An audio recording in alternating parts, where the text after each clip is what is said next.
My name is Qi Yuan, a traveler who has become the eldest disciple of the seven-colored peak. I possess a gaming jade slip that grants me access to the myriad realms. My eyes are capable of perceiving concealed information. This is an ordinary blade of grass. Yet 3 days prior, true monarch Kumu and empress of the great merchant engaged in a clandestine meeting here. Her name is Ruan Yixi, and while she appears to be your enchanting master, she may, in truth, be your wife. This represents the heavenly Dao of the world, the finest spiritual object for establishing a foundation in the heavenly Dao. This is a lifeless planet, which might be refined into your golden elixir. Thus, my journey in the realm of cultivation began to take on a peculiar nature. Heavenly Dao, is this not the spiritual object for establishing a foundation in the heavenly Dao? Many desolate planets should be refined into golden elixirs. With the foundation of the heavenly Dao, I refine the stars into golden elixirs. I am Qi Yuan, the origin of all things. My name is Jiangling Su, and with ulterior motives, I have joined the seven-color peak. My eldest brother is not quite right in the head. He neglects his duties, shuns cultivation, and is engrossed in simulation games. My elder brother asserts, games are a form of cultivation. Games can also create worlds. One day, an additional sun appeared in the sky. I inquired of my elder brother what it was. He replied, "That is my golden elixir." Chapter 1. Qi Yuan. In the Kanglan realm, at the Divine Light sect, the sound of morning bells reverberated continuously, awakening all the disciples, who arose with vibrant spirits, inhaling and exhaling their qi. The sounds of morning exercises echoed throughout the entire sect, full of vitality. Upon the seven-colored peak, Qi Yuan lay upon his bed, the chime of the morning bell piercingly harsh, prompting him to clasp his ears. The wooden cat puppet also opened its mouth appropriately, producing sound. Rise and shine, rise and shine. With a flick of his hand, Qi Yuan stuffed a small wooden fish into the puppet's mouth, rendering it mute. He then shifted his position, sinking back into a comfortable slumber. As the saying goes, with the sun high in the sky, I alone find solace in sleep. Who is a celestial being? I am a celestial being. Uncertain of how much time had elapsed, Qi Yuan eventually awoke languidly. He inhaled deeply. The air of this other world is quite fragrant and sweet. Originally, Qi Yuan was but one of the myriad souls on Blue Star, having traversed to this realm 6 months prior. Unlike his former world, this one was imbued with the extraordinary and inhabited by cultivators. By a twist of fate, Qi Yuan had entered the Divine Light sect, becoming a disciple of the seven-colored peak, and indeed the sole disciple. After completing his morning rituals and donning his attire, he rose and departed the courtyard. The day before, his master had transmitted a message, assigning him certain tasks. Standing halfway up the mountain, Qi Yuan gazed upward toward the peak, which soared into the clouds, enveloped in ethereal mist. He glanced at the palace amidst the clouds, murmuring softly, "Yet another day yearning for my master." The clouds at the summit rippled momentarily before dissipating, as if nothing had transpired. His master resided at the peak, having imposed a restriction that forbade Qi Yuan from ascending. Not witnessing the clouds gathering and dispersing at the summit, Qi Yuan descended the seven-colored peak. Today marked the disciple recruitment ceremony of the Divine Light sect. He was to represent the seven-colored peak, one of the 5 peaks of the sect, in the endeavor of gathering disciples. The vast seven-colored peak harbored but a single inept disciple, eliciting considerable discontent within the sect. Naturally, the formidable strength of the peak master rendered such grievances largely inconsequential. However, the current state of Qi Yuan was such that even the peak master harbored reservations, prompting the intention to recruit additional disciples. As Qi Yuan made his descent towards the base of seven-colored peak, he paused midway up the slope. There stood a grand tree, towering several zhang high, offering a vantage point from which to survey the surroundings. Beneath this tree, Qi Yuan's gaze fell upon a patch of vibrant green grass, and a sequence of thoughts materialized in his mind. He momentarily froze. If his memory served him correctly, just a few days prior, his eyes had perceived something quite different. This grass had appeared ordinary then, but 4 days ago, a stray dog had marked it with its presence. This patch of grass is rather intriguing, he mused. Upon entering the realm of Qi refinement, Qi Yuan discovered an unusual peculiarity in his vision. He could discern what others could not. For instance, when he first examined the cultivation technique bestowed upon him by his master, the seven-colored fire refinement technique, he perceived this to be a jade-level cultivation method, containing a staggering 1,371 apparent flaws, along with numerous other deficiencies. To cultivate to the supreme realm would yield certain indescribable resources. At that moment, Qi Yuan was taken aback by this revelation. He proceeded to scrutinize other cultivation techniques, finding them to be similarly flawed. The notion of the supreme realm, resources, such aspirations felt distant and elusive. It is not something that a mere Qi refining practitioner would contemplate. Naturally, his cultivation has stagnated at the Qi refining stage. For, as he perceives, once one breaks through the boundaries of cultivation, their identity as a resource provider is firmly established. Thus, the present Qi Yuan is relentlessly in search of an appropriate cultivation technique, striving diligently towards this goal. In the grand hall of the sect, divine light radiated in all directions. The silver-haired Kung Fu Lu, wielding a whisk, sat gracefully in the air. Behind him stood the senior disciples from various peaks, all erect and poised. Kung Fu Lu gazed at the hundreds of newly admitted disciples who had just passed their assessments, a satisfied expression gracing his features. However, as a thought crossed his mind, he inquired slowly, "Has the individual from the Seven Colors Peak not yet arrived?" "Kong Shixiang, you are well aware of the temperament of that senior brother from the Seven Colors Peak." A man clad in golden robes murmured softly. At this, Kung Fu Lu ceased his speech. Just then, a voice rang out. "The senior brother Qi Yuan from the Seven Colors Peak has arrived." With this proclamation, Qi Yuan, adorned in a white robe, appeared before the assembly, his stature tall and elegant, a jade pendant at his waist, approaching in the light. Many disciples of the Divine Light sect, along with the newly admitted members, turned their gazes towards Qi Yuan. Their expressions varied. "I never expected senior brother Qi Yuan would descend the mountain. He is even more handsome than the legend suggests. What a pity, such a striking figure yet. Yet what? His behavior is peculiar. He seems to have some mental issues." It is not truly that merely his cultivation differs from that of ordinary individuals. He belongs to the peculiar lineage of madness, a category of practitioners whose personalities tend to be rather unique.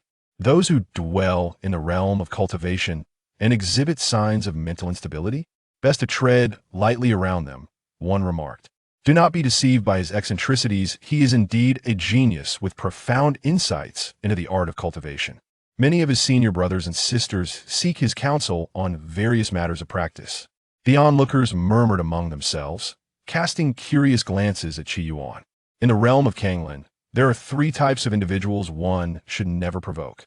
First, one must never offend a physician. Second, one must never challenge a swordsman. And third, one must never cross a mad cultivator. Physicians possess the art of healing, capable of mending wounds and saving lives. Cultivators may find themselves injured in battles of magic and will require the swift healing that only a physician can provide. Thus, it is wise to avoid antagonizing them. Moreover, physicians are often adept at concocting lethal poisons, capable of striking without warning, making it prudent to steer clear of any enmity. Swordsmen, with their formidable combat prowess and decisive nature, are best left undisturbed. Mad cultivators, however, are somewhat of an anomaly. Those within this lineage are known to fixate intensely on a singular object, be it a sword, a flower, or a person. Such extreme obsession often hints at underlying mental disturbances. It is unwise to provoke these practitioners, for who can predict when a moment of madness might strike? Qi Yuan is one such cultivator of the mad lineage.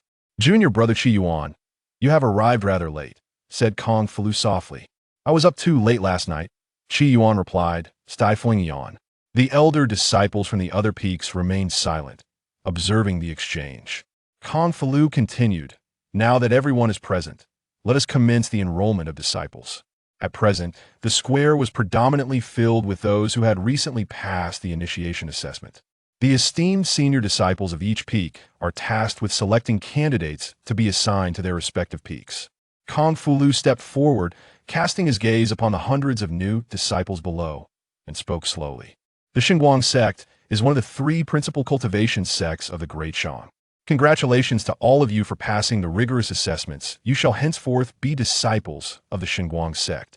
Upon hearing this, the assembly of young men and women could hardly contain their excitement.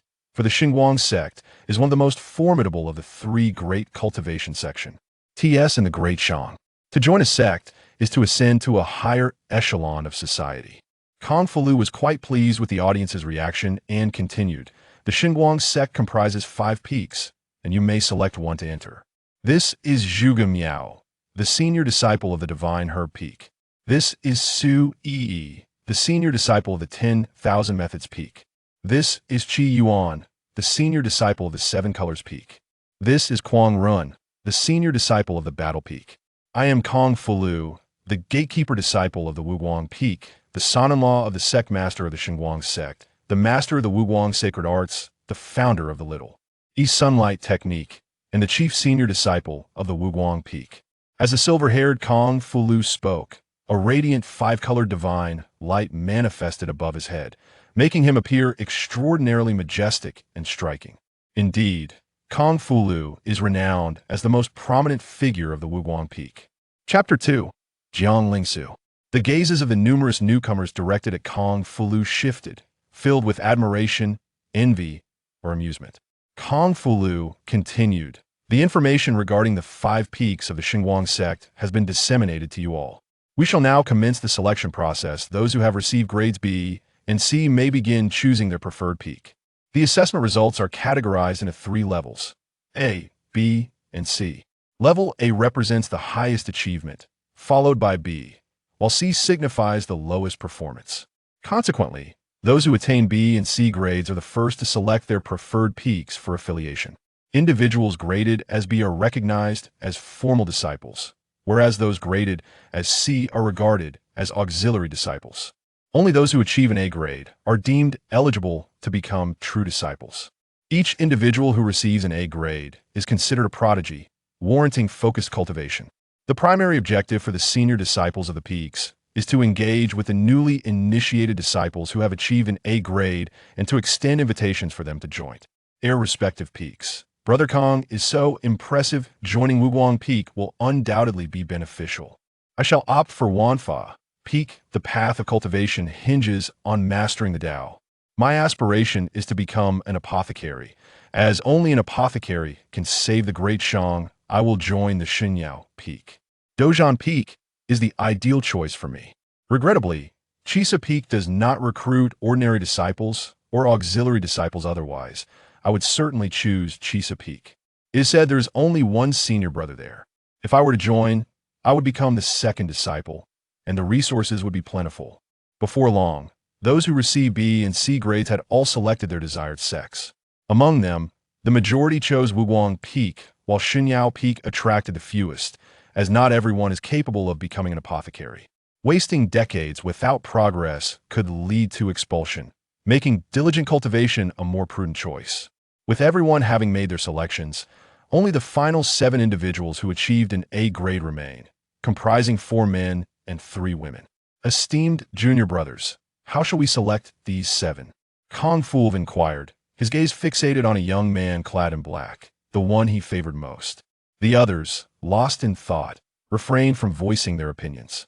At this moment, Zhuge Miao, the eldest disciple of the Divine Herb Peak, interjected before our arrival. The master instructed that the selection would commence with the 7 Colorado. Our peak. Upon hearing this, Kong Fu let out a soft sigh. Initially, he intended to keep this information concealed, as it was not meant for public knowledge. He feared that Qi Yuan might choose the individual he held in high regard. After all, the 7-color peak had but a single disciple, which rendered it exceedingly appealing to others. Competing for a place at other peaks meant contending with numerous disciples, whereas at the 7-color peak, there was merely one rival. Moreover, this sole competitor appeared rather unreliable. The 7 new disciples cast fervent glances at Qi Yuan, their faces seemingly inscribed with the words, "Choose me." "Junior brother Qi Yuan, please proceed with your selection," Kong Fu urged. He refrained from divulging the identities of the 7 individuals to Qi Yuan. Otherwise, should a highly talented disciple be chosen, the 5 Radiance Peak would suffer as signify. Can't loss. Qi Yuan surveyed the seven before him, his expression serene. Since the master had entrusted him with the task of selecting a disciple to enhance the seven color peak's allure, he was determined to choose wisely. His eyes settled on the first individual, the black-clad youth, who was also the genius most cherished by Kung Fu. At this sight, Kung Fu's heart tightened. This young man in black possessed the rarest of light spiritual roots. This innate gift is most suitable for the five radiance peak, where one may cultivate the sacred method of five radiance and potentially achieve great success. Qi Yuan gazed at the youth clad in black, as a surge of information flowed into his mind. This is an ordinary boy, however. His affiliation with the Divine Light sect appears to harbor ulterior motives. Ulterior motives? Qi Yuan promptly dismissed him. As for sharing this information with others in the Divine Light sect, absolutely not. After all, 3 months prior, he had unveiled that the sect's leader was a spy for the demonic desire sect, who had been confined for merely a few days. Naturally, this was significantly influenced by his formidable master. In Qi Yuan's eyes, the Divine Light sect was fraught with issues. This world, too, was riddled with problems. Since problems abound, they are not particularly concerning. Let fate decide. Qi Yuan then turned his gaze to a maiden clad in a delicate yellow gown, who appeared innocent and pure. The girl looked at Qi Yuan, blinking her eyes, seemingly imbued with an enchanting allure. This is an ordinary girl, however. Her unique constitution has drawn the attention of the sinister black chicken old demon, who sees her as a vessel, potentially bringing trouble to the Divine Light sect. Elimination. Qi Yuan glanced at the remaining individuals. This is an ordinary boy who has practiced for 2.5 years, yet now possesses no cultivation. Deep within his consciousness lies a dormant remnant soul. Before joining the Divine Light sect, he had called off his engagement. A template of the protagonist? Best to keep my distance. In the films Qi Yuan had watched prior to his transmigration, one should steer clear of the protagonist. Typically, when a supporting character forms a bond with the protagonist, that character is soon to meet a dire fate. Such individuals cannot be trusted as allies. He glanced at the remaining few individuals. The man with 3 legs? Eliminated. A male with a female heart? With no updated version in the Kanglan realm? Eliminated. A lunatic? Too perilous? Eliminated. Qi Yuan dismissed the last 3 contenders. His gaze fell upon the final young girl. This was an ordinary girl, somewhat enigmatic, seemingly harboring thoughts about the master of Qise Peak. Qi Yuan's expression turned peculiar. A rival must be eliminated. The girl, Jiangling Su, looked toward Qi Yuan, her head bowed, her gaze cautious. Upon sensing Qi Yuan's apparent reluctance, her eyes grew resolute as she deeply bowed to him. Senior brother Qi Yuan, please grant me the opportunity to enter Qise Peak. Jiangling Su was not from the Great Shang Kingdom. She hailed from a distant eastern land. She was of noble lineage and held an esteemed status. Previously, she would not have paid much attention to sects like the Divine Light sect. However, a month prior, her bloodline awakened, granting her the chance to wield the ancestral treasure, the Qian mirror. Within the Qian mirror, she caught a fleeting glimpse of a scene reminiscent of the apocalypse. Everywhere was slaughter, countless cultivators perished. Her father fell in battle, her mother bled within the palace. The continent fractured, the seas overturned. Only the diminutive Divine Light sect seemed to have a sage among them, miraculously spared. The Qian mirror was indeed a treasure. What she witnessed was a vision of the future. Or perhaps it was a celestial warning.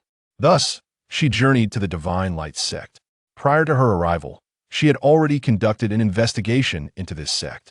This sect is rather ordinary. The only aspect that sets it apart may be the enigmatic leader atop, the 7-colored peak, whose origins are shrouded in mystery and whose prowess exceeds expectations. Regrettably, the future revealed by the cosmic mirror cannot be communicated to others by her through any means. Thus, she bears an immense responsibility. She does not wish to witness the demise of her loved ones, nor does she desire to behold the cataclysmic collapse of the heavens and the earth. She is determined to enter the 7-colored peak. Qi Yuan observed the resolute gaze of the young woman and let out a yawn. The girl, Jiangling Su, immediately declared, I am willing to serve as a maid and assist my senior brother in alleviating his troubles if I may join the 7-colored peak. Prior to arriving at the Divine Light sect, She had conducted inquiries into the disciples of the seven-colored P.K. The leader remains exceedingly mysterious, akin to a dragon whose presence is fleeting. As for the disciple, he possesses a modicum of talent, yet he is a practitioner of the obsessed lineage, which tends to exhibit certain peculiarities in temperament. Moreover, due to their obsession, they often overlook other matters, leaving them in need of care or assistance in their endeavors. Qi Yuan regarded Jiang Lingsu with a calm expression and replied slowly, "Very well." With this affirmation, Jiang Lingsu breathed a sigh of relief. For the sake of the world's populace, what harm is there in enduring a bit of hardship for oneself? Chapter 3. The Master. Exquisite beauty. Upon hearing Qi Yuan's affirmative response, Jiang Lingsu felt her anxious heart finally at ease. "Greetings, senior brother." The gazes of the other 6 members turned towards Jiang Lingsu with a hint of admiration. Kong Fu let out a sigh of relief. Qi Yuan had not chosen the person he had in mind. With the selections concluded, "Esteemed colleagues, I take my leave," Qi Yuan announced. The senior disciples from the other peaks nodded in agreement.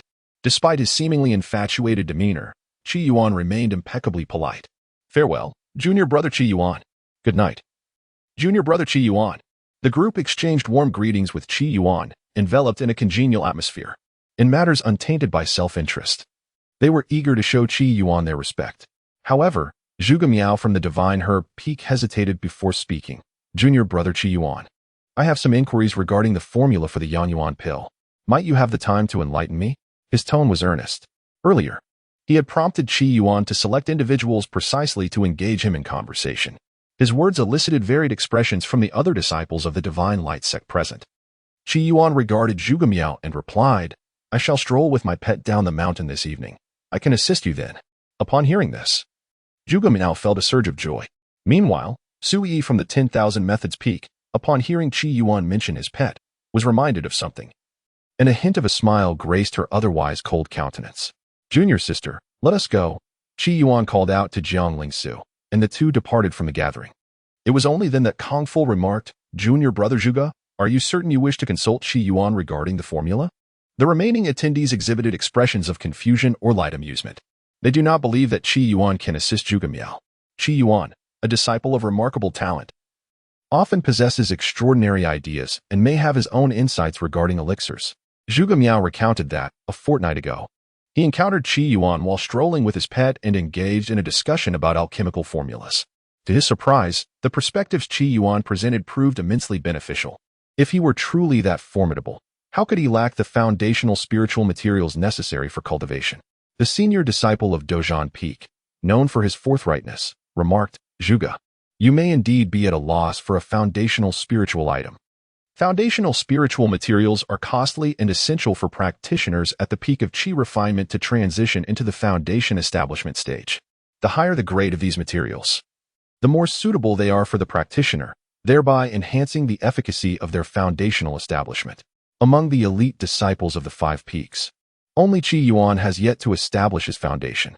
It is their belief that Qi Yuan's inability to do so stems from having offended his master, who has not bestowed upon him the requisite materials." The senior disciple of Wan Feifeng, Su Yi, commented, "A genius may also be a madman. Qi Yuan might possess unique insights after all." "Enough of this idle chatter. We have pressing matters to attend to," interrupted Kong Fu. The conversation ceased as he turned his attention to the remaining 5 individuals. "They require no further introduction. As for me, Kong Fu, I hail from Wuguang Peak." The assembly collectively rolled their eyes, recognizing that the loquacious Kong was once again embarking on a self-introduction. Jiang Lingsu trailed closely behind Qi Yuan, exhibiting a remarkable demeanor of obedience. She harbored a deep curiosity about Qise Peak, particularly regarding its leader, Ruan Yixi. Even her family's influence had failed to uncover the true origins of Ruan Yixi. Certainly, this situation is related to the considerable distance of her family from the Xinguang sect and the pressing nature of time. Nevertheless, this only serves to underscore that Ruan Yixi is undoubtedly no ordinary individual. Perhaps she is the reason the Xinguang sect has managed to evade calamity. She journeyed from afar to reach the Xinguang sect, all for the sake of Ruan Yixi. As for this senior brother, merely a fleeting acquaintance. What kind of person is the eldest senior brother, the master? Jiang Lingsu inquired cautiously, hoping to glean insights about Ruan Yixi, the master of Qise Peak, through Qi Yuan. The master is an exceedingly beautiful person, Qi Yuan replied without hesitation. Jiang Lingsu was momentarily taken aback. How could a disciple describe their master in such terms? It seemed rather audacious. It bordered on the suspicion of betraying one's teacher. However, recalling that her senior brother Qi Yuan belonged to the peculiar branch of the Qiji, she chose to accept it. Practitioners of the Qiji branch were known for their eccentricities and forthrightness, which was not uncommon. Jiang Lingsu pressed on, apart from beauty? Qi Yuan paused, contemplating for a moment. Jiang Lingsu's anticipation grew. She has an excellent figure. Jiang Lingsu. Regret washed over her. Had she known, she would not have posed the question to her senior brother. The practitioners of the Qiji branch were indeed excessively absurd. What manner of thoughts occupied their minds? She resolved not to inquire further, as she would soon be able to meet her master upon her arrival at Qise Peak. The two ascended towards Qise Peak in silence. After approximately half an hour, Qi Yuan halted. This is my room. He indicated a small courtyard. Jiang Lingsu was perplexed by Qi Yuan's intent. What of the master? Should I not pay my respects? Qi Yuan looked up towards the peak. The master resides in the palace at the summit. Jiang Lingsu lifted her gaze towards the mountain summit, where amidst the clouds, a magnificent pavilion seemed to emerge. Compared to brother Qi Yuan's thatched cottage, it was a realm of splendor. Let us pay our respects to the master, Jiang Lingsu exclaimed, brimming with anticipation. However, Qi Yuan shook his head. It is not possible. Is the master not present? She inquired, perplexed. Not quite. There are restrictions from the mountainside to the peak that prevent our ascent. Ah? Jiang Lingsu was bewildered. The master had previously stated that none may ascend to the mountaintop without first entering the Yuan Dan realm. In the pursuit of cultivation, there are 7 stages: Qi refinement, Foundation Establishment, Yuan Dan, Spirit Infant, Purple Mansion, Yin God, and Yang God.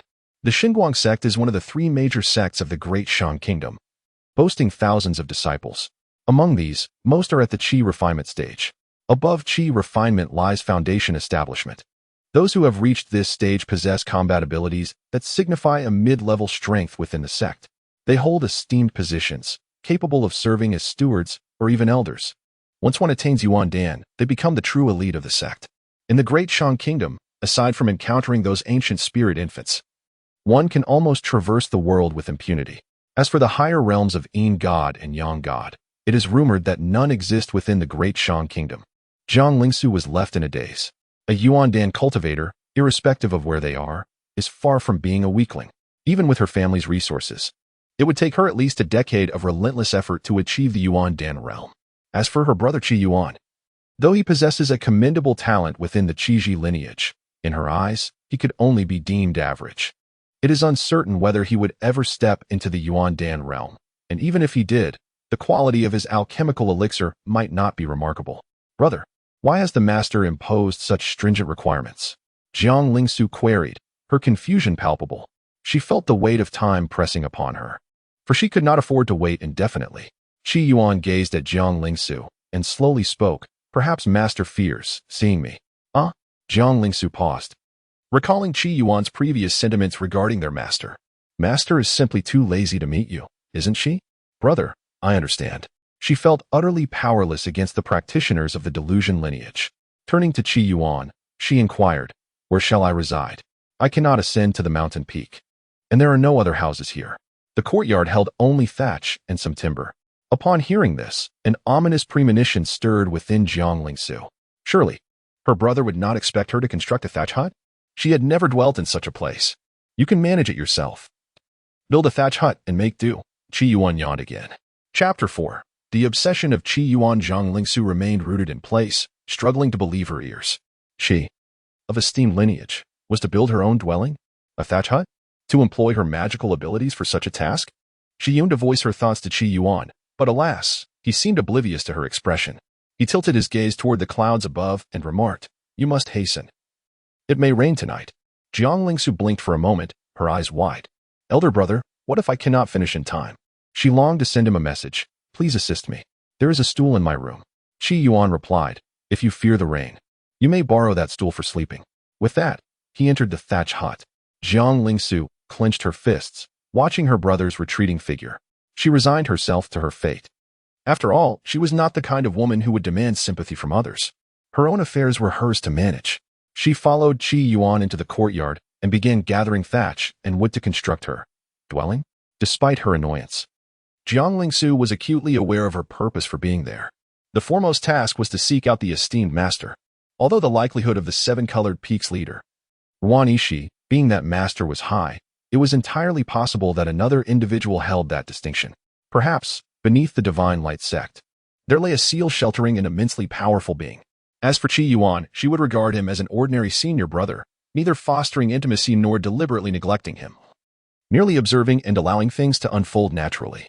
As clouds gathered and dispersed, Jiang Lingsu diligently constructed her thatched cottage. In what was once an empty space, a humble abode emerged. Though she had never built a house or resided in such a dwelling, her experience with spells aided her. Moreover, she possessed an array of treasures.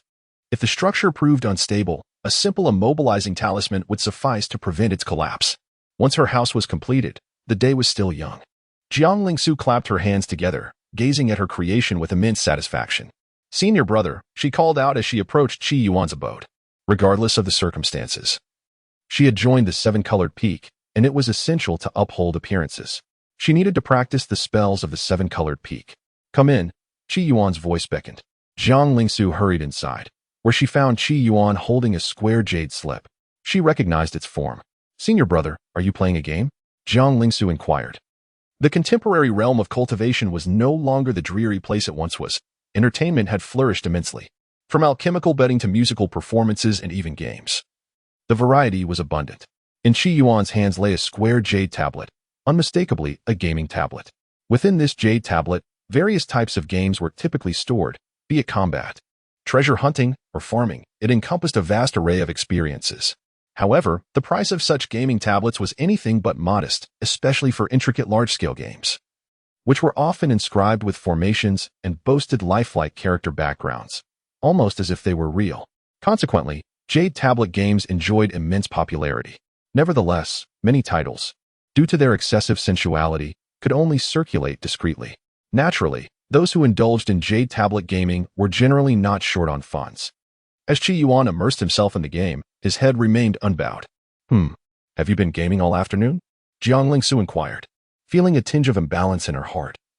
As she had been diligently working while her senior brother engaged in gaming, she questioned, "Isn't it time for you to cultivate? If I am not mistaken, you should have already reached the pinnacle of Qi refinement, one step away from foundation establishment." Jiang Lingsu herself was also at the peak of Qi refinement. "I am indeed cultivating," Qi Yuan replied. "Gaming is a form of cultivation? Although certain games within the jade tablets could indeed aid in cultivation, such instances were rare and highly valuable. Gaming? Cultivating?" Jiang Lingsu paused for a moment, then suddenly recalled something. "Brother, as a disciple of the obsessive lineage, what is it that you are devoted to?" The practice of the obsessive lineage diverged significantly from others. While other lineages focused on discovering techniques suited to their spiritual roots for personal cultivation, those of the obsessive lineage sought out the objects of their obsession, be it jade, flowers, or swords. According to the elders of the Jiang Lingsu family, the lineage of the obsessed emphasizes the power of the mind. They devote themselves wholeheartedly to their obsessions.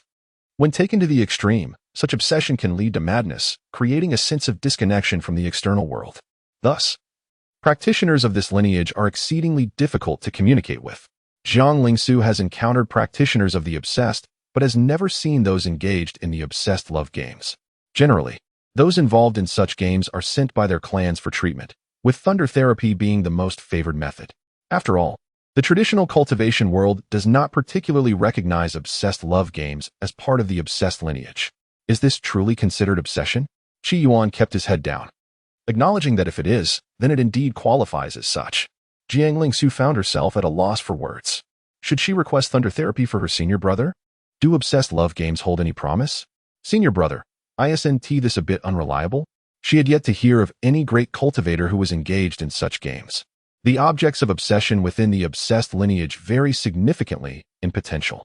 For instance, the 1,000-year-old dragon blood tree surpasses ordinary trees, and the heavenly fortune wood excels even further. But what future does a game hold? In this new era, we must embrace new things. Qi Yuan cast a faint glance at Jiang Lingsu. He had possessed the jade slip for the game for over a year, having acquired it even before his arrival in this world. To Qi Yuan, this jade slip resembled a gaming console, albeit a rather unique one that seemed to have online capabilities. His transition into this world was significantly tied to this jade slip, and he even speculated that his ability to perceive hidden information was related to it. In this world, he encountered numerous game jade slips, some of which bore resemblance to his own, yet were fundamentally distinct. Jiang Lingsu found herself momentarily speechless. However, recalling her purpose, she continued, "Senior brother, might you grant me the cultivation techniques of Qise Peak?" Qi Yuan regarded Jiang Lingsu with utmost seriousness, stating, "The techniques of Qise Peak are not meant for cultivation."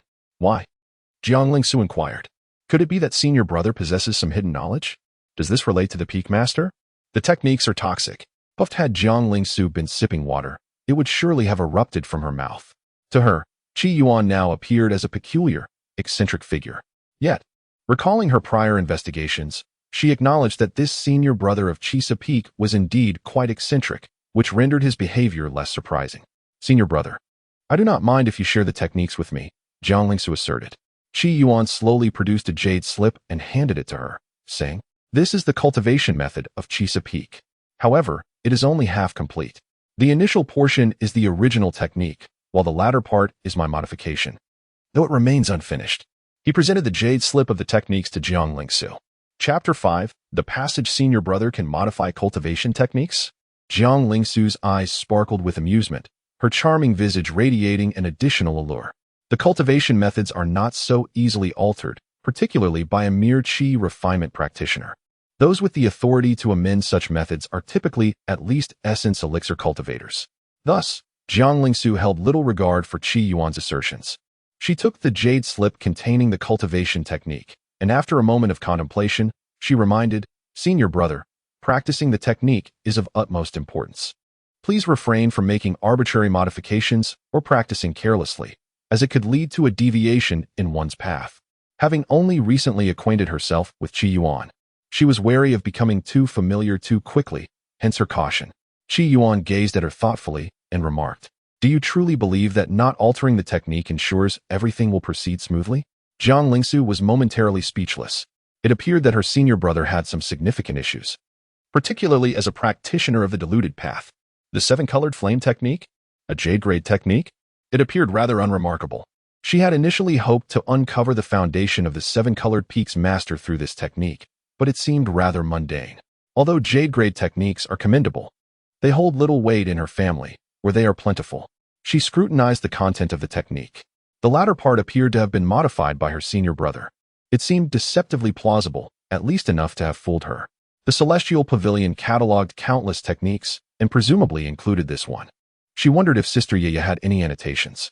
She was adept at adapting techniques, and if time permitted, she would seek her evaluation on the modifications.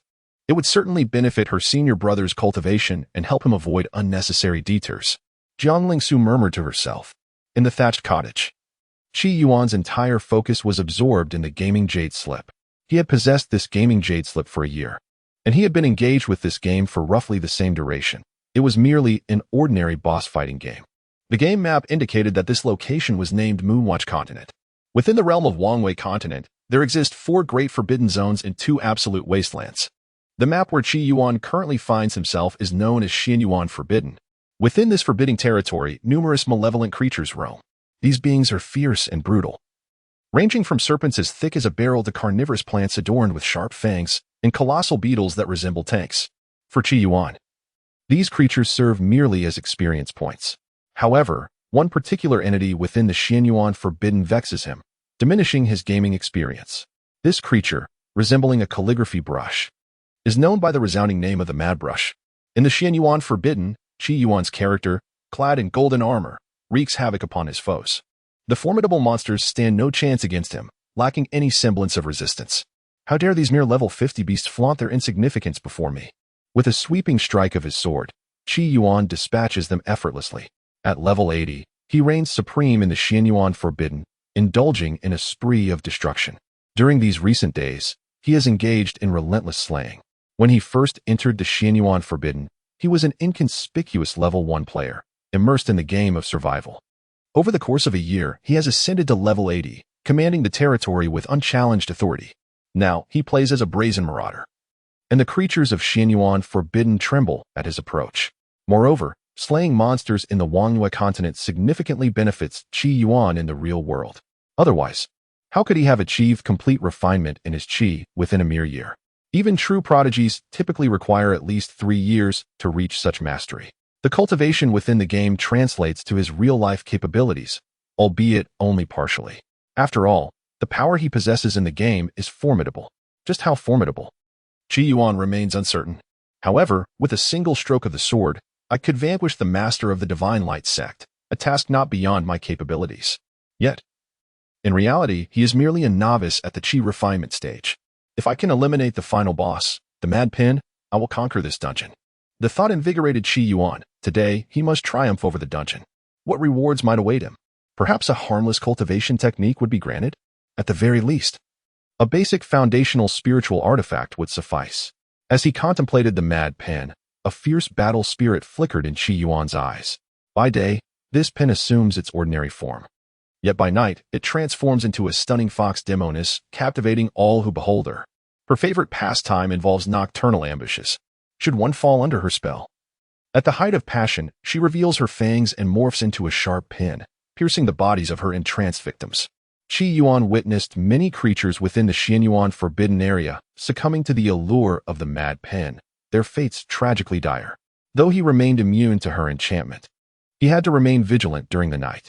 In a moment of desperation, he nearly emulated a certain male protagonist from an anime in another world, fashioning himself a protective golden undergarment. Ultimately, before logging off, he dug a pit to bury himself in the earth, thus evading the Mad Pin's nightly assault. The final boss, the Mad Pin, is merely level 70, a trivial challenge. He must swiftly defeat it, for in the evening, he intends to take his little pet out for a stroll. Holding a longsword, Qi Yuan donned resplendent golden armor that shimmered with a kaleidoscope of colors. With each strike, the air was filled with a dazzling array of special effects, creating a spectacle that was quite ostentatious. In any other game, one would immediately recognize him as a lavish spender, flamboyant in his display.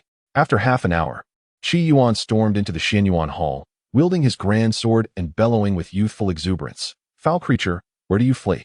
He was meek in reality, but unleashed a torrent of might within the game. The only response to his challenge was the shrill cries of the frenzied pins. With his long sword, he cut through them with ease, watching as they shattered one by one, his experience points soaring with each victory. "Come forth, vile creature," Qi Yuan called out, seeking to summon the mightiest boss lurking within the confines of Xuanyuan's realm.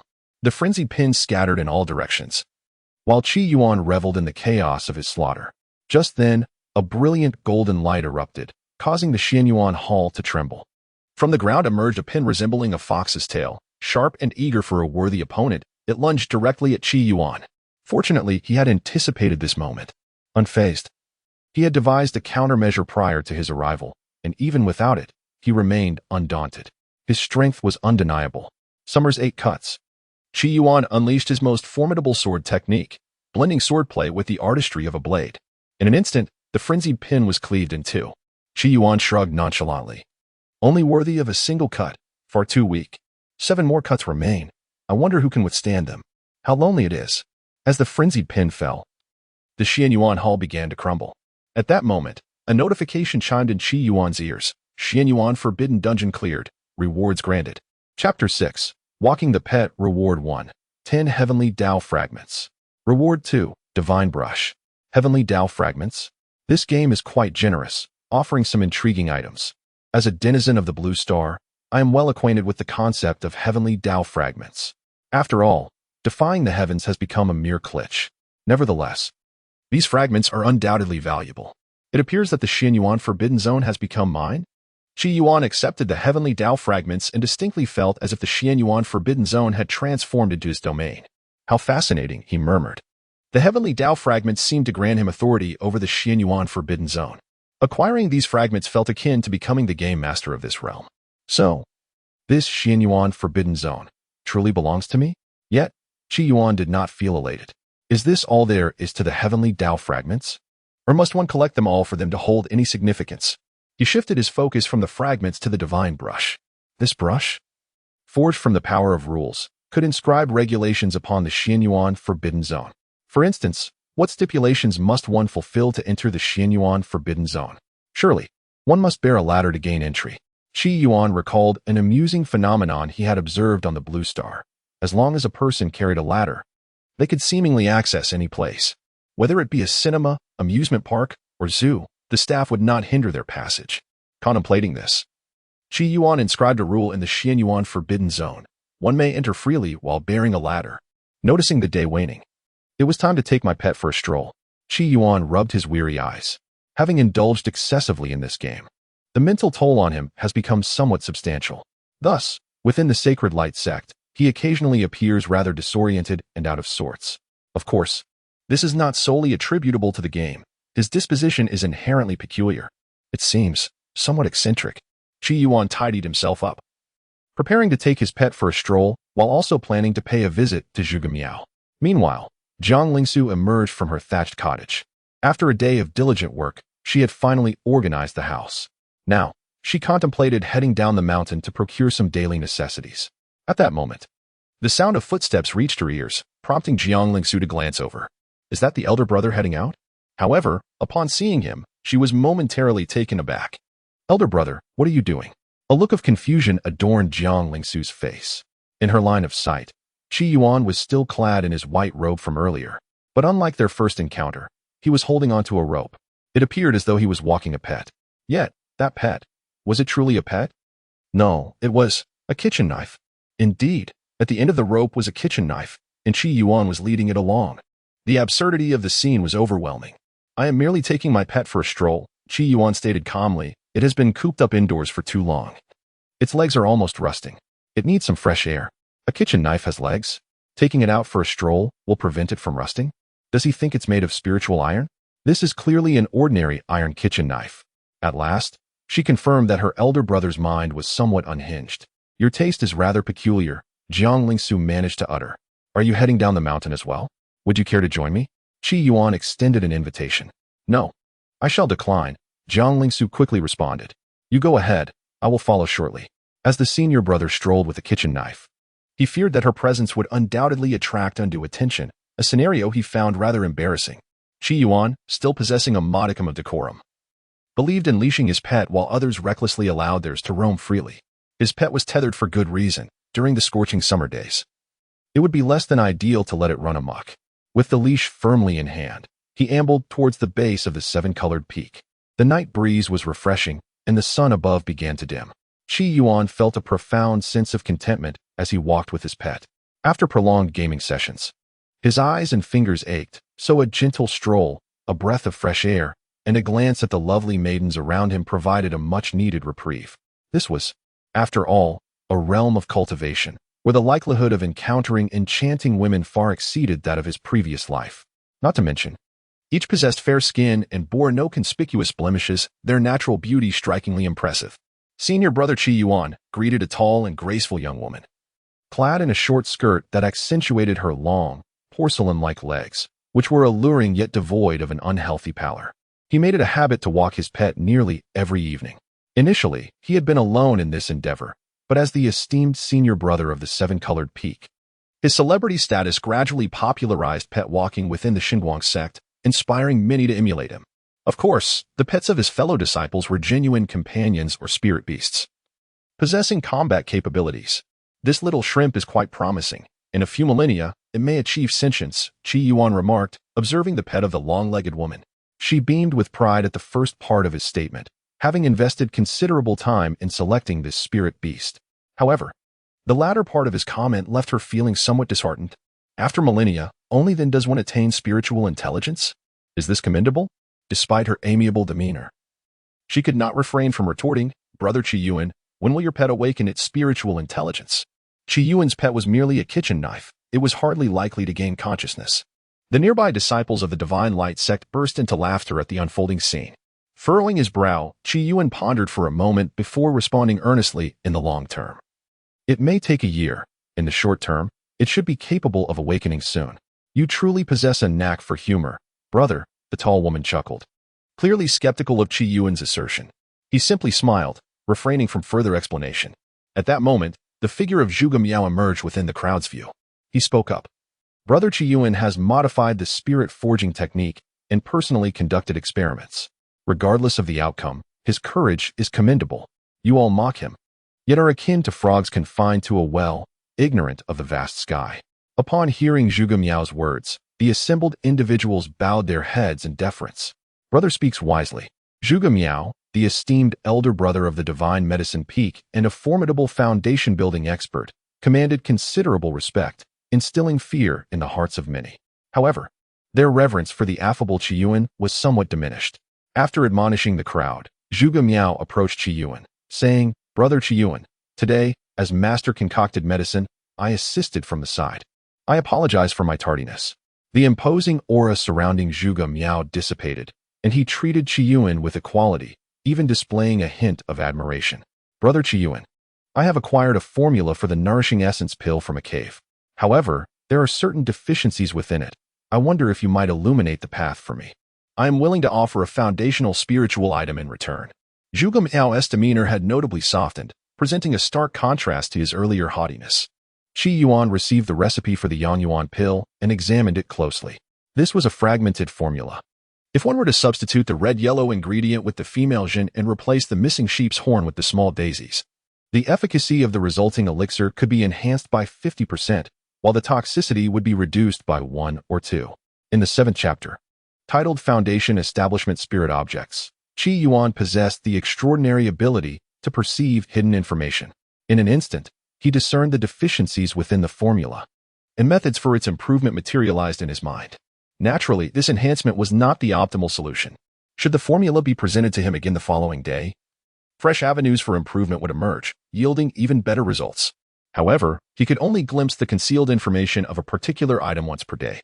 His cultivation of the 7-colored refining fire technique had undergone numerous modifications, yet significant issues remained. Zhuge Miao's eyes shimmered with anticipation as he implored, "I beseech you, junior brother, to impart your wisdom. Replace the red-yellow with female jin," Qi Yuan suggested. "Female jin?" Zhuge Miao responded with a hint of perplexity. His primary inquiry was about the reasons behind the deficiencies, yet Qi Yuan had directly proposed a modification to the formula. However, recalling their previous interaction, where Qi Yuan's unorthodox thinking had left him in awe, he recognized the value of such insights. During that encounter, Qi Yuan had been of great assistance, and it was he who had sought out Qi Yuan's counsel, suppressing any dissenting thoughts. At that moment, Zhuge Miao sensed something and spoke up, "Junior brother Qi Yuan, please hold on. I have a message to relay." "A phone call?" Qi Yuan replied nonchalantly, "Go ahead and take it." In the realm of cultivation, telephones had yet to be invented, but a form of messaging existed, allowing practitioners to communicate through various channels. However, such communication is constrained by distance. The farther the message travels, the more exorbitant the cost becomes. Furthermore, entering certain secret realms diminishes its efficacy. Thus, not all cultivators can afford it. "What has happened to my junior?" Zhuge Miao lowered his voice to receive the message. "The pill formula, has it been found in its entirety? No need for you to concern yourself with this matter." Initially, a glimmer of joy graced Zhuge Miao's countenance upon receiving the message, but upon hearing his junior's subsequent admonition, a flicker of anger ignited within him. He severed the communication and turned to Qi Yuan, striving to calm himself. "Please, continue, junior. What is lacking is the yang drum." However, the yang drum is inherently of the yang nature, which presents a certain conflict. It can be replaced with the lesser taiwa, which yields superior results. Upon concluding his statement, Qi Yuan extended his hand, inquiring about the foundational spiritual material. Zhuge Miao, still processing Qi Yuan's words, swiftly retrieved a piece of jade bamboo. This is the purple crystal jade bamboo, an 8th-grade foundational spiritual material. Foundational spiritual materials are classified into tiers, the lower 3 grades, the middle 3 grades, and the upper 3 grades. Beyond the upper 3 grades, there exist legendary materials of even higher caliber. The efficacy of foundational spiritual materials improves with their grade, as does their potential. Of course, the realm of cultivation is replete with miracles and unexpected encounters. Nothing is guaranteed. It is not accurate to claim that using a low-grade foundational spiritual material confines one to a particular tier for life. Each foundational spiritual material holds significant value. 8th-grade materials are considered low-grade. Yet, even so, the majority of ordinary disciples from the Divine Light sect would have to exhaust their fortunes to acquire the purple crystal jade bamboo. Zhuge Miao's ability to offer the purple crystal jade bamboo as compensation speaks volumes of his financial prowess. This illustrates the disparity between the chief disciple and the ordinary disciples. Naturally, even Zhuge Miao would feel a pang of reluctance when presenting the purple crystal bamboo. Zhuge Miao continued, "The grade of the purple crystal bamboo is somewhat inferior. If junior brother Qi Yuan is not in haste, you might consider gathering more spirit stones to exchange, alongside the purple crystal bamboo, for a higher grade foundational spiritual item." Indeed, while the purple crystal bamboo is exceedingly precious among other disciples, for the chief disciples of various peaks, relying on lower grade foundational spiritual items for cultivation appears somewhat lacking. For instance, Zhuge Miao himself utilizes the 5th grade dragon-seeking ruler, which is of medium 3rd grade, for his foundational cultivation. Qi Yuan accepted the purple crystal bamboo and nodded. The purple crystal bamboo was not his preferred choice for foundational cultivation. Even if he found no future use for it, he could exchange it for spirit stones. Although he is the senior brother of the 7-colored peak, he is, in truth, quite impoverished, significantly lagging behind the chief disciples of other peaks. Sighing, Zhuge Miao remarked, "Junior brother Qi Yuan, had you not offended your master, you might very well possess a medium-grade spiritual item, or even a high-grade foundational spiritual item, and step into the foundational realm by now." There was a hint of regret in Zhuge Miao's words. He considered Qi Yuan to be audacious, daring to provoke even the master of the 7-colored peak. It is worth noting that even the leader of the Divine Light sect holds profound respect for the master of the 7-colored peak. Zhuge Miao had once heard his master recount how the Divine Light sect originally consisted of 4 peaks, but with the arrival of Ruan Yixi, a new peak was established, known as the 7-colored peak, which boasts a history spanning over a millennium. This implies that the master of the 7-colored peak has likely lived for a millennium. Such a lifespan suggests at least the realm of a divine infant. A being of such strength could traverse the grand city of Deshang with impunity. Qi Yuan, in choosing to take Ruan Yixi as his mentor, has indeed sought a formidable ally. However, his audacity has provoked Ruan Yixi's ire, resulting in a complete withdrawal of resources from him. Qi Yuan's predicament is truly lamentable. Were it not for his lineage as a practitioner of the obsession sect, one might expect him to be weeping and pleading for forgiveness before his master, akin to Zhuge Miao. Yet Qi Yuan shows no inclination towards remorse. Upon hearing Zhuge Miao's words, his gaze softened. "I have not spoken incorrectly. Why should I apologize?" Cold sweat trickled down Zhuge Miao's back. "Junior brother Qi, let us cease this matter." He feared that Qi Yuan might further offend the ethereal and aloof enchantress of the 7-colored peak, which would inevitably implicate him in the fallout. Qi Yuan chuckled. "You all fear Ruan Yixi. I do not, for she is my." "Enough." Zhuge Miao interjected, his heart racing, hastily preventing Qi Yuan from continuing. Otherwise, should the exalted figure of the 7-colored peak become enraged, the consequences would be dire for him. Qi Yuan chose not to pursue the matter further, bidding farewell to Zhuge Miao as he clutched his kitchen knife and sauntered away. Zhuge Miao exhaled in relief, grateful that no calamity had transpired. At that moment, an anxious voice pierced the air. "Eldest senior brother, have you changed?" Su Lang, clad in a simple blue robe with a gourd at his waist, approached with hurried steps, producing a yellowed piece of paper. "Today, I stumbled upon a rare elixir recipe in the market, akin to the nourishing elixir you obtained from the secret realm, prompting me to contact you immediately, senior brother." Su Longhu presented the recipe to Zhuge Miao, only to notice the absence of the amethyst bamboo at Zhuge Miao's waist, which filled him with anguish. "Senior brother, we already possess a recipe. Why engage in trade with Qi Yuan?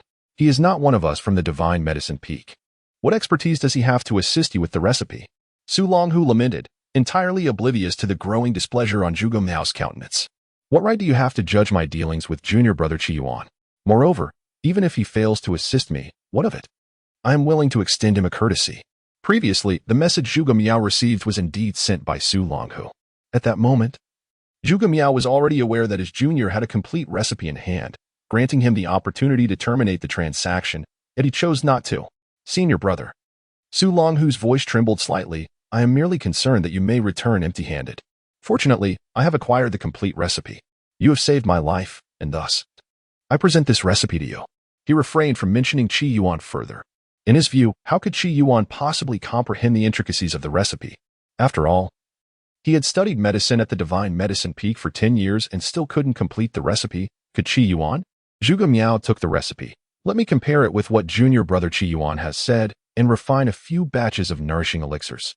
"That seems rather wasteful of materials," Su Longhu muttered, clearly skeptical that Qi Yuan's methods would yield any nourishing elixirs. Chapter 8. Qi Yuan's online fringe. Qi Yuan walked slowly through the Xinguang sect, wielding a kitchen knife. On the road, the sounds of laughter and joy occasionally resonated, accompanied by whispers of sweet nothings. Such was the harmony of this realm of cultivation. The hour was still early, allowing for the possibility of opening the gaming jade tablet and indulging in a session of play. Upon returning to the seven-colored peak, night had fallen. Atop the summit, a palace constructed of white jade stood under the embrace of a crescent moon, its cold light cascading down, revealing a graceful silhouette that flickered like a mirage against the night's veil. Yet, that enchanting figure merely cast a glance at Qi Yuan before vanishing without a trace.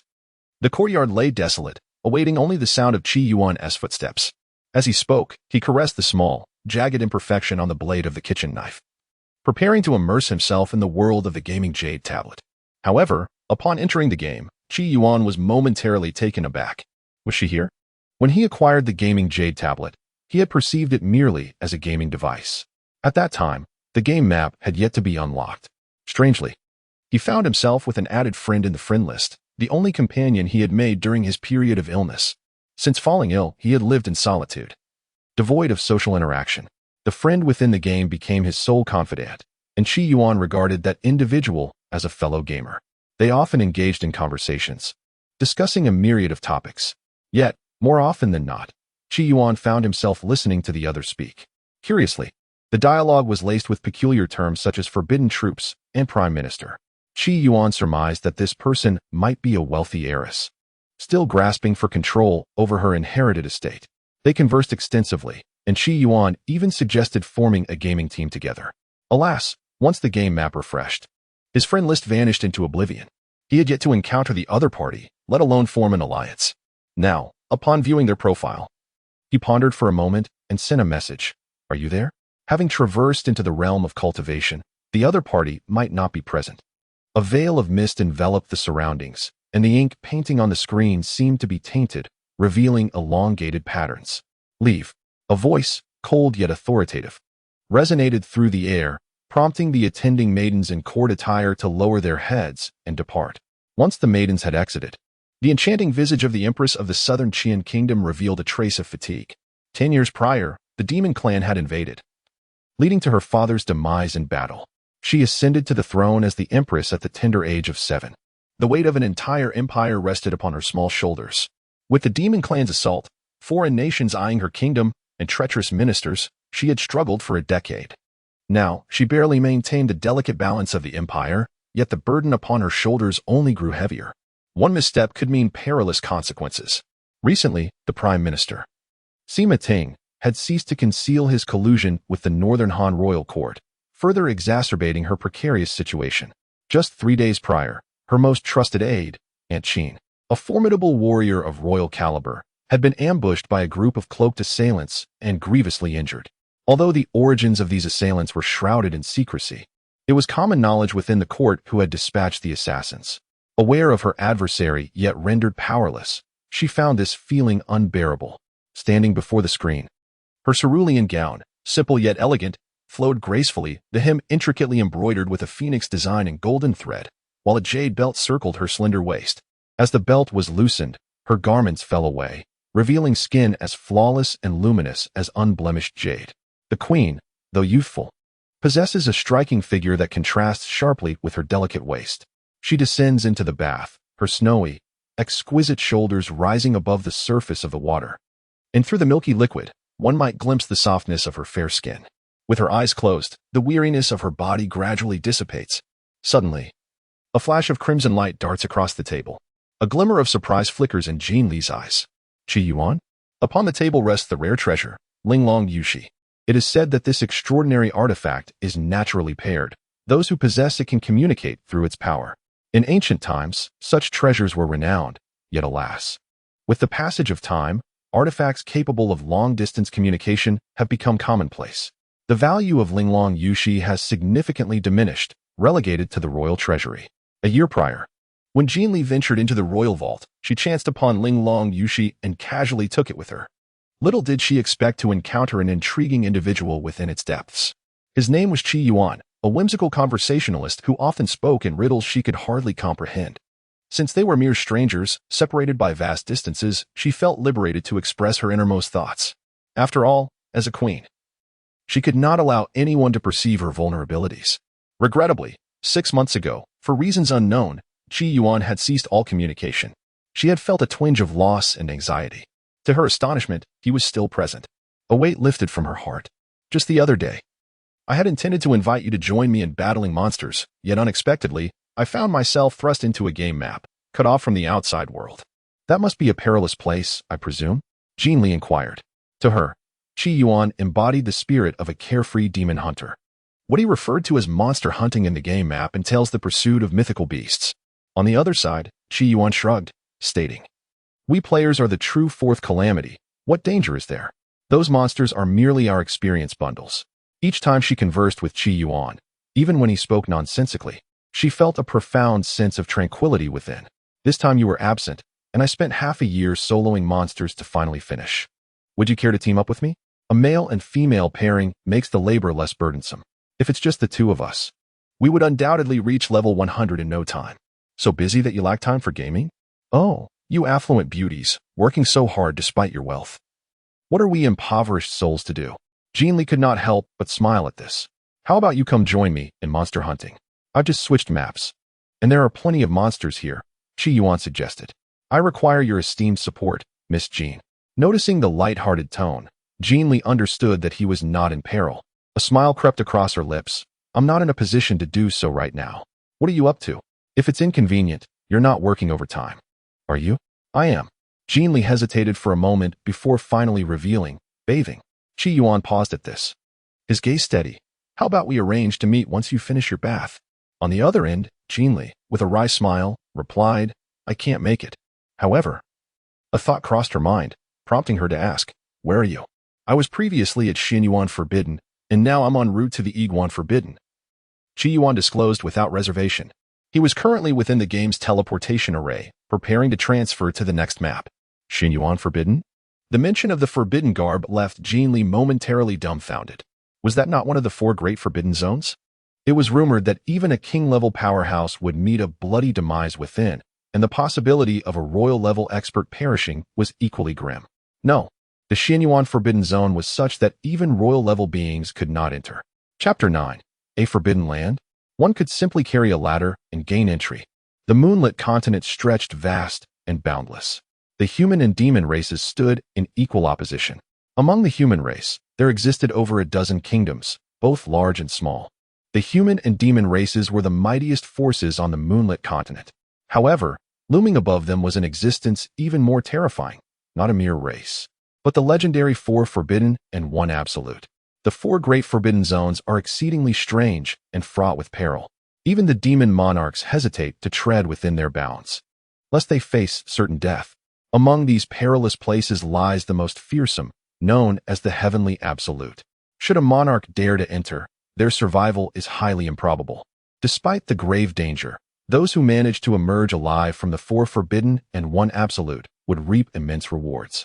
The 4 great forbidden zones are teeming with spiritual herbs and countless heavenly treasures. It is said that within the Heavenly Absolute, there exists an ascension platform. Ascending it may grant passage to the fabled celestial realm. The Qin Yuan Forbidden Zone is notably renowned, situated within the borders of the southern Qin Kingdom, less than 1,000 miles from the southern Qin Imperial City. Unlike other forbidden zones, the Qin Yuan Forbidden Zone is believed to have been transformed from the tomb of an unparalleled powerhouse. Its periphery is ensconced with supreme prohibitions, rendering even royal-level experts incapable of entry. How could this be possible? At first, Jean Li suspected that Qi Yuan was jesting. Nevertheless, she cautiously inquired, You cannot be serious. Can you? What purpose would it serve to deceive you? I await the invitation to form a team, for embarking on the dungeons alone is exceedingly dull. Jean Li found it somewhat hard to believe. The Qin Yuan Forbidden Zone is teeming with monstrous beings. I spent over half a year vanquishing every last one of them, utterly exhausted. Jean Li was taken aback. The beasts within the Qin Yuan Forbidden Zone are not merely numerous, they are formidable as well. The Wishing Moon continent has endured for countless ages, producing exceptional talents, yet no era has ever conquered a single forbidden land. To pierce through the Qi Yuan forbidden zone requires an extraordinary level of power. I fear even the most supreme sovereign could not achieve it. What level of cultivation do you possess? Are you a sovereign? Jinli inquired cautiously. A sovereign? What is that? I am currently at level 82. Level 82? Jinli was somewhat puzzled. Yet she was aware that Qi Yuan had always spoken in peculiar ways. For instance, he once expressed a desire to ride a spaceship to gaze upon the stars, yet feared the lack of oxygen might lead to his demise amidst the celestial bodies. How distant the stars are. According to ancient records, the world comprises realms such as the human realm and the immortal realm, among countless others. Each realm shares the same expanse of starry sky.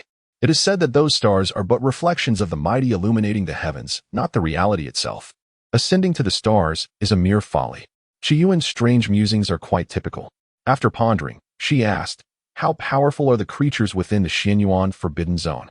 The mightiest among them is a deranged pin. It is particularly insidious, often transforming into a pin at night to launch stealthy attacks without adhering to any martial ethics. Consequently, every time I log off to rest, I must dig a hole to bury myself. It is, at best, barely above level 70. A deranged pin? Level 70? Jinli pondered. If what Qi Yuan said is true, then level 70 should correspond to the rank of an emperor, perhaps even the supreme emperor. In the entire southern Qian nation, the number of emperors is exceedingly few, merely 2 or 3. It is rumored that the Qi Yuan forbidden area possesses restrictions, seemingly preventing even emperors from intruding. Jinli remarked, the Qi Yuan forbidden area is quite easy to enter, akin to visiting a cinema. Just carry a ladder, and you can gain access. The beasts within will not attack you, Qi Yuan stated. I have already penetrated this instance of the Qi Yuan forbidden area. All right. I shall say no more. I am now at the garment forbidden area. We shall converse again next time. With that, Qi Yuan severed the communication. As Jinli bathed, a wave of despondency washed over her upon hearing this. Their exchange had been hurried, lacking in substance. The distance from the Qi Yuan forbidden area to the garment forbidden area spanned 100,000 miles. How could such a brief duration suffice? Even the Supreme Emperor could not achieve this. In the visions that flickered within Jin Li's mind, Qi Yuan began to blur once more, shrouded in an enigmatic veil. Qi Yuan, what manner of person are you? Jin Li mused, as she cupped a handful of water, allowing it to cascade down her alabaster shoulder. Her worries dissipating like the flowing liquid. Is it truly significant to discern the nature of Qi Yuan? At the very least, they are excellent pen pals, friends who have yet to meet. Once Jin Li completed her bath, she personally adorned herself. She harbored a distaste for having palace maids attend to her. For who could tell if there were spies from Prime Minister Sima Ting among them? As the night deepened, she picked up the memorials and began her review. Occasionally, her delicate brows furrowed as her slender fingers scribbled notes. The southern conflict intensifies, and the war clan has also joined the fray. In 3 days, the Crown Prince of Nanfeng will arrive at the imperial capital. Jinli pressed her forehead, feeling a throbbing headache. Presently, the kingdom of Nanjian resembles a succulent piece of meat, coveted by many. Jinli is acutely aware of the intentions behind the Crown Prince of Nanfeng's visit. As she perused the memorials, her headache intensified. Thoughts of Qi Yuan crossed her mind. Only conversing with him could allow her to shed her identity and the weight of her responsibilities. Nevertheless, she understood that having indulged in luxury as the Empress of Nanjian, she must shoulder the welfare of its people.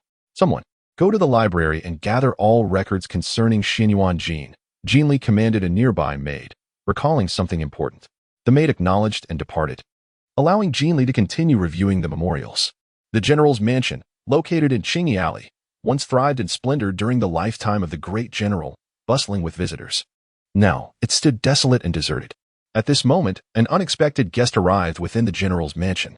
This individual was a towering figure, standing nearly 7 feet tall, with a beard that added to his imposing presence. Yet the most striking feature was a noticeable indentation in the center of his forehead. He was Sima Ting, the powerful minister of the kingdom of Nanjian. He gazed at the general's widow and spoke slowly. Madam Qin, I trust your injuries are not severe? Madam Qin looked at Sima Ting, fury igniting in her eyes. Sima Ting, she exclaimed, her complexion paling further. She was acutely aware of who was responsible for her injuries, and it infuriated her that he dared to come. Sima Ting remained unperturbed, responding calmly, Madam Qin, the situation is settled. Why do you persist in your delusions? What future awaits you by following that girl? Do you dare show disrespect to the Empress? Aunt Qin exclaimed with indignation. Were it not for the treacherous ambush that left her grievously wounded, even with her supreme prowess, Sima Ting would not have dared to address her so insolently. Sima Ting cast a contemptuous glance at Aunt Qin, his eyes betraying disdain. A mere woman, if it were not for me. What right would she have to ascend to such a position? On the day she was crowned. Her stumble was a clear omen from the heavens. She is unworthy of her rank. For a decade, she has governed Nanqian amidst internal strife and external threats. Without my guidance, the nation would have surely faced ruin long ago.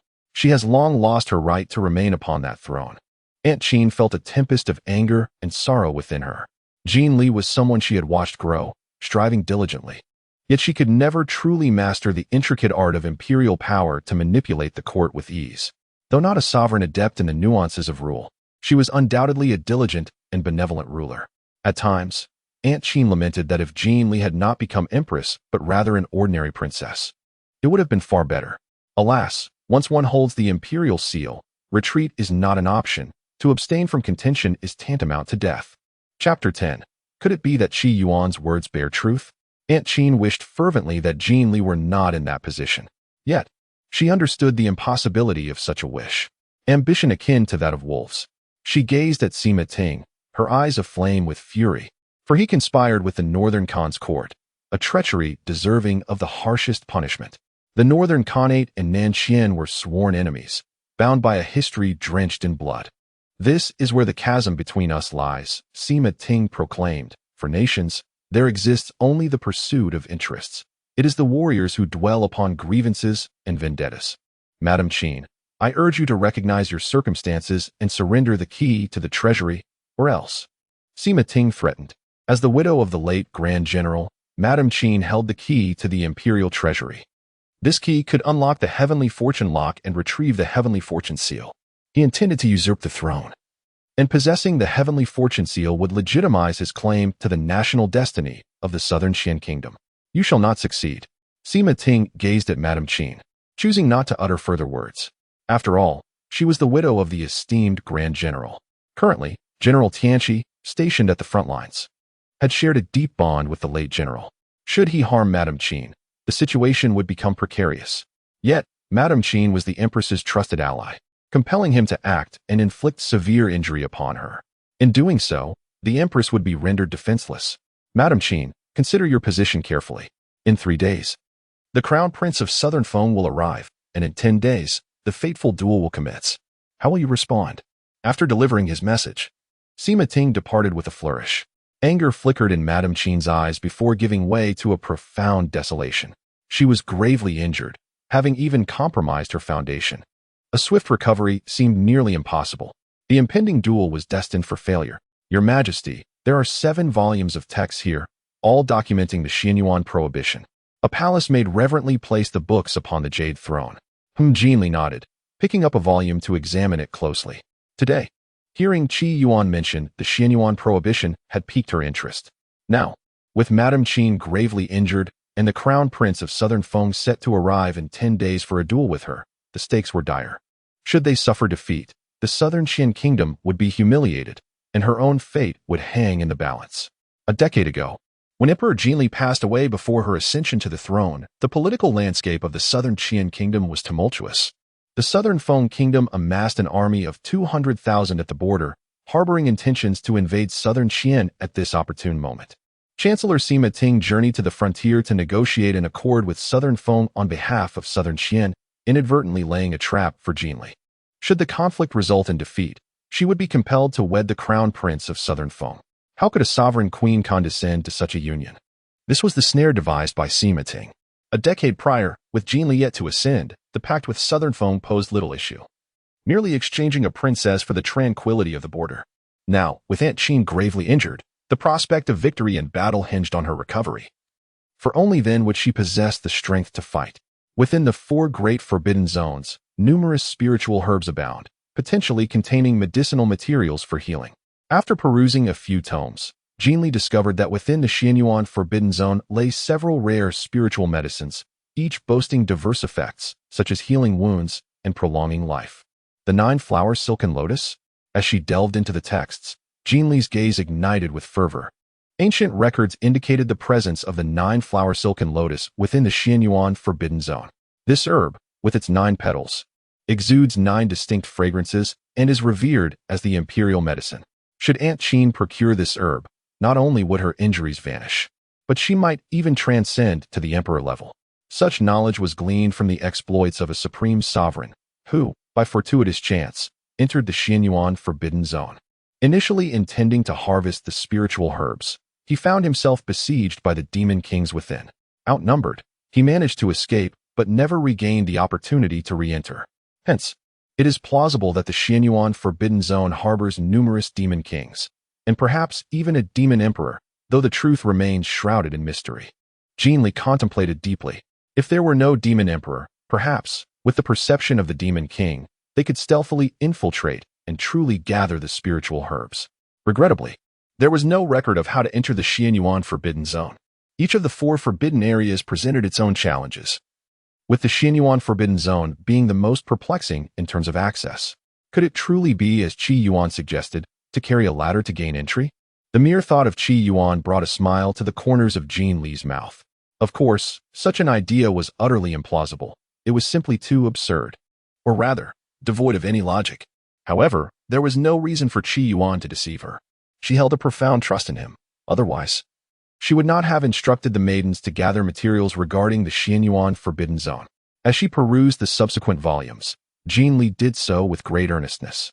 Unfortunately, none contained information on how to access the Qi Yuan forbidden zone. Just then, her eyes caught a particular entry, prompting her to read aloud. In Qi Yuan, there exists a creature, resembling a fox's tail or a pen, frenzied and mad, most fond of nighttime ambushes. This entry was also documented by that supreme sovereign. Jin Li was momentarily stunned, as Qi Yuan's earlier words echoed in her mind. The frenzied pen, particularly sinister, relished transforming into a pen at night to stealthily attack others without honor.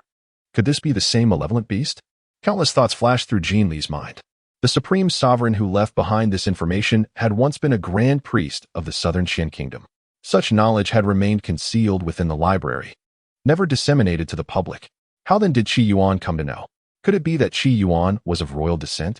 At this moment, turmoil brewed within Jin Li's heart. No, he knew that the fiendish beast was named the Frenzied Pen. Could it be that Qi Yuan has truly ventured into the Qi Yuan forbidden zone? Jin Li took out the exquisite Ruan Yixi and hastily sent a message. Qi Yuan, have you genuinely entered the Qi Yuan forbidden zone? Carrying a ladder. It cannot be a mere fabrication, can it? I am in urgent need to enter that place. Although Qi Yuan often indulged in nonsensical chatter, this time, she wagered her very life. Qi Yuan would not jest about such matters. Regrettably, the Yuan forbidden zone was too distant. Otherwise, sigh. Jin Li lamented before her gaze sharpened with determination. Prepare yourselves. I shall depart the palace tomorrow. Time was of the essence. She resolved to leave the palace the next day and head towards the Qi Yuan forbidden zone. She had no alternative. Remaining in the imperial capital would only mean awaiting her demise. However, a thought crossed her mind, prompting her to issue further commands. Qilin guards. Dispatch a team to the Yuan forbidden zone and investigate any peculiar occurrences there. Qi Yuan had claimed to have visited the Yuan forbidden zone. If Qi Yuan was indeed formidable, then disturbances would surely ensue in the Yuan forbidden zone. Thus, she sent the Qilin guards to gather intelligence about the area. Meanwhile, within the Yuan forbidden zone, Qi Yuan hefted a golden greatsword, gazing ahead at the peculiar beings floating before him, curiosity gleaming in his eyes. Chapter 11. Brothers' Protection. Qi Yuan surveyed the scene, observing a myriad of colorful garments drifting within the Yuan forbidden zone. The designs of these whimsical creatures were remarkably imaginative. The vibrant attire included flowing skirts, cropped tops, long robes, vests, nursing dresses, overcoats, and suspenders, a complete array of ancient and modern fashions. These garments appeared as if they were living entities, gracefully suspended in the air. As the vibrant garments adorned the surroundings, Qi Yuan turned sharply upon entering the garment prohibition zone. The clothing bore no heads, appearing hollow, yet Qi Yuan felt as though countless eyes were fixated upon him. Resolute and instinctively, he fled. Despite his formidable level of 82, the sheer multitude of clothing creatures within the zone was overwhelming. Before him stood thousands, many exceeding level 50. Crucially, the beasts and monsters within the Qi Yuan zone, though powerful, lacked cohesive organization and fought independently.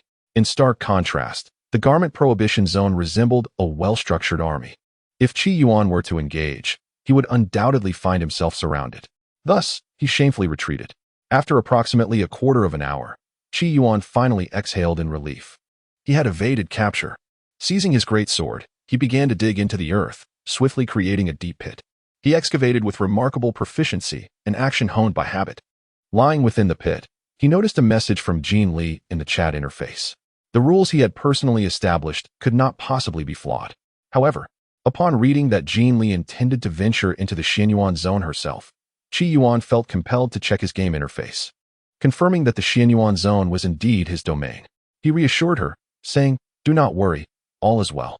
Proceed boldly." As Qi Yuan stood atop the seven-colored peak, gazing at the moonlit sky, he sensed a wave of fatigue wash over him. Perhaps it was the prolonged engagement with the game that had drained his spirit. He conveyed to Jean Li in the game, "There are far too many clothing creatures in the garment prohibition zone. We shall return to hunt tomorrow. I have dug a pit and buried myself beneath the earth." Having logged off, Wanan, Qi Yuan set aside the game jade slip, which seamlessly integrated with his being. Meanwhile, in the pitch-black palace, the already slumbering Jean Li abruptly opened her eyes. Her gaze fell upon the exquisite jade vessel, and upon glimpsing its contents, an inscrutable expression flickered across her eyes. "Be cautious, take care, good night," was but a simple farewell. At the same time, in the Prime Minister's residence, Sima Ting remained awake. A multitude of official documents awaited his attention upon his desk. "Has Her Majesty exhibited any unusual activity today?" Sima Ting inquired, placing the documents down slowly. Beside him, a figure shrouded in shadows emerged, bowing slightly as they spoke. "Today, the Empress met with the Minister of Revenue at the hour of noon to discuss the allocation of disaster relief funds. Later, she visited the elderly Lady Qin at the hour of. Upon returning to the palace, she has been engrossed in reviewing memorials without any notable disturbances. However, she did instruct her maidservant to retrieve materials pertaining to Xianyuan Jin from the library during the night." "Xianyuan Jin?" Sima Ting chuckled, realizing she had exhausted all avenues and now pinned her hopes on the elusive Xianyuan Jin. He understood that the duel set for 10 days hence was of paramount significance to Empress Jean Li. Should she falter, the already tenuous situation would surely collapse. With Madame Qin gravely injured, she stood no chance against the national master of Nanfeng. Thus, it was evident that Empress Jean Li had ventured into the realm of Xianyuan Jin, seeking to acquire a divine remedy to save Madame Qin. This was Sima Ting's conjecture. The Empress had reached a point of desperation. There was no need to concern oneself further. Sima Ting held little regard for Jean Li. His primary concerns lay with the collaborators of the Northern Han royal court and the formidable General Tian Qi stationed at the borders. Nonetheless, he picked up the document and added, "Take some individuals along to observe and ascertain if any unforeseen events arise. One must always exercise caution in their endeavors." A familiar tone resonated. Qi Yuan waved his hand, sealing the wooden cat puppet once again, rendering it silent. However, on this occasion, Qi Yuan unusually opened his eyes. The sun had already begun its ascent. As the senior disciple of the seven-colored peak, it was imperative that I set an example for my junior sister and refrain from indulging in sloth. Although the disciples of the Divine Light sect had already completed their morning exercises, it was a rare occasion for Qi Yuan to rise so early. After freshening up, he stretched lazily as sunlight streamed onto his face, exuding an air of languid elegance. Yet, due to his striking handsomeness, even his languor appeared exceptionally charismatic. "Good morning, junior sister," Qi Yuan greeted as he stepped out of the courtyard, only to catch sight of Jiang Ling Su, drenched in perspiration. He refrained from approaching her, deliberately maintaining his distance. In his line of sight, hidden information about Jiang Ling Su emerged. She is an ordinary girl endowed with considerable skills in Taoism, diligently practicing in hopes of one day possessing the power to command the world and prevent calamities from recurring. Upon reading this, Qi Yuan's assessment of Jiang Ling Su deepened. Jiang Ling Su, observing Qi Yuan, furrowed her brow and remarked, "Senior brother, you appear rather haggard, almost as if you have indulged excessively." Qi Yuan paused momentarily. He had merely spent too much time gaming, resulting in mental fatigue. In the present day, his prowess remains ensnared at the perfected stage of Qi refinement. Yet he has yet to embark upon the path of foundation establishment. Thus, is it not rather ordinary for him to expend energy on gaming? Regrettably, Qi Yuan finds himself lacking two essential elements to advance into foundation establishment. The first is an appropriate cultivation method, and the second is a fitting spiritual object for foundation establishment. The suitable cultivation method, naturally, must be self-created. Although his cultivation level is modest, his perception allows him to discern hidden information. He can whimsically devise a cultivation technique and continually refine it through this hidden knowledge. Qi Yuan has already perused the various cultivation methods of his sect. Alas, he is still far from creating his own technique, perhaps due to insufficient accumulation. However, having just observed Jiang Lingsu, who possesses countless techniques, he turned to her and said, "Junior sister, you must assist your senior brother." He had not taken Jiang Lingsu's verbal assault to heart. "What is it?" Jiang Lingsu inquired with concern, fearing that her senior brother might be encountering difficulties in his cultivation. "I see you come from an extraordinary background. Are you in need of a loan?" "Not at all," Qi Yuan replied. "What I wish to inquire is whether you possess any surplus cultivation methods, regardless of their grade, that I might peruse." Jiang Lingsu exhaled in relief. "How many do you require, senior brother?" "The more, the better," Qi Yuan replied. "Ideally, several hundred, perhaps even 1,000. A plethora of techniques would indicate a substantial quantity." "Senior brother, what do you intend to do with these methods?" Jiang Lingsu questioned. Qi Yuan replied languidly, "I have stated it, yet you would not believe me.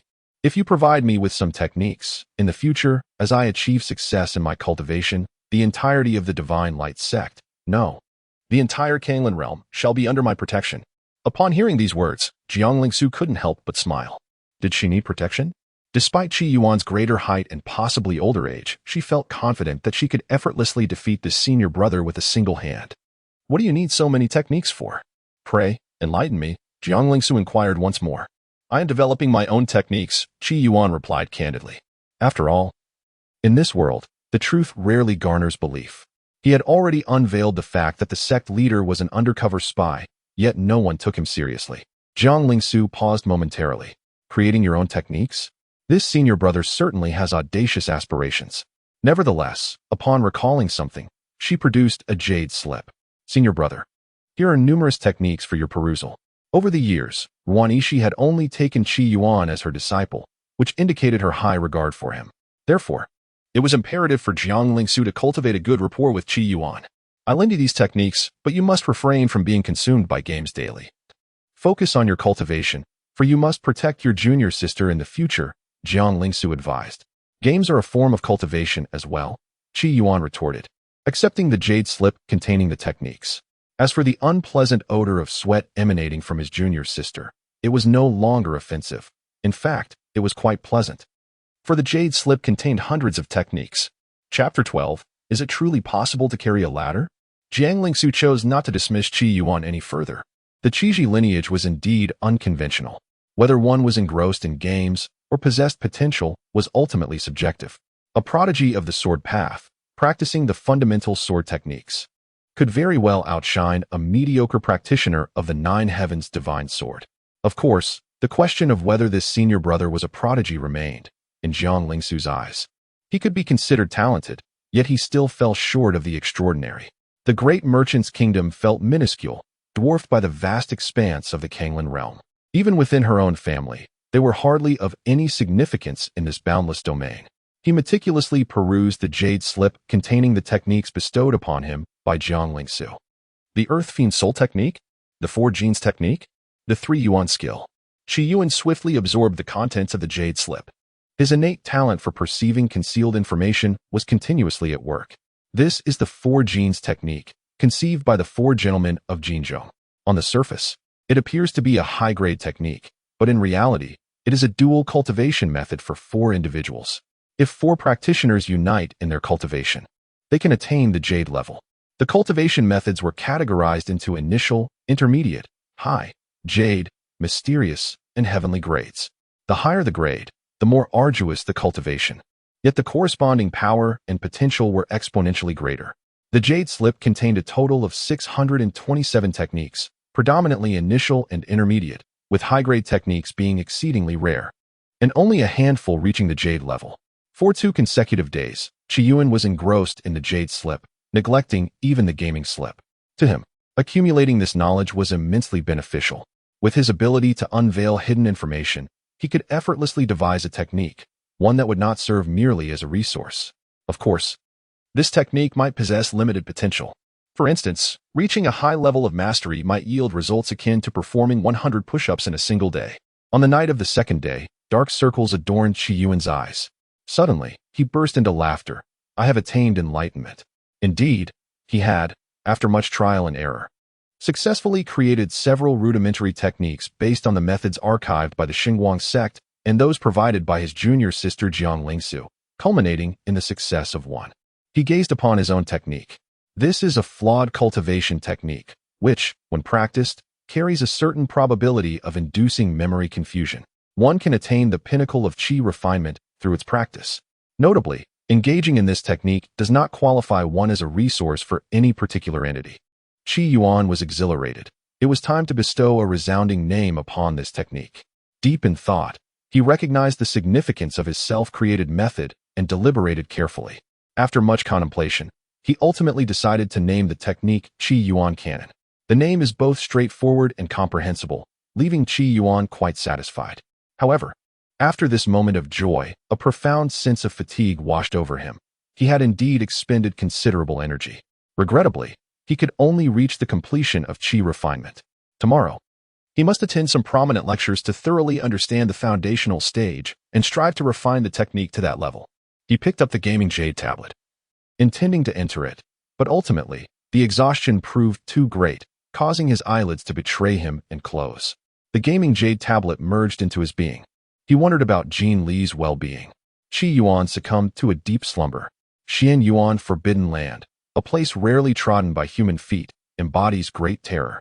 The interior of the Forbidden Land is fraught with peril, and even the periphery is laden with danger. Few dare to approach, especially the Xian Yuan Forbidden Land, said to be inaccessible even to the supreme emperors.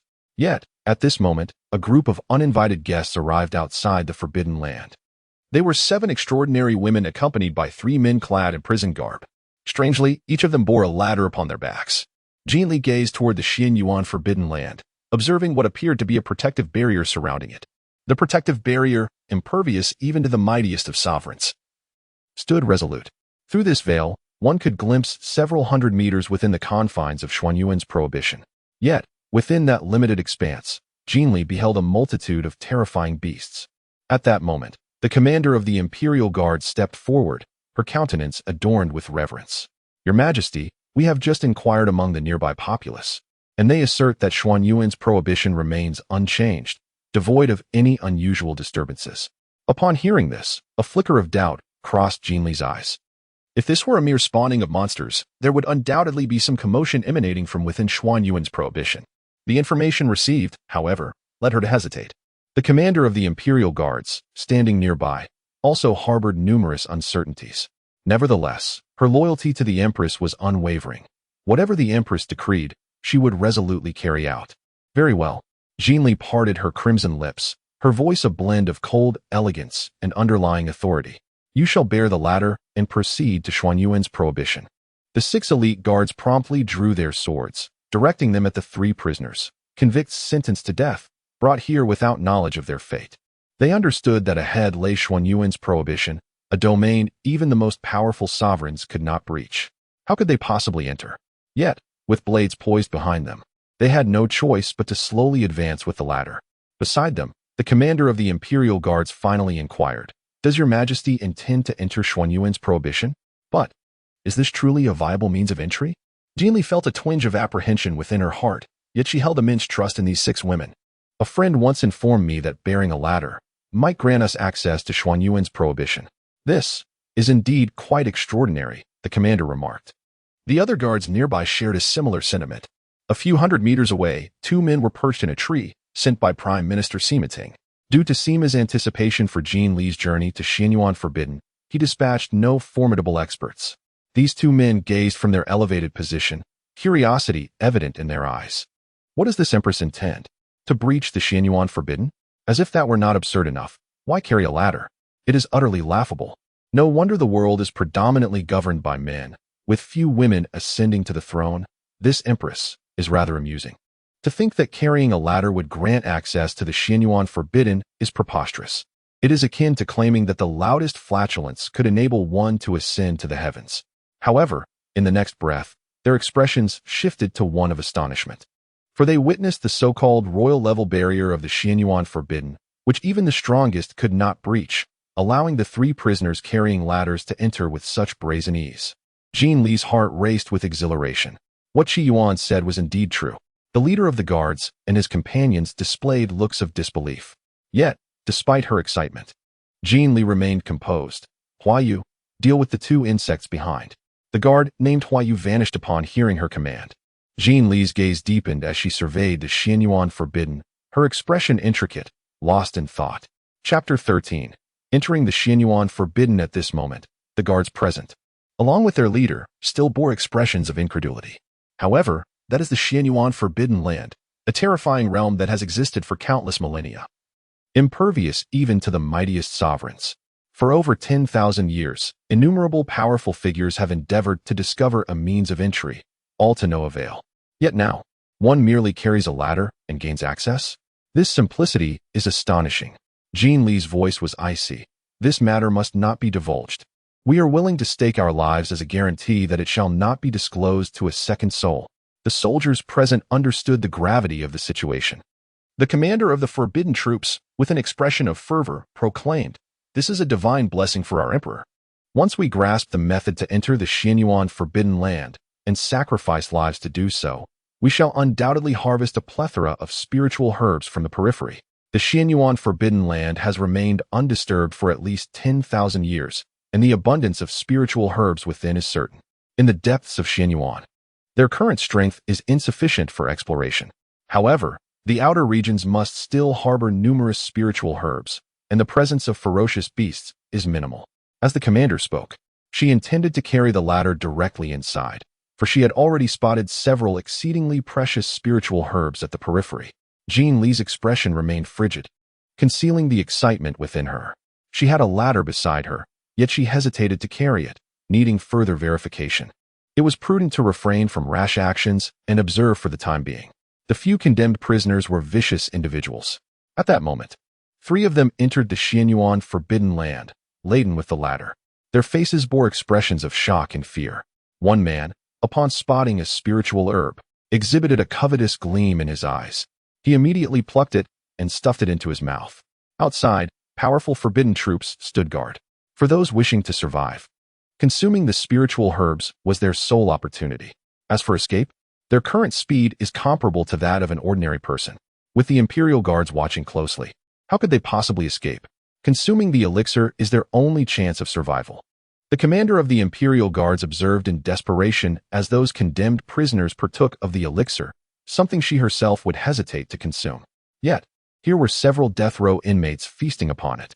Empress Jin Li remained composed and silent, her gaze fixed on the Qi Yuan band. The commander, witnessing this, could only remain rooted in place, her heart aching profoundly, far more than if a few ounces of flesh were to be excised from her chest. At that moment, the Empress's pupils constricted. The Imperial Guards present also sensed the impending danger and became vigilant. Suddenly, a roar echoed, and a massive creature, towering a full yard high with azure eyes and white fur, emerged. With a single stomp, trees and debris were shattered, splintering into the air. The beast was merely a few hundred meters from the 3 prisoners. For such a ferocious creature, that distance was negligible. The azure vigor tiger. The commander's expression turned grave. It was a terrifying beast of royal caliber. Though she was a royal-level powerhouse, her realm was on par with that of the azure vigor tiger. However, in practical combat, she was no match for this creature. The azure vigor tiger was inherently bloodthirsty, and the 3 prisoners were undoubtedly doomed. At this moment, with the tiger's appearance, they could not approach the perimeter of the Qi Yuan band, lest a collision occur. Upon realizing the presence of the azure vigor tiger, 2 of the prisoners abandoned the ladder and fled in a frenzy, while one, paralyzed by fear, clung tightly to the ladder, unable to move. Roar! The azure-striped tiger emitted a deafening roar, unleashing a torrent of energy from its jaws, targeting the fleeing prisoners. In an instant, one prisoner froze in place, collapsing to the ground, his body shattered and bloodied. The remaining individual, who lay helplessly clutching the ladder, was so petrified that a yellow liquid streamed down his trousers. The azure-striped tiger cast a glance at the last remaining prisoner, a flicker of inscrutable emotion passing through its eyes, a blend of contemplation and reverence. Yet, the tiger turned and departed. The commander of the Imperial Guard stood in stunned silence, as did the other guards. Why did the azure-striped tiger leave? Was it not a creature of insatiable bloodlust? Surely, any human who dared to enter would face its wrath. Meanwhile, the gaze of Empress Qin Li flickered with a complex array of emotions. Carrying a ladder allowed one to enter the Qi Yuan forbidden zone unobstructed. Qi Yuan had not deceived her. His words rang true. Who exactly is Qi Yuan? Qin Li felt a wave of confusion wash over her, accompanied by a hint of self-doubt. However, she quickly cast aside these sentiments. Everyone, hoist the ladder and follow me inside. Remember, even if we encounter terrifying beasts, the ladder must remain at our side. Do you understand? As you command. The guards responded in unison. The commander of the Imperial Guards urged, Your Majesty, your status is exalted. How can you risk venturing into such perilous territory? Allow us to go in while you remain here. Empress Qin Li recalled Qi Yuan's trust in her. If she refrained from entering, it would be a disservice to his faith. No matter, I shall enter with you. Her words brooked no dissent. Thus, a small group, laden with the ladder, ventured into the depths of the Qi Yuan forbidden zone, swiftly dealing with the surviving prisoner in their path. So many spiritual herbs. This is the three-flower fragrance. The air was charged with excitement as the elite soldiers entered the periphery of the Qi Yuan forbidden zone. The abundance of spiritual herbs in this secluded realm, untouched for millennia, was astounding. Unlike other restricted areas where potent herbs had long been harvested by powerful beings, this place remained a treasure trove, with even the mightiest hesitating to venture deep within. In just a single hour, they had already gathered 23 royal-grade spiritual herbs. Qin Li let out a sigh.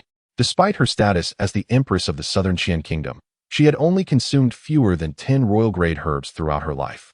Yet here, in such a brief span, they had amassed an impressive collection. The quantity of herbs of lower grades was even more significant. The value of their harvest could easily surpass the annual yield of the national treasury. The commander of the elite troops glowed with excitement. With such a wealth of spiritual herbs, we could cultivate countless powerful beings and summon many skilled practitioners to our cause. Qin Li felt a surge of joy within her.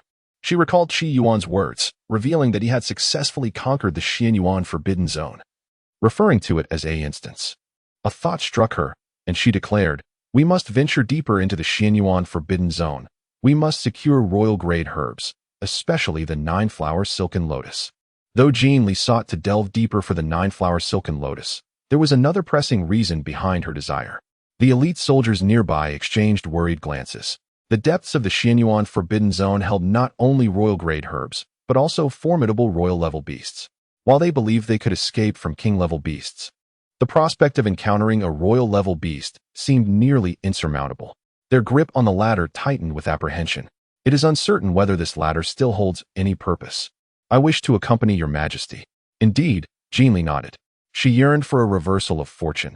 Merely possessing these 20 or so royal-grade spiritual herbs was utterly insufficient. She must acquire the 9-flower silk, heal Aunt Qin's injuries, and even assist her in advancing further. Furthermore, she needed to gather other imperial-grade spiritual herbs. Naturally, her curiosity also compelled her to explore the depths of Qi Yuan Forbidden, the place where Qi Yuan had resided for 6 months. A group of exquisite ladies, burdened with the ladder, cautiously traversed the Qi Yuan Forbidden. Regardless of the ferocious beasts they encountered, whether formidable or feeble, fierce or docile, they regarded the group with indifference, even hesitant to harm Qin Li and her companions. This spectacle left the commander of the Forbidden Army in astonishment. We carry a ladder and can enter the Qi Yuan Forbidden. Yet these beasts do not attack us. This phenomenon is truly beyond comprehension. Upon concluding her statement, she shifted the conversation. I wonder which extraordinary individual imparted this method to your majesty. The others also gazed at Qin Li, their curiosity piqued. Surely, it must be an unparalleled sovereign. Chapter 14. The diligent Qi Yuan. A glimmer of tenderness flickered in Qin Li's eyes. He is my dear friend. She added, his identity. I am not entirely certain. The several members of the Forbidden Army present were visibly moved. Who could this extraordinary person be? Surprisingly, I find myself equally industrious. It seems that the commendable virtue of diligence inherent in our people is indeed etched in my very genes. Qi Yuan stretched his body, feeling a sense of joy. Today, the puppet cat had yet to call, and he was already awake. Indeed, abstaining from games and embracing an early rise allows one to relish such a splendid morning. At that moment, Jiang Lingsu's voice echoed. Senior brother, we have completed our morning training. Qi Yuan felt a tinge of embarrassment upon hearing this. Jiang Lingsu continued, however, compared to previous days, you have shown improvement. If you adhere to your earlier promise and refrain from indulging in those degrading games, the future looks promising. Games are simply impossible to forsake, Qi Yuan firmly countered. Senior brother, did you not say you would protect me in the future? Jiang Lingsu replied with a smile. If you do not diligently cultivate, how can you shield me? Let us hope you do not cause trouble that requires me to come to your aid. Your protection would be most welcome, Qi Yuan remarked. One of my favorite sayings is, in wealth and honor, do not forget the humble. Jiang Lingsu shot him a disapproving glance. Suddenly, Qi Yuan recalled something and produced the jade slip of cultivation techniques. Sister, here is your jade slip. I return it to you. Thank you. Jiang Lingsu accepted the slip, a smile gracing her lips. Senior brother, have you created your own cultivation technique? Of course, Qi Yuan replied confidently, though it is not yet perfected. It can only be cultivated to the peak of Qi refinement. I need to enhance it to foundation establishment. Jiang Lingsu paused, then laughed more heartily. To create your own technique in merely 2 days, you are truly a prodigy. Her words were somewhat insincere, for such an achievement seemed implausible. It was more accurate to say he had merely modified someone else's technique and claimed it as his own. Nonetheless, that was impressive in itself. Would you care to revise the technique I created? Qi Yuan spoke earnestly, expressing that the cultivation methods they practiced were fraught with significant issues. However, such methods could potentially serve as sustenance for a certain existence. Naturally, Qi Yuan had no intention of cultivating in such a manner. Thank you for your kind intentions. Senior brother, but I must decline, Jiang Lingsu replied. The techniques she cultivated were of celestial grade. There was no possibility of altering her practice. Senior brother, judging by your attire, are you preparing to descend the mountain? Indeed, Qi Yuan nodded.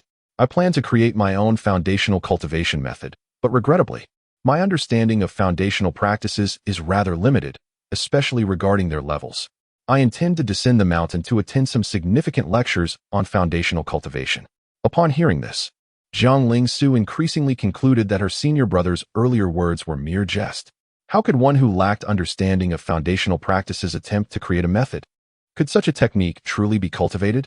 Before departing, Jiang Lingsu kindly cautioned, Senior brother, cultivation methods are the foundation for practitioners. One must not modify them lightly.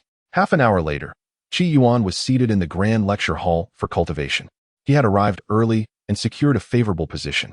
Gradually, many disciples entered the hall, and upon spotting Qi Yuan, they displayed expressions of confusion. They lowered their voices and whispered amongst themselves. He wears a purple robe. He must be a true disciple. Why is he attending this grand lecture? This is no ordinary purple robe. Observe his collar, adorned with 9 golden threads. He is not merely a true disciple, but the chief of one peak. What? The gazes directed at Qi Yuan were filled with awe and curiosity. After all, such grand lectures typically attracted only outer sect disciples and miscellaneous workers, with inner sect disciples being quite rare, let alone true disciples. Within the Divine Light sect, disciples are categorized into true disciples, formal disciples, and servant disciples. The servant disciples hold the lowest status. They are permitted to cultivate, but must fulfill menial tasks. Formal disciples are further divided into inner disciples and outer disciples, both of whom formally pledge allegiance to a single peak. Once an inner disciple takes a certain elder as their master, they ascend to the rank of true disciple. However, even among true disciples, there exists a disparity, primarily determined by the master's prowess. The chief disciple of a peak is indeed the epitome of true discipleship, and even the most ordinary elders would hesitate to offend them. Such a chief disciple is meticulously groomed by the peak master, and it is inconceivable for them to attend such a large class. He is Qi Yuan, the chief disciple of the 7 Colors Peak. It is no wonder he is revered as the chief disciple. He is truly handsome. Upon learning of Qi Yuan's identity, the servant and formal disciples displayed a myriad of expressions: envy, reverence, and even jealousy. Why had he come here? Rumor has it that he had angered the master of the Seven Colors Peak, prompting the master to seclude himself within the Seven Colors Hall. I have only shared this information with you, so please do not speak of it elsewhere. To offend the Peak Master, his audacity is remarkable. It is said that the other true disciples refer to Qi Yuan as a rebellious disciple who betrays his master and extinguishes his ancestral teachings. The crowd buzzed with chatter, and several attractive female disciples cast flirtatious glances at Qi Yuan. However, considering Qi Yuan's rebellious reputation, they dared not be too overt, lest they attract trouble. Sitting in his seat, Qi Yuan couldn't help but reflect. Indeed, a handsome man always becomes the center of attention. After the passage of half an incense stick's time, the attending deacon finally made their tardy entrance. Before them stood an elderly man, nearly buried in the earth, who, upon catching sight of Qi Yuan, momentarily paused, only to be overtaken by a flicker of pride. He believed that his teaching was so exceptional that even the esteemed chief disciple had come to attend his lecture. Resolving to deliver a presentation of utmost grandeur and sophistication, he aimed to leave Qi Yuan utterly astounded. In colloquial terms, he sought to impress with grandiloquence. I am Su Rinshan, and today, it is my honor to impart the essential principles of Foundation Establishment. Upon hearing this, the disciples in attendance adopted serious expressions. Although their cultivation levels were far from the realm of Foundation Establishment, acquiring knowledge about it in advance was invaluable to them. Beyond the stage of Qi refining lies Foundation Establishment, and those who achieve this status may serve as stewards of our esteemed Xinguang sect, enjoying its patronage. Yet, the path to Foundation Establishment is fraught with challenges, deterring many seekers of the Tao. As Su Rinshan spoke, a nostalgic glimmer appeared in his eyes. Recalling his own struggles to achieve Foundation Establishment, there exists a hierarchy even within Foundation Establishment. You should understand that it requires Foundation Establishment spiritual materials, which serve as the cornerstone for forging one's own foundation. The higher the quality of these spiritual materials, the more effective the Foundation Establishment process will be. Su Rinshan spoke with eloquence, and immediately, a disciple interjected, I know that Foundation Establishment spiritual materials are categorized into superior, middle, and inferior grades, with superior being the finest and inferior the least. Su Rinshan nodded in satisfaction. Indeed, the higher the grade of the spiritual materials, the more pronounced the effects of Foundation Establishment. While you are aware of the hierarchy of spiritual materials, it is likely that few among you know that Foundation Establishment itself also possesses levels. At this juncture, many in the audience sharpened their focus, for this was knowledge they did not previously possess.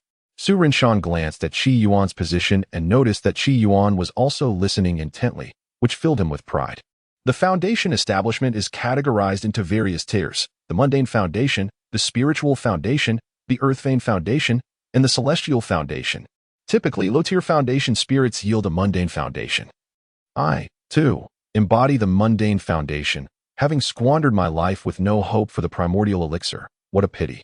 Medium-tier foundation spirits can achieve a spiritual foundation, and there exists the potential for an Earth-Vein Foundation as well. Conversely, high-tier foundation spirits correspond to the Earth-Vein Foundation. It is rumored that beyond high-tier foundation spirits, there are even more advanced foundation spirits capable of achieving the Celestial Foundation. The Celestial Foundation signifies a promising path toward becoming a true immortal. The crowd was breathless. Who wouldn't yearn to become a genuine immortal? Naturally, within each level of Foundation Establishment, there are further subdivisions. Furrowing his brows, Qi Yuan suddenly inquired, May I ask, esteemed teacher, is the Celestial Foundation the pinnacle of Foundation Establishment? Hearing the chief disciple of Qise Peak pose a question to him, Su Rinshan's beard nearly bristled with delight. Not at all. Above the Celestial Foundation lies the legendary Dao Foundation, which is the most formidable of all. Then, may I inquire what the Dao Foundation entails? Qi Yuan asked earnestly. Su Rinshan was momentarily taken aback. As a mere foundation cultivator, what did he know of the Dao Foundation? Nevertheless, he steeled himself and replied, The Dao Foundation is profound and unfathomable. I can only offer a few conjectures. Just listen and do not take it to heart. After uttering these words, Su Rinshan let out a sigh of relief. He began to weave an elaborate tale, reassured that he had already stipulated it was merely his speculation and should not be taken seriously. Moreover, such matters will remain and used by the disciples here throughout their lifetimes. He fabricated tales, and no one dared to expose him.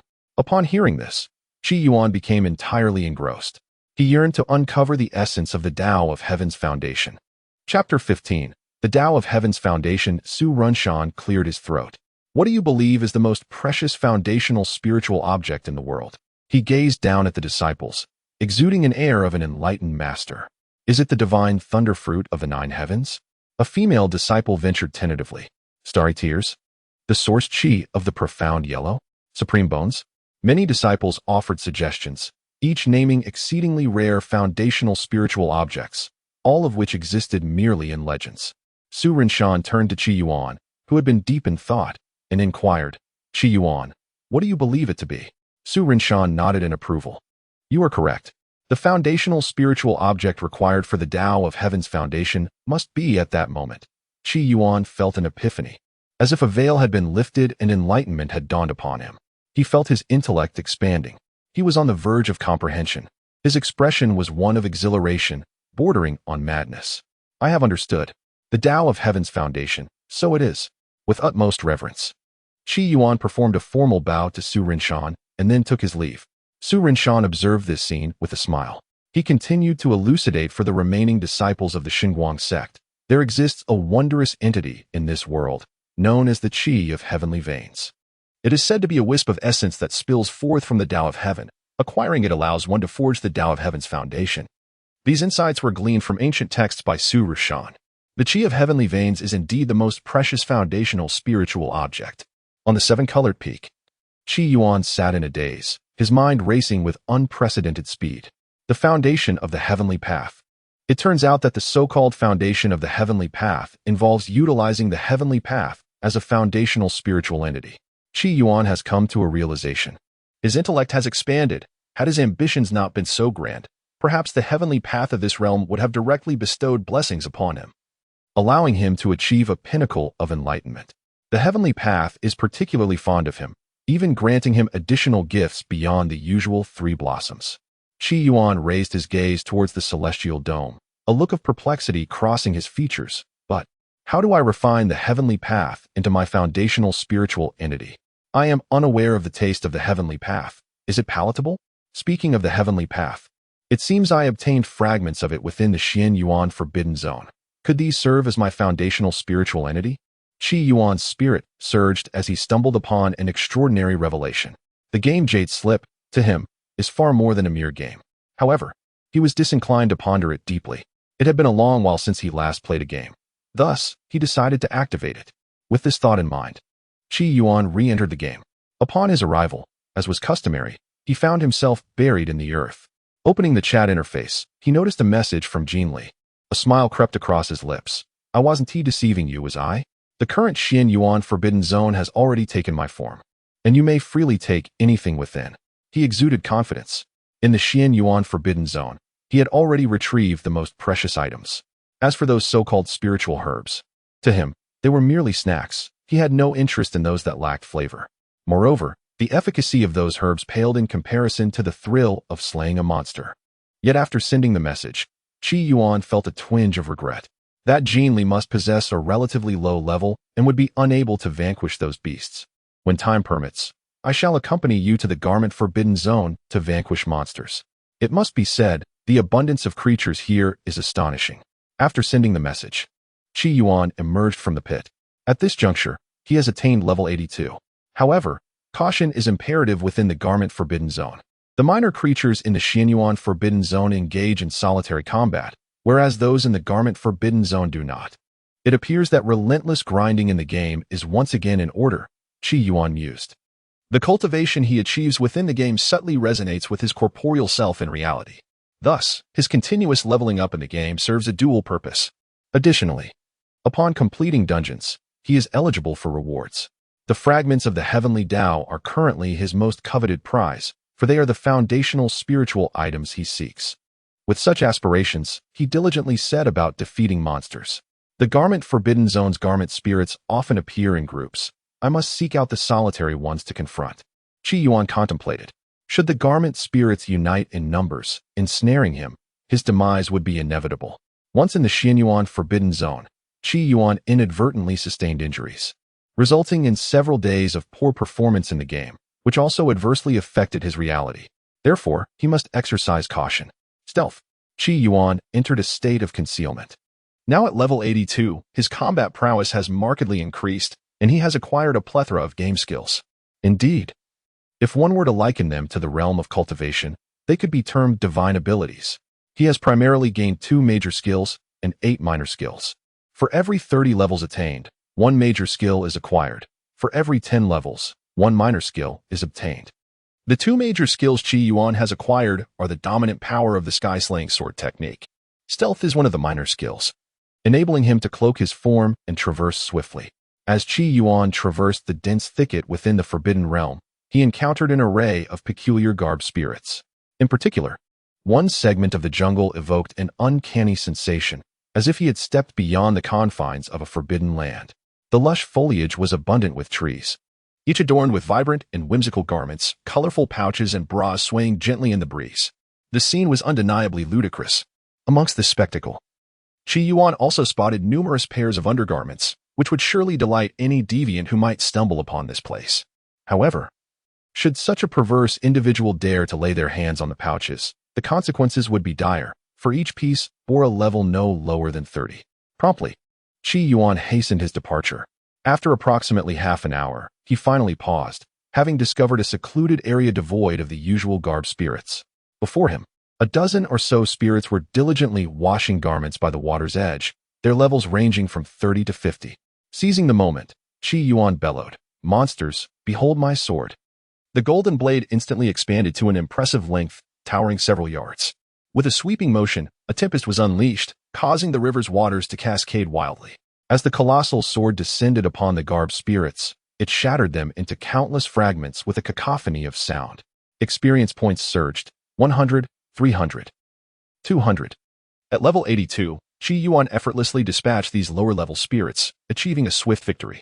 Satisfied, he clapped his hands, ready to seek out other garbed spirits. Prior to his next engagement, he employed a subtle skill to cloak the commotion, ensuring that the attention of any nearby spirits remained undisturbed. Unexpectedly, as Qi Yuan departed, he was met with the sight of over 100 robed apparitions hastening towards him. Simultaneously, he sensed numerous others converging from all directions. Stunned, he pondered how his presence had been revealed.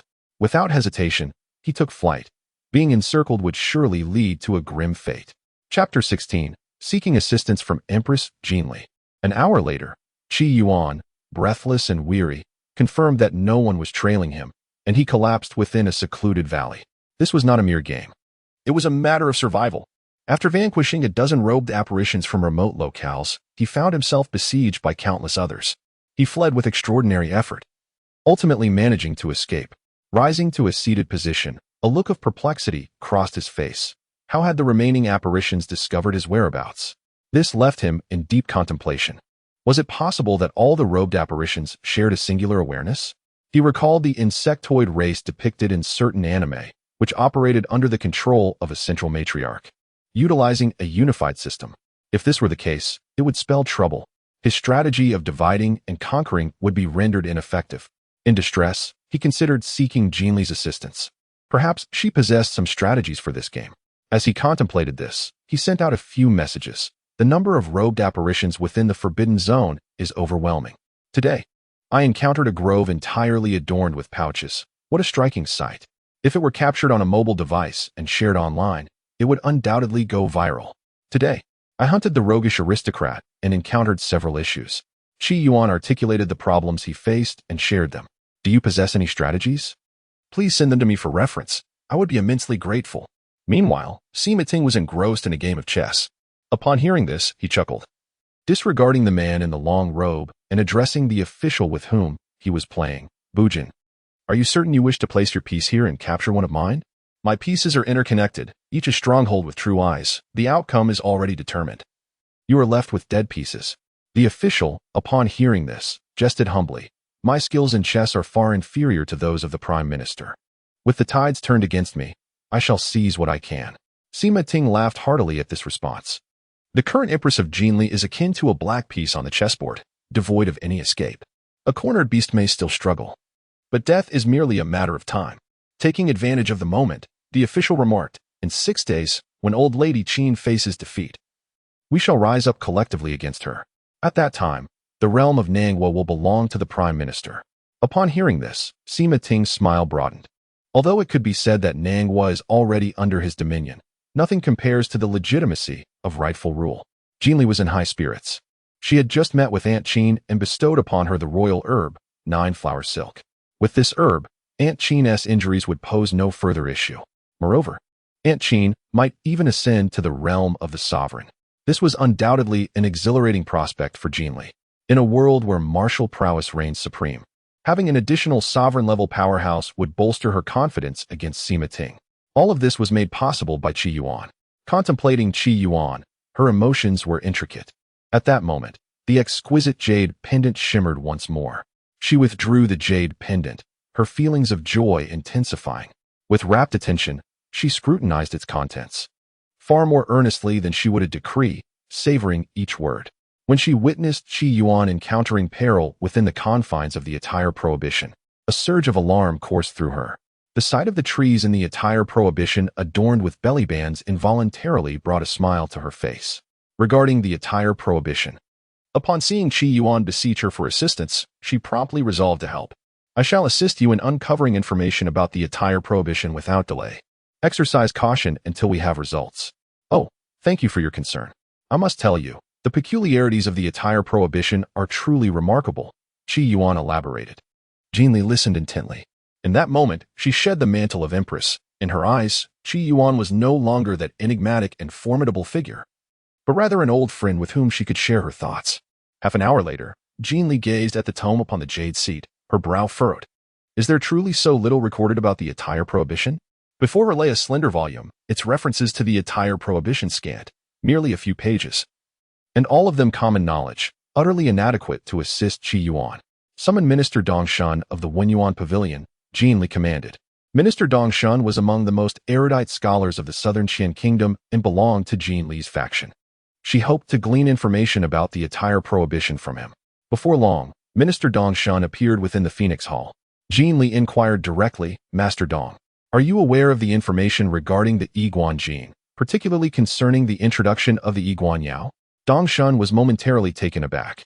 The Yiguan Jin is one of the 4 prohibitions and one marvel of the Wangyue continent, situated thousands of miles from the capital of the Nanshan Kingdom. Why would His Majesty be interested in such matters? The distance renders information about the Yiguan Jin indeed scarce. Upon hearing this, Jinli felt a twinge of disappointment. Would she be unable to assist Qi Yuan? However, at that moment, Dongshan seemed to hesitate before finally speaking. Your humble servant has something to convey. At the Yugong residence, there may exist records regarding the Yiguan Jin. The old duke had ventured there in his youth. Dongshan was aware that the Yugong residence possessed detailed texts concerning the Yiguan Jin. His reluctance stemmed from the strained relationship between the Yugong and His Majesty, which could be described as quite adversarial. The duke's daughter was the former favored concubine, while the current emperor's mother was the previous empress. The conflict between the favored concubine and the empress culminated in an untimely demise within the palace, for which the duke blamed the empress and, by extension, harbored resentment towards the emperor. Should Jinli seek the texts, she would undoubtedly face challenges. Jinli recognized this.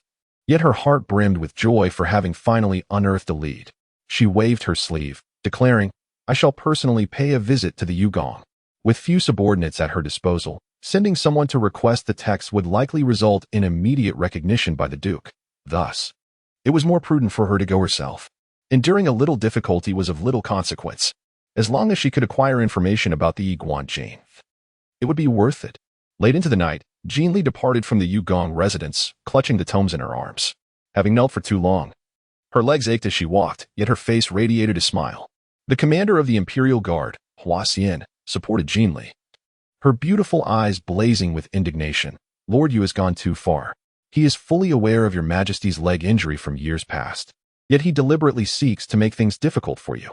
You, a scion of celestial lineage, possess unparalleled nobility. Yet you were made to kneel before Consort Shi for a full 3 hours. Hua Xian was both furious and helpless. During the reign of the late emperor, the imperial power had already waned, falling into the hands of Sima Ting. Subsequently, Sima Ting exterminated the royal family and elevated a young girl to the throne. Throughout the court, no one regarded Jinli, the empress, with any respect. Seeing the empress kneel for several hours filled her with profound sorrow. for an ordinary person. Kneeling on the ground for 3 hours is a torturous ordeal. A pampered individual would likely have fainted long before that. Even a typical adult would find it exceedingly difficult to endure. Only by experiencing the agony of remaining motionless in such a position for 3 hours can one truly comprehend the depth of suffering involved. Although Empress Jinli possesses some cultivation, it is not particularly strong, and her leg bears some injury. Otherwise, she would not have made a fool of herself at the time of her ascension. For her, kneeling for 3 hours was also a considerable hardship. Nonetheless, she thought to herself, at the very least, I have obtained what I desired. Jinli clutched the book tightly, her heart brimming with satisfaction.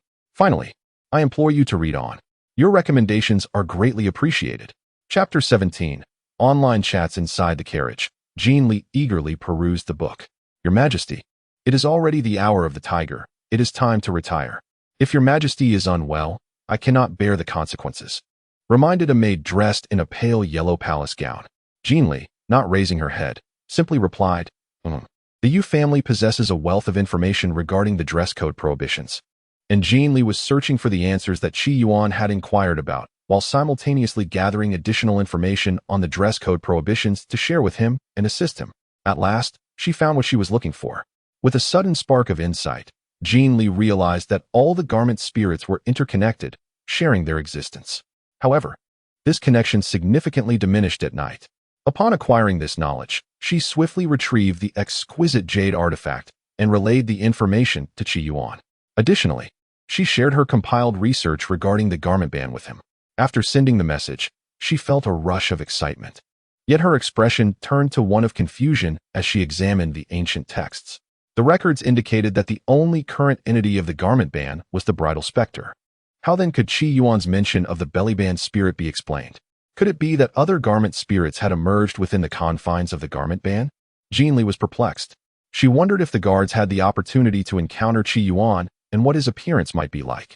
Setting the book aside, a wave of fatigue washed over her. She felt weary, and her long legs and delicate feet ached slightly. The after effects of kneeling for 3 hours had yet to fully dissipate. Sunlight lazily bathed Qi Yuan's form as he emerged from the earth, remnants of soil still clinging to him. He glanced up at the sun, noting its perfect roundness, akin to a golden elixir. As was his custom, he opened the chat interface. In the messaging area, he found numerous messages from Jinli, which he meticulously reviewed. Indeed, the collaboration of 3 cobblers could rival that of Zhuge Liang. Seeking Jinli's assistance proved fruitful. From her, he gleaned valuable information. The garment spirits were indeed linked.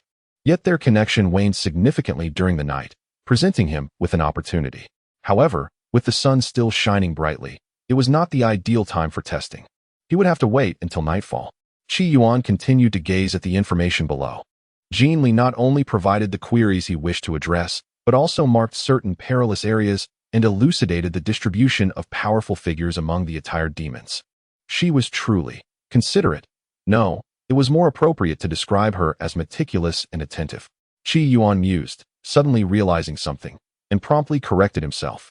After all, in his previous life, the term considerate had, to some extent, become a pejorative. It was rather dull to wait until nightfall to engage in monster hunting. With a sense of ennui, Qi Yuan sent a flurry of messages to Jinli. He spoke to himself, remarking on the beauty of the scenery here, though the attired demons were somewhat eerie. Far more terrifying than the horror films on television. Were he not level 82, he might have genuinely been frightened. Regrettably, he could not take photographs. Otherwise, he would have captured the scene to show her, perhaps startling her in the process. As Qi Yuan continued to message, he suddenly pondered, Hey, what do you look like?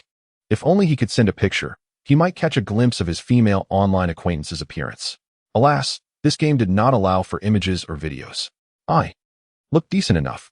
Meanwhile, Jinli's emotions were far from tranquil, fluctuating even more than when she first encountered the Prime Minister, Sima Ting. I'm alright too. Perhaps we could meet sometime? Qi Yuan held a great fondness for Jinli. During his illness, when he lived alone, she was the only one he conversed with. Their personalities and temperaments were quite compatible. To put it simply, they connected well, and he found no traits in Jinli that he disliked. Jinli sat upon a chair of rosewood, a faint fragrance wafting through the air. She gazed at the characters within the exquisite jade vessel for a considerable time before solemnly stating, All right. Qi Yuan, witnessing this, couldn't help but smile. By the way, Is the map you possess different from mine? The map I currently have access to contains only 4 prohibitions and 2 absolutes. At present, I am confined here, unable to depart. Map, 4 prohibitions and 2 absolutes? Isn't it just 1 absolute? Jean Li pondered aloud. Oh, you must not be leveling up by battling monsters, but rather following the game's storyline, correct? What is your role here, and what challenges have you encountered? In the palace, Jean Li felt somewhat disoriented. She was aware that Qi Yuan's speech was peculiar and somewhat enigmatic. Was he referring to challenges? Identity. Was he inquiring about her real-world identity? Initially, their meeting had been serendipitous, and she had refrained from fully disclosing her identity. After all, she was the sovereign of the Southern Qian Kingdom, a position of considerable significance, and had previously concealed this from Qi Yuan. Now, I am the empress of the Southern Qian Kingdom. Jean Li decided to abandon her disguise.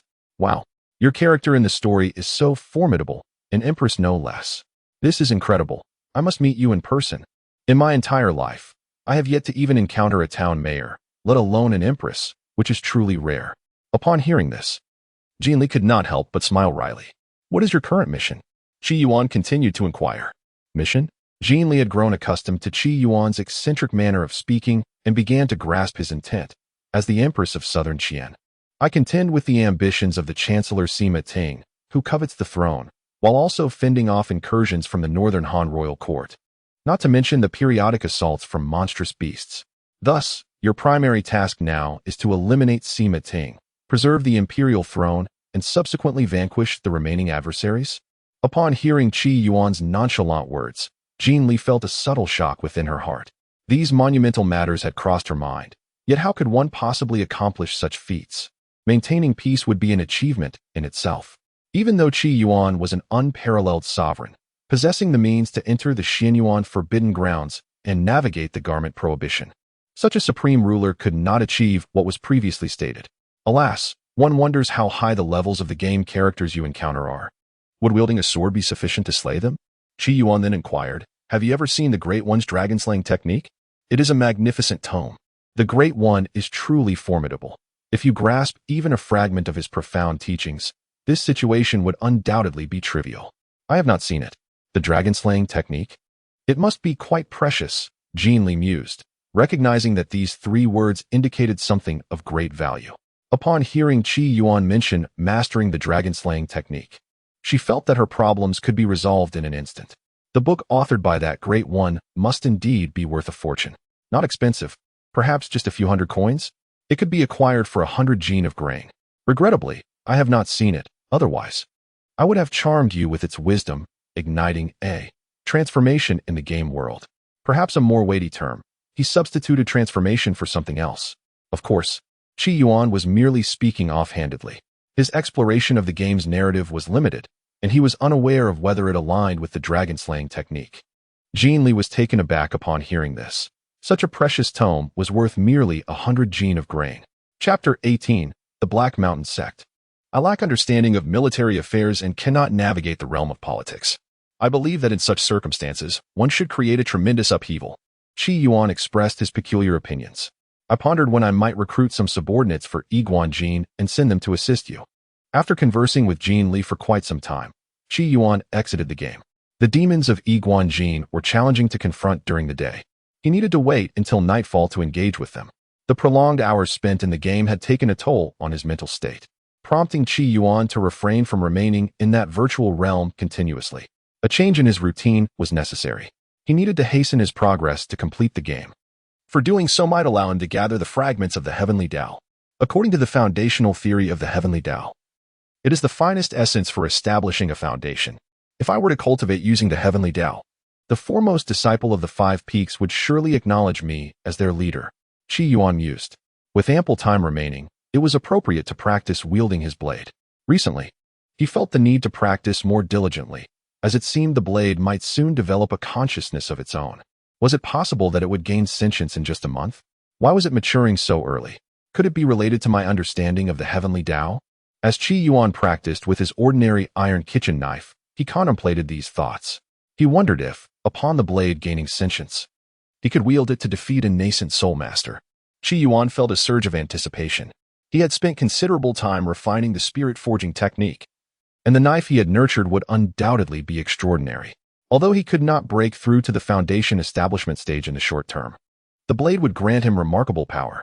Strolling casually along the main path of the Divine Light sect, Qi Yuan encountered a group of disciples clad in black attire. Hurrying past him, these disciples belonged to the Golden Light Hall, the enforcement branch of the Divine Light sect, operating both internally and externally. The individuals hurriedly traversing the ground towards the mountain gate clearly had urgent matters at hand. However, upon encountering Qi Yuan, the disciples of the Golden Light Hall paused momentarily, greeting him with respect. "Greetings, senior brother." Qi Yuan regarded the law enforcement disciples of the Golden Light Hall, particularly the leader, and nodded in acknowledgement. "No need for excessive formalities. You may proceed." "Thank you, senior brother," the leader, Zheng Jianghe, replied, before the group hastily departed. Qi Yuan was relatively familiar with Zheng Jianghe, having been apprehended by the Golden Light Hall on several occasions due to his unconventional demeanor, which fostered a certain camaraderie between them. Observing Zheng Jianghe's retreating figure, a series of thoughts crossed Qi Yuan's mind. He is a cultivator imbued with a profound sense of justice. At this moment, he is driven by a desire for vengeance. Uncertain of the events unfolding below the mountain, Qi Yuan chose to sit upon a stone, opting for leisure rather than exertion, allowing his blade to bask in the sunlight. Meanwhile, the disciples of the Divine Radiance sect engaged in animated discussions, seemingly speculating about the hurried departure of the Golden Light Hall's law enforcement disciples. What could have transpired to necessitate the departure of so many disciples from the Golden Light Hall? Are you unaware?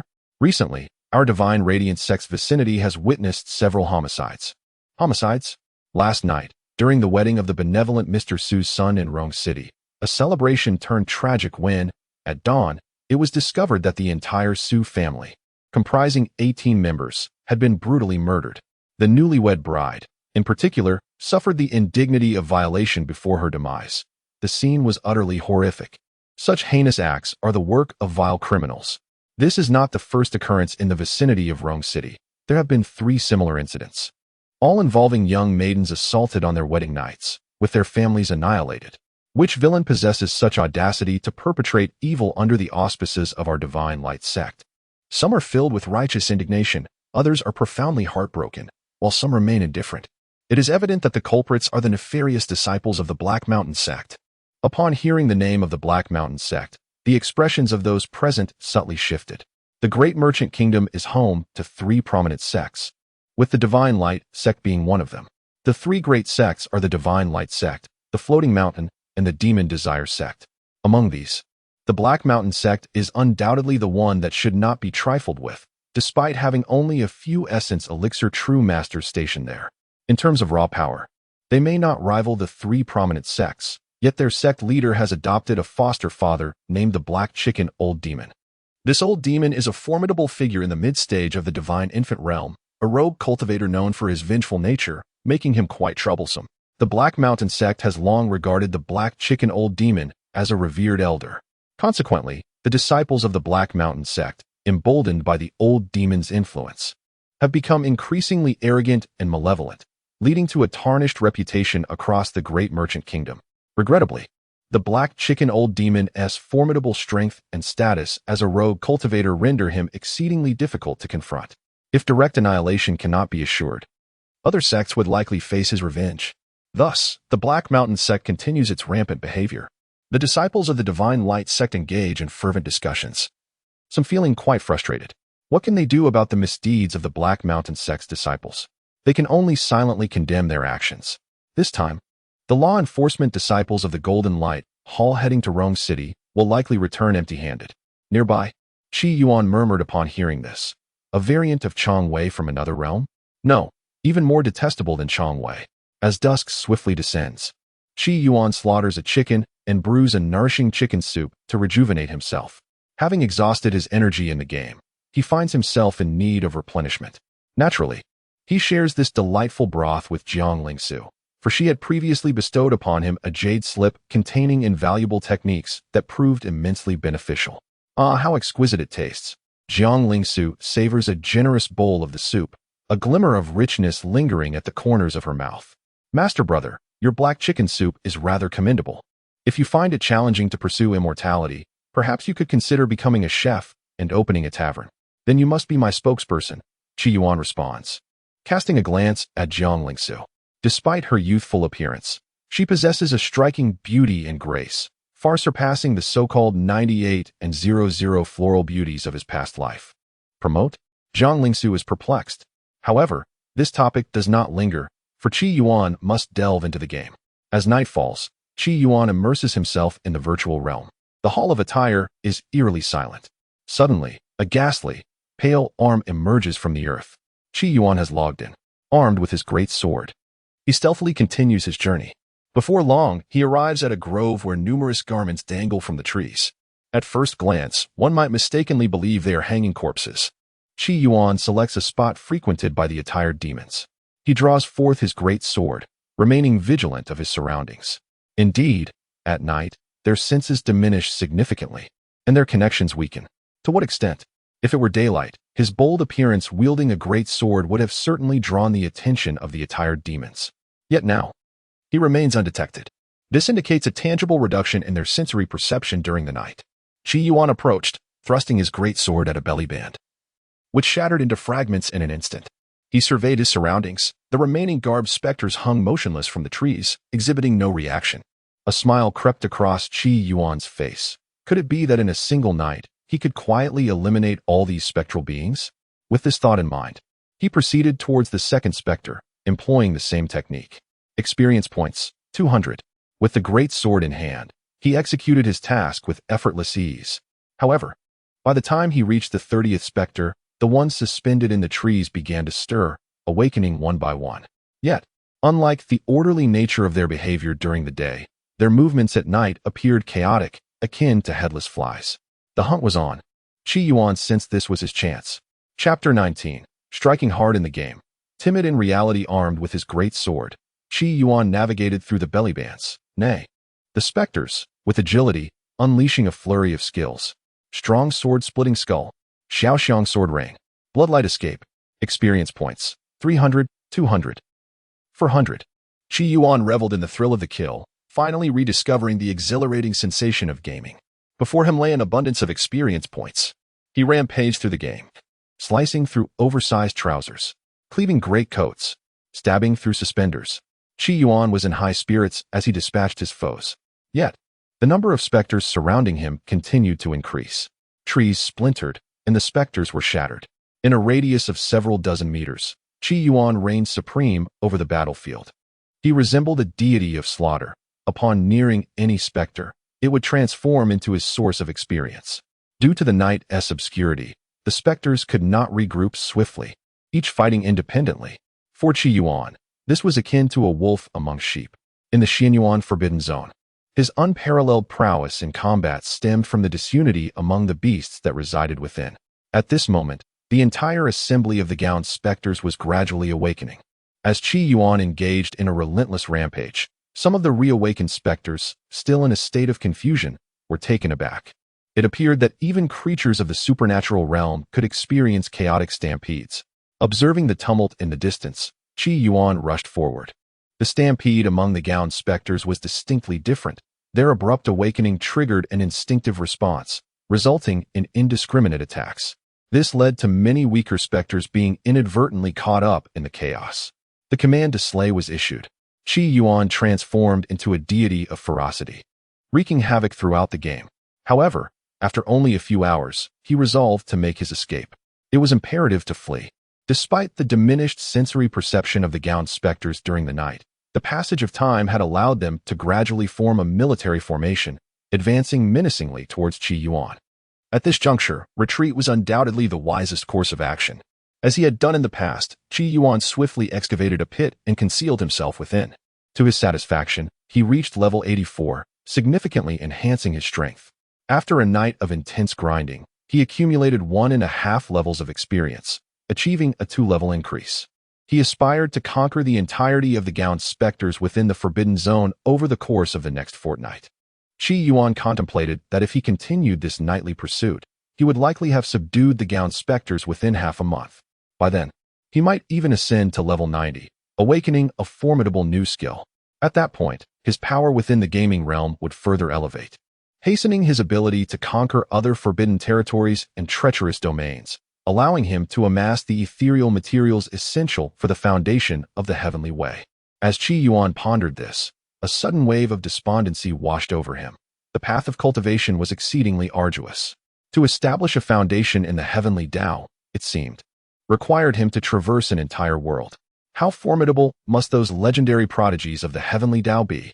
When he encounters them in the future, he must maintain a prudent distance. Reclining in his pit, he adjusted to a more comfortable position and, as was his custom, sent a message to Jin Li. He recounted the events of his nocturnal raid and concluded with a simple good night before logging off. He knew that prolonged immersion in the game would take a toll on his psyche. He had experienced it firsthand. If he remained in the game for over half a day, the repercussions would be dire. How dire? It was akin to a common person suffering from hypoglycemia. Their vision clouded and their senses dulled. Thus, he seldom lingered in the game for 12 hours or more. Yet, just before logging off, he felt a twinge of melancholy as he reflected. He was a formidable force in the game, yet in reality, he was timid and hesitant. Indeed, within the game, he wreaked havoc, vanquishing foes with ease. However, in the real world, he faltered, unable even to slay a mere Yuan Dan. He could only await the moment when his blade acquired sentience, granting him a slim chance of eliminating a Yuan Dan.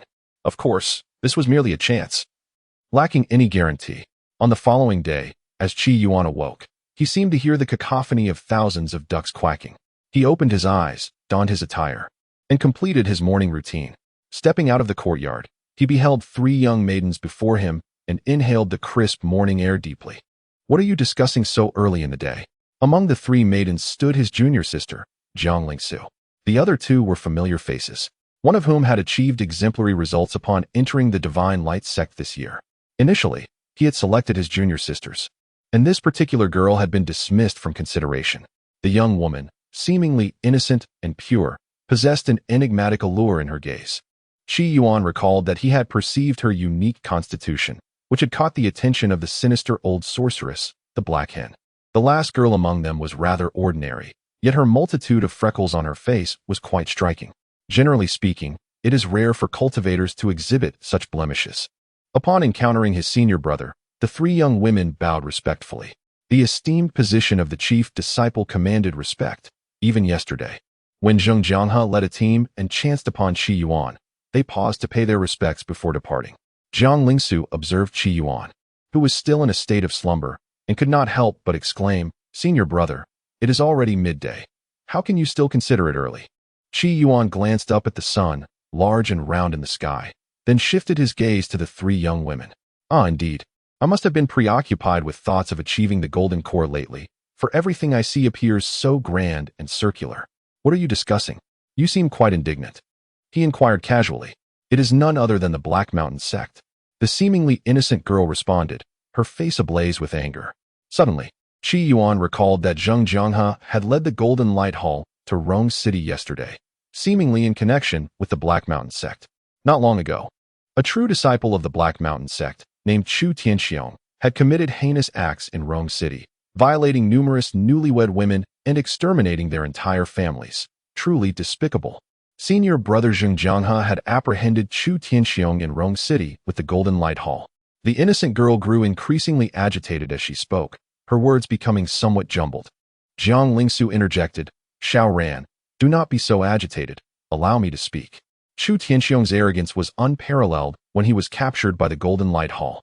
The 3 young maidens present were seething with anger.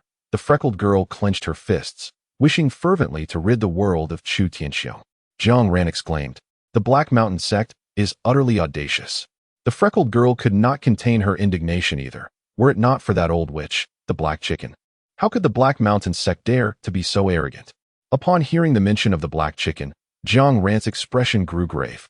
Qi Yuan remarked, "In the many dramas I've watched, villains seldom meet a favorable end." The 3 maidens looked bewildered, unfamiliar with the concept of dramas.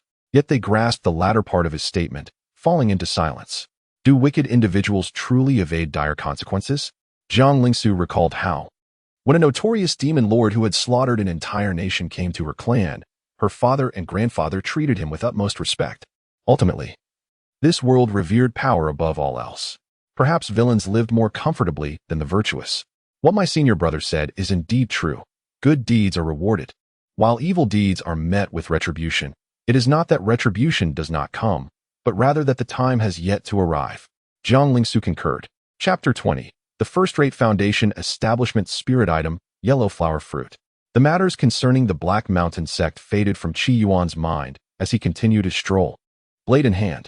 Along the way, he overheard numerous whispers, all lamenting the Black Mountain sect's transgressions. They are truly despicable. How dare they injure senior brother Zheng, treating our sacred light sect with such disdain. Someone lamented, what audacity, especially with their sect leader having a righteous father.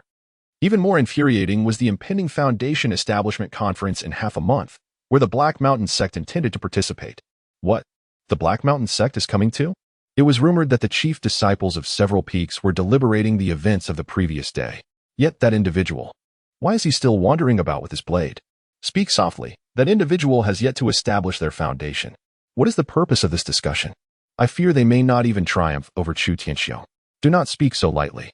It is not as though my senior brother desires to remain stagnant at the peak of Qi refinement. As Qi Yuan listened to these remarks, he appeared to show no reaction whatsoever. On the moonlit continent, a flicker of delight graced the face of Empress Jean Li. Aunt Qin, has your injury healed? Aunt Qin nodded in acknowledgement.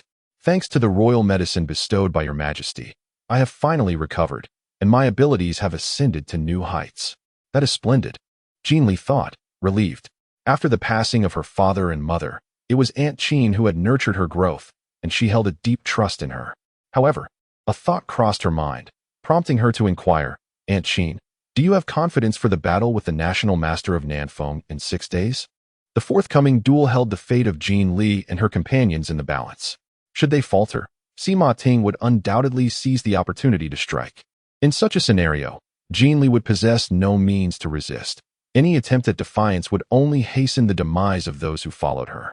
Upon hearing this, a shadow of worry crossed Aunt Qin's face.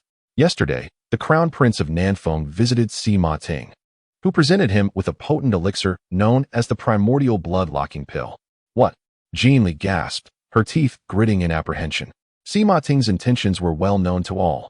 The National Master of Nanfeng was a formidable figure at the late stage of the king level, practicing the dragon elephant refinement technique. The more robust the vital energy, the greater the strength. At its zenith, one could possess the might of 100 dragon elephants. Had Aunt Qin consumed the 9-flower silken threads before, she would have surpassed the National Master of Nanfeng by a slight margin.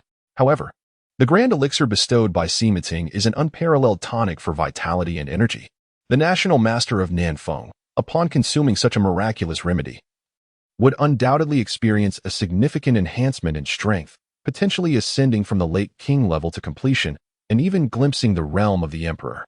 Currently, the National Master of Nanfeng, Qin Yi, stands no chance against this. The architect of this situation is none other than Sima Ting, the Chancellor of Nanxian. Does he not fear the wrath of the masses? Beside him, the commander of the Imperial Guard, Hua Xian, seethes with rage. Sima Ting has become increasingly brazen in his actions.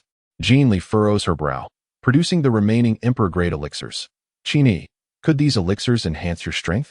Upon seeing the Emperor-grade elixirs, Qin Yi's eyes flicker with astonishment. She is bewildered as to how His Majesty procured such a treasure trove of these precious elixirs. If I were to consume these, I would be confident of breaking into the Emperor level within 3 years. However, time is of the essence. Qin Yi expresses regretfully. Jean Li's brow remains tightly knit as she contemplates a solution. Should she enlist the aid of Emperor-level warriors? That is not feasible. Would it be prudent to seek out short-term potency-enhancing concoctions? That, too, is not an option. Jean Li finds herself at a loss for effective strategies. A fleeting thought crosses her mind regarding Qi Yuan's suggestion to capture some minor demons to assist her. Yet, taming such beings is far from simple, merely a notion. She cannot fathom any quick methods to elevate her cultivation. Turning to Qin Yi, she advises, Qin Yi, conceal your injuries for now. Do not let Sima Ting be aware of your potential enhancement in strength. I shall devise a plan. As you command. I pay my respects to the sect leader. In the grand hall, a sense of emptiness pervaded as Qi Yuan stood at the center with a demeanor of utmost respect. The withered with true monarch glanced at Qi Yuan, a hint of mockery evident in his expression. Do you still acknowledge me as your sect leader? Several months prior, This senior disciple of the seven-colored peak had audaciously revealed that the leader of the Divine Light sect, namely himself, was in fact a spy for the demonic desire sect. At that moment, he was taken aback, fearing that his own cover had been exposed, and that the disciple from the seven-colored peak, in collaboration with the other peak leaders, was plotting against him. To his surprise, it was merely a false alarm, entirely the fabrication of Qi Yuan.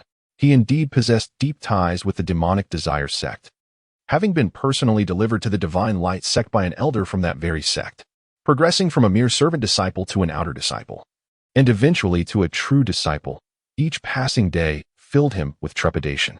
He frequently communicated with that elder, who always urged him to wait a little longer. Day after day, year after year, he cautiously transformed from a mere infiltrator to the esteemed leader of the Divine Light sect.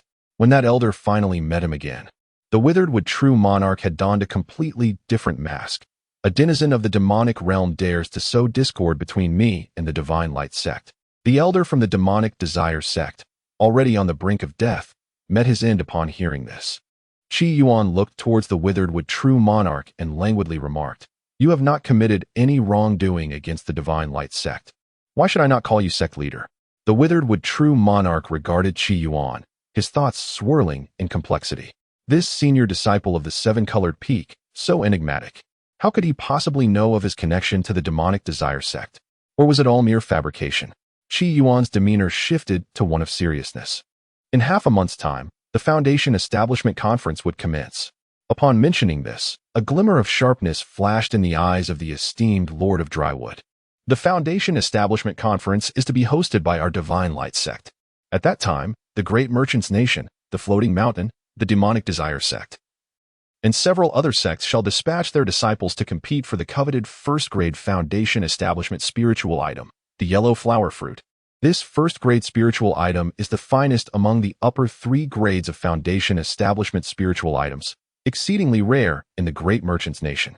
It is said that even the elusive and formidable powers of the Great Merchants Nation possess but a handful of such items for their own Foundation establishment. And those are not even of the first grade. This illustrates the preciousness of the first-grade Foundation Establishment spiritual item. Qi Yuan, upon hearing this, was taken aback. Why are my esteemed senior brothers and sisters not waiting for this yellow flower fruit? We did not anticipate that this secret realm would yield only a few Foundation Establishment spiritual items, of which this yellow flower fruit is one. The Lord of Drywood expressed his regret. Had he known that a first-grade Foundation Establishment spiritual item would be produced, he certainly would not have permitted the chief disciples of several peaks to establish their foundations prematurely. Now, among the chief disciples of several peaks, only Qi Yuan remains unestablished. The Lord of Drywood considered this a mere coincidence, yet it could also be the handiwork of that individual from the seven-colored peak. She deliberately left behind a superior Foundation Establishment spiritual item for her disciples. Thus, it is you who shall lead our Divine Light sect in participating in the Foundation Establishment Conference. Qi Yuan, I hope you can uphold the prestige of our sect and secure the yellow flower fruit. Upon hearing this, Qi Yuan felt quite helpless. Is participation necessary? It is not an option. The sect leader of Divine Light sect firmly rejected, and considering Qi Yuan's disposition, he added, "You need only to step onto the stage once at the end. It will not take more than an hour." Observing this, Qi Yuan ultimately acquiesced. Very well. The sovereign bid farewell, intending to depart. Observing Qi Yuan's demeanor, the leader of the Divine Light sect could only manage a wry smile, uncertain whether placing hope in Qi Yuan was a reliable choice.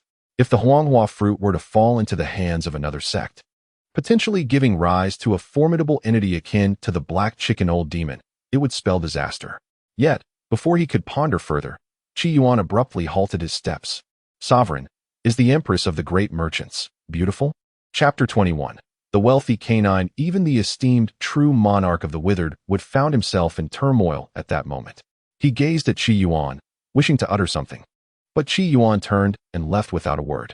The true monarch settled into his seat, his hand resting upon the Zhixiang wooden chair, fragrant wisps of earthly aroma rising around him as he delved into contemplation.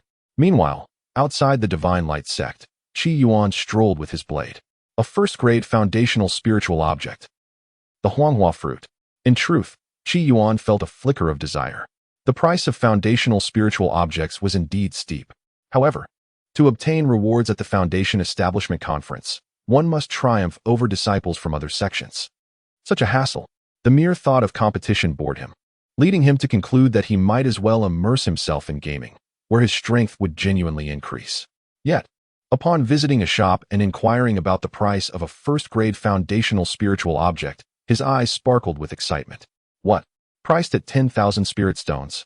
A market without availability? There was once a noble family willing to pay 50,000 spirit stones, yet could not acquire it. They couldn't even procure a second-grade one. Qi Yuan felt a surge of temptation. As the foremost disciple of the seven-colored peak, the resources he received monthly amounted to merely 10 spirit stones. However, after offending his master, his supply of spirit stones had ceased entirely, leading to a frugal existence. What sort of immortality was he cultivating? Moreover, once Qi Yuan establishes his foundation, the amount of spirit stones he will require will be substantial. The refinement of magical power during the foundation building stage is particularly demanding in terms of spirit stones. Hence, the disciples of the Divine Light sect often venture out on missions to accumulate these precious stones. Should we engage in a competition? Never mind, that seems too cumbersome. If I were to be defeated by some nefarious character, I could then occupy the moral high ground and reclaim what was taken. Qi Yuan's thoughts wandered, yet they remained mere musings. Such high-grade foundational spiritual materials are undoubtedly guarded by formidable beings. With his current feeble strength, how could he possibly seize them? After a day of meandering about like a street urchin, Qi Yuan felt as though he were missing a ghostly fire, and he longed to express to his father, "You truly do not comprehend the essence of a blossoming young woman." Upon returning to the seven-colored peak, Qi Yuan was greeted by a rich and enticing aroma. Spirit carp, fragrant mushrooms, and northern rare melons filled the air. Qi Yuan's keen sense of smell ignited his appetite. "Junior sister, this pot of yours. It must be filled with spiritual ingredients, which are not inexpensive, correct?" Qi Yuan recalled that in the half-year since he arrived in this world, he had only tasted a dish made from spiritual materials once, which was worth less than a single spirit stone. Of course, Jiang Lingsu had other considerations. She sought to display a hint of financial capability, hoping to attract the attention of the aloof fairy residing atop the seven-colored peak. After all, as dark turmoil loomed on the horizon, the only force capable of resistance might be that very fairy. Upon hearing this, Qi Yuan was left speechless. "Where did you acquire such a wealth of spirit stones?" Jiang Lingsu smiled charmingly. "A fortunate rebirth. A wealthy patron." Qi Yuan gritted his teeth, feeling envious. "You lack sufficient seasoning in this spiritual cuisine. The flavor may be somewhat wanting. These spiritual ingredients are beyond his means. He cannot even afford a single mushroom." "Senior brother, last time you made chicken soup for me. This time I shall treat you to spiritual ingredient soup," said Jiang Lingsu. Qi Yuan's demeanor instantly transformed. "It smells divine. With quality ingredients, it naturally exudes aroma." He even took the opportunity to promote the spiritual dish crafted by Jiang Lingsu. Jiang Lingsu sighed, realizing that those obsessed with the path of obsession often have peculiarities in their minds. She served Qi Yuan a generous bowl of the spiritual dish and filled one for herself as well. Upon tasting it, Qi Yuan found it delectable, savoring the flavors that awakened his taste buds. "Truly a delicacy of the mortal realm," he proclaimed, noting that it surpassed the hextech takeout he had indulged in during his previous life. Furthermore, with just this single bite, he felt a surge of magical energy coursing through him, akin to the experience of vanquishing a level 70 demon in the gaming jade slip. With its corresponding cultivation feedback enriching his essence, he suddenly realized that grinding in the game was no longer enticing. Consuming spiritual food was far more gratifying, especially when it was so delicious, eclipsing hextech offerings and prepackaged meals. However, at that moment, Jiang Lingsu frowned. Unfortunately, the low grade of the spiritual ingredients results in a somewhat inferior flavor. Qi Yuan felt the allure of the dish diminish instantly. Yet, despite its lack of fragrance, he did not hold back while eating. He immersed himself in the game once more as the night deepened. As usual, Qi Yuan emerged from the pit, satiated and ready to grind in the game. Armed with his great sword, he stealthily navigated through the woods. Tonight's attire and ambience were no different from any other night. It appears that the injuries inflicted upon the garment spirits last night did little to instill any sense of caution within them. Soon, Qi Yuan arrived at the site where the garment spirits had met their demise. With the elegance of the Xiaoxiang sword rain and the might of his formidable fists, he commenced his hunt anew. One by one, the garment spirits fell to his relentless assault. Meanwhile, the other spirits began to awaken from their slumber among the trees. Lacking faces, eyes, ears, and even mouths, they were devoid of the means to express themselves. Yet, Qi Yuan could palpably sense their simmering rage. Were they to possess mouths, he was certain that a symphony of eloquent grievances would ensue. However, these spectral beings were unable to articulate their disdain or hurl insults at Qi Yuan. Instead, they surged toward him, seeking to unleash their pent-up fury. Regrettably, they all became mere vessels of experience for him. Qi Yuan moved with the agility of Zhao Yun and Wen Yang, entering and exiting the fray with remarkable prowess. After several hours, upon witnessing the garment spirits regrouping once more, he chose to gracefully withdraw, leaving no trace behind. In the aftermath, Qi Yuan dug a pit to bury himself. Reflecting on the situation, the speed at which the garment spirits assembled had accelerated. It seemed they were evolving. Nevertheless, he too was progressing, having leveled up once again, though he lamented that future advancements would come at a slower pace. Upon concluding his reflections, Qi Yuan opened the chat interface. Jean Li's messages were fragmented. She expressed concern over flooding in certain regions mentioned in a report, and recounted an incident where the horse she was handling had suddenly gone wild, nearly injuring her. In a brief span, a flurry of messages followed. Realizing it was late, he decided it was time to log off. Qi Yuan felt he had spent ample time within the game. Yet unexpectedly, a message from Jean Li arrived. "Why are you still awake at this hour?" Qi Yuan wished to gaze at the moon, yet the pit obstructed her view. Today was rather eventful. Jean Li remarked that despite her fatigue, she felt a profound sense of tranquility within her soul. She had visited Aunt Qin during the day and utilized the royal herbs harvested from Xuanyuan's restricted area. Her wounds had healed significantly. Jean Li gradually recounted the occurrences of the day. She was not fond of spreading negative energy. Thus, she endeavored to convey her thoughts in a calm tone. Qi Yuan pondered that the task at hand seemed quite challenging. Were he in Jean Li's position, he doubted he could perform as admirably as she did, for the court was a realm of human emotions and relations, while he was merely skilled in combat. Chapter 22. The Path to Strength Through Push UPS. Is there a swift method to enhance one's abilities in this world? Jean Li inquired, unable to contain her curiosity. Swiftly grow stronger? Several answers flickered through Qi Yuan's mind. Consume a devil fruit? Receive enlightenment from a master? Or perhaps, perform push-ups? In this realm, there were neither devil fruits nor masters to impart wisdom. Yet, push-ups could indeed fortify one's strength. Qi Yuan enthusiastically replied, "I know someone quite ordinary, unremarkable, yet he diligently exercises every day, push-ups, sit-ups, pull-ups. Not long after, though he may have lost his hair, he has undeniably grown stronger. Exercise? Push-ups? Sit-ups? Pull-ups? What are these?" Jean Li appeared bewildered. Could it be an unparalleled technique? Qi Yuan was taken aback, realizing she was a girl unaccustomed to physical activity. "Allow me to teach you the art of exercise. Is that appropriate?" Jean Li thought Qi Yuan was about to impart some supreme technique. Rest assured, this is merely a common exercise, quite simple indeed.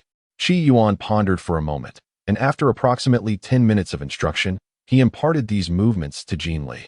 Could this truly enhance one's strength? Jean Li found it rather perplexing, for these actions were utterly ordinary and lacked any mystical quality.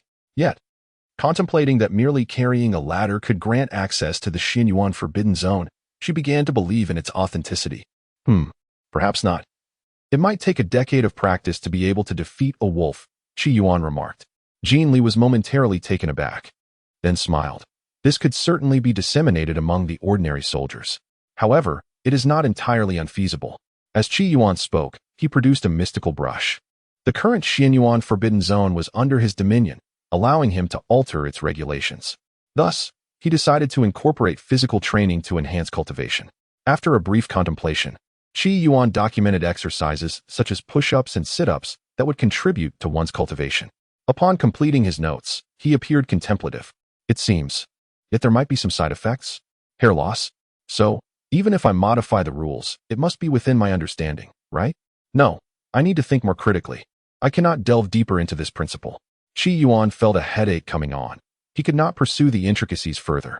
He hastily informed Jean Li, within the Xinyuan Forbidden Zone, performing the exercises I mentioned will rapidly enhance your cultivation.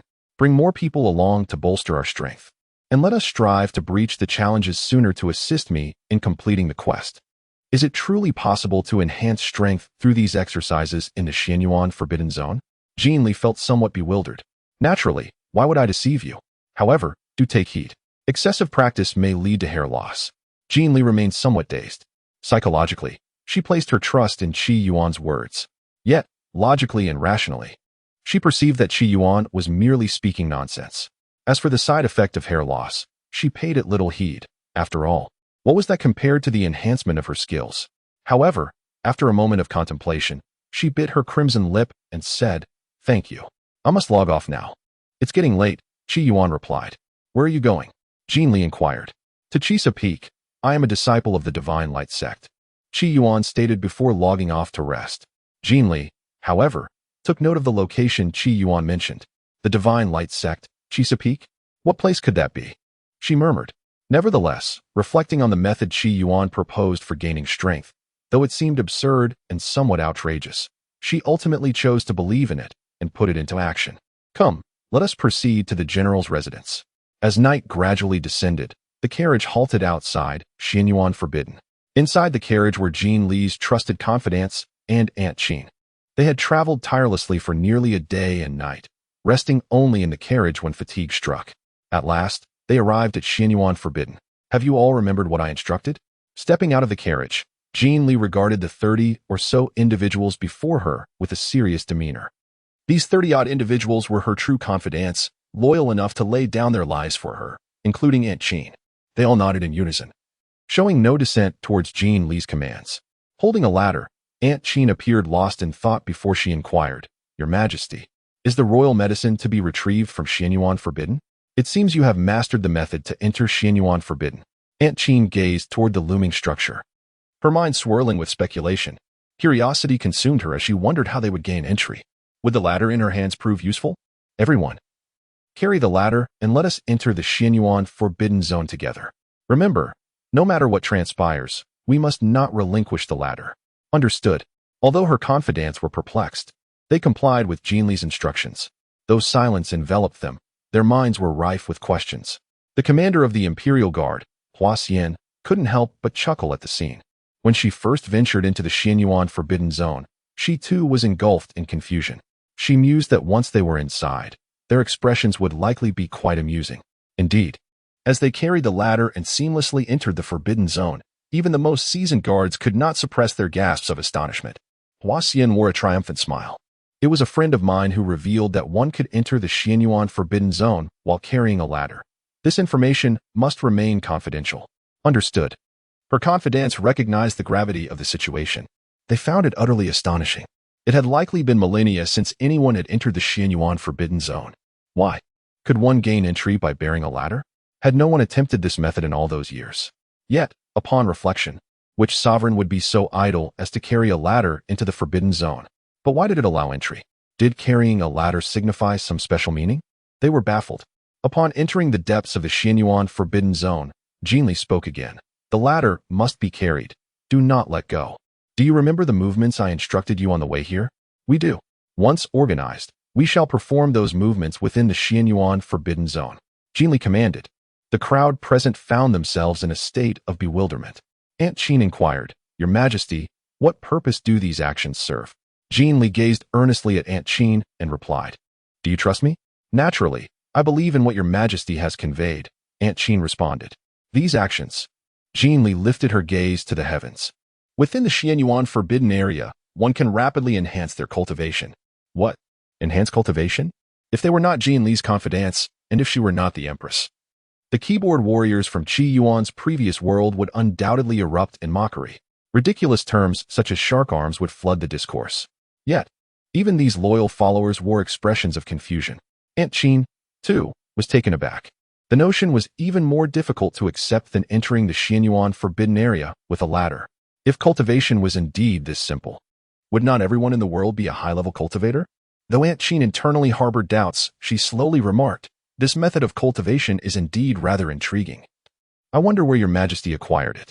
Perhaps it was revealed by that esteemed friend," Li disclosed without reservation.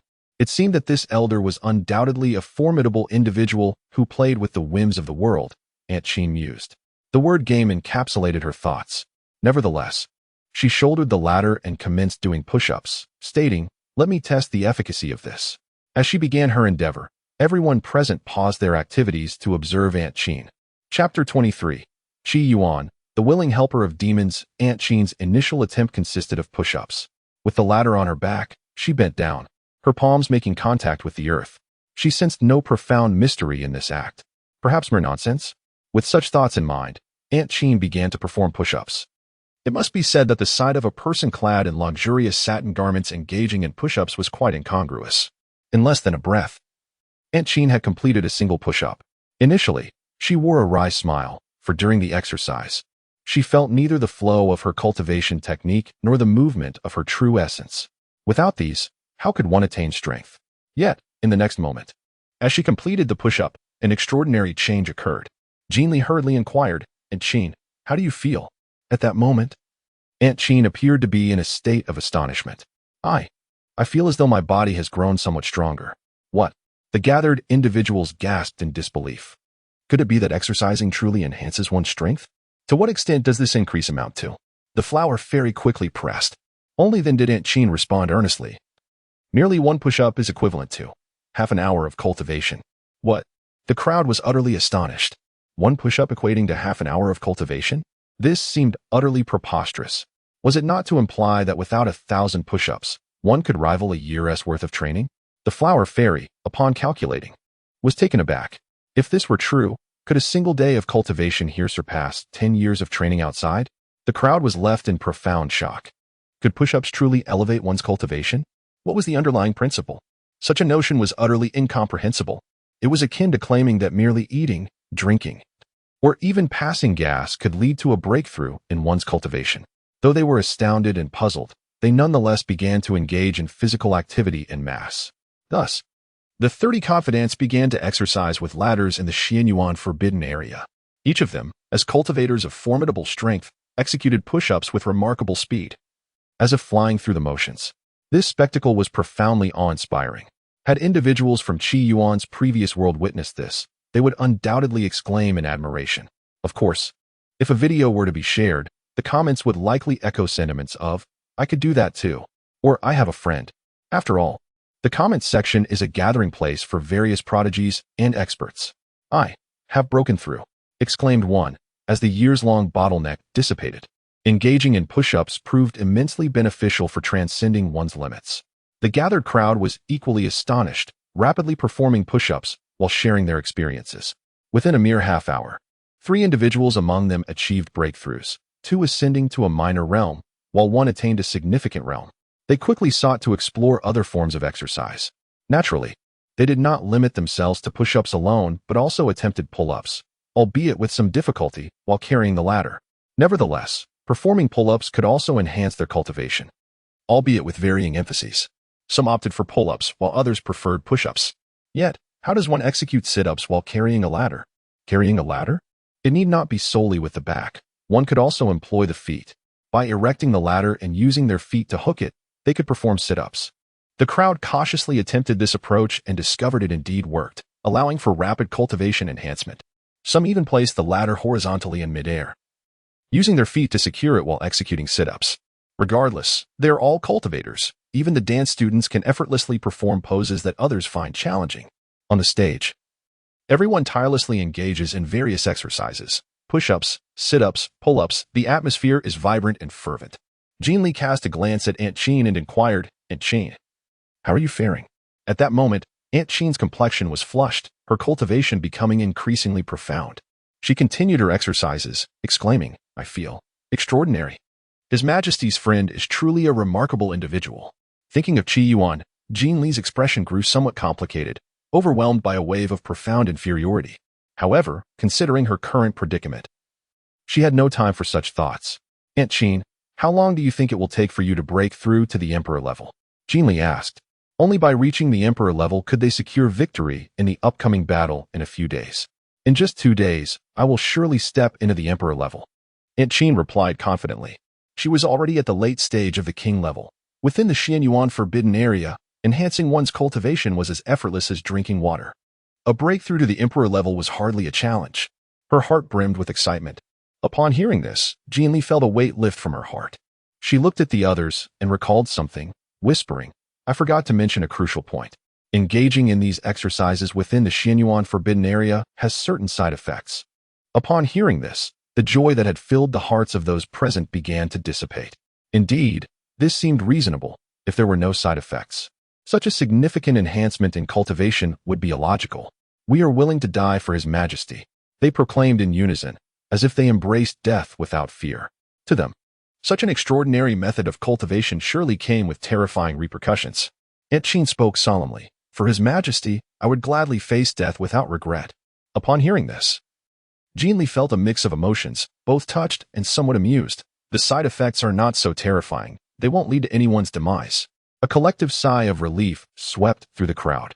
The commander of the Imperial Guard, Hua Xian, turned to Jin Li and inquired slowly, "May I ask what these side effects entail?" "Enhancement may result in hair loss." "Hair loss? Is that truly all?" The crowd was astounded. The astonishment stemmed from the realization that such a substantial enhancement came with merely the prospect of losing hair. Indeed, compared to losing hair, individuals in the southern Qian kingdom had even resorted to self-castration to cultivate malevolent techniques. In light of that, losing a few strands seemed trivial. Earlier, a woman who had recently broken through to a higher realm smiled as she recalled, "When I achieved my breakthrough, I lost several strands of hair without understanding why. I never imagined it was due to this." They would gladly sacrifice every hair on their bodies for the sake of a significant advancement. At that moment, a bald female guard interjected, "I have no hair. What is there to lose?" Time swiftly passed. Qi Yuan once again hunted the robed specters, dispatching one with a single stroke of his sword. Unfortunately, these specters lacked the ability to speak or cry out in agony. Suddenly, Qi Yuan's expression shifted dramatically. "It hurts," he screamed, a look of anguish crossing his face as he clutched his abdomen, feeling as though his body was about to be severed.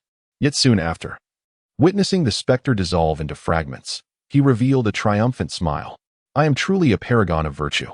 Seeing that you are a mute incapable of speech, I have specially provided you with a voice. Today, I shall serve as a voice actor for a day." With that, he brandished his sword and charged into the ranks of the robed demons. Strong sword, split the skull. No, Xiaoxiang sword rang. How painful. Divine dragon turn. Chapter 24, Ancient Camphor Wood. After a rampage, Qi Yuan once again dug a pit to bury himself. In another 10 days or so, I should be able to reach level 90. I wonder what the awakened ultimate skill will be. Qi Yuan felt a surge of anticipation. Once I reach level 90, the robed demons will be swiftly defeated. If I traverse the map of this world, will I awaken a new special ability? Qi Yuan's thoughts wandered. After entering the game Jade Slip, it wasn't long before his eyes underwent a transformation, enabling him to perceive hidden information. If he were to conquer the game, would he experience further mutations? Would I acquire an extraordinary sense of hearing, allowing me to discern unnameable whispers? Or perhaps, would I develop a keen dog-like nose? While lying in the pit, he still could not see the moon. "Qi Yuan, thank you." Today, Aunt Qin defeated the national master of Nanfeng. When Aunt Qin showcased her royal-level prowess, Sima Ting's gloomy expression was truly amusing. A message from Jin Li arrived. It seemed she was genuinely delighted, her words imbued with inflection. "Well done. You have accomplished quite a bit of your task. Hurry and finish it, and we can finally meet up. By the way, should we set a location for our rendezvous?" Qi Yuan spoke whatever came to his mind. On the opposite side, there was a prolonged silence before a response finally emerged. "What do you think of the ancient Qi Yuan tree?" Jin Li inquired. The ancient Qi Yuan tree is a legendary tree of great mythos on the moonlit continent, towering into the heavens. Its height is unknown. It is said that standing atop it allows one to grasp the very stars. According to legend, this tree was planted by a celestial deity. Before embarking on a quest to vanquish the celestial demons, the deity sowed the ancient Qi Yuan tree in the courtyard, promising his beloved that he would return once the tree reached a height of 3 zhang. His wife awaited beneath the tree, yearning and hoping, oblivious to the passage of countless years. The tree, once only as tall as a man, eventually grew to 3 zhang. Yet she still did not see her beloved's return. In time, it reached 30 zhang, 300 zhang, and even 30,000 zhang or more. Ultimately, the wife never witnessed her husband's triumphant return. The ancient Qi Yuan tree thus became the most legendary tree on the moonlit continent. Ancient Qi Yuan tree. Qi Yuan was momentarily taken aback. He was aware of such a tree, for there stood one atop the seven-colored peak. Yet, where could one find such a magnificent tree? Where is the ancient Qi Yuan tree? Jinli paused, stepping outside to gaze into the distance. The silhouette of a colossal tree came into her view. No matter where one stood on the moonlit continent, as long as one looked up and gazed far, the ancient Qi Yuan tree would be visible, its towering form adorned with stars, which sparkled like jewels among the leaves. If you lift your gaze towards the southwest, you will find a grand tree. That is the ancient Qi Yuan tree. Qi Yuan stood in astonishment. Emerging from the earthen pit, he turned towards the southwest. There, in the distance, loomed a magnificent ancient tree, its pinnacles seemingly within reach of the stars. Is this what you refer to as the ancient camellia wood? It is indeed magnificent. If it were to grow a bit taller, it would seem to touch the stars above. How intriguing. Jean Li's expression was enigmatic. Today, Aunt Qin achieved a great victory. She intends to pursue her triumph and eliminate the remnants of Sima Ting's influence. Yet, she is aware that the battle is not yet won.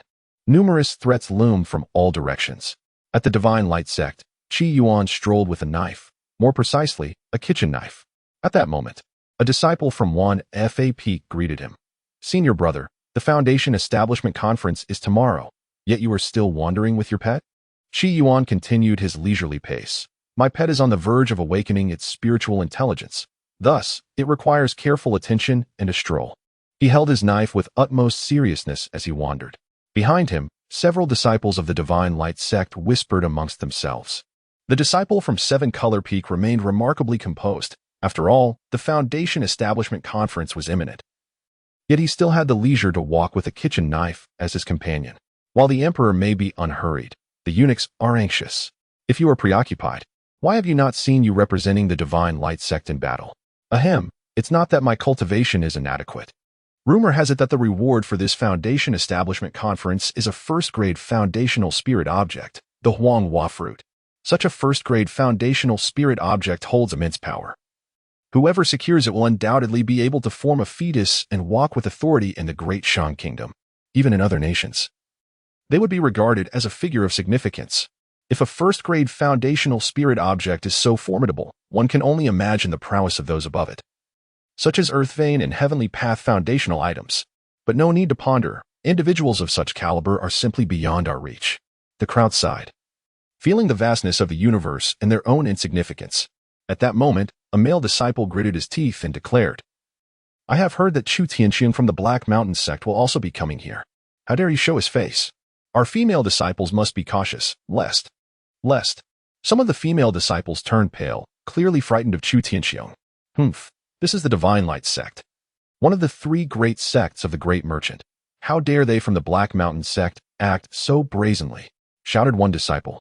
The disciples of the Divine Light sect shared a common enmity towards the Black Mountain sect, filled with indignation yet feeling utterly powerless. After all, the old demon of the Black Mountain loomed like a heavy mountain over the three great sections. Qi Yuan was naturally oblivious to their words. Oh dear, why haven't you awakened your spiritual intelligence yet? Qi Yuan longed to strike the blade with his hand, but feared injuring himself. His greatest dread was that if he were to awaken his intelligence, he might become a fool. Nevertheless, he estimated that it would likely happen within the next couple of days, perhaps even tonight. With that thought, Qi Yuan resolved to finish his game quickly, retire early, and prepare for the tedious Foundation Establishment Conference the next day, a source of great annoyance. He felt a profound sense of social anxiety. He preferred the company of the silent beast in the game, where he could enjoy the pleasure of giving them voices. Tomorrow at the Foundation Establishment Conference, he would represent the Divine Light sect, greeting and conversing with disciples from other sects, a thought that filled him with dread.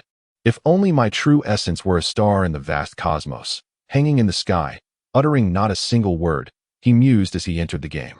Unbeknownst to him, in the stillness of the night, a kitchen knife suddenly leapt forth, severing the rope that tethered him. In the thatched cottage, he searched anxiously for a considerable time, only managing to find a few blades of grass to consume. Famished, he cast his gaze upon a nearby thatched hut. Under the moonlight, he stealthily slipped outside. Greedily, he eyed the hut. If he possessed eyes, they would undoubtedly shimmer with desire. Yet, after a moment's hesitation, he began to rummage through the refuse. Chapter 25. Jiang Lingsu's commission. As dawn broke, the first light of morning began to emerge. Clad in a flowing blue gown, Jiang Lingsu appeared like a graceful azure serpent. Her lively eyes still bore a hint of fatigue as she brushed aside a few strands of hair from her forehead. Inhaling deeply, it seemed she had misplaced a piece of Mugen jade yesterday. Alas, the Divine Light sect was unable to procure a replacement. She would have to make do. Mugen jade was originally a type of spiritual jade that, when ignited, emitted a profound fragrance and sharpened one's vision and spirit.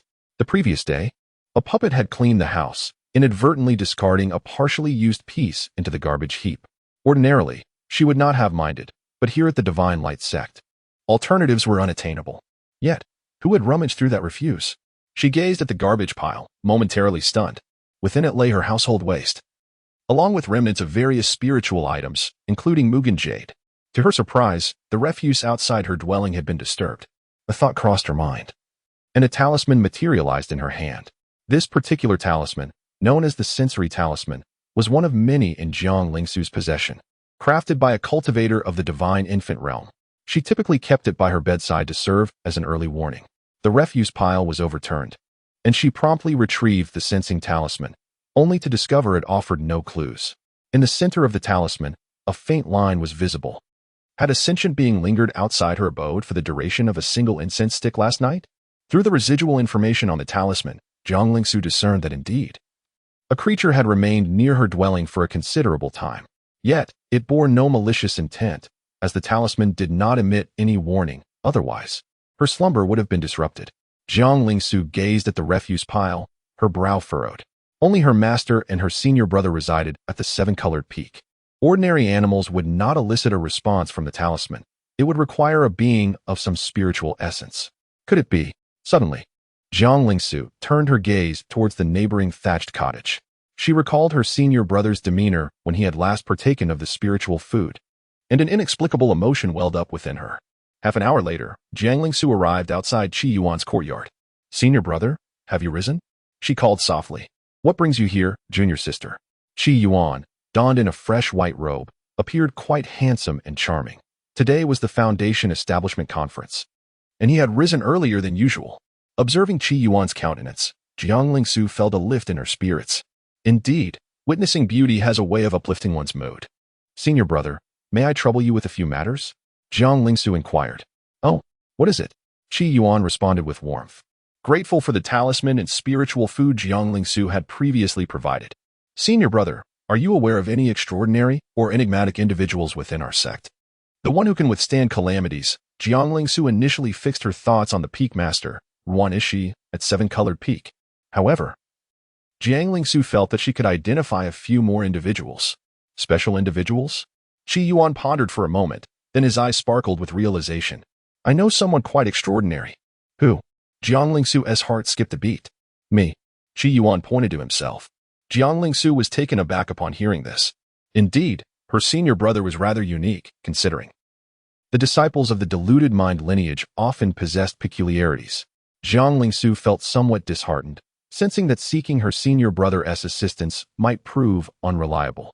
Yet, recalling the events of the morning, she retrieved a storage pouch. "Senior brother, here are 1,000 spirit stones. Consider them your reward. Please help me find more extraordinary individuals, and there will be further compensation." Qi Yuan glanced at the storage pouch, his eyes blinking in surprise. "What is the purpose of this endeavor, junior sister?" Jiang Lingsu had not anticipated such a question from her senior brother. However, after a moment's thought, she realized that the disciples of the deluded mind lineage, while eccentric, were not foolish. She articulated the explanation she had previously devised before coming to the Divine Light sect. "I encountered a divination master who informed me of a unique individual within the sect, a benefactor of mine. Therefore, I wish to uncover the identity of that person." Upon hearing Jiang Lingsu's words, Qi Yuan suddenly interjected, "It would be more credible to believe that I am Qin Shi Huang." Jiang Lingsu. Qi Yuan continued, "I shall take on this matter." He accepted the storage pouch. His eyes held the ability to perceive extraordinary information. Seeking a unique individual seemed perfectly suited for him. "Does that person possess any other distinctive traits?" Qi Yuan inquired once more. Jiang Lingsu lowered her head, stating, "They should possess immense strength or exceptional talent. By the way, it's possible that it is not just one person. I am counting on you, Senior brother. After Jiang Lingsu spoke, she departed from Qi Yuan's courtyard. Holding a storage bag, Qi Yuan gazed inside to behold 1,000 spirit stones. It was indeed the first time he had encountered such a substantial sum. However, he felt little emotional disturbance, murmuring to himself, "Why would my junior sister gift me spirit stones?" It seemed genuine when she sought his assistance. Yet, these spirit stones appeared as though they were bestowed upon him without reservation. Could it be that she has discerned my inner bravado and seeks to unravel my facade? Is she perhaps considering nurturing me? A sudden thought crossed Qi Yuan's mind.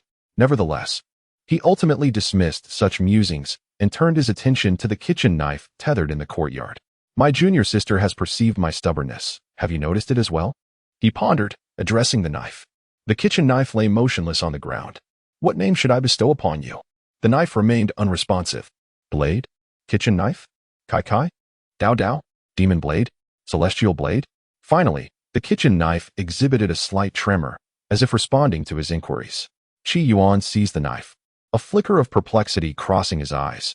Does this mean it possesses sentience? How is it that it lacks the cleverness of my beloved Xiao Ai? Xiao Ai. If you ask her to let out a fart, she at least knows to summon Xiao Du nearby. This kitchen knife, appearing to have intelligence, is hardly different from one devoid of it. Nevertheless, as Qi Yuan grasped the knife, he sensed a surge in his combat prowess. With the summer 8 cuts, could he not slay a few Yuan Dan? Alas, this was the 7-colored peak, making it impractical to practice the blade. Moreover, he was to represent the Divine Light sect at the Foundation Establishment Conference, leaving him no time for training. Within the Sacred Light sect, the Foundation Establishment Conference has finally commenced. This particular gathering is distinguished by the presence of the first-grade Foundation spiritual object, the Huanghua fruit, attracting formidable representatives from various sects of the Great Merchant's Kingdom. The elder Fei Hua from the Demonic Desire sect has arrived. The master of the Splendid Sword from the Floating Mountain sect is present. The Duke of Changshan has graced us with his presence. The ancestor Baiji from the Black Mountain sect is here. As the attendant announces their arrivals, vibrant clouds converge outside the gates of the Sacred Light sect. One by one, spiritual vessels descend from the sky, landing gracefully before the sect's entrance. Dressed in a flowing white robe, Qi Yuan stands resolutely, his attire billowing in the breeze, exuding an air of elegance. With a smile imbued with scholarly grace, he welcomes the esteemed guests. I extend my greetings to all of you who have come to the Sacred Light sect to partake in the Foundation Establishment Conference. In this moment, he appears rather dependable. Chapter 26. The calamity of bloodlight. As the practitioners from the various sects alight, their expressions reveal a myriad of sentiments. Standing to the side, Qi Yuan is already familiar with the leaders of each sect. Given that this Foundation Establishment Conference features a first-grade spiritual object, the participants dispatched by each sect are notably stronger than in previous years. In former conferences, it was rare for those at the Yuan Dan stage to attend. However, this time, for such individuals have come forth. 2 from the Floating Mountain sect and the Demonic Desire sect, the representative Duke of Changshan from the Great Merchant's Kingdom, and the ancestor Baiji from the Black Mountain sect. In accordance with the unwritten rules of the cultivation world, aside from the 3 major sects in the Great Merchant's Kingdom, other sects would typically refrain from sending Yuan Dan practitioners, regardless of their level of importance. Yet, the audacious Black Mountain sect has persistently sought to elevate its status to that of one of the 4 major sects, resulting in the dispatch of ancestor Baiji. Behind these formidable figures stand various Foundation elders and disciples who have achieved the completion of Qi refinement from their respective sections. The disciples who have attained the consummate stage of Qi refinement radiate a sharp brilliance in their eyes, clearly eager to showcase their talents at the upcoming Foundation Establishment Conference. Meanwhile, some disciples from smaller sects exhibit signs of trepidation, evidently fearful of failing to achieve commendable results. The Duke of Changshan, a dashing figure adorned in luxurious silks, strides confidently towards Qi Yuan with a smile gracing his face. Where's your sect master? I trust he hasn't locked himself away in seclusion? Once the conference concludes, let him join me for a few drinks. The Duke of Changshan appears remarkably carefree, being a true master of the Yuan Dan stage. Yet his words are imbued with a certain grandeur. The Yuan Dan masters present cast respectful glances towards him. For the Duke is the father of the current empress of the Deshang Kingdom, carrying an air of undeniable confidence.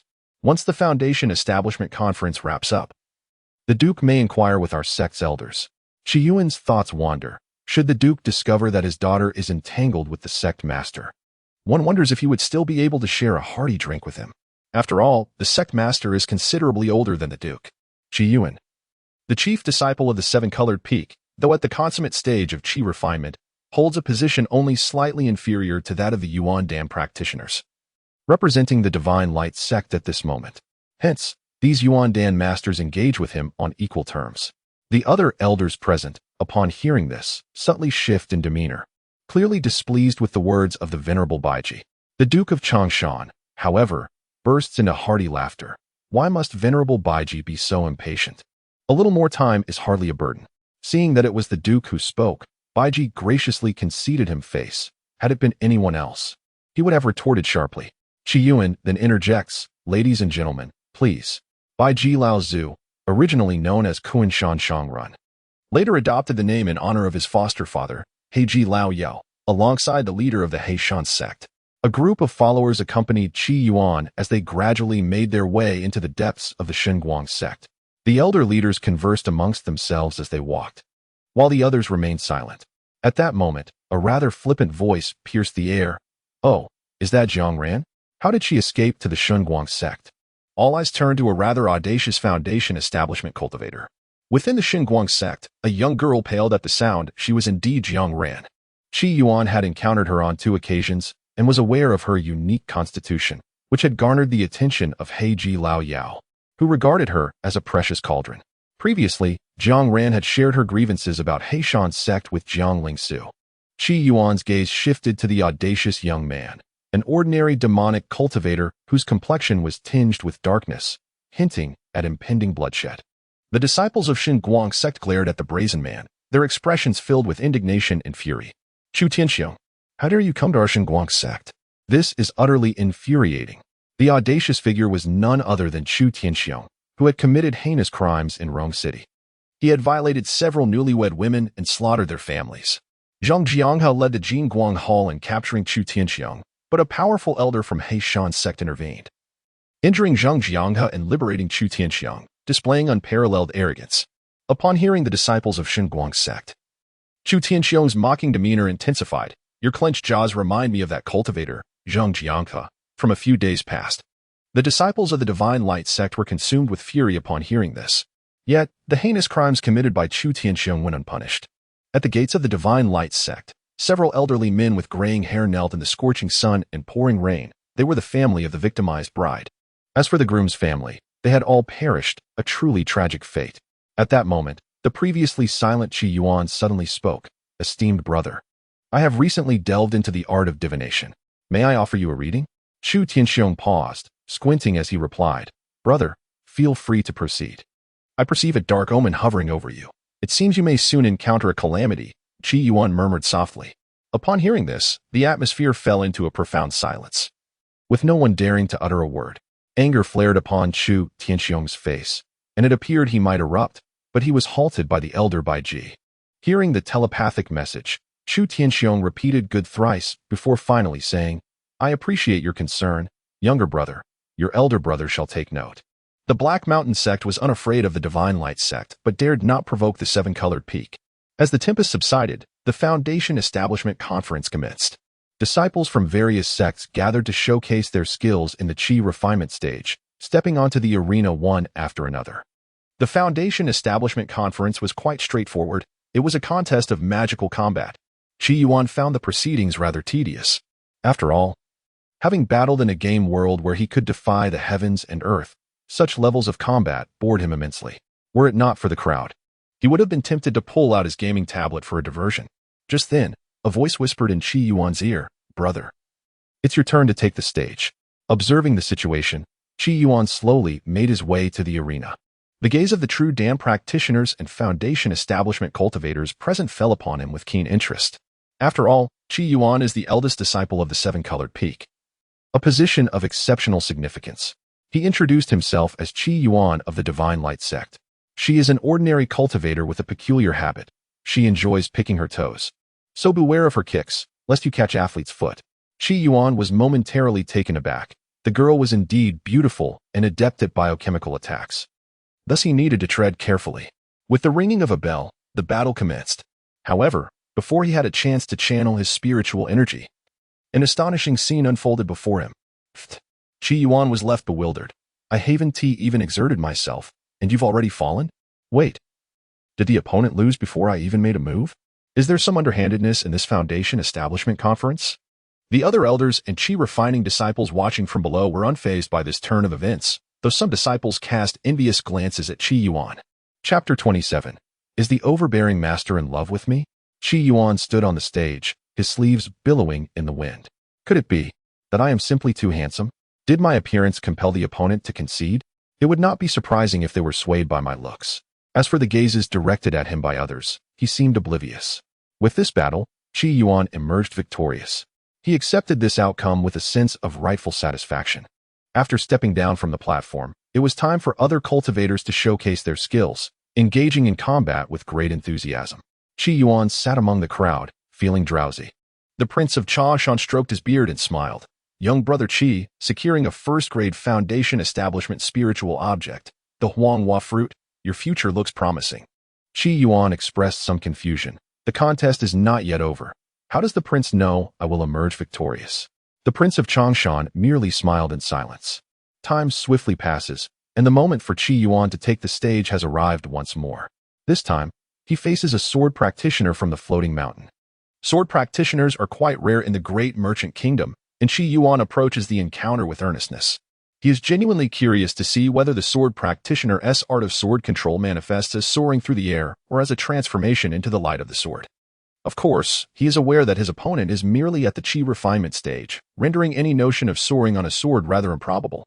Please enlighten me. The sword is the gentleman's companion.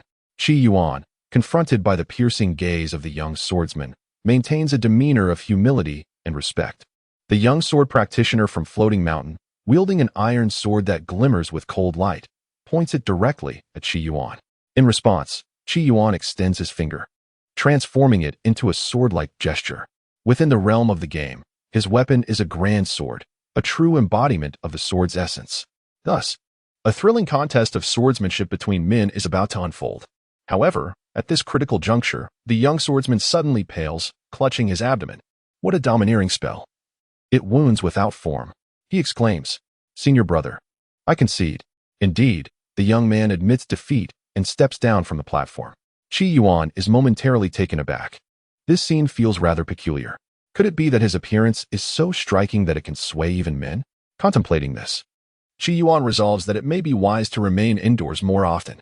With yet another victory, Qi Yuan exits the arena and, narrowing his eyes, suddenly casts his gaze towards the seven-colored peak. The mountain rises majestically, interspersed with clouds, and a white jade palace can be faintly discerned. Master, Qi Yuan ponders, recalling the rather outrageous woman. It seems that within the entire Divine Light sect, only she would dare to act so brazenly. Little brother Qi, is the yellow flower fruit already within your grasp? The Prince of Changshan speaks with a smile in his eyes. To have a master such as this is indeed a fortune in this life. After the emergence of the foundational spiritual artifact, the Huanghua fruit, the prominent cultivators from various esteemed sects found themselves quite exhilarated, eagerly sharpening their wits.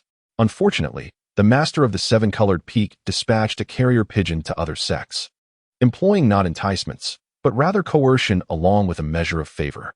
These distinguished individuals, feeling both helpless and aggrieved, could only suppress their indignation. After all, there existed but one shameless cultivator of such formidable strength, and they had to concede to the authority of the seven-colored peak's master.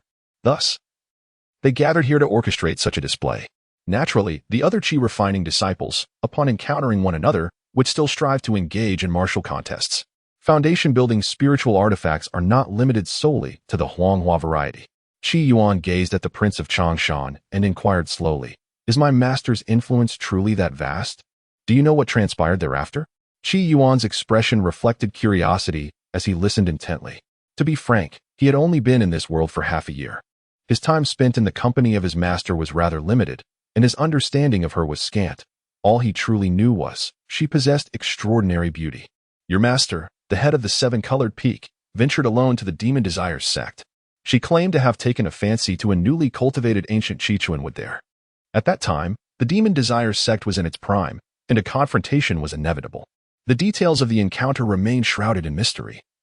All that is known is that your master successfully transplanted that ancient Qichuan wood to the seven-colored peak. A smile danced in the eyes of the Prince of Changshan. Since that event, the Demon Desires sect has refrained from mentioning it again, relinquishing its claim to supremacy in the realm of commerce and the celestial path. Indeed, it is precisely due to this matter that the Master of the Seven Colors Peak has shown considerable favor to the various great sects, which is why they have graciously conceded a first-grade foundational spiritual artifact to her disciple.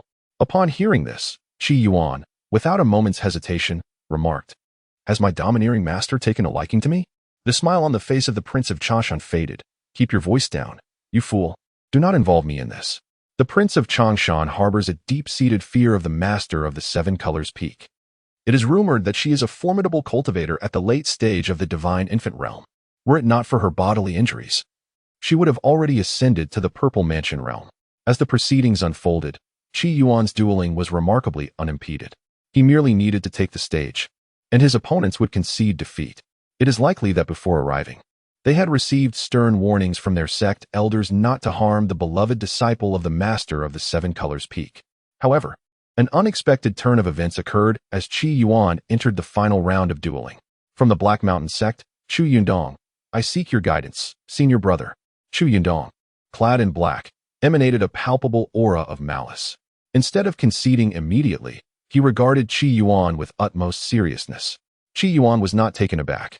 "I welcome your guidance," he replied, casting his gaze upon a uniquely shaped magical artifact in Chu Yundong's hand. It resembled a feather duster, adorned with black feathers, meticulously arranged and extraordinarily resilient. This is a foundational magical artifact. When unleashed, the feathers can scatter and injure those at the foundational level. The elders of the various sects watching from below displayed expressions of astonishment at this spectacle, with some glancing towards the venerable elder Bai Ji, seemingly lost in thought. The ambitions of the Black Mountain sect are rather formidable, indeed. Elder Fei Hua of the Demon Desires sect turned to Elder Bai Ji, who responded with a smile. "Foundational spiritual artifacts are treasures that can be claimed by all. Otherwise, what is the purpose of convening this foundation-laying assembly? Even the foundational artifacts have been employed." The Master of the Floating Mountains splitting sword squints at the venerable Bai Ji, the ancient black chicken demon. It seems that his cultivation has deepened somewhat. The others also gaze at Bai Ji, eager to glean more information regarding the black chicken demon from him. The sudden aggression from the Black Mountain sect raises suspicions. Who would believe that such a move could be made without the black chicken demon's directive? The black chicken demon is at the mid-stage of the divine infant realm, while the Master of the Seven-Colored Peak is suspected to be a wounded late-stage divine infant. Could it be that the black chicken demon has advanced to the late stage of the divine infant realm? From this minor incident, those present have gleaned much. Chu Tianxiong also reveals a delighted smile. Earlier, he had been angered by Qi Yuanyin due to a blood calamity, but was dissuaded by the ancestor. Now, witnessing this scene, he feels particularly gratified. He yearns to see Chu Yundong utilize the foundational artifact to defeat Qi Yuan and seize the first-grade foundational spirit object. Only the Prince of Changshan and Chu Tianxiong remain focused on the arena, regrettably, due to the rules. The Prince of Changshan cannot warn Qi Yuan to be cautious of the foundational artifact in Chu Yundong's possession. Chapter 28. Jiang Rant's worries commence. As the bell tolls, the final battle begins. The disciples of the Divine Light sect watch the arena, their expressions fraught with anxiety. At this moment, Qi Yuan also takes action. Since his opponent wields a foundational artifact, he intends to prevent them from unleashing its full potential. Although he feels no fear, why complicate matters when a simple resolution is at hand? With a subtle technique of stealth, Qi Yuan's figure vanishes from the arena in an instant. Chu Yundong is momentarily taken aback. Where has he gone? At that moment, a massive fist descends upon the back of his head. Bang! Chu Yundong was utterly unprepared, swiftly felled by a single punch. Qi Yuan, having spent countless hours immersed in gaming, possessed a wealth of experience in monster hunting. With ease, he executed deft maneuvers, impeccable positioning, and seamless combinations. Confronting someone like Chu Yundong was a mere trifle for him. With one decisive blow, he sent Chu Yundong crashing to the ground, then performed a cleansing technique on his fist, pondering whether there were any flakes of dandruff on Chu Yundong's scalp. He extended his fist, embodying the spirit of a champion. "I have triumphed." Alas, there were no alluring ring girls to raise placards in his honor, nor were there audacious admirers to bestow kisses upon him. All that remained was the bearded elder of Changshan County, standing and awkwardly waving at Qi Yuan with unabashed enthusiasm. Victory for the Xinguang sect. With that proclamation, the onlookers finally turned their attention to the happenings on the stage. Meanwhile, Chu Tianxiong gazed at the fallen Chu Yundong with a face clouded by disappointment. Incompetent fool. The venerable Bai Ji Lao Zhu experienced a fleeting moment of astonishment, yet ultimately chose silence. The other disciples of the sect, however, were not particularly surprised. After all, Qi Yuan was the foremost disciple of the seven-colored peak. Even without any underhanded tactics in this foundation establishment conference, he was likely to seize the championship. Of course, had the seven-colored peak's leader not given prior notice, the conference might not have unfolded so harmoniously, and the outcome remained uncertain. Truly, he was worthy of being the chief disciple of the seven-colored peak. It was clear that he was no mere practitioner of magical arts. His combat skills were profoundly advanced. "Senior brother, how did you achieve victory?" inquired a disciple of the Xinguang sect. In their eyes, Qi Yuan was a practitioner from the Zhiji lineage, possessing decent talent, but when it came to combat prowess, it is well known that the senior disciple of the seven-colored peak has never set foot in the duel hall for sparring. Instead, he spends his days engrossed in games or strolling with a kitchen knife in hand. Upon hearing this, the disciples erupted in laughter. Qi Yuan descended from the arena. Feeling utterly at ease, the Foundation Establishment Conference was carelessly organized, and its conclusion was equally hasty. As he stepped down, he was greeted by an elder of the sect, whose hair was as white as snow and whose expression was warm and amiable.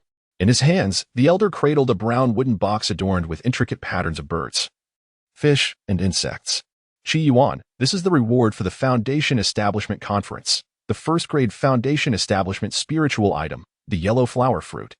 The elder presented the box to Qi Yuan. The surrounding disciples of the Divine Light sect, as well as others, gazed upon it with envy, their eyes gleaming with desire. Even some elders looked on with intense longing. Qi Yuan's eyes sparkled with the allure of the treasure. It was worth over 10,000 spirit stones. The sect elder encouraged him, saying, "I hope you can utilize this Foundation Establishment spirit item to establish your foundation at the earliest, thereby augmenting our sect's combat strength." Foundation Establishment? Qi Yuan had no intention of using the yellow flower fruit for this purpose, as he had better options available. If he were to establish his foundation, he would choose the finest method, the Heavenly Dao Foundation Establishment. The teachings from the last meeting with Elder Su Ranshan regarding the Heavenly Dao Foundation Establishment had already taken root in his mind. Naturally, he refrained from voicing these thoughts. "You, my boy, with time, will surely ascend to our great merchant's list of prodigies," the Duke of Changshan proclaimed before leaving with a flourish, embodying a carefree elegance. Among the crowd, Chu Tianxing cast a glance at Qi Yuan, a flicker of greed flashing in his eyes. At that moment, Qi Yuan seemed to notice Chu Tianxiong as well, his expression turning concerned. "Be cautious, senior brother. The ominous aura surrounding you has intensified." He sensed that Chu Tianxiong was not far from death, yet he remained uncertain as to who would bear the brunt of this impending calamity. Upon hearing this, Chu Tianxiong's expression darkened further. "Humph, you should be more concerned about your disciple, Jiang Ran.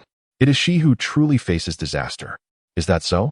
I ought to divine a fortune for Jiang Ran as well," Qi Yuan responded, seemingly taking Chu Tianxiong's words to heart. "She is merely an ordinary cultivator, yet recently, an auspicious aura has enveloped her, suggesting that a joyful event is on the horizon." After perusing this revelation, he turned toward Chu Tianxiong. "My divination indicates that Jiang Ran is indeed on the verge of something joyful. Perhaps you should pay your respects to her, to share in her good fortune. It might just dispel any looming disaster." Qi Yuan spoke with genuine sincerity, truly considering Chu Tianxiong's plight. "You," Chu Tianxiong, enraged, ultimately waved his sleeve and departed, uninterested in further discourse with Qi Yuan. Qi Yuan sighed. A dog bites Lu Dongbin, failing to recognize a good heart. Master cares for him so deeply. He ought to show some gratitude. "Thank you, brother Qi Yuan," came a voice as Jiang Ran approached, her eyes still slightly reddened. Today, Chu Tianxiong had launched an attack against her, instilling great fear within her. Fortunately, it was brother Qi Yuan who stepped in to assist her. Qi Yuan, momentarily taken aback, replied, "What is there to thank?" "Thank you, brother Qi Yuan, for coming to my rescue and mentioning that Chu Tianxiong is facing a calamity, which has made him quite furious." As she spoke, Jiang Ren felt a sense of relief. Qi Yuan smiled. "I spoke the truth. He indeed faces a calamity. Such a pity, for he is one who disregards advice. Had he paid his respects to you, perhaps that calamity might have been averted." "Ah, one must heed counsel." I once knew an individual who was exceptionally receptive to advice, ultimately becoming a prominent streamer. As Jiang Ran listened to Qi Yuan's nonsensical chatter, her inner turmoil dissipated considerably. Senior brother, you are truly amusing. However, after a moment of contemplation, Jiang Ran's expression grew grave as she remarked, Senior brother, you must exercise caution around Qu Tianxiong. He is ruthless and vengeful. It would be prudent for you to remain within the sect for the time being. What fear could a mere Qu Tianxiong inspire? I could sever his head with a single stroke, thus fulfilling his impending doom, Qi Yuan replied nonchalantly. Jiang Ran, aware of Qi Yuan's carefree nature, persisted. Qu Tianxiong is a formidable foundation establishment practitioner, and moreover, his wife has been given to the Black Chicken Old Demon as a concubine. This has earned him considerable favor within the Black Mountain sect. Regardless, senior brother, do exercise caution. Qi Yuan raised an eyebrow. I hadn't anticipated that this fellow would don a hat. He displays a certain awareness of security. Concluding their exchange, Qi Yuan departed with the yellow flower fruit in hand. Jiang Ran gazed at his receding figure, letting out a soft sigh. With a grade 1 foundational spirit object, perhaps in 500 years, senior brother may ascend to the divine infant realm. I wonder, by then, will I still be alive? The Black Chicken Old Demon loomed over her like a thick cloud of sorrow. Meanwhile, the arrogant and cruel Qu Tianxiong remained a thorn in the side of all disciples of the Divine Light sect, including Jiang Ran. Upon learning that the Black Mountain sect would be resting in Rong City for the night, Jiang Ran felt a surge of anger and a profound sense of helplessness. Chapter 29. I desire to eat fish. Junior sister Jiang Lingsu was deep in meditation, seemingly reaching a pivotal moment in her cultivation. Qi Yuan glanced at his junior sister's thatched cottage, where white mist enveloped the interior, indicating she was in the midst of a critical phase of her cultivation. He swiftly passed by the cottage and descended the mountain. Before long, a barrier materialized before him, a restriction imposed by his master, Ruan Yixi, preventing him from proceeding further. Open sesame, Qi Yuan called out tentatively, but the barrier remained utterly unmoved. Could it be that he had misinterpreted his master's intentions? He felt a pang of distress. His master had procured a first-grade foundation-building spiritual object for him. Surely, that sentiment was unmistakable? Was it possible that he had been too subtle in his approach? In light of this, Qi Yuan held the first-grade foundation-building spiritual object, the Huanghua fruit, aloft. Master, your disciple Qi Yuan has brought a gift. Still, the barrier did not budge. He looked up to see the clouds and the sky coalescing at that moment, seemingly concealing a formidable beast within their depths. A chilling wind swept through, stinging Qi Yuan's face. After what felt like an eternity, the unusual phenomena subsided, leaving him in a state of bewilderment. Had he truly misunderstood his master's intentions? No, it must be that the Huanghua fruit bore an ill omen. Huanghua, tomorrow's flowers. Or perhaps, could it be that she was already his wife, rendering the gift unnecessary? With this thought, Qi Yuan felt a surge of excitement. His eyes, having witnessed the truth. Her name is Ruan Yixi. On the surface, she appears to be your beautiful master, but in reality, she might be your wife. What he had seen with his own eyes could not be false. It is widely acknowledged that the eyes do not deceive, nor can they be altered or fabricated. Certainly, if the people of our homeland were to hear Qi Yuan's words, they might exclaim a remark akin to Fei Yang Yang. At that moment, Jiang Lingsu emerged from the room, her countenance tinged with skepticism. Senior brother, did you sense an unusual occurrence just now? During her meditation, she had suddenly perceived the shifting of the seasons and felt an emotional fluctuation from a powerful being that stirred the ambient spiritual energy. Perhaps it was their master. Qi Yuan did not conceal the truth. Their master, you say? Jiang Lingsu thought this reaction was quite normal. She regarded Qi Yuan, surmising that her peculiar senior brother had inadvertently offended their master in some manner. If it were indeed their master, it would be understandable. Jiang Lingsu's gaze fell upon the box in Qi Yuan's hands, and with her keen nose, she detected the scent of a first-grade foundational spiritual item, the Huanghua fruit. Senior brother, how delightful. She observed Qi Yuan with a look of astonishment. In her perspective, while her senior brother possessed talent, his combat abilities appeared lacking. After all, engrossed in a game, how could one possibly enhance practical skills? Qi Yuan, equally perplexed, replied, You wouldn't happen to be surnamed Zhou, would you? Jiang Lingsu was rendered speechless. She felt her senior brother had indeed played too many games, losing the distinction between fantasy and reality. Senior brother, are you going to practice your swordplay again? Jiang Lingsu sought to divert the conversation, wishing to avoid any nonsensical discourse with Qi Yuan. Not today. Ah? Don't you go every day? Today, I need to sharpen my blade. What for? I've been craving fish. Senior brother, for some reason. Your words always seem rather chilling to me. Meanwhile, at the Divine Light sect, Zhang Jianghe's complexion appeared somewhat pallid, clearly indicating that he had yet to fully recover from his previous injuries. The physician at Qise Peak softly remarked, "Your injuries have yet to fully heal. Do you truly wish to go?" Zhang Jianghe replied with a somber expression, "As the duty disciple of the Golden Light Hall, I must attend. If another incident were to occur in Rong City, how could I face the world?" Sighing, the physician lamented, "Your temperament is far too fierce." As he applied the prepared medicinal solution to Zhang Jianghe's wounds. Having just broken through to the Foundation Establishment stage, Zhang Jianghe had yet to practice any healing techniques. And he was not adept in the wood or water elemental arts, making his recovery exceedingly slow. Today, the Black Mountain sect's aggression was palpable, revealing their audacity. The elders on the peak discussed the matter, noting that the black chicken old demon might have already entered the late stage of the divine infant realm. That Chu Tianxiong would likely become even more arrogant. Their decision to stay overnight in Rong City could not be without ulterior motives. The physician worried for Zhang Jianghe's safety. "I will go. They will surely think twice before acting against me. Do they dare to kill me?" Zhang Jianghe declared, a fierce murderous intent gleaming in his eyes. The people of the Black Mountain sect deserve death. He was well aware of the notorious reputation of the Black Mountain sect, where no disciple could be deemed virtuous. All were blood-soaked demons. Years ago, a nascent soul elder from the Black Mountain sect had concocted a soul-calling banner, stripping an entire town of its souls for his own dark purposes. In the aftermath, that elder shamelessly proclaimed that he simply sought to give the townsfolk a purpose, for they had grown too complacent. Those demons had long since lost their humanity. The physician understood Zhang Jianghe's sentiments, but could not help but caution. They may not dare to kill you, but they can still inflict harm. Be particularly careful this time. Rong City, in a spacious courtyard. Devoid of any signs of life, the broken windows appeared to be adorned with tattered red paper cuttings. In the pond within the yard, a few fish swayed their tails, seemingly awaiting a human's offering. On the moss-covered marble, faint traces of blood lingered.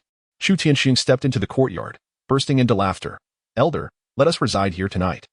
The venerable Baiji looked upon the courtyard, revealing a satisfied smile. "Tianxiong, you truly know how to handle matters. Staying here will undoubtedly irk those hypocritical gentlemen of righteousness." Nearby, the other disciples of the Heishan sect approached and inquired, "Deacon Tianxiong, is there some mystery here? Why would our stay cause discomfort to the Divine Light sect?" Upon hearing this, Chu Tianxiong laughed heartily. "That is because, a fortnight ago, the man of this household took a bride. The lady he wed was a vision of beauty, surpassing even my master's wife by 3 parts. Upon hearing this, the disciples of the Heishan sect's eyes sparkled with intrigue. More beautiful than the master's wife by 3 parts? Deacon Tianxiong, you are indeed fortunate. I was just about to act before her husband," he continued. But to my surprise, that fiery woman met her demise, crashing straight into the pillar. "Look, it is that very pillar ahead. I spent half an incense stick's time here. And later, I embraced her lifeless body for an entire night." Deacon Tianxiong, what was the scent of the corpse? "Humph." Chu Tianxing scoffed coldly. "Do you all think me a lascivious and bloodthirsty wretch? If that is how you perceive me, you underestimate my character. I forcibly took my newlywed wife and slaughtered her entire family, not merely driven by base desires, but in pursuit of mastering a profound path. If an individual is swayed by such trivial cravings, they are unworthy of embarking on the journey of immortality." The other disciples of the Heishan sect, upon hearing this, displayed expressions of admiration. Elder Tianxing speaks wisely. The path transcends all. Chapter 30, The Slaughter of Fish. Elder Tianxiong, today upon entering the city, I seemed to hear the resounding echoes of firecrackers and drums, as if a family were celebrating a union. I deliberately dispatched a spirit insect to follow and noted the address. "Elder Tianxiong, would you like to practice your path under the cover of night with the companionship of your junior brothers?" One disciple of the Heishan sect flattered. Upon hearing this, Chu Tianxiong revealed a satisfied smile. "Lu Wei, is it? You are quite capable. I shall remember you.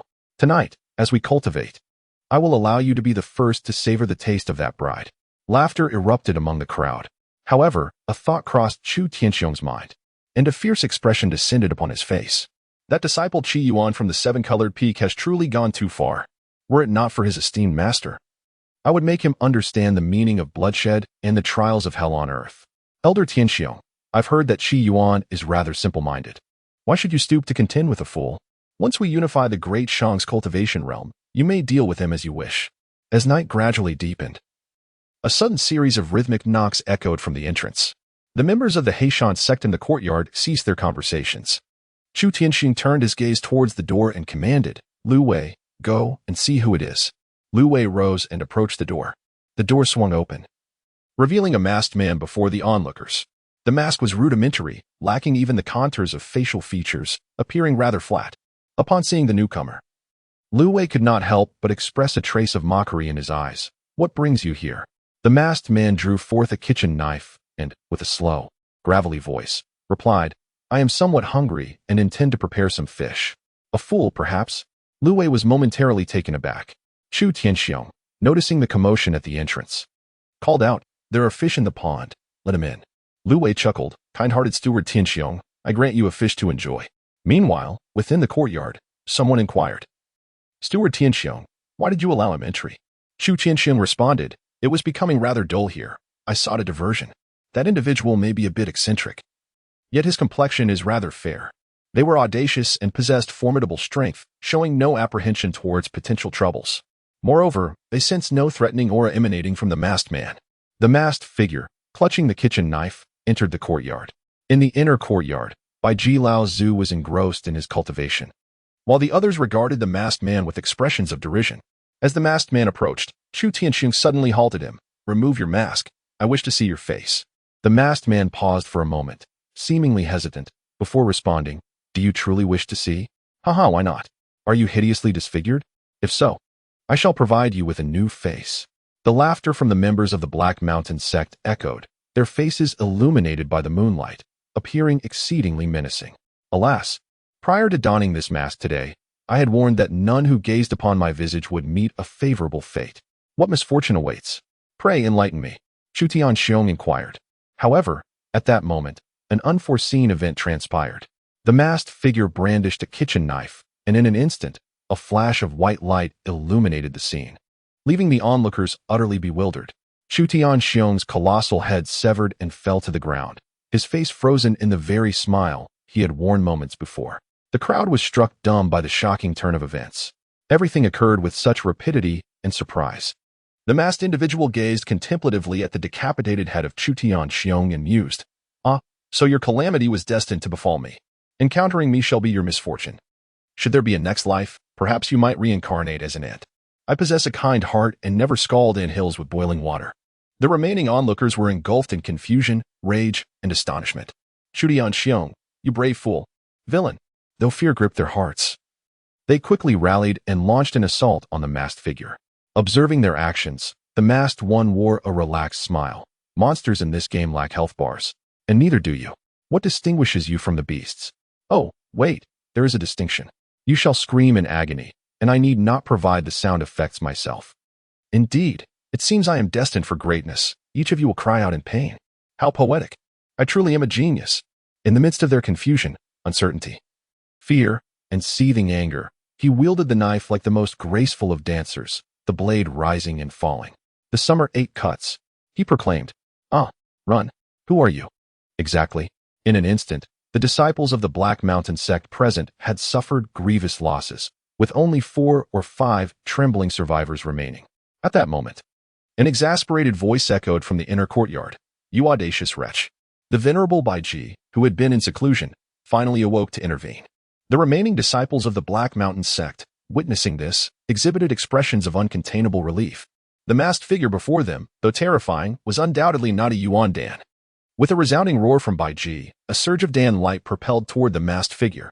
In response, the figure brandished a kitchen knife, unleashing a thunderous cry, "Heavenly Blade Technique." This marked his inaugural display of this formidable skill in reality.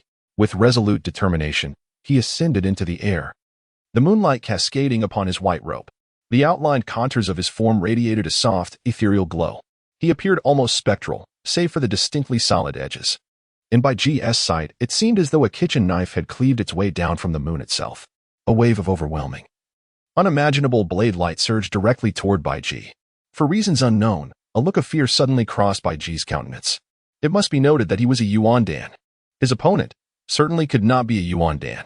The blade light, fierce and relentless, swiftly engulfed Bai Ji's Dan light.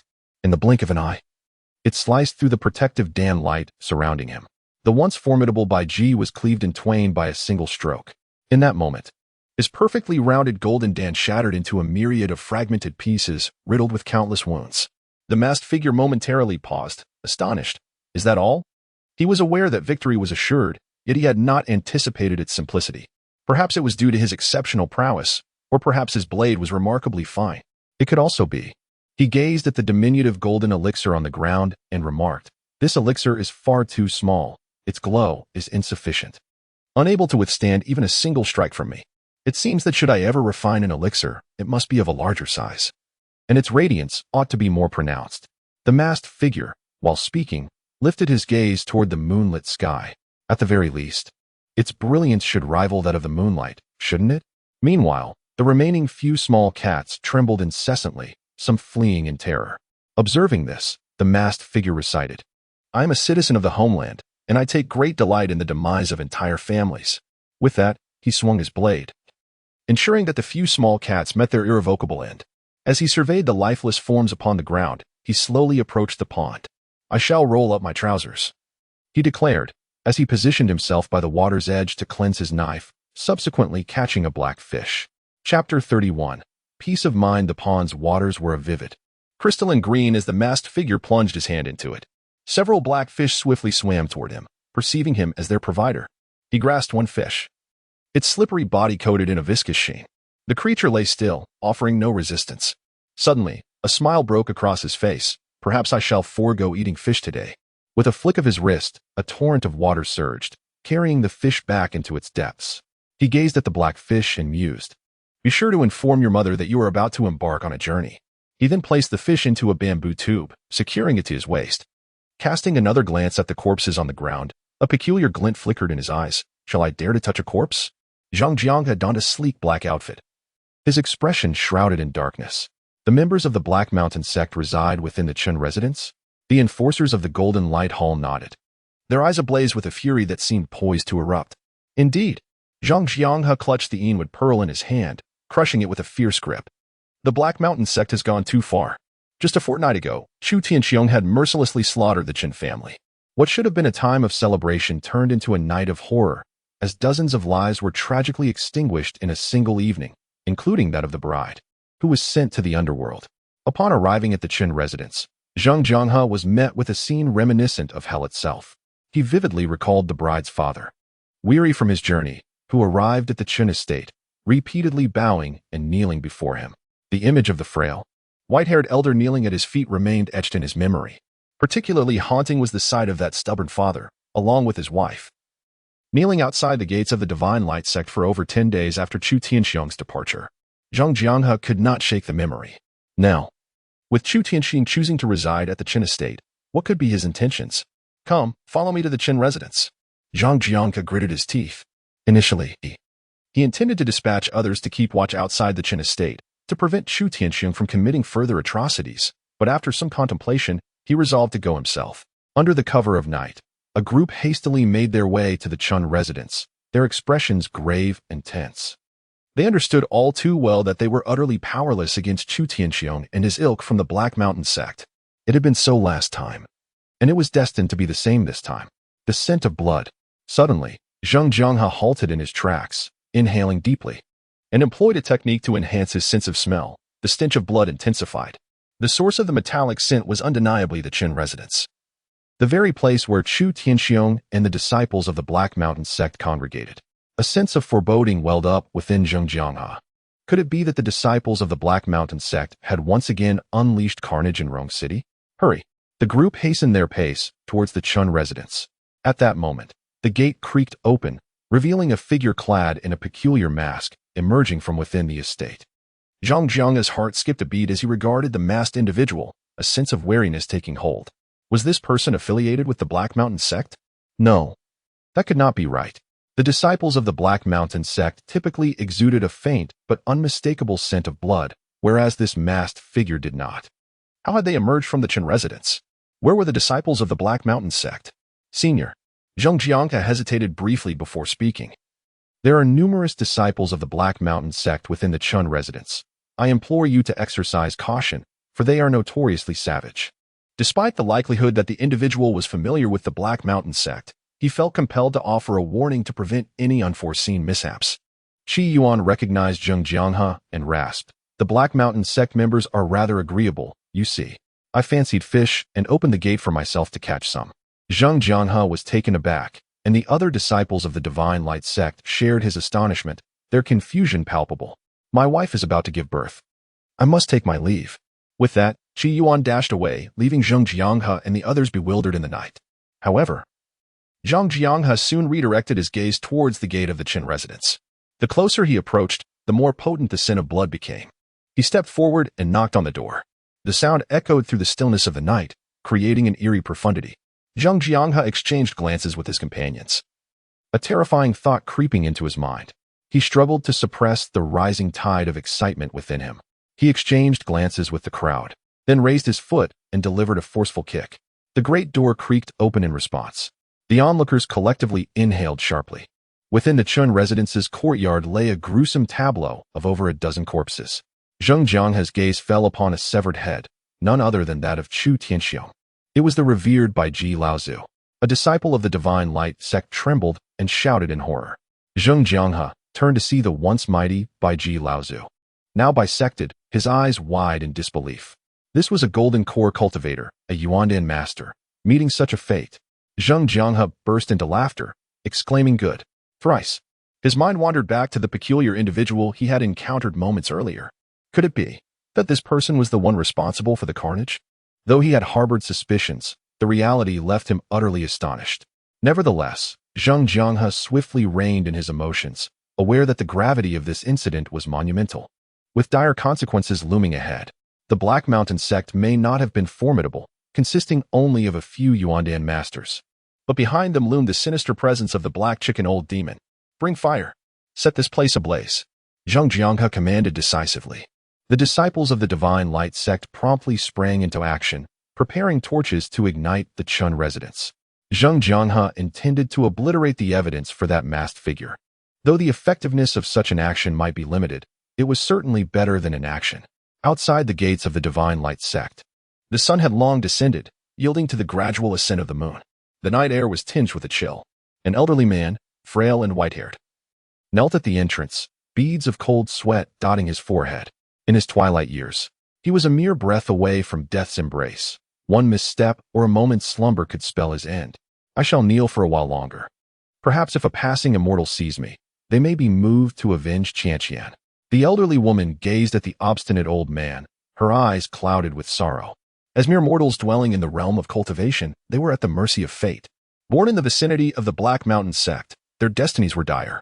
In contrast, those under the auspices of the righteous Divine Light sect enjoyed far greater fortune. Yet, in the lofty eyes of the immortals, were they not still but insignificant ants? Faced with Chu Tianxiong, they were utterly powerless to seek vengeance, their hopes resting solely upon the Divine Light sect. In their current state, they resembled those who approached the imperial carriage to lodge complaints. At that moment, a melodious voice resonated. "Today, I have caught a beautiful blue-patterned fish and am in good spirits. Allow me to treat you to some fish soup." Qi Yuan appeared, carrying 2 bowls of fragrant soup that wafted an enticing aroma. The old man, upon seeing this, displayed an expression of fervent excitement and was about to bow his head, pleading, "I beseech you, immortal, to take pity on my poor daughter." Qi Yuan snapped his fingers, a surge of spiritual energy stabilizing the old man, preventing him from prostrating. He presented the bowls of soup before them. "The sect is already aware of your plight. Drink this soup and rest well." As Qi Yuan turned away, a contemplative expression crossed his face. The sage is right. If heaven possesses emotions, it too shall age, and the righteous path of humanity is fraught with hardships. Affection has always been a source of lingering sorrow, and this sorrow knows no end. Justice delayed is justice denied. Peace of mind comes from knowing where one's heart belongs. Once more, Qi Yuan rambled on. In closing, he expressed a heartfelt wish. "I hope that those who hear my words are not misled by me." With that, his figure vanished from sight. The elderly couple continued to bow, their eyes finally brimming with joy. The immortal master had taken notice of them. Their perseverance had not been in vain. Yet, in this world, there are far more instances of persistence that end in futility. Chapter 32. The anxious Qi Yuan master brother. A clear voice rang out. Qi Yuan, having donned his attire, rubbed his drowsy eyes.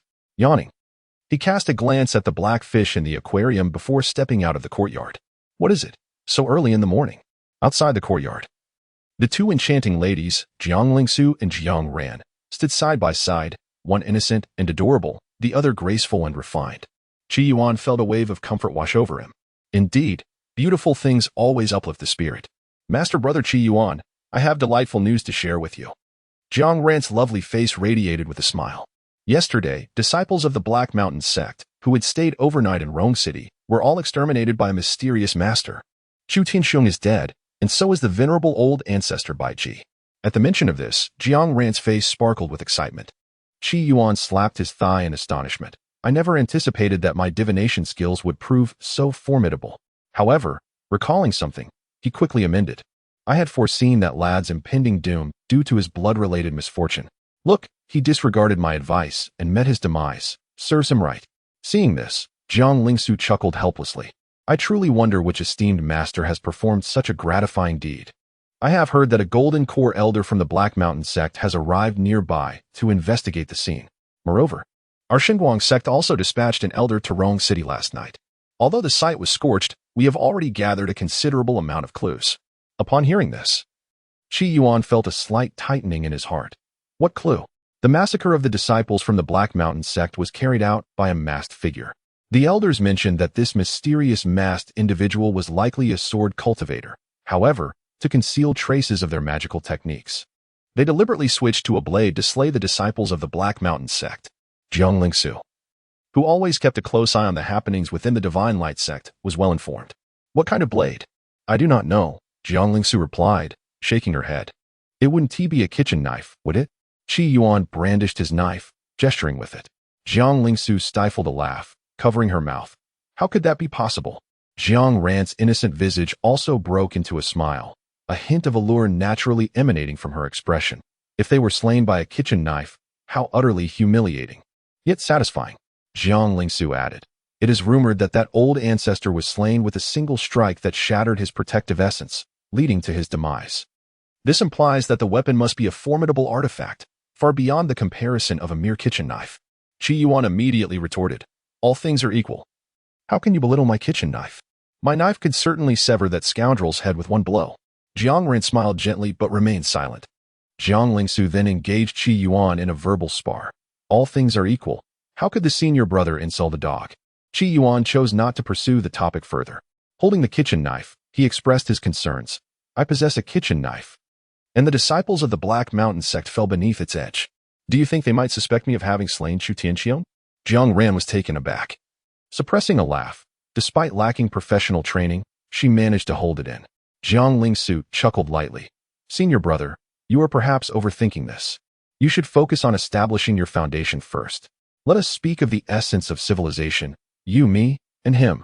A look of deep concern crossed Qi Yuan's face. Yesterday, I kindly cautioned Chu Tianxiong, yet to outsiders, it appeared as though I was embroiled in a dispute with him. Do you think others might suspect that I harbor resentment and might venture out at night to eliminate them all? Jiang Ran and Jiang Lingsu were rendered speechless. Senior brother, fret not. No one will doubt your intentions. If anyone inquires, you must testify on my behalf, claiming that I remained on Qise Peak last night, indulging in drinks and games with both of you. Very well. Jiang Lingsu sighed, exasperated. A smile played at the corners of Jiang Ran's mouth. Clearly relieved by Chu Tianxiong's demise, her previous gloom momentarily lifted. Qi Yuan lowered his head, still somewhat apprehensive. What if the Heishan sect disbelieves your testimonies and attempts to capture me? Will the Xinguang sect come to my aid? Jiang Lingsu was utterly speechless. Senior brother, I believe your concerns should not be for yourself at this moment, but rather for that masked individual. After all, he is up against the Heishan sect and the formidable black chicken old demon. After exchanging their thoughts, Jiang Lingsu and Jiang Ran took their leave. A hint of helplessness lingered on Jiang Lingsu's face. My senior brother is a good person at heart, but his peculiar personality, as you can see, is rather eccentric. Belonging to the line of the infatuated, Jiang Ran beamed sweetly. In truth, Qi Yuan's nature is quite amusing. Indeed, it is quite entertaining, free from the burdens of worry, living without a care. Jiang Lingsu pondered deeply.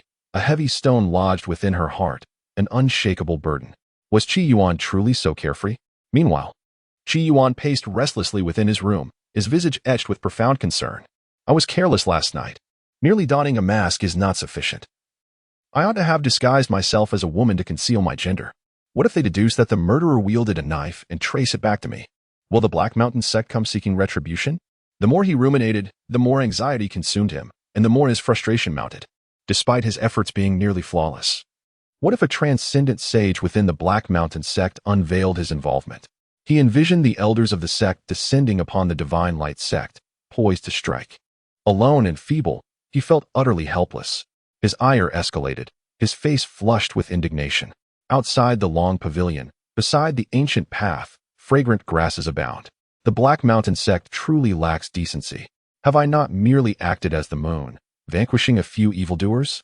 Yet they conspire to bully a mere child of 229 months. Is there no law, no sense of justice left in this world? This is an egregious affront. 30 years in the East, 30 years in the West. Do not scorn the youth for their poverty. I cannot allow this to stand. Vengeance must be mine. With determination, Qi Yuan sharpened his resolve. He found a hat to obscure his identity, ensuring he would not be recognized. After a moment as thought, he applied soot to his face. Glancing at his reflection in the mirror, he felt a semblance of security return to him. He tucked the kitchen knife into his waist and stealthily departed from Qise Peak. Not long after, Zhang Lingsu arrived outside Qi Yuan's courtyard. "Senior brother, are you there?" she inquired. It struck her as odd. Wasn't senior brother always present in the courtyard? When had he left, and why had she not noticed? Having established her foundation the previous night, she had officially become a foundation establishment practitioner, and her perception had significantly heightened. She should have sensed his departure. How curious. Her gaze fell upon a glass water tank, where she observed the black fish swimming within. She murmured, "Is this the fish senior brother caught last night? It doesn't seem to be wild." After a brief moment of contemplation, she dismissed her thoughts and exited senior brother's courtyard. Meanwhile, within the library pavilion of the Divine Light sect, Qi Yuan ascended to the 3rd floor. Secluding himself in a corner to discreetly examine information regarding the Black Mountain sect's strength. Chapter 33. Is this it? Qi Yuan scrutinized the text before him, and the furrow of concern on his brow began to ease. Is this all there is to the Black Mountain sect? Previously, the Black Mountain sect held considerable prominence within the Great Merchant Kingdom, and Qi Yuan had presumed their strength to be formidable. However, upon closer inspection, it appeared that the sect's true power merely placed it in the 3rd tier within the Great Merchant Kingdom. The 1st tier consisted of the 3 major cultivation sects, while the Black Mountain sect lacked such standing. Within its ranks, there were only 7 Essence Dan true practitioners, the strongest of whom was the sect leader, merely at the mid-Essence Dan stage. The others were only at the early Essence Dan stage. This level of strength categorically situated the Black Mountain sect within the 3rd tier of the Great Merchant Kingdom. In other words, without the presence of the Black Chicken Old Demon, is this all that the Black Mountain sect has to offer? The more Qi Yuan pondered, the more his heart found peace. The blade has awakened its sentience, had it reached the late stage of the Yuan Dan, with its protective Dan light fully developed. I might have felt a twinge of apprehension, but against a mere mid-Yuan Dan and several initial stage Yuan Dan, with their golden pills of low grade, I scoffed. With eyes gleaming, I coldly remarked, "With such feeble strength, they dare to trouble me? They are courting death. The precept is clear, the early bird catches the worm, while the tardy suffer the consequences. They surely did not anticipate my ability to traverse time and space, eliminating them before their fate could unfold." Nipping the cause in the bud, Qi Yuan contemplated his strategy. The Black Chicken Old Demon was not within the Black Mountain sect. If he acted swiftly enough, he could exact his revenge and flee. Alas, I am still too weak. Otherwise, why would I need to evade the Black Chicken Old Demon? I would simply sever its head with one stroke. Black Chicken Old Demon, I shall remember you. If only I could truly traverse time, I would ensure that I dispatched it in its youth, savoring chicken soup, or perhaps dance upon its grave once its lifespan concluded. Qi Yuan couldn't help but recall a renowned female Go master from the Blue Star. This formidable woman possessed an acute understanding of the rules of time. In the present, she triumphed over the foremost female player of the past. In the past, she bested the leading female player of the present. She earned the reverence of being the one who could strike the Southern Mountain nursing home and kick the Northern Sea kindergarten. "Qi Yuan, what brings you here?" At that moment, a familiar voice broke through his thoughts. Zheng Jianghe was staring at Qi Yuan with a look of curiosity. Upon reaching the third floor of the library, Zhang Jiangke had taken notice of Qi Yuan. Dressed oddly and behaving suspiciously, Qi Yuan did not appear to be up to any good, and it was hardly surprising that he was trying to hide in the shadows. Zhang Jiangke gazed for a considerable time before confirming that the individual before him was indeed Qi Yuan, the esteemed senior disciple of the seven-colored peak. Qi Yuan, upon noticing Zhang Jiangke, was momentarily taken aback, akin to a couple caught in a clandestine act within a library. However, he swiftly regained his composure. "Ah, I merely came to peruse some materials. Are you also studying the information regarding the Black Mountain sect? I wonder if, after you finish, you might allow me to take the materials with me. I need to present them to several elders," Zhang Jianghe stated earnestly. "Of course," Qi Yuan replied, setting aside the tomes. Suddenly, a thought struck him, and he inquired, "The contents here must be authentic, right? The old demon of the Black Chicken has not been at the Black Mountain sect? Rumor has it that the old demon of the Black Chicken has recently been seeking to break through to the late stage of the divine infant realm and is likely in seclusion for a considerable time." "That's a relief," Qi Yuan thought, feeling reassured. Zhang Jianghe, however, regarded him with a peculiar expression. "May I ask, what is your purpose in investigating the Black Mountain sect?" Qi Yuan, fixing his gaze upon Zhang Jianghe, produced a kitchen knife. "Do you recognize this?" he queried. "It belongs to my pet," Zhang Jianghe replied, startled. He had frequently observed Qi Yuan walking about with that knife. "I have heard that Chu Tianxiong of the Black Mountain sect, along with the old ancestor Bai Ji, perished at the hands of a mysterious powerful figure. As I wield a knife myself, I fear the Black Mountain sect may mistakenly believe I am that enigmatic figure. Thus, I must take precautions and ascertain the strengths of the Black Mountain sect," Qi Yuan declared with utmost seriousness. Zhang Jianghe coughed lightly before responding. "Senior brother, you truly are always prepared for unforeseen circumstances. How could the people of the Black Mountain sect ever suspect you?" Zhang Jianghe found the situation utterly absurd. After all, the only individual bold enough to address the master of seven-colored peak as his wife was none other than Qi Yuan, the sole person in the entire Divine Light sect and, indeed, throughout the vast Deshang. With a book in hand, Zhang Jianghe departed. While Qi Yuan tilted his head in contemplation, it appeared he needed to find a pretext to venture outside the sect. His departure required notification, for he was a senior disciple of a peak, not merely an ordinary one. Meanwhile, Dong Xian hurried through the halls of the Divine Light sect, clutching a bundle of bamboo slips. Upon arriving at the sect, he found himself devoid of any cultivation and had even taken the initiative to annul his engagement with his fiancée Yi. It was precisely this series of actions that enabled him to evade the treacherous whirlpool of political machinations, leading him to the Divine Light sect. Just a few days prior, the remnants of a soul within him had begun to awaken. This soul fragment belonged to a formidable artifact master, a victim of treachery, reduced to a mere wisp of essence that had entered his body. Yesterday, under the guidance of this residual spirit, he managed to acquire several precious materials for artifact crafting in the marketplace. Master Qi, he transmitted telepathically to the spirit within him. If that Black Chicken old demon were to reach the late stage of the divine infant realm, would the entire Deshang not descend into chaos? The spirit, Qi Lao, chuckled in response. "Why concern yourself with such matters, young one? You have only just begun your journey in Qi refinement. Are you still preoccupied with the notion of power? If you could seize authority, all would be well. However, your foundation is too fragile, and your maternal lineage lacks strength. It is wiser to focus on your cultivation and progress steadily. With my artifact crafting skills, barring any unforeseen incidents, it will not be long before you ascend to the divine infant realm in a few hundred years. True strength is the essence of everything." Qi Lao's earnest counsel was laden with wisdom. Dong Xian's status was indeed unique. He was, in truth, a prince of the Deshang, although one who had fallen out of favor. In contemporary times, the emperor of the great merchant's kingdom has grown old and feeble-minded, with but a short span of life remaining. Meanwhile, the ambitious princes vie for power, each coveting the exalted position of the 9-5 supreme.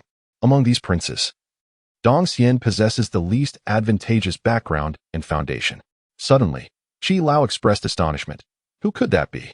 Dong Xian hastily turned to see a strangely dressed man strolling down the main thoroughfare. Yet, he quickly recognized the individual, Qi Yuan, the foremost disciple of the seven-colored peak. Dong Xian was perplexed as to why Qi Lao would take an interest in him. "Did you notice the kitchen knife at his waist? It must be quite the treasure."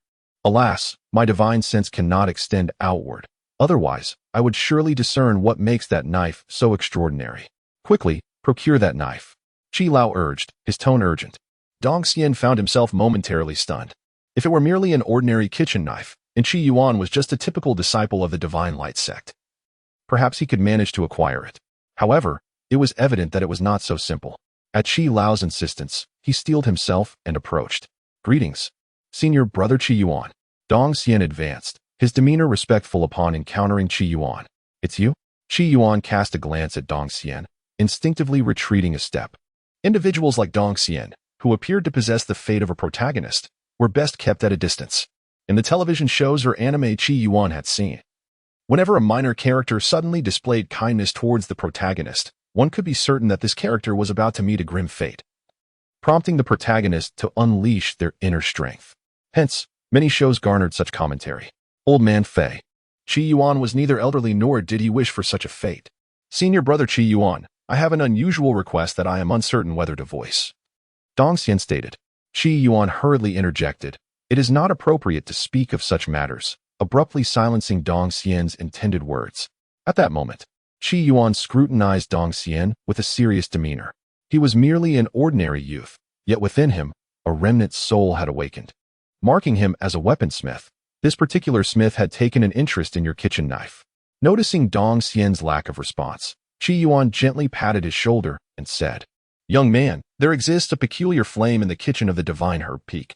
I sense it would be quite compatible with you. After uttering these words, he departed, all the while concealing the knife's aura as he walked. The remnant soul's interest in his knife had raised his vigilance. Meanwhile, Dong Xian remained rooted to the spot, utterly bewildered. Peculiar flame? What is that? Just then, the voice of Qi Lao echoed in his mind. Be cautious of Qi Yuan. He is not as simple as he appears. What?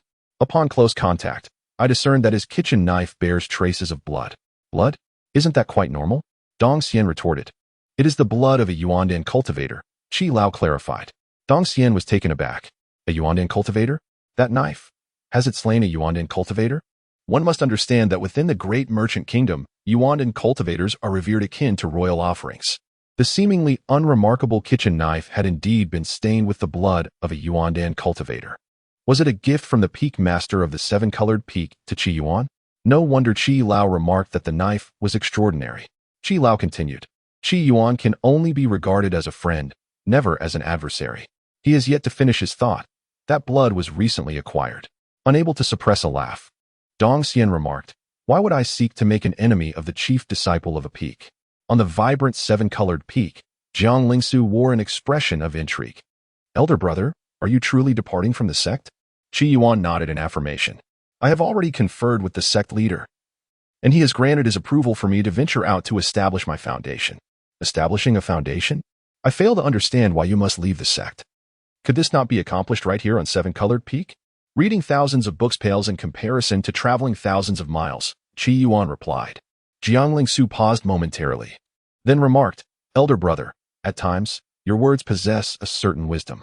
However, I suspect your intentions extend beyond mere foundation establishment. With a sigh, Qi Yuan confessed, alas, I am escaping for my life, striving for a chance at survival. He felt a kinship with the tragic figure of Nangong Daxian, daring to wager his existence on a singular opportunity for ascendance. Jiang Lingsu, rendered speechless, retorted, Elder brother, please speak plainly. Observing her expression, Qi Yuan elaborated. Am I not justified in fearing that the Black Mountain sect may suspect me of having slain Chu Tianxiong and his companions? Should the old demoness of the Black Chicken bring her forces to our doorstep, I would find myself cornered, facing certain death. Jiang Lingsu replied, Elder brother, it would be prudent for you to depart swiftly. I fear that lingering in your presence may dull my wits. She regarded him with a look of disdain. Yet, a thought crossed her mind, prompting her to caution, Elder brother, be wary while you are alone in the outside world. The members of the Black Mountain sect might, in their desperation, seek to cause you trouble. Heroes share a similar perspective. I too sense the treacherous ambitions of the Black Mountain sect. Qi Yuan vehemently concurred. Jiang Lingsu then added, Elder brother, I often wish you were mute. You would undoubtedly be a rare and handsome figure, but alas, when you speak, it is akin to kneeling. This is not a comment on your voice, but rather on the absurdity of your words. 2 vacancies remain in the esteemed Tianzi class. and those wishing to adjust their seating must act swiftly. It requires merely a single spirit stone. A delicate-voiced female cultivator in the Qi refining stage reminded the passengers of the dizzy class aboard the flying vessel. This craft was en route to Bloodless City, a locale situated at the northernmost reaches of the Great Merchant Territory, known for its considerable chaos. Bloodless City lies in proximity to the Black Mountain sect, a fact that typically deters upright cultivators from venturing there. However, the area is renowned for producing a rare gem known as blood crystal, which holds significant value and is sought after by many cultivators for their practice. Thus, numerous wandering cultivators, as well as disciples from major sects, journey to Bloodless City to harvest these gems and enhance their strength. At present, Qi Yuan found himself aboard this vessel, which was an artifact of foundational establishment. Unlike typical foundational artifacts, this one had all its enhancements focused on speed. Upon hearing the attendant's words, Qi Yuan felt a stir of desire. After a recent fortunate encounter while scavenging corpses, he aspired to experience the luxurious Tianzi first class. Yet, considering the importance of maintaining a low profile for his grand ambitions, he extinguished that thought. Are you also heading to Bloodless City to mine for blood crystals? A strikingly beautiful woman beside him initiated a conversation, adorned in exquisite attire. Her hair was elegantly styled in a falling horse bun, secured with a peachwood hairpin. Clad in a refined green robe, she exuded an air of grace and composure, her simplicity betraying a hint of wealth. She was evidently a woman of means. Qi Yuan, upon hearing her words, could not help but marvel at how, despite employing facial disguise techniques that diminished his appearance significantly, his inherent charm still shone through. I am but a wandering cultivator, he replied. Qi Yuan currently assumes the role of a wandering cultivator, a path that possesses its own merits, brimming with vigor and determination. In my youth, I too walked the path of a wandering cultivator, but as I aged, I found solace in joining a sect, preferring a more stable existence, the enchanting lady lamented. Isn't it true that you, dear sister, are in the prime of your life? Qi Yuan replied. As the saying goes, youth often overlooks the merits of those older, mistaking innocence for treasure. Such a captivating and affluent woman before him would undoubtedly attract the attention of many a rogue. Qi Yuan's formidable skill lies in his overwhelming power. Yet he has not awakened the attributes of the notorious Chow boss. You truly possess a way with words, the beautiful woman chuckled, her laughter vibrant and lively. How could I possibly compare with the vigor of youth? Her gaze lingered on Qi Yuan's robust physique, seemingly reminiscent of days gone by. Be cautious as you venture to Bloodless City to mine for blood crystals. The disciples of Black Mountain sect are not to be trifled with. Offending the city lord may be preferable to incurring the wrath of the Black Mountain sect. To anger the city lord might lead to your demise alone, whereas to provoke the Black Mountain sect could spell doom for your entire family. Upon mentioning the Black Mountain sect, a flicker of fear and disdain was evident in the woman's eyes. Such malevolence from the Black Mountain sect, to resort to slaughtering entire families? Qi Yuan's voice dropped to a whisper, his excitement palpable. If the Black Mountain sect were to discover that I had slain Chu Tianxiong, would they come to Blue Star to annihilate my family? That would be disastrous. However, a sudden realization struck Qi Yuan. He had no family to speak of. His household registry contained but his name, a solitary existence. How pitiful. Online, when others berated him, he found himself unable to retort. The Black Mountain sect, with its vast influence, was exceedingly tyrannical. The blood crystals we procure from Bloodless City demand a tithe of 10% to the city lord's estate, alongside a further 20% to the Black Mountain sect. In fact, it may well be more than that. Upon this remark, the captivating woman gritted her teeth, visibly incensed. Qi Yuan, upon hearing her, was instantly filled with rage. The Bloodless City is not under the dominion of the Black Mountain sect. Why are they so brazen? They are even more heartless than capitalists. They deserve to be hanged from the streetlights. The alluring woman, noticing his outburst, lowered her voice and cautioned, Friend, do temper your tone. We must not attract the attention of the Black Mountain sect, or we shall find ourselves in considerable trouble. At this, Qi Yuan pondered. This is not selfishness. I do not seek vengeance for myself. I act in the name of justice. He reassured himself, having firmly positioned himself on the moral high ground. Looking down upon the Black Mountain sect, throughout their voyage on the spiritual vessel, he and the enchanting woman engaged in delightful conversation. Of course, this had little to do with Qi Yuan's emotional intelligence and more with his youthful appearance and charm. After approximately 5 hours, the spiritual vessel descended and numerous cultivators disembarked. The beautiful woman offered an invitation, saying, "If you have nowhere to stay, why not spend the night at my home?" Upon hearing this, Qi Yuan glanced at the sky and replied, "No, I must hasten, otherwise I will miss the last departure of the vessel. I certainly will not linger here for the night. After committing a murder, one must flee swiftly." Just then, a somewhat disgruntled voice interjected, "Mother, I am here." A young lady dressed in a finely crafted palace gown approached, accompanied by a foundation-building female cultivator. The palace gown maiden cast a glance at Qi Yuan, her eyes betraying a hint of hostility. Qi Yuan found himself utterly perplexed. "Taoist Lu Piao, I take my leave," he said, bidding farewell to the enchanting woman before turning to depart. The young lady in the palace gown stepped forward, linking her arm with that of the beautiful woman, and inquired, "Mother, who is that person?" The enchanting woman smiled and said, "Xiao Rou, your disposition is rather wary of everyone. That individual I encountered was merely a wandering cultivator who came from Blood City in search of blood crystals. I found his demeanor quite charming, so I engaged him in conversation. You, my dear, are no longer young. It is time for you to seek a companion on your path." The woman in the palace dress let go of her vigilance, replying helplessly, "The blood crystal mine is such a vast undertaking for me to manage. How could I possibly find the time? Furthermore, mother, while I may not be a celestial prodigy, I certainly do not deem it fitting to settle for any random wandering cultivator. Alas, after I finish accompanying you, I must meet with other mine owners and visit the Black Mountain sect. I have already arranged to depart with them in an hour." Upon mentioning the Black Mountain sect, a persistent cloud of worry shadowed the palace-dressed woman's eyes. Chapter 35. You wish to annihilate my entire family? I shall eradicate yours. Lu Piao felt both a headache and heartache upon hearing her daughter's words. The cultivators within the Black Mountain sect are notorious for their malevolence. Dealing with other righteous sects may pose no issue, but engaging with the Black Mountain sect is fraught with peril, especially since they have recently raised their share of the blood crystal mine. Resolving that matter will not be straightforward.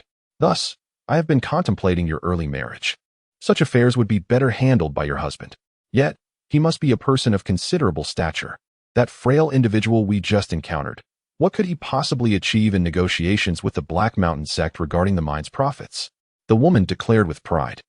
Having just exhibited wariness towards others, she now deemed him weak and fragile. "Ah, how you manage to have a point in every argument." Lu Piao possesses an intimate understanding of her daughter, whose disposition has always left her feeling somewhat helpless. The Black Mountain sect, a mere second or third-tier faction within the grand realm of the Great Shang Kingdom, lacks any profound heritage of divine infants. And even the presence of formidable figures at the late Yuan dance stage is conspicuously absent. However, the sect's leader has forged a bond with the formidable black chicken old demon, acknowledging him as a foster father. Consequently, the stature of the Black Mountain sect has risen considerably, becoming increasingly domineering within the Great Shang Kingdom.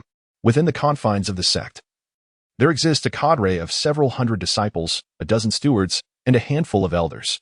Despite their limited numbers, they have garnered a notorious reputation.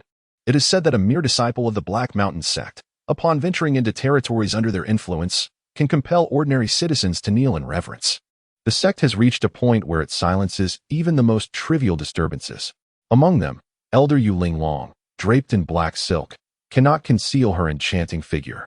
Reclining on a jade bench, she exhales softly, inquiring, "Have we yet to uncover the identity of that masked individual?" The disciples below kneel in submission, too intimidated to raise their gazes to this esteemed elder, renowned as the most beautiful woman in the sect and a favored figure of the black chicken old demon. It is rumored that he intends to cultivate her to the divine infant stage before taking her as a partner, embarking on a path of dual cultivation together. Within the Black Mountain sect, Yu Linglong's standing surpasses even that of the sect leader. Upon hearing her words, a more alluring smile graces Yu Linglong's lips. It appears the black chicken old demon is indeed nearing the late divine infant stage. The disciples below, having overheard her reference to the black chicken old demon, feign ignorance. At that moment, a sound akin to slipping silk reaches the air, and Yu Linglong, parting her crimson lips, addresses the disciples below. "Do you dare to ascend?" The disciple's heart stirred. He was already aware of Yu Linglong's discontent with the black chicken elder. He hastily declined, "I dare not." Upon hearing this, Yu Linglong patted her chest and laughed. "A man with lustful intentions but lacking the courage, come here, and I shall keep your secret." Cold sweat beaded on the forehead of the disciple, who wished to leave quickly, fearing he might lose control. He understood well the significance of beauty in contrast to life. The elder Yuling Long, despite her disdain for the black chicken elder, was not someone he could approach. Just then, a sudden loud crash echoed from outside. The disciple's expression changed, and he hurriedly said, "I will go take a look." He had no desire to linger any longer. At that moment, within the Black Mountain sect, Qi Yuan wielded a grand sword. On the surface, it appeared to be a magnificent sword, but in truth, it was merely a kitchen knife, cleverly disguised by Qi Yuan with metallic embellishments to resemble a sword. He traversed the bone bridge, slaying 5 disciples stationed there with a single stroke. The only bone bridge leading into the sect was severed as well. Except for those at the Foundation Establishment and core formation stages, ordinary disciples could only perish within the confines of the Black Mountain sect, unable to escape. "Identify yourself, thief. How dare you cause a ruckus in my Black Mountain sect?" Several Foundation Establishment elders emerged, their expressions fierce and filled with fury. It had always been the Black Mountain sect that instigated trouble elsewhere. Now, how audacious for someone to disturb their peace. "You have slaughtered my entire family. After a century of arduous cultivation, I have finally achieved mastery. Today, I shall obliterate your Black Mountain sect." Qi Yuan bellowed, fabricating an identity for himself, revealing himself as a long-lost fish that had slipped through the net. The black-bearded elder, upon hearing this, showed no sign of surprise. The Black Mountain sect is notorious for annihilating entire families, and it is not uncommon for a few to escape. A century ago, you narrowly evaded destruction. Had you chosen to live in obscurity, perhaps you could have enjoyed a peaceful old age. Qi Yuan was momentarily taken aback, deeply immersed in the unfolding drama. "You dare to sever my roots," he exclaimed, his eyes blazing with fury. "You shall all perish." With that declaration, he executed a sweeping strike with his formidable sword. Qi Yuan had already mastered the pinnacle of Qi refinement. Within the realm of the game, his power had steadily ascended, reverberating back into reality. Although his strength was not yet absolute, it was sufficient for him to look down upon all at the pinnacle of Qi refinement. And he could easily vanquish even those in the Foundation Establishment stage. Through the adaptation of his techniques, his sword gained sentience. Wielding this blade, Qi Yuan transcended to an entirely new echelon of power. With a single stroke, he could sever the head of a Yuan Dan practitioner. How much easier it would be to dispatch these Foundation Establishment attendants. The fierce gust generated by his sword sent the 3 Foundation Establishment attendants crashing against the great stone at the mountain gate. They coughed up blood, their heart meridians shattered. Qi Yuan raised his sword, toppling the entrance of the Black Mountain sect. "A century ago, you slaughtered my entire family. Today, I shall eradicate your lineage." His voice thundered like rolling thunder, reverberating into the heavens. Inside the Black Mountain sect, disciples quaked in terror upon witnessing the fall of several esteemed attendants. The stakes were too high. Any attempt to intervene would only lead to their demise, necessitating the presence of a Yuan Dan elder. As expected, with Qi Yuan's strike splitting the mountain gate, 2 Yuan Dan elders emerged in unison, their faces etched with unbridled wrath. The spiritual energy in the atmosphere began to stir restlessly. All disciples, witnessing this spectacle, felt a surge of renewed vigor. The foundation-building disciples and stewards advanced, eager to surround Qi Yuan. Unfazed by their approach, Qi Yuan wielded his great sword with a sweeping motion, unleashing a powerful gust that claimed the lives of several disciples in an instant. The elder of the Yuan Dan, witnessing such brutality directed at the disciples for the first time, was filled with rage. Yet, as he observed Qi Yuan's moves, a realization struck him. Did you slay the venerable Bai Ji? With his great sword in hand, Qi Yuan fixed his gaze upon the whirlwind elder, declaring, "So you have discovered my secret. I cannot allow you to live." He ascended into the sky. The 2 Yuan Dan elders exchanged glances, their expressions tinged with suspicion. "Why is there no golden Dan within you? Are you not a Yuan Dan cultivator?" The answer to their query came in the form of Qi Yuan's great sword. Chapter 36, Jade Linglong, my golden Dan, is in the heavens. Qi Yuan bellowed, brandishing his great sword and executing the summer 8 slash. The whirlwind elder felt a chill run down his spine, sensing an overwhelming threat, and dared not confront the strike. Internally, he was even more astonished. "You are not a Yuan Dan cultivator." At last, the truth dawned upon him, intensifying his astonishment. Could a foundation-building cultivator truly dominate a Yuan Dan? Such a phenomenon seemed utterly preposterous. "No, I'm a Yuan Dan. I possess a golden Dan," Qi Yuan hastily protested. It must be noted that the ensuing battle among the 3 appeared rather comical, akin to a childish squabble. Their contest of magical prowess failed to capture the attention of the disciples of the Heishan sect. However, the nature of their argument was indeed quite entertaining. With his great sword in hand, Qi Yuan dominated the two, and within mere moments, he had completely seized control of the situation. Suddenly, Elder Xianfeng executed a spell. As if he had sensed something, his eyes widening in realization, "You are not at the Foundation Establishment stage." Upon uttering these words, he let out a thunderous shout. "Flee quickly, this is not human. Indeed, I'm not at the Foundation Establishment stage. I am at the Yuan Dan stage." Qi Yuan naturally would not allow the Yuan Dan elder to escape. With a stroke of his sword, he cleaved downwards, parting the heavens and reducing the two Yuan Dan elders to mere fragments. The process of dismemberment was rendered unnecessary. Everything transpired in an instant. The two Yuan Dan elders had only engaged in battle with Qi Yuan for a brief moment before being slain. The Black Mountain sect, including the sect master, possessed only 7 Yuan Dan masters. With the demise of Ancestor by Ji and the recent loss of 2 more, only 4 Yuan Dan elders remained. The sect had incurred a loss of nearly half its strength. At this juncture, the other formidable beings within the Black Mountain sect could no longer remain spectators. Some emerged from their seclusion and arrived at the mountain gate. Leading them was the sect master, the Black Wind Taoist. Clad in a gray robe, with white hair yet a youthful visage, it was difficult to fathom that such an aged individual had adopted a foster father. Yuling Long stood beside the Black Wind Taoist, casting curious glances at Qi Yuan, occasionally throwing flirtatious looks. The remaining 2 Yuan Dan elders wore grave expressions, fixated on Qi Yuan. The Black Wind Taoist surveyed the ruins beneath him, his gaze unwavering. "Your attack on our mountain gate is somewhat excessive. Although our Black Mountain sect is a small establishment, the Black Chicken Old Demon is my foster father. If you depart now, this matter will be considered settled. Previously, our Black Mountain sect annihilated your entire clan. Now, your slaying of 3 Yuan Dan elders from our sect suffices to cancel the score." The Black Wind Taoist, adept at both yielding and asserting, feigned weakness before Qi Yuan. Upon hearing this, Qi Yuan remained silent, scrutinizing the members of the Black Mountain sect while contemplating a swift annihilation. Noticing Qi Yuan's reticence, the Black Wind Taoist continued, "If you persist in your entanglement, know that we of the Black Mountain sect are not to be trifled with.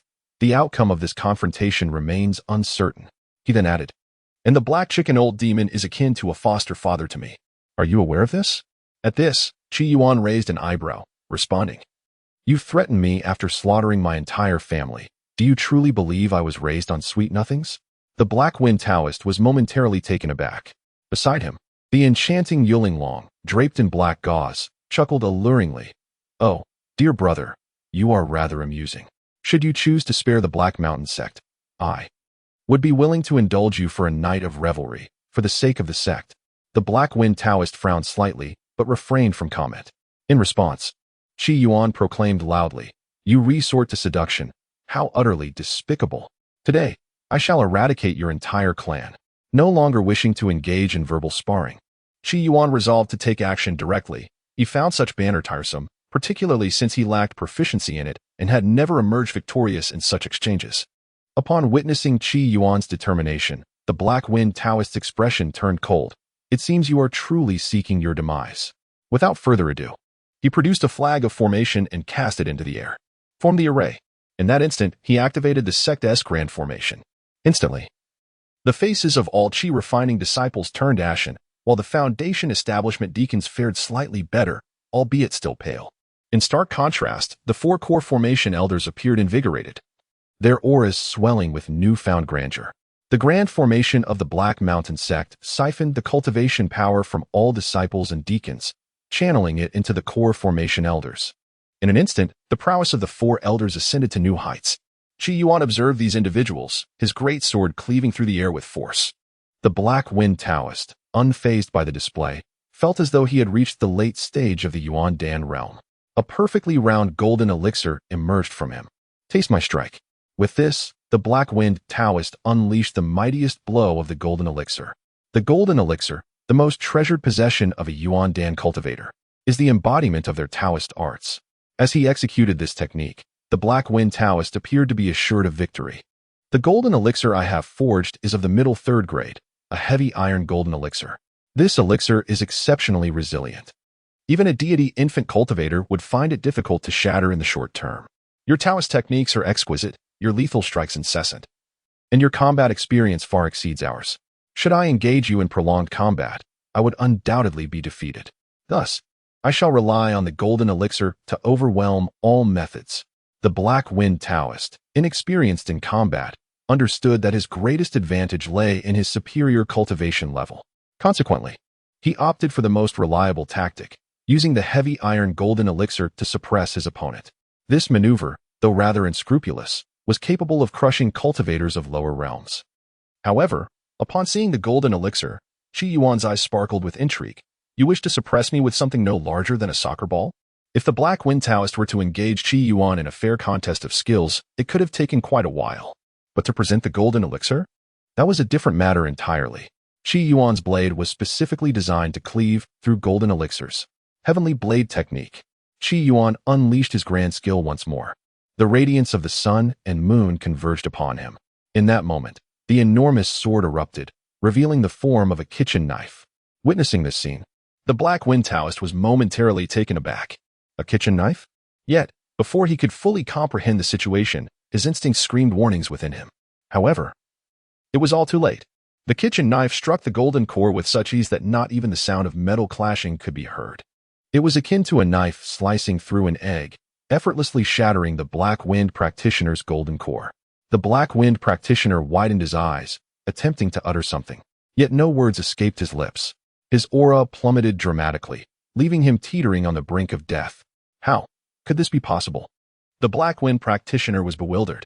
His golden core, struck down by a mere kitchen knife, was supposed to be a heavy iron golden core, weighing as much as a mountain. Such immense power, condensed into the size of an egg, revealed its terrifying nature. Qi Yuan regarded the Black Wind practitioner with a frigid gaze and remarked, "It is not that I am too powerful, but rather that your golden core is too small." Inwardly, Qi Yuan reflected on the matter. In the future, when refining golden cores, he must ensure to create a larger one. Unlike the Black Wind practitioner who had fashioned one the size of an egg, easily cleaved in two. With that, he brandished the kitchen knife. No longer concealing his intentions, kill. He charged towards the remaining 3 Yuan Dan practitioners. His summer strikes were fierce, disregarding whether the knife would strike the other disciples. Initially, the 3 Yuan Dan elders hesitated, fearful of harming their own disciples.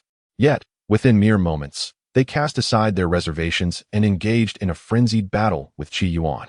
The Qi refining disciples and foundation-building stewards of the Black Mountain sect fell, some dead while others were grievously wounded. Qi Yuan wielded his kitchen knife once more, executing the sky-slaying sword technique, and dispatched 1 Yuan Dan elder. Another Yuan Dan elder, already gravely injured, was ambushed by Yuling Long, who consumed his golden core to restore her own cultivation. Now, only Yuling Long remained among the Yuan Dan elders of the entire Black Mountain sect. Upon the black veil lay stains of blood, her garments tattered and torn, revealing a substantial expanse of smooth skin across her heaving bosom. She gazed at Qi Yuan, exuding an air of poignant vulnerability, her eyes shimmering with a myriad of emotions. "Might you spare the life of this humble maiden?" Humph. Qi Yuan paid her no mind, relentlessly wielding his cleaver. Seeing this, Yuling Long pressed on. "You harbor a grudge against the Black Mountain sect, and now its members are nearly annihilated. Why must you entangle yourself with me? Though I am an elder of the Black Mountain sect, I bear no affection for it. Vile enchantress, face your demise." Yuling Long felt a surge of dread. Should this continue, she would surely meet her end within mere breaths. Gathering her resolve, she hastily declared, "I possess a secret that I can divulge to you." Qi Yuan remained indifferent. In desperation, Yuling Long exclaimed, "In truth, I am of the purple bamboo physique, and I have yet to lose my essence, maintaining my purity as a woman. The old demoness of the black chicken covets my essence and has expended vast resources to cultivate me, aiming to bring me to the divine infant stage. Once I reach that state, should we engage in dual cultivation, she would acquire my essence and gain the opportunity to ascend to the legendary Purple Mansion realm. If you would spare my life, I would become your servant, offering my essence to assist you in attaining your destiny in the Purple Mansion." Upon hearing this, Qi Yuan inquired, "Purple Mansion?" Yuling Long's heart leaped with joy at his interest. "If you are willing to engage with me in the clouds of Wushan today, I can ascend to the divine infant stage. Should you wait for me to fully mature before sharing an intimate night? The prospect of entering the Purple Mansion is within reach." Noticing Qi Yuan's cessation of attacks, her voice grew increasingly alluring. Qi Yuan, however, pondered deeply. Does this not imply that you are merely sustenance for the old black chicken demon? I cannot allow you to live. The terrifying black chicken old demon of the divine infant realm is already formidable, not to mention those of the purple realm. As he spoke, he swiftly decapitated Yu Linglong with a kitchen knife. In an instant, her head was sent flying, and Qi Yuan struck again, shattering Yu Linglong's golden core. She was dead beyond resurrection. Gazing upon her lifeless body, Qi Yuan expressed his relief. That was frightening. Fortunately, she mentioned possessing the purple bamboo body. Who knows if that physical form can assist someone in entering the purple? Contemplating this, Qi Yuan produced a specially formulated corpse disintegrating liquid and poured it over Yu Linglong's remains. Immediately, she transformed into a puddle of water. Surely, this black chicken old demon cannot abscond with her primordialine now? Yet, it still felt precarious.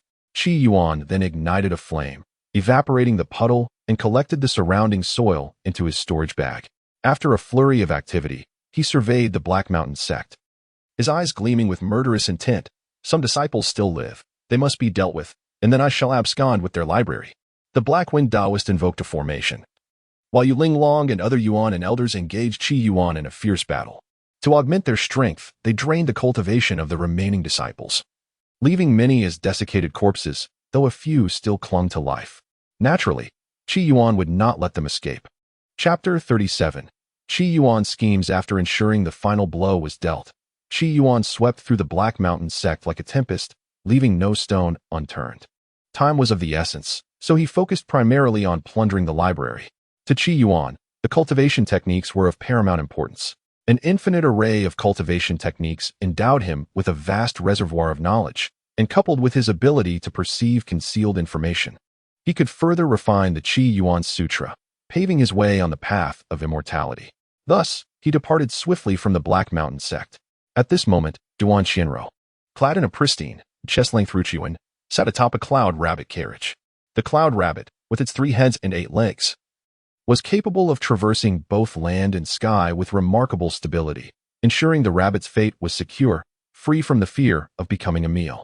Esteemed colleagues, as we engage in negotiations with the Black Mountain sect, we must stand united and resolute. We cannot falter. Surrendering 2/10 of the blood crystals to the Black Mountain sect is already our utmost limit. We cannot concede further, proclaimed a robust man. Within the cloud rabbit carriage, there were over 10 individuals, all proprietors of the major blood crystal mines in the Bloodless City. Recently, the Black Mountain sect demanded a revision of the blood crystal quota from 2/10 to 3/10, inciting immense fury among the mine owners. After all, the Bloodless City does not fall under the jurisdiction of the Black Mountain sect. Previously yielding 2/10 was already unreasonable. The sudden increase to 3/10 was sheer tyranny. Alas! Old Wang, what can we achieve with our united front? The Black Mountain sect is backed by the ancient black chicken demon. Even the 3 major sects must yield to them. How can we, mere scattered cultivators, confront the might of the Black Mountain sect? The countenance of those present reflected their grave concern. Such actions were well within the capabilities of the Black Mountain sect. Each elder among them was a formidable figure. Even the seemingly delicate Yu Linglong, before being taken by the black chicken demon, had cultivated her path through the art of killing. As for the disciples of the Black Mountain sect, most hailed from backgrounds of robbery and plunder, which speaks volumes about their vile characters. Oh, if only a sword sage would appear one day and vanquish the Black Mountain sect with a single strike. It would be such a relief. Even the 3 major sects are at a loss against the Black Mountain sect. Where could one possibly find a sword sage? Old Wang, keep your voice down, lest the people from the Black Mountain sect hear you, Duan Xianro remarked, sitting in the cloud rabbit carriage, her thoughts tinged with melancholy. Just then, the speed of the carriage diminished. The hearts of the passengers tightened, fearing they had encountered members of the Black Mountain sect. As the curtains were drawn back, they beheld a handsome young man. Duan Xianro was taken aback, for this young man was the very one her mother had conversed with so amicably earlier that day. How could he be within the territory of the Black Mountain sect? Moreover, so close to their headquarters? Could it be that he was a disciple of the Black Mountain sect? Forgive the intrusion, esteemed guests. The newcomer was none other than Qi Yuan, who had just descended from the mountain after annihilating a rival clan. He gazed at the group and spoke slowly. Might I inquire, which marketplace nearby houses the Ling Tian Pavilion? Upon hearing that he was merely seeking directions, the group collectively exhaled in relief, having feared he was a disciple of the Black Mountain sect. Thank you, everyone. Qi Yuan bowed graciously, his demeanor polite, while inwardly he mused on the goodness that still prevailed in the world. Duan Shinro pondered for a moment before asking, "What brings you to the Black Mountain sect?" "I came here to stargaze," Qi Yuan replied, his eyes darting as he fabricated a response, unable to utter a lie. Duan Shinro chuckled softly. "It seems I was too presumptuous. By the way, the Black Mountain sect is perilous. If there is no need, do avoid coming here." "You are right. It is far too dangerous here. I must take my leave," Qi Yuan exclaimed before hastily departing. Observing the swift departure of Qi Yuan, those present felt an inexplicable sense of bewilderment. This was merely a fleeting episode, and the crowd chose to dismiss it. The Yuntu carriage sped onward, and soon they arrived at the gates of the Black Mountain sect.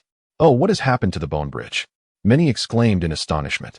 To access the Black Mountain sect, one must traverse the Bone Bridge, yet now it lay in ruins. "Look, what is that?" The crowd immediately employed their mystical arts to peer into the depths of the sect. To their horror, they beheld the collapsed entrance of the Black Mountain sect, littered with corpses. "Those are the Yuandan elders," someone trembled, their voice barely a whisper. The Black Mountain sect had been obliterated. A wave of shock rippled through the gathered crowd. This was the formidable Black Mountain sect, renowned for its overwhelming power. To annihilate such a sect, one would need to possess the strength of a divine infant. Would they not fear the wrath of the Black Chicken Demon? All eyes suddenly turned to the old Wang, who had previously mentioned that a sword immortal had decimated the sect. "It wasn't me, I swear," he hastily protested. Had he witnessed something? The thoughts of those present varied, yet they all comprehended the impending turmoil that loomed over the great merchant kingdom. At Tianyan Square, Qi Yuan's pace quickened compared to his usual gait. After departing from the Black Mountain sect, he suddenly realized that he had failed to resolve matters adequately. Although he had annihilated Yu Linglong through human means, what if there were more than one individual with the purple bamboo physique within the Black Mountain sect? What if the sect's leader, the Black Wind Taoist, also possessed the purple bamboo physique? The Black Chicken Demon was orchestrating a grand scheme. Yu Linglong was merely a visible manifestation of the purple bamboo physique, while his adopted son, the Black Wind Taoist, and indeed others from the Black Mountain sect, concealed their true identities in the shadows. After much contemplation, he devised a plan. The strategy was to disseminate the news of the existence of a practitioner with a purple bamboo physique within the Black Mountain sect. Such an announcement would likely result in the Black Mountain sect being devoid of any corpses upon the emergence of the Black Chicken Old Demon from seclusion. For the sake of transcending boundaries, particularly achieving the levels of Yuan Ying and even Purple Mansion, the fervor of cultivators was beyond Qi Yuan's imagination. Thus, he inquired about the location of Ling Tian Pavilion. Ling Tian Pavilion represents a unique entity within the Great Shang. It could be said that a substantial portion of the gaming jade slips, the majority of projection jade slips, and a significant fraction of communication jade slips in the Great Shang originate from Ling Tian Pavilion. In Qi Yuan's understanding, it resembled the penguin of his previous life. His purpose for visiting Ling Tian Pavilion was to utilize its extensive channels of jade slips to inform the cultivators of the Great Shang about the existence of a practitioner with a purple bamboo physique in the Black Mountain sect. Such news would undoubtedly compel countless cultivators to take risks and journey to the Black Mountain sect. Consequently, when the Black Chicken Old Demon emerged from seclusion to investigate the annihilation of the Black Mountain sect, what could he possibly discover? An investigation would yield nothing. The corpses of the Black Mountain sect disciples were strewn across the nation. Chapter 38. The Seizure Within Ling Tian Pavilion. Buchizu, clad in a simple Taoist robe, held a furnace in his hand, from which fragrant smoke wafted gracefully. There are three essentials in cultivation: plain garments, simple cuisine, and purity. With a creak, the door swung open. "Steward, we have business." The young servant appeared to be well acquainted with Buchizu, entering without knocking. Buchizu, unperturbed and of gentle disposition, turned his gaze towards Qi Yuan at the entrance. "What brings such an esteemed guest here?" "I wish to utilize your Ling Tian Pavilion to publicly announce a piece of information. This is the price list. I invite you to peruse it and select your desired tier." Buchizu handed the price list to Qi Yuan, who gazed at the figures, his lips pursing in dismay. The prices are indeed exorbitant, starting at dozens of spirit stones. Were it not for his recent fortune at the Heishan sect, he wouldn't even be able to afford a mere advertisement. After some contemplation, I shall opt for the tier priced at 3,000 spirit stones. This level of advertisement would sufficiently meet Qi Yuan's requirements. Once many become aware of the existence of the purple bamboo body within the Heishan sect, there will undoubtedly be a frenzy to seize the body. Of course, most would fail to recognize the purple bamboo body. What message would you like to publish? Upon hearing the figure of 3,000 spirit stones, Qise merely cast an inquisitive glance at Qi Yuan, seemingly pondering his identity. The message I wish to convey is, within the Heishan sect, there exists a purple bamboo body. Qi Yuan spoke in a hushed tone. What? Qise's brows furrowed, a myriad of thoughts racing through his mind. He regarded Qi Yuan with a faint smile, inquiring, do you harbor a grudge against the Heishan sect? Is this your intent? To incite unrest among its disciples? Qi Yuan nodded in response. This individual was partially correct. His aim was indeed to ensure that the disciples of the Heishan sect would find no peace, even in death. Firstly, even if the purple bamboo body truly exists, it would not fall into the hands of the black chicken old demon. Secondly, should the black chicken old demon emerge, it would face a Heishan sect devoid of resources, making it impossible to unearth the true culprit. Qi Yuan has entangled everyone in this scheme. If it were any other establishment, they might hesitate to engage in such a venture, fearing retribution from the Heishan sect. However, my Ling Tian Pavilion harbors no such fears. I shall accept this business, Qise declared, his eyes radiating confidence. Qi Yuan handed over the spirit stones to Qise, feeling a pinch of regret. The spiritual stone had yet to warm in his grasp before it vanished. Fortunately, he had managed to seize a considerable amount this time. After all, during the battle with the Black Mountain sect, he had been under immense strain, resulting in significant depletion of his energy. While Qi Yuan slumbered, two pieces of news swept through the entire cultivation world of the great merchant kingdom like a tempest. The first revelation was that the Black Mountain sect possessed a body of purple bamboo. The second announcement declared the annihilation of the Black Mountain sect. Some practitioners, unaware of the truth, caught wind of these tidings in the order they were revealed and instantly sensed a chilling atmosphere of terror. Had a formidable entity discovered the existence of the purple bamboo body within the Black Mountain sect and subsequently obliterated it? While some dismissed the notion of the sect's destruction as mere rumor, others found it gratifying. And yet others speculated on the identity of the mysterious powerhouse bold enough to extinguish the entire sect. Meanwhile, those with keen intellect donned disguises and, under the cover of night, stealthily approached the Black Mountain sect. The scene that greeted them was one of carnage, with bodies strewn across the ground and blood ceaselessly flowing. A barefooted figure clad in black crept up on the Black Mountain sect, gazing at the lifeless bodies with astonishment flickering in his eyes. It appeared that my quick wits and audacity had led me to be the first to arrive at the Black Mountain sect. Suddenly, a chilling voice pierced the air. You, the thick-browed monk, have also set your sights on the purple bamboo body? Are you hoping to locate that corpse and refine it into your own disciple? The black-clad figure was taken aback, glancing at the three others in black behind him. Who are you, and how did you discover my presence? Well, aside from you, who else would wander barefoot in these parts? Replied a melodious voice, tinged with mockery. The woman was entwined with one of the black-clad individuals, suggesting they were partners in this endeavor. At that moment, an irate voice resonated. I am the true Master Wu Dian. Who are you to impersonate me? Another barefoot figure clad in black emerged. The five black-clad individuals present exchanged glances, refraining from engaging in disputes over the matter. The annihilation of the Heishan sect had been followed by whispers of the Zizhu body, indicating that the mastermind behind this plot harbored grand ambitions. A woman's voice, crisp yet grave, remarked that to eradicate the Heishan sect, it would at least require the intervention of a formidable nascent soul. However, in this vicinity, there was no palpable aura of any nascent soul. Could it be that a mere core formation practitioner was involved? It was likely no ordinary core formation individual. The wounds appeared to be inflicted by a blade, yet were in reality those of a sword. Could it be someone from Xuanfu Mountain? The black-clad man, who was accompanied by the woman, spoke up. Immediately, the barefoot giant interjected. There are others who wield swords besides Xuanfu Mountain. Another barefoot giant, filled with rage, retorted. You old fool from Xuanfu Mountain, cease your masquerade. The group pondered deeply on the identity of those responsible for the demise of the Heishan sect. At that juncture, the woman declared, the identity of those who destroyed the Heishan sect should not be our primary concern, my friends. Let us not forget the purpose of our arrival here. Are we merely here for amusement? There is no Zizhu body to be found. The expressions of the five turned serious, their consciousness expanding as they surveyed their surroundings. Zizhu insect? The woman grasped a small insect in her hand. The faces of the others shifted slightly. The appearance of the Zizhu insect signifies the presence of a Zizhu body that has long dwelled in this area. It seems there must indeed be a Zizhu body here. The group's breaths quickened, for the significance of the Zizhu body was unmistakable. It represented a rare opportunity to assist a late-stage nascent soul in transcending into the Purple Mansion realm. The crowd swiftly surveyed all the corpses, seeking the elusive purple bamboo body.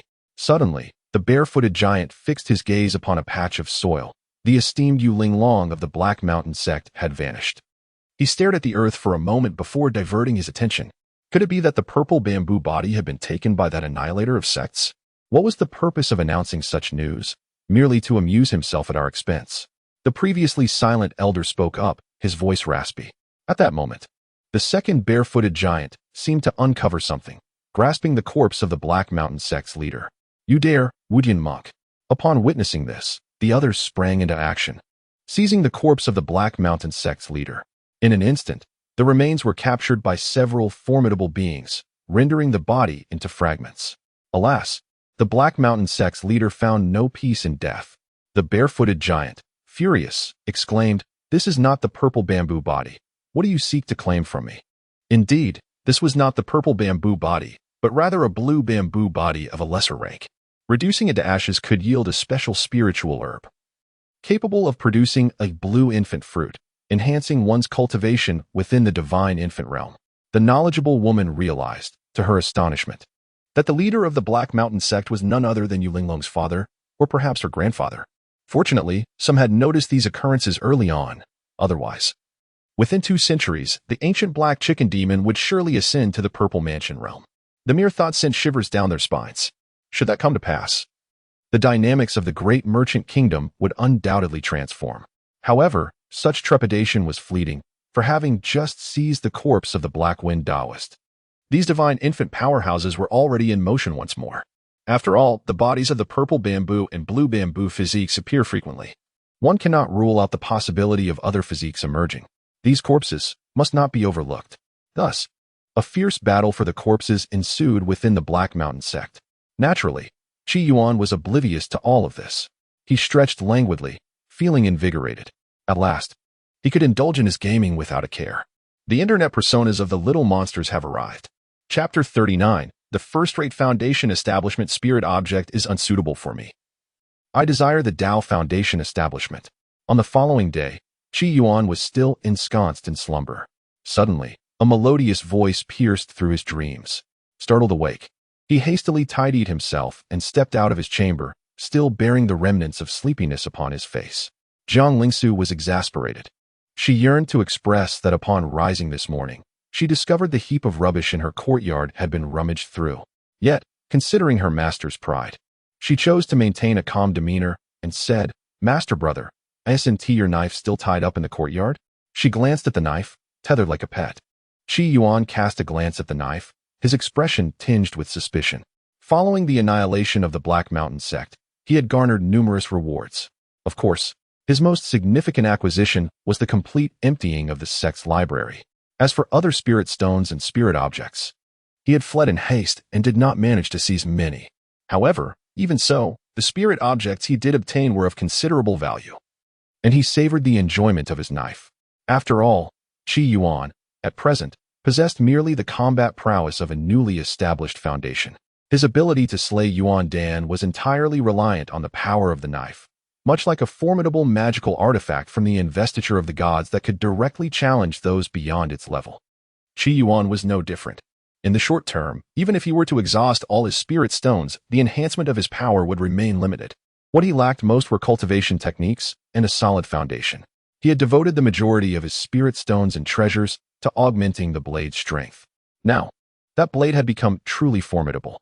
Qi Yuan, wielding the blade, was capable of contending with late-stage Yuandan practitioners whose understanding of Tao was not profound. After investing so many spirit stones and spiritual items, why was there still no progress? Qi Yuan felt an urge to cover his face. Could it be that a dog cannot change its nature, and a blade cannot refrain from scavenging? Or perhaps his junior sister's rubbish heap was more abundant than his own. Seeing Qi Yuan's silence, Jiang Lingsu pressed on, "Elder brother, Did you not go to establish your foundation? Have you not succeeded? She gazed at Qi Yuan, seemingly searching for answers. Upon hearing this, Qi Yuan's expression fell. I have failed. Alas, the first-grade foundation establishment item is exceedingly difficult to utilize. Jiang Lingsu sighed inwardly at his words. The higher the grade of the foundation establishment item, the greater the combat strength post-establishment and the higher the probability of breaking through in the future. However, for cultivators, it is not necessarily advantageous to use higher-grade foundation establishment items. Insufficient talent could lead to failure when forcibly attempting to establish a foundation with superior-grade items. The Tao encompasses 50, while the celestial transformations count to 49. One must abandon one aspect. Even the most rudimentary foundation establishment item may offer a chance for ascendance. Most ordinary cultivators do not possess high-grade foundation establishment items. What is truly best is that which is suited to oneself. One of the venerable elders in Jiang Lingsu's clan established his foundation with an 8th-grade item, which might seem rather unimpressive. Yet that elder ranks among the top 3 in strength within the clan. Elder brother, do not force it. What is suitable for you is the best foundation establishment item. The yellow flower fruit, although a remarkable foundational spirit object, is rather unremarkable, Jiang Lingsu consoled. Qi Yuan, upon hearing this, nodded in agreement. You are right. The yellow flower fruit does not suit me. I aspire for the Heavenly Dao Foundation. Jiang Lingsu remained silent. She herself had only attained the Earth Vein Foundation, and that was merely at the lower tier of the Earth Vein classification. As for the Heavenly Dao Foundation, such prodigies were beyond her experience. After all, the essence of the heavenly veins could only be captured by the primordial spirit, and even the primordial spirit might not succeed in this endeavor. One could only give birth to the primordial spirit upon reaching the in-spirit realm, enabling them to traverse various realms and explore the vast void. The primordial spirit here differed significantly from the divine soul or consciousness that Jiang Lingsu was familiar with. This senior brother truly dared to dream. With no ancestor possessing a yin or yang deity, he still aspired for the Heavenly Dao Foundation. Nevertheless, Jiang Lingsu cast a contemplative glance at the palace atop 7-colored peak. Senior brother, this is a spirit-refining pill, which can stabilize your magical power. You have just experienced a breakthrough failure, and your magical energy is unstable. You need to consume one to continue your advancement in the short term. It is, well, not expensive, a family specialty, costing merely a few spirit stones. Jiang Lingsu delicately extended a fine white porcelain vial, which contained a single pill. Qi Yuan was momentarily taken aback. Junior sister, are you my own Doryman? You always seem to pull out strange items from your sleeves. Huh? Jiang Lingsu responded to Qi Yuan's peculiar remark. Qi Yuan accepted the spirit-refining pill. This is the spirit-refining pill, designed for cultivators who have failed their foundational breakthrough. It helps to harmonize their magical energy and prepares them for the next attempt to accumulate power. The spirit-refining pill can neutralize and replenish magical energy, equivalent to the power of 10 high-grade spirit stones. However, this pill does have several shortcomings that could be improved. Qi Yuan was momentarily taken aback. The infusion of 10 superior spiritual stones worth of mana, that equated to 1,000 inferior spiritual stones. This essence-nourishing pill certainly required only a few spiritual stones, yet they were of the superior grade. Qi Yuan gazed at Jiang Lingsu and remarked, Junior sister, I appreciate your intentions. In the future, should anyone attempt to harm you, your elder brother will shield you from harm. Truly, she was a wealthy patron. I must cling to this sturdy leg, no, rather, this delicate, fair limb. Jiang Lingsu chuckled lightly. Elder brother, it would be wise for you to safeguard yourself. I would not wish to witness your injury. She appeared as an ordinary member of the multitude, possessing numerous virtues, yet also several flaws. Of course, she was anything but ordinary, for she possessed considerable wealth. What? The Black Mountain sect has been annihilated? Qi Yuan's eyes widened in astonishment. He felt confident in his acting prowess, envisioning a small golden statuette as a reward. Who was the perpetrator, and did they wield a knife or a sword? Elder brother, your focus is rather peculiar. Jiang Lingsu suddenly fixed her gaze upon Qi Yuan. The destruction of the Black Mountain sect, could it possibly be linked to you? Upon hearing this, Qi Yuan's superb acting skills faltered. No, it wasn't me. You seem rather flustered. Could it genuinely be you?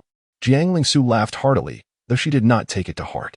Her elder brother was eccentric, obsessed with games, and quite peculiar. Such a temperament, perhaps only the thunder method could remedy. Alas, in this era of transformation, cultivators no longer faced heavenly tribulations during their ascension, or else witnessing her elder brother struck by lightning would surely be an amusing spectacle. A simple mirror materialized in her hand. Perfected Qi refinement. This mirror, known as the Qian mirror, was one of the many sub-mirrors of the Qian mirror, capable of discerning one's cultivation level. The display revealed that Qi Yuan had achieved the pinnacle of Qi refinement. Why have you rummaged through the trash again, you knife? Qi Yuan thought of striking the knife, but hesitated, fearing he might injure himself. Today, he needed to venture outside and ascertain the aftermath of the Black Mountain sect's destruction. After all, there were no authorities present, and the ancient demon, Black Chicken, was still in seclusion. Chapter 40. The Anomaly of the Attire and Crown. Fortunately, no one suspected my involvement. Ling Tian Pavilion has proven remarkably effective. Just last night, a formidable force leveled the Black Mountain sect's peak. I wonder which ancient being was responsible. Did anyone from our Divine Light sect participate? Indeed, it seems the majority are focused on the purple bamboo body. Even if the ancient demon emerges, it is unlikely he will uncover the perpetrator, Qi Yuan murmured to himself. As night fell, Qi Yuan re-entered the game world. His first action was to converse with the online user, Jinli. In the present South Qian kingdom, Aunt Qin had unveiled her royal prowess on the day of the duel, decisively defeating the national master of the South Feng kingdom. The prime minister of South Qian, Sima Ting, wore an exceedingly grim expression. Jinli had completed her short-term task, yet the crisis was far from resolved. I have never been a competent emperor. Once the turmoil in South Qian subsides, I shall leave South Qian. What do you think? Through the exquisite jade communication device, Jinli conveyed these words to Qi Yuan, clutching the jade tightly, her heart filled with trepidation. This time, Qi Yuan's reply took several breaths to arrive. Jinli hurriedly read his message. What is the point of being an emperor? Once the task is completed, simply depart. It would be far more enjoyable to join me in monster hunting. Upon reading the final sentence, Jinli's lips curled into a faint smile. All right, together with you. This unworthy empress found herself sleepless once again that night, tossing and turning restlessly. Meanwhile, the instigator Qi Yuan brandished his grand sword, commencing the hunt.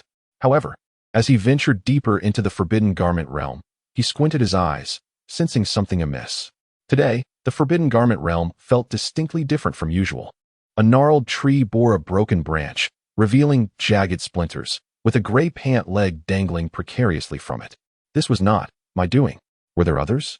The creatures Qi Yuan vanquished invariably turned to ashes, contributing to his experience points. Such a state of disarray should not exist. His expression grew grave, and he became increasingly cautious.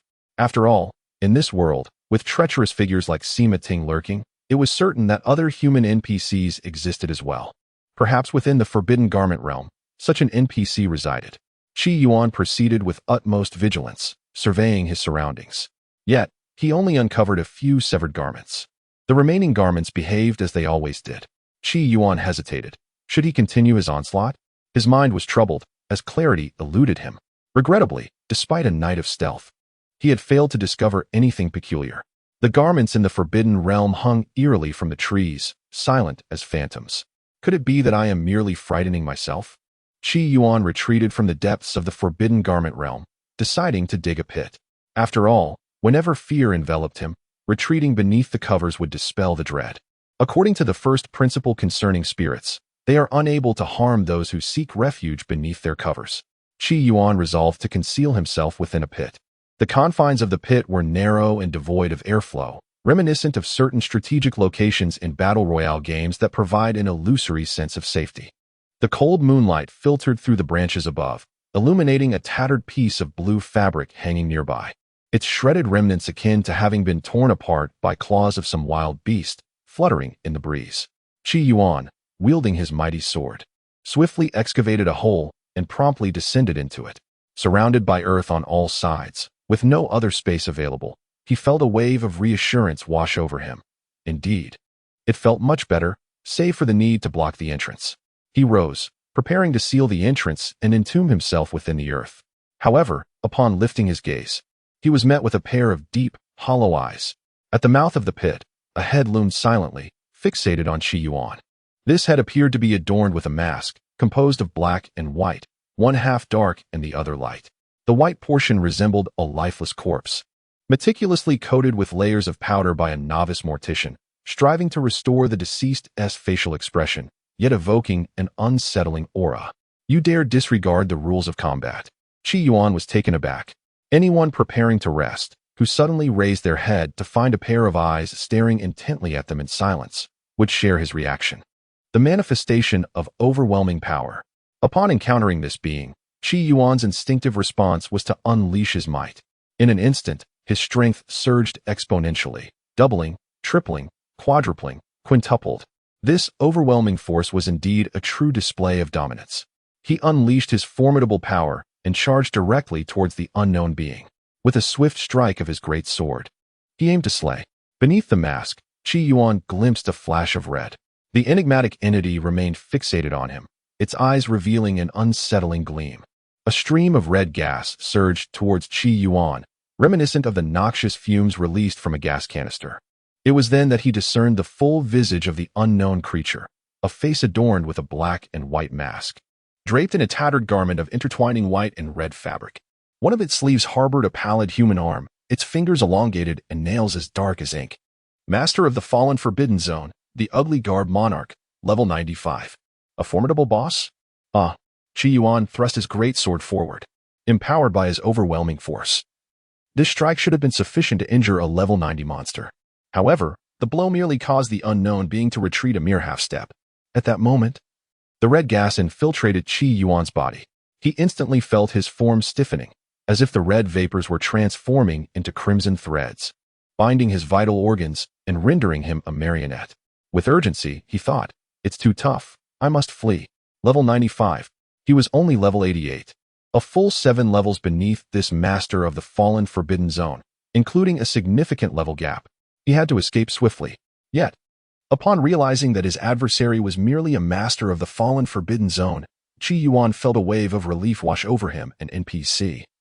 One that had a health bar, thus he could defeat it. Nevertheless, for the moment, fleeing was still imperative. Qi Yuan sprinted with utmost speed, exerting his formidable power to the fullest. Meanwhile, the Ugly Garb Monarch trailed behind at a distance, seemingly in no rush to capture him.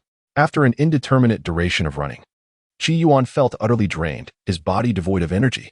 He noticed that the grotesque figure in tattered garments had ceased its pursuit. With a sigh of relief, he continued his flight for several hundred miles. However, exhaustion overtook him. He needed to dig a pit and rest, as his body could no longer endure the strain. Hastily, he grasped his formidable sword, intending to excavate a resting place. Yet, he paused momentarily. Was this a graveyard? A cemetery of sorts? Regardless, he had no choice. If he did not dig soon, he would be forcibly logged out. To the spirits of the departed, I humbly borrow your sacred ground for a night. Let us be neighbors for just a brief while. In the graveyard, a thin mist enveloped the area, with toppled tombstones scattered about. One grave was overrun with lush ambrosia, revealing a hole beneath, where a multitude of small white centipedes writhed. Qi Yuan chose a spot further away from the graves, excavating a sizable pit. He felt fortunate not to have intruded upon a neighbor's resting place. Swiftly, he covered the pit and settled into a comfortable position. However, as he closed his eyes, he sensed something slippery beneath his touch. Could it be that he had inadvertently brushed against an elderly skull? With such unsettling thoughts, Qi Yuan logged out. Meanwhile, atop the 7-colored peak, he resolutely resisted awakening, succumbing to a deep slumber. Amidst the forbidden attire and the graveyard, half an hour later, the sounds of firecrackers and gongs reverberated. It was reminiscent of a funeral procession, yet also echoed the merriment of a wedding. From the thick fog emerged a throng of spectral figures, moving in joyous abandon, igniting their own garments. The graveyard was ablaze with light, as these apparitions danced in exuberance. Chapter 41. Let us divorce. Upon Qi Yuan's return to the game, he felt an overwhelming urge to record a video. Dear family, what should I do? My family has arranged a ghost marriage for me, accompanied by a watermelon head effect. If it were on a certain platform, the comments might be along the lines of "Stay strong, sister." If it were on another forum, the comments might say, "Brother, you're fortunate." Of course, these are merely stereotypes. He gazes at his bride, longing to discern her face, to behold her delicate features, to examine her arms and thighs. It isn't unreasonable to want to see his bride, is it? Yet, this bride has no face. Not only does she lack a face, but she also has no hands or legs. No dainty feet. Alas, I merely took a nap and somehow ended up marrying an NPC. Qi Yuan finds himself in a space reminiscent of a bridal chamber. The windows are adorned with paper flowers, inscribed with auspicious characters. However, upon entering the game, he finds himself lying next to his bride. His bride is clad in a resplendent red wedding gown, a traditional Chinese style, akin to those seen in horror films. If one were to look closely, one could indeed envision a bride of delicate beauty, graceful and enchanting. He stares at the peculiar figure before him, or rather, the gown of the bride. With a helpless expression, he thinks, I wish I could simply end you with a sword and turn you into an experience pack. It seems the gown understood Qi Yuan's thoughts, as it shrank back slightly. Nevertheless, Qi Yuan ultimately refrained from harming this NPC. At that moment, during the battle with the Lord of the Forbidden Zone, the grotesque gown emperor's crimson gas had infiltrated Qi Yuan's body. That gas proved to be a formidable nuisance, continuously diminishing his attributes and even attempting to gradually seize control of his body. Yet, this red gas was dispelled by the gown, his bride. Since others have aided you, how could one have the audacity to turn her into an experience pack? Moreover, this wedding dress monster seems to possess a certain degree of intelligence. Unlike those who would resort to violence upon encountering Qi Yuan, this one gazed at him from merely a step away, sitting on the board, and slowly inquired, Who are you? What is your name? No name? Forgotten? Then I shall call you Little Red? Little Monster? Little Bride. Ultimately, Qi Yuan conferred a name upon the wedding dress monster, tentatively dubbing her Little Bride. Alas, Little Bride lacked a face, limbs, and even hands. Unless one considered the sleeves and pant legs as such, in which case she possessed some semblance. Sigh. He had unwittingly acquired a wife. Qi Yuan was left in a state of ambivalence.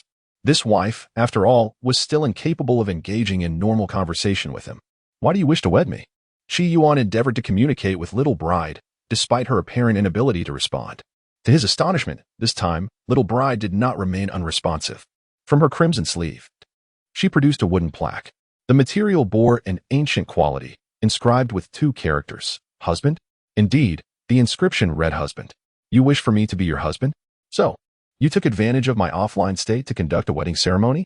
Qi Yuan was at a loss for words. He had encountered a being more absurd than himself.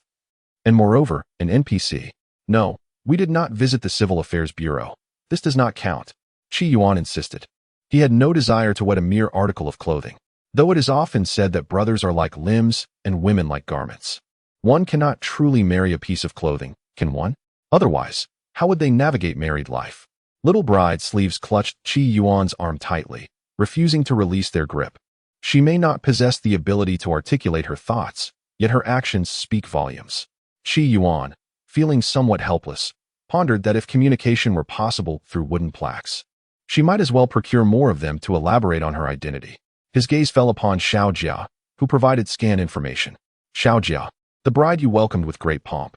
Suddenly, Xiao Jia's hand trembled, and 8 wooden plaques tumbled from her sleeve. Where did they come from? Qi Yuan fixated on her sleeve, contemplating whether he might reach in and explore. Xiao Jia did not retreat, thereby offering no denial. Qi Yuan's hand delved into her sleeve, probing towards her chest, appendix, and liver, only to find nothing. Xiao Jia, however, seemed to react dramatically, collapsing to the ground. Qi Yuan ceased his search, instead assisting her to her feet and scrutinizing the 8 wooden plaques before him. One depicted a man, inscribed with the word husband. Another illustrated a bridal gown, labeled wife. There was also a smiling face, a weeping face, an image of 2 figures embracing, one of hands entwined, a depiction of slumber, and finally, one of a figure lying flat. Were you perhaps a purveyor of emoticons in your past life? Qi Yuan couldn't help but jest. Observing Xiao Jia's capacity to convey her thoughts through these plaques, he sought to conduct a test. He created additional wooden plaques for her to express her sentiments.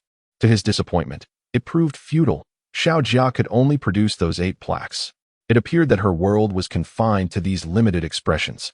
Alas, let us proceed with a divorce, Qi Yuan declared. Our relationship has irreparably deteriorated.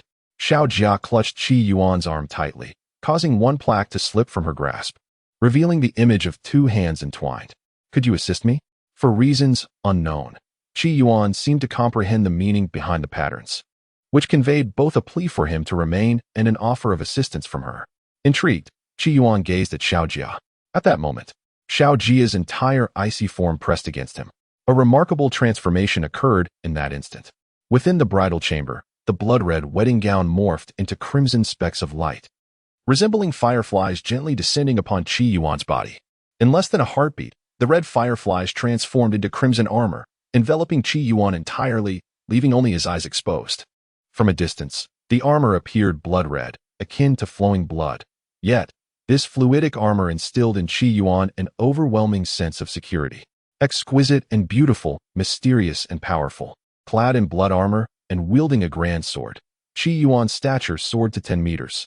He now resembled a fearsome demon traversing the depths of hell.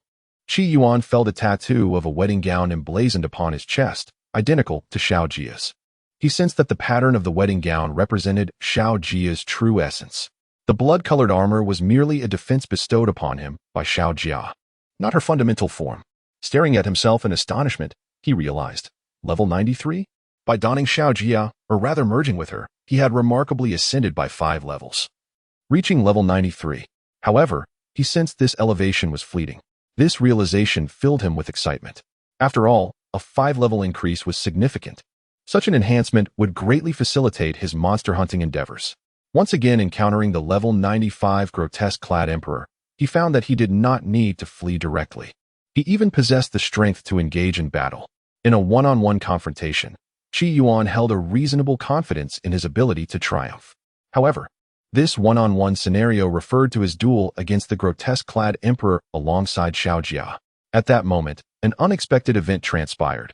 He simultaneously activated 2 skills, one major and one minor. Every 30 levels, Qi Yuan was granted a major skill, usable in the present realm, while every 10 levels, he acquired a minor skill. Through his fusion with Xiao Jia, Qi Yuan surpassed level 90 and obtained these 2 skills. The major skill was titled, With You in Uniform, and the minor skill was Tear Garment. In Chapter 42, the 4 divisions of the Divine Court, with you in uniform, as long as Qi Yuan and Xiao Jia were not too far apart.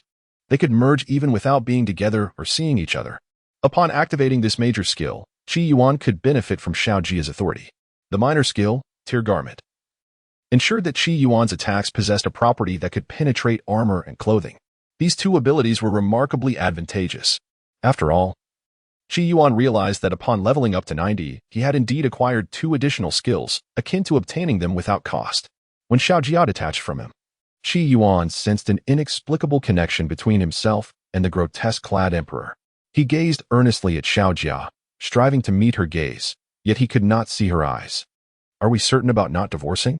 Qi Yuan inquired. Once this map is cleared, I might have to take my leave. In the past, tales of romance often revolved around the likes of Su Xian and the serpent demon, Dong Yong in the Seventh Fairy, or the profound affections shared between the monkey spirit and the enchanting bird fairy. Yet, one had never encountered a love story between a human and an NPC, particularly an NPC that is merely a garment. Upon hearing Qi Yuan's words, Xiao Jia trembled slightly, and a wooden plaque fell to the ground, depicting a man with the inscription husband. Qi Yuan picked up the plaque, contemplating for a moment. Then you shall simply be my in-game partner. We are currently in a cooling-off period before divorce. Once I complete the game, it will come to an end. From Xiao Jia's sleeve, another wooden plaque slipped out. Stick together. If the little one had eyes, it would surely gaze at Qi Yuan with anticipation. What is the point of sticking together? It would be far better to merge. Qi Yuan gazed at Xiao Jia and slowly proposed, let us merge. Noticing Xiao Jia's lack of rejection, Qi Yuan activated the skill with you in armored unity. This was distinct from Xiao Jia's voluntary merging, as he wished to observe the disparity between the 2. In an instant, Xiao Jia reappeared against his chest.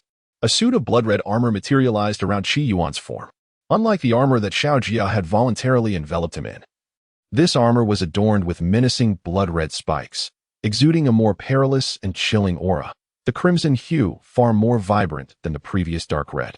If Xiao Jia's voluntary attachment emphasized defense and protection, then Qi Yuan's manifestation of with you in armored unity prioritized offense. The level 5 enhancement remained intact. An incredibly formidable boon.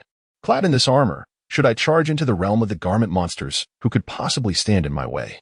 Save for the master of that forbidden zone, Qi Yuan felt that his progress in the game had accelerated slightly. The shared authority? He pondered over it. Oh, the control over one-third of the garment restriction? Qi Yuan was taken aback. He had not anticipated this.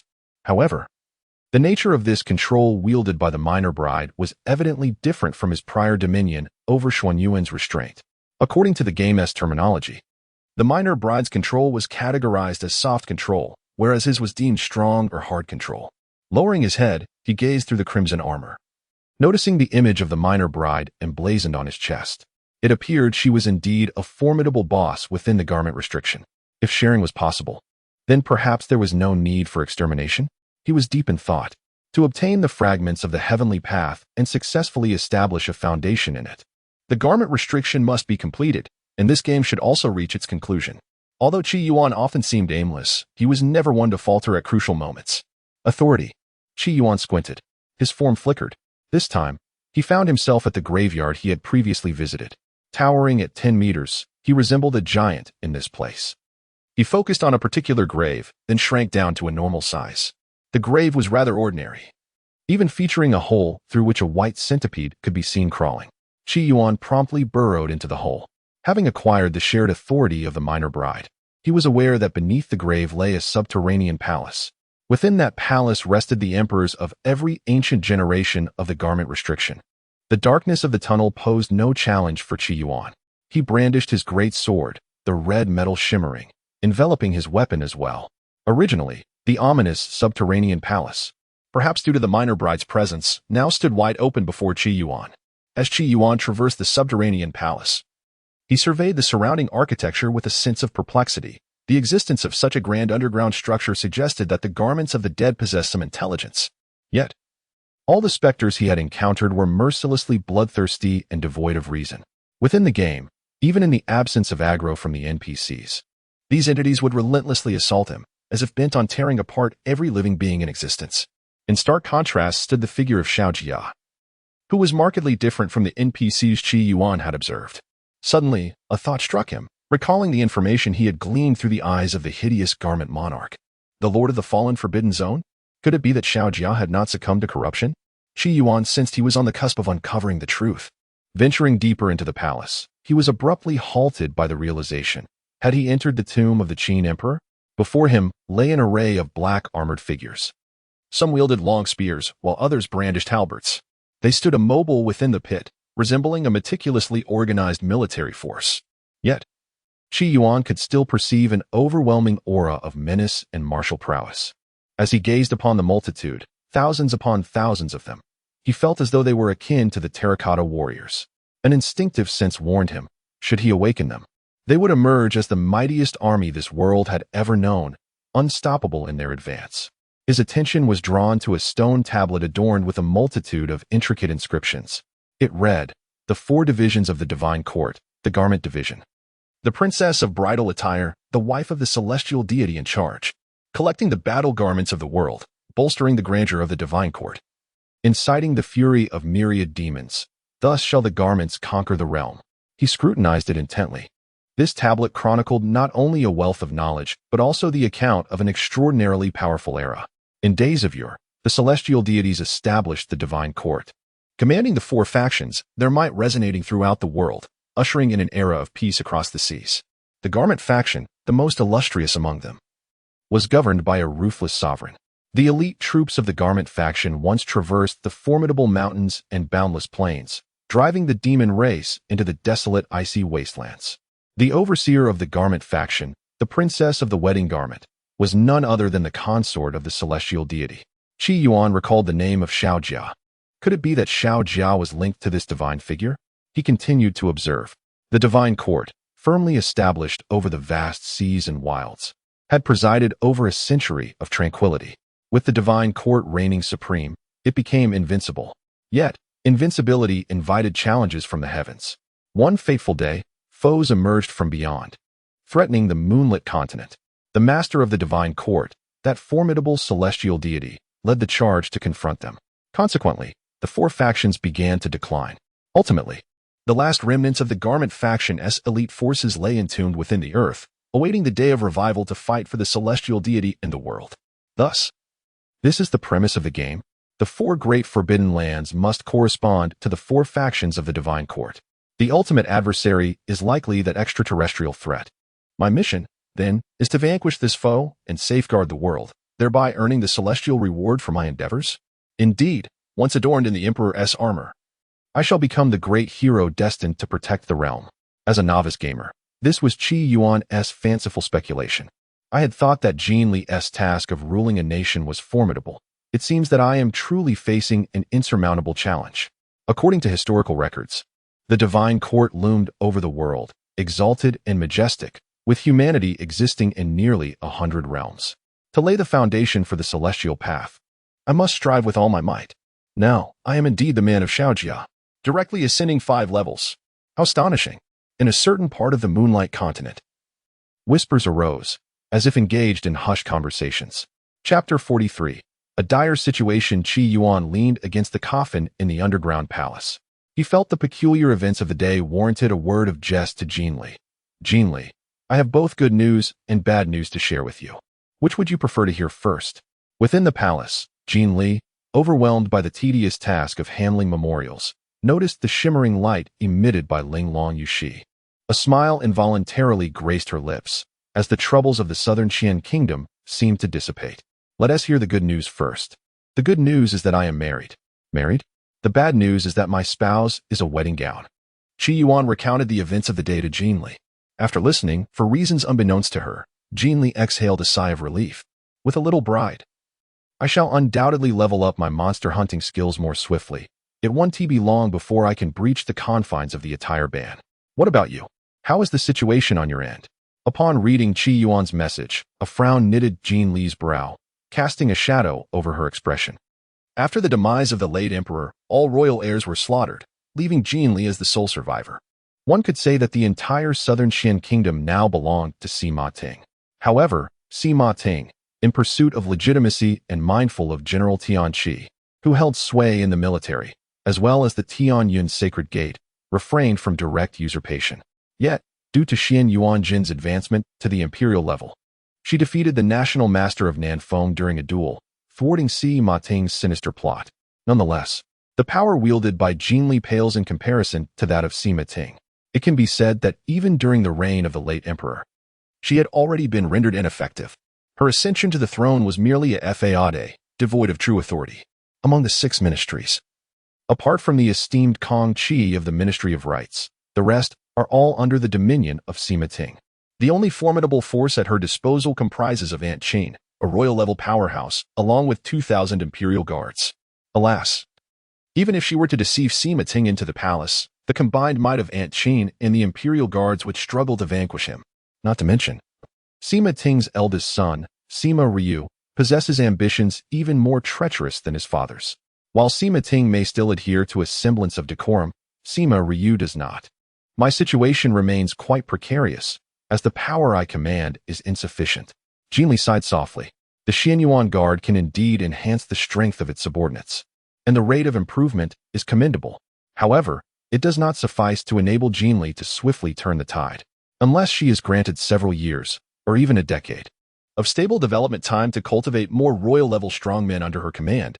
Her prospects remain dim. In the southern Qian kingdom, the only visible royal-level powerhouses, aside from Aunt Qin, number merely 3. In contrast, Sima Ting has 2 royal-level strongmen openly under his command, with the number of hidden ones remaining an enigma. Furthermore, she cannot afford to recklessly dispatch her trusted allies into the Xianyuan Guard, as it would undoubtedly draw Sima Ting's attention.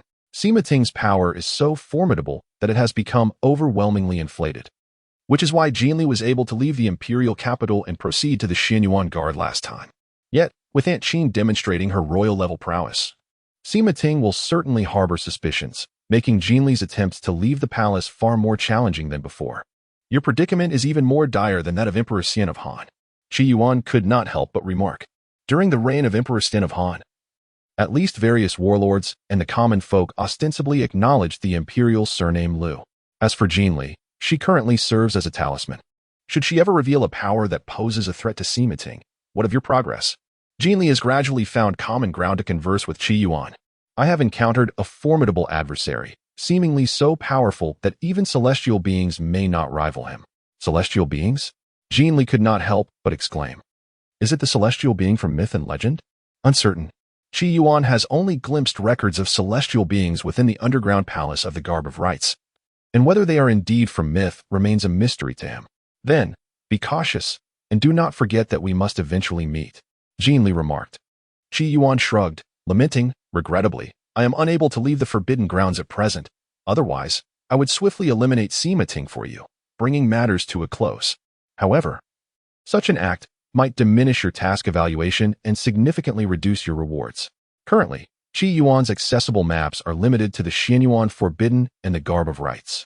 It is likely that only upon completing the Garb of Rites will he gain access to the other two forbidden areas. Once all forbidden grounds are cleared, Qi Yuan anticipates unlocking additional maps, at which point he may finally meet Jinli in person. He is also eager to see the appearance of this online acquaintance with whom he has conversed for nearly a year. Ideally, she would possess striking beauty, though an ordinary appearance would suffice. Her personality seems rather unremarkable. Nevertheless, Qi Yuan finds their conversations exceptionally pleasant, free from the majesty of an empress, devoid of pretentiousness, and absent of theatrics. Such a disposition has made her a cherished confidant in Qi Yuan's eyes. After all, in the journey of life, to encounter a girl who can quietly accompany you in observing the clouds drift and the sun rise, where time flows, yet one does not feel the fleeting nature of youth, but rather senses the serene beauty of existence, is indeed a treasure worth cherishing. Your affairs take precedence. Should I face any unforeseen circumstances, I shall inform you promptly. A warm sensation blossomed within Jinli's heart. The same could be said for you, albeit I find myself unable to assist you in any substantial way.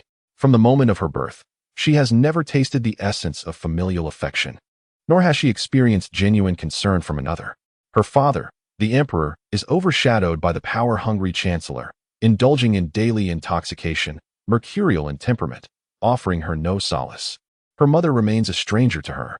The sole individual who has shown her kindness is Aunt Qin, who now must accommodate another, Qi Yuan. The information you previously shared regarding the clothing prohibition proved invaluable to me. Regrettably, I am unable to assist you at this moment. Having sent the message, Qi Yuan fixed his gaze upon the buried troops of the Yi faction. An idea began to form in his mind. If he could seize control of the clothing prohibition, then these Yi troops should also become his, correct?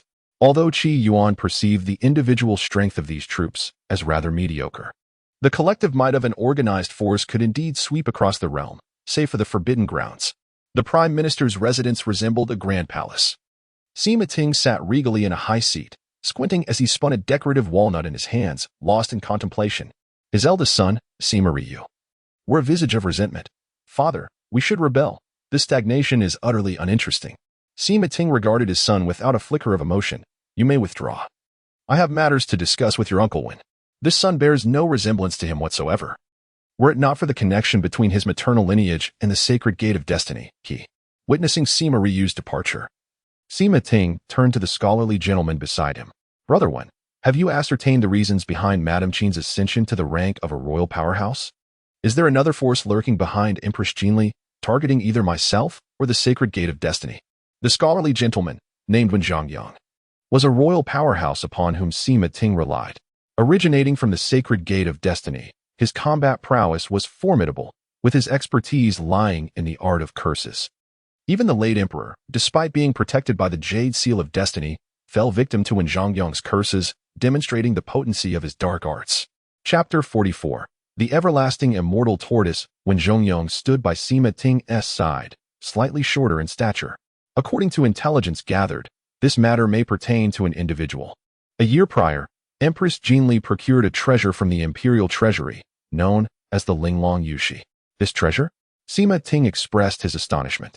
The item was a natural pair, allowing those who possessed both to communicate with one another, albeit limited to just the two. It was inferior to the modern communication treasures. According to the intelligence, Empress Jinli had been conversing with a mysterious figure through the Ruan Yixi. The breakthrough of the old matriarch Qin to the royal level may have been facilitated by this individual. When Zhongyang articulated his assessment, upon hearing this, Sima Ting's furrowed brow deepened, clearly incensed. The palace maids were predominantly Sima Ting's affiliates, making the acquisition of such information exceedingly simple. Moreover, during the time of Xuanyuan's prohibition, Jinli had mentioned the name Qi Yuan and occasionally spoke it to herself in her chamber. Such information, inevitably, would leak out. How audacious to disrupt my endeavors. Have you uncovered the identity of the culprit? When Zhong shook his head, the other half of Ruan Yixi has long since vanished without a trace, a millennium ago. Can we speculate on the identity of this individual? Sima Ting inquired, for anyone capable of assisting Lady Qin in achieving the imperial level must be far from ordinary. He has many adversaries. Even within the Heavenly Fate sacred sect, he harbors enemies. Presently, someone is aiding Empress Jinli, complicating matters for him. This could be a maneuver aimed at him, or perhaps at the Heavenly Fate sacred sect itself. The Heavenly Fate sacred sect stands as the foremost sect among the human race. Over a dozen human kingdoms collectively revere the Heavenly Fate sacred sect as a sacred ground. It is situated in the far north, suppressing the fortune of humanity while intercepting the formidable demons of the demon race's ancestral domain. The Heavenly Fate sacred sect looms high, akin to an immortal. However, in recent years, it has begun to encroach upon the secular realms of royal authority. Sima Ting can be considered one of the pawns of the Heavenly Fate sacred sect. Other kingdoms have gradually fallen under its influence as well. Besides the Heavenly Fate sacred sect, there exists a plethora of other factions among the human race. Many of these factions have united in opposition to the Heavenly Fate sacred sect. In Sima Ting's perspective, the entity on the other side of Ruan Yixi may very well be a formidable opponent resisting the Heavenly Fate sacred sect. However, a thought crossed his mind, and he queried, could it possibly be the demon race? A hint of concern surfaced in his expression. In earlier years, in his quest for power, he had forged an alliance with a great demon. However, later, after securing the favor of the Heavenly Fortune Sacred Gate, he decisively severed ties with that formidable demon. He feared that this matter was intertwined with the demon's influence, who he was mattered little. When Zhongyong wore an air of confidence, as long as it was understood that he was our adversary, that sufficed. Anyone daring to disrupt the plans of the Duke and the Sacred Gate, regardless of their status as an unparalleled sovereign, must meet their demise. Could it be? Sima Ting's expression brightened at the words.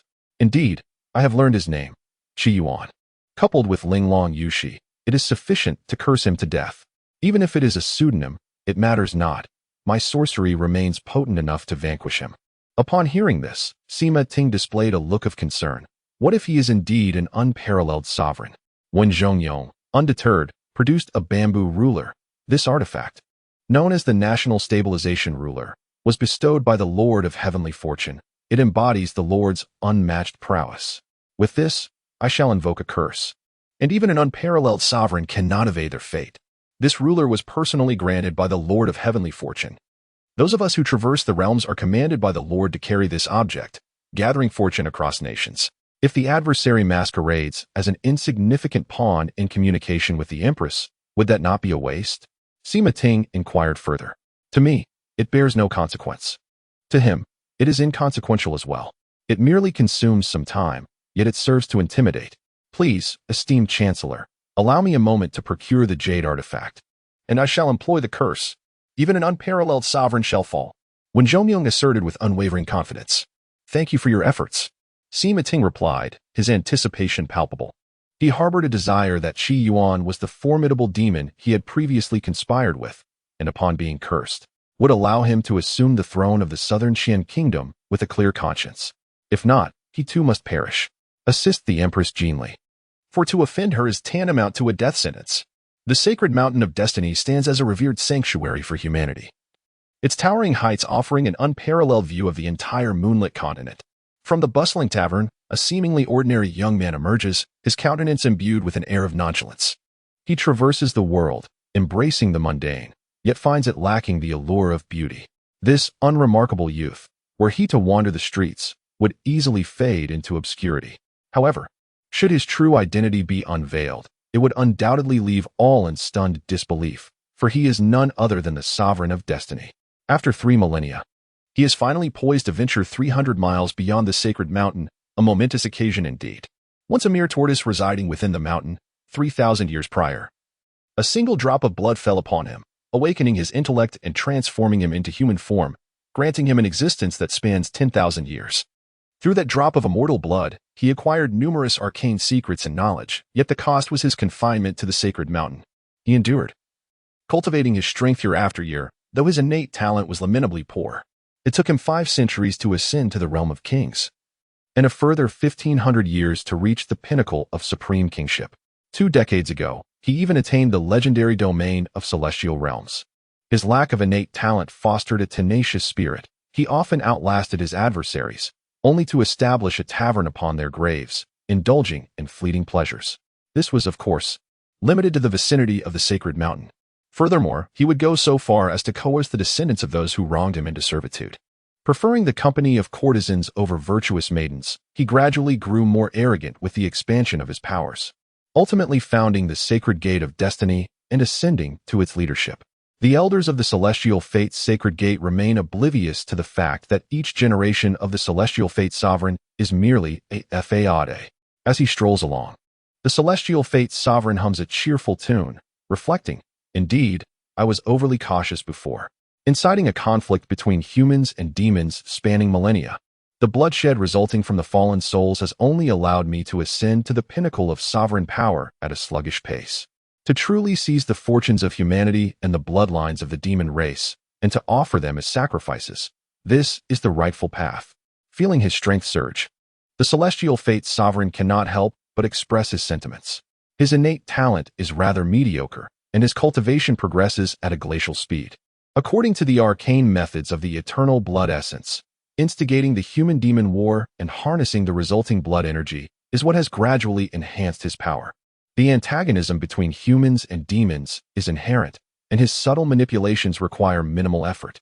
However, as his strength skyrockets, he finds himself increasingly dissatisfied with this method of growth. Thus, he sets his sights on the most potent and malevolent technique within the secret arts, the national fortune blood sacrifice. He plans to send the measure of nations into the realms, siphoning the fortunes of various countries. In another 60 years, the national fortune blood sacrifice will come to fruition. At that time, he will perform the blood sacrifice, offering both the human and demon races of this world, allowing him to leap like a carp over the dragon gate, transforming from a mere turtle into the formidable black tortoise, thus becoming the true sovereign of the moonlit continent. Reflecting on his life, the celestial fate sovereign takes great pride in his journey. His existence has been extraordinarily beautiful, a testament to perseverance. He has been lowly submissive to the powerful and has also stirred the winds of change with but a few words. No matter how exceptional one's innate gifts, do they not ultimately reduce to mere ashes and jest? The undying tortoise, eternally green, exemplifies that greatness often blooms late. The celestial fate sovereign frequently frequents the brothels, humming his little tunes. Alas, his level of education is lacking, as he neither understands the nuances of rhythm nor the beauty of rhyme. For the last 60 years, in order to ensure safety, he remained within the confines of his coffin to cultivate, allowing his alter ego to oversee matters. He would only emerge on rare occasions, typically for trivial pursuits. However, at that moment, a crow flew overhead, prompting the celestial sovereign to curse his ill fortune. With a mere snap of his fingers, the crow met its demise with finality. For reasons unbeknownst to him, a sense of foreboding washed over him. No, he could no longer afford to indulge in frivolity. The brothel, it was no longer an option. The celestial sovereign made a decision that defied his ancestral principles. Chapter 45. The substitute takes center stage in the prime minister's residence of the southern Qian kingdom. The crimson incense wood crackled and popped as it ignited. The flames burned a vivid scarlet, an ideal vessel for the art of curse and kill. When Zhongyong's gaze was piercing as he held the national stabilization ruler in one hand and a whisk in the other, with a relentless pursuit. His spirit transcended fear of death. Curse. With his command, the blood-red flames leaped nearly half a yard high from the crimson incense wood. The flickering red light cast eerie shadows on the faces of Wen Zhongyong and Sima Ting, making them appear particularly unsettling. Sima Ting stood nearby, his beard quivering. Filled with anticipation, what shall the master do? Wen Zhongyong, wielding the national stabilization ruler, spoke with calm assurance. The curse has been cast. We need only wait a moment to see blood. Being a sovereign-level powerhouse, and with the aid of the celestial sovereign's national stabilization ruler, he could subdue even the most formidable of emperors with this curse. Sima Ting breathed a sigh of relief. I appreciate your efforts, master. As he spoke, he draped a deep purple crane cloak over Wen Zhongyong. A resounding explosion echoed through the air. Blood splattered, and flesh was blown apart as Sima Ting, drenched in crimson, found his deep purple cloak stained a vivid red. He held onto his garments, now soaked in a gruesome mixture. How could this be? How could this be? The disbelief etched across his face was palpable, his visage marred by blood, with remnants of flesh clinging to his beard. This was the consequence of Wen Zhongyuan's explosion. The sudden detonation was the result of a backlash from a curse. Who could it be? Even the Dingwa ruler had been destroyed? 1,000 miles away, within the subterranean palace of the Heavenly Fate Sacred Gate. The Heavenly Fate Sovereign's body was half immersed in a coffin he had painstakingly crafted over centuries, a masterpiece of unparalleled offense and defense. Outside Tianyan Mountain, he had observed crows soaring above, a foreboding feeling stirring within him, prompting him to abandon all other plans and hasten to the coffin. Yet, upon reaching it, he was met with an overwhelming, insurmountable force, as if an ancient power had traversed the ages to pursue him. His eyes widened in confusion and resentment. Why? He had meticulously orchestrated a low-profile scheme over 3,000 years, living more cautiously than a turtle. He had anticipated a meteoric rise, only to be inexplicably struck down. As if a formidable entity in the heavens had merely sneezed, obliterating him in an instant. His careful stratagem had become a jest. The Heavenly Fate Sovereign, met with an unforeseen demise. Approximately an incense stick's worth of time later, the Sovereign's corpse erupted, disintegrating into fragments. A quarter of an hour later, a spider crawled into the underground palace. Half an hour later, 2 figures entered the subterranean realm. One of them bore an uncanny resemblance to the deceased Lord of Destiny. He was none other than the Lord of Destiny's double, now the public figurehead of the Destiny sect. As he gazed upon the shattered remnants of flesh before the coffin, a triumphant expression graced his face. This old tortoise has finally perished. Beside him, a man clad in golden attire remarked nonchalantly, "Our clan's ancestor personally wielded the life exchange technique. How could he possibly survive?" To be candid, the golden-clad man felt a twinge of surprise. His clan's ancestor was an unparalleled sovereign, having returned to the embrace of mortality. In his final moments, he employed the life exchange technique, resulting in a mutual demise with the Lord of Destiny. Thus, the golden-clad man allied himself with the puppet Lord of Destiny. Initially, he believed that the ancestor's life exchange technique would merely leave the Lord of Destiny gravely wounded and on the brink of death. He never anticipated an outright demise. While slightly astonished, he sought to claim the credit for himself. This old tortoise had always been a fade of strength. Now that he was dead, the Destiny sect would rightfully belong to him.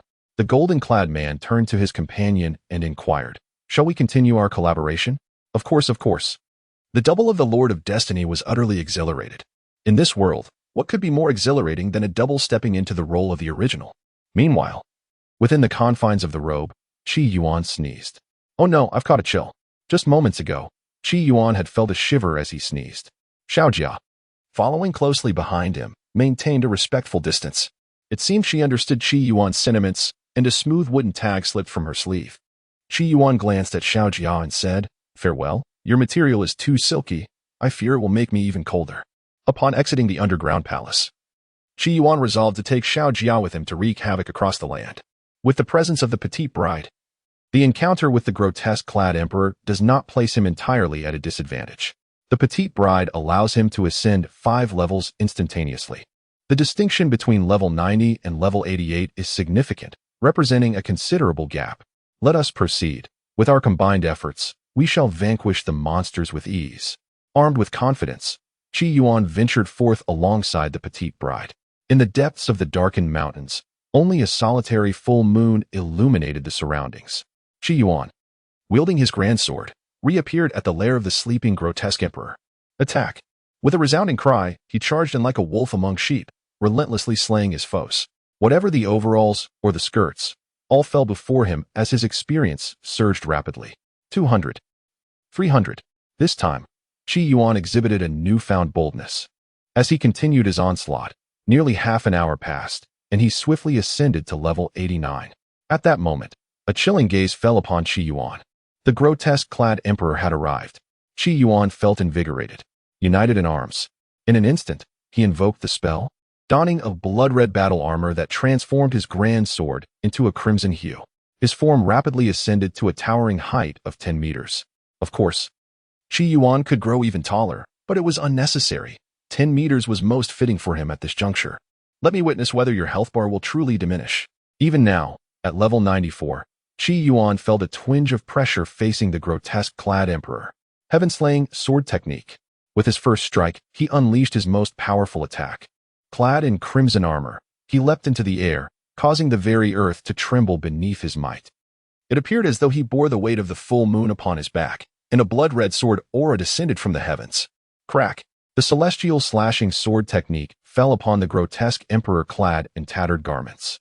The emperor extended a hand, a claw that blended hues of pallor and darkness. With a swift motion, it caught Qi Yuan's sword, rendering the celestial slashing sword technique ineffective. The emperor gazed at Qi Yuan, devoid of any emotional expression. Witnessing this, Qi Yuan was momentarily taken aback. Just a mere trickle of blood? Time to retreat. Qi Yuan concluded that it would be prudent to flee. Realizing that the distinction between level 95 and level 94 was indeed a formidable threshold, he switched the battle form of his wedding armor to a defensive state and made his escape. Without the protective armor, fleeing would have been exceedingly arduous, possibly resulting in being intercepted by the grotesque emperor. However, now he could run with forthrightness, no longer needing to scurry in fear. After his escape, Qi Yuan felt unusually buoyant. In the past, he might have perceived the grotesque emperor as a formidable adversary, but now, after just 4 or 5 days, he had leveraged his wedding armor to elevate himself to level 90, rendering the grotesque emperor utterly incapable of hindrance. The time would come to see whether the emperor's claws were indeed as hard as they appeared or if Qi Yuan's sword was sharper. Chapter 46, 300 years? My daughter has ruled for an eternity. I shall not sleep in the bridal chamber. I disdain the hardness of the board. Qi Yuan said earnestly to the small bride trailing behind him. The small bride followed in silence. Qi Yuan leaped into a pit. Suddenly, a loud thud echoed from outside the pit. Qi Yuan quickly emerged and beheld the small bride, having stumbled over a stone and fallen to the ground. He helped her up, brushing the dirt from her attire. Truly, lacking awareness leads to folly. She always seems to trip. For instance, the propensity to stumble, and likewise, the tendency to bump into objects, causing them to topple within the confines of one's abode. When I eventually marry, I must find someone with keen eyesight, Qi Yuan lamented. After a moment's reflection, he embraced his little bride as if gathering clothes in the rain, and then he descended into the pit, the yin-yang forbidden land. In a certain valley lay dozens of coffins arrayed. With a crack, the lids of the coffins were flung open. Numerous humanoid beings rose to sit upright. A mix of male and female, radiating an overwhelming aura. Should Qi Yuan behold these entities, his eyes would surely sparkle with excitement. They were all level 90 NPCs. Indeed, some even surpassed level 95. At that moment, the strongest among them, a man with vertical pupils, gazed through the yin-yang barrier, seemingly catching sight of the attire restriction. He spoke slowly, his voice neither distinctly masculine nor feminine. Soon, there shall be another kindred spirit in the mortal realm. How delightful it is! For one did not anticipate that the extraterritorial demons could traverse the boundaries of heaven and earth, yet here stands someone poised to ascend to the celestial domain. Ever since the celestial beings vanished without a trace 10,000 years ago, the continent of Wanyue has undergone terrifying transformations. Warriors cultivate, reaching levels of postnatal, level 9. Innate, level 19, Grandmaster, level 29, King, level 49, Emperor, level 69, Celestial Domain, level 89, and Divine Domain. Whenever a warrior breaks through the Emperor level and enters the Celestial Domain, a fishing line descends from the heavens, penetrating the warrior's body to siphon their brain and flesh. Ultimately, the line withdraws, leaving behind only an empty human skin. Thus, on the continent of Wanyue, there have been virtually no new Celestial Domain powerhouses in the past 10 millennia. Do you know his origin?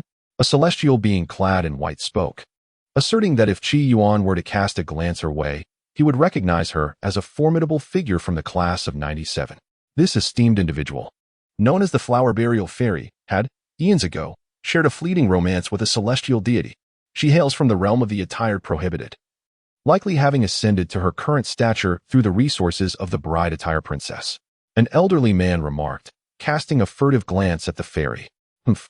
It seems that the golden-armored one has bequeathed quite a few treasures to that insufferable woman. The tone of the Flower Burial Fairy was laced with a hint of mockery. The golden-armored one is the name of the celestial deity. The others, upon hearing this, refrained from responding, wary of inciting the Flower Burial Fairy's ire. The man with vertical pupils, robust in stature, spoke with a voice that rumbled like thunder, since he is about to step into the divine realm and is the new consort of the bride attire princess. He ought to be regarded as our ally.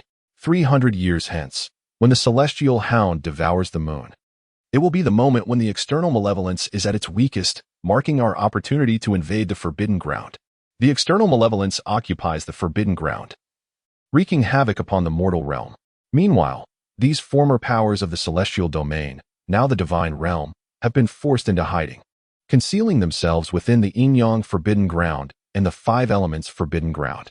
They have spent millennia cultivating in secrecy, amassing strength, all to prepare for the Demon Extermination Conference, a concerted offensive against the external malevolence at its most vulnerable. Otherwise, should the external malevolence fully seize the forbidden ground and emerge in its entirety upon the moonlit continent, even with the protection of the yin-yang and five elements forbidden grounds, they would be powerless to halt the encroaching evil, facing inevitable demise. This invitation to the Demon Extermination Conference should be presented forthwith, the man with vertical pupils declared. However, he has yet to step into the divine realm, and it is uncertain whether he can surpass the challenge posed by the ugly garb emperor. A man remarked, casting a flattering glance toward the flower burial fairy. The flower burial fairy, disliking the bridal garb princess, certainly harbors no affection for the consort of the newlywed bridal garb princess either. He has long admired the flower burial fairy, thus he spoke up. With the bridal garb princess present, it would merely be a matter of time before he slays the ugly garb emperor. What a pity! Why would the bridal garb princess choose him as her husband? If she had chosen Tong, or even one of us, our strengths would have significantly increased, and we would have greater assurance in the demon-slaying conference. Alas, merely 300 years, even with the support of the bridal garb princess. His combat prowess will likely only barely approach that of a somewhat weaker giant. An elder lamented. Tong, the vertical-eyed man, is their leader and a powerful figure at the pinnacle of the divine realm. There are three such formidable beings, one in the yin-yang forbidden zone and two in the five elements forbidden land. The former celestial being was of this caliber. The flower burial fairy and others at levels 95 to 98 are considered mighty figures within the divine realm. As for the consort of the newlywed bridal garb princess from the garb of attire forbidden zone, he has yet to even enter the divine realm. In these few hundred years, even if he does step into the divine realm, with the assistance of the bridal garb princess, his combat strength will likely just be that of a second-rate giant. Should any of these giants receive aid from the bridal garb princess, they would likely unleash the full potential of the pinnacle of the divine realm, perhaps even surpassing it. What use is there in discussing this? Do you dare leave the yin-yang forbidden zone in search of that bridal garb princess? Furthermore, we are unaware that a new bridal garb princess has emerged in this world. A plump man scoffed, identifying himself as a titan. Some in the crowd felt a twinge of discontent, while others maintained a profound silence. I couldn't help but think that the marriage of the royal bride in her wedding gown to that individual was a sheer waste. Alas, the malevolent entities from beyond our realm are truly formidable. Even the celestial beings are no match for them. Will we prevail in the demon-slaying assembly 3 centuries hence? The celestial beings were, eons ago, the most exceptionally gifted warriors. Both Tong and the two peak deities from the five elements forbidden land were subdued under the might of the celestial beings. Have the celestial beings truly been vanquished? Can they achieve victory? Before the battle has even commenced, old Tang, could it be that fear has gripped you? I recall distinctly that your most cherished grandson was ensnared by the fiendish fish line of the otherworldly demons and consumed, flesh and blood alike. Every additional ounce of strength is of paramount importance to us. Regardless, the individual from the attire and crown forbidden land is our ally. How can we speak so disrespectfully? Yet, the royal bride in her wedding gown is a tremendous loss, if only Tong were to. It might just forge another celestial being, or perhaps even something greater. The crowd erupted in dispute, each harboring their own thoughts. At this juncture, Tong spoke with a chilling tone. Enough. With a formidable enemy at our doorstep, internal discord is forbidden. Mo Li, issue an invitation for that ally to attend the demon-slaying assembly. As commanded, replied the man named Mo Li. Within the attire and crown forbidden land, Qi Yuan, poised to log off, paused momentarily. An invitation? An invitation appeared in the possession of the young bride. 3 centuries hence, the demon-slaying assembly? To hell with that. In 3 centuries, my daughter will have ruled the ages. Chapter 47. The peril of the imperial capital. The matter of the invitation had been duly noted by Qi Yuan. However, a demon-slaying conference 3 centuries hence? How could he possibly endure such a wait? In 300 years, the Great Qing would likely have perished. He chose to disregard it and logged off at lightning speed. When the bothersome wooden cat puppet began to meow incessantly once more, Qi Yuan refrained from tossing any more small wooden fish treats into its mouth. Rising to his feet, he gently patted the puppet's head and gazed at the splendid morning light outside. The plans of the day are determined by the morning. Revitalized, he directed his focus into his storage pouch. Upon discovering a mountain of books and jade slips of martial arts techniques, his expression fell. Arriving in this otherworldly realm, he still had to adhere to a grueling schedule. At the Black Mountain sect, Qi Yuan had expended considerable effort to deplete the library of its tomes and jade slips. To him, the techniques were of utmost importance. After all, most martial arts of this world were ill-suited to his needs. He required the study of other texts to utilize the information gleaned through his own observations, thereby accumulating knowledge to ultimately refine his own martial arts. Previously, he had utilized the martial arts jade slips of his junior sister, Jiang Lingsu, which numbered over 600. At that time, he had merely skimmed through them, consuming 2 days in the process. Now, however, the techniques exceeded 600, and the books were considerably more challenging to comprehend. Moreover, while the previous techniques were suited for the Qi refinement stage and could be glanced over, perfecting those of the foundation establishment stage necessitated meticulous study. With such a plethora of books, it was absolutely impossible to finish within a month. Qi Yuan immersed himself in the texts, reading with utmost diligence. He approached the dreary martial arts with a seriousness surpassing that of advanced mathematics, for this was the foundation of his creation of a foundation establishment technique. Regrettably, the reading pace is excruciatingly slow. It takes an interminable amount of time to comprehend a single martial arts text, far inferior to the concept of quantum reading. It would be prudent to establish a foundation in the way of heaven sooner rather than later, for with the ability to project one's consciousness outward, the act of reading would not be so taxing. As Qi Yuan perused the books, he couldn't help but appreciate the utility of consciousness. Alas, such projection is only attainable after reaching the foundational stage. For several consecutive days, Qi Yuan devoted his daylight hours to reading and spent his nights immersed in online gaming. With the support of Xiaojia, he was now formidable enough to traverse the realm of the attired with confidence. Although he remained incapable of vanquishing the grotesque garbed monarch, his growing strength allowed him to inflict harm upon the creature. The terrifying garbed monarch found itself powerless against Qi Yuan, who wreaked havoc within the realm of the attired without restraint. Strong sword splitting skull. I possess no head. How can you split my skull? Qi Yuan continued to lend his voice to the bizarre entities of the realm, entertaining himself and seeking a modicum of joy amid the monotony. Otherwise, the tedious hours spent grinding would become insufferably dull. His experience bar surged dramatically. At level 89, he was not far from achieving level 90. Catching sight of the approaching garbed monarch from a distance, he thought, time to make my exit. He had no desire to engage the creature just yet, preferring to wait until he attained level 90 for a more assured confrontation.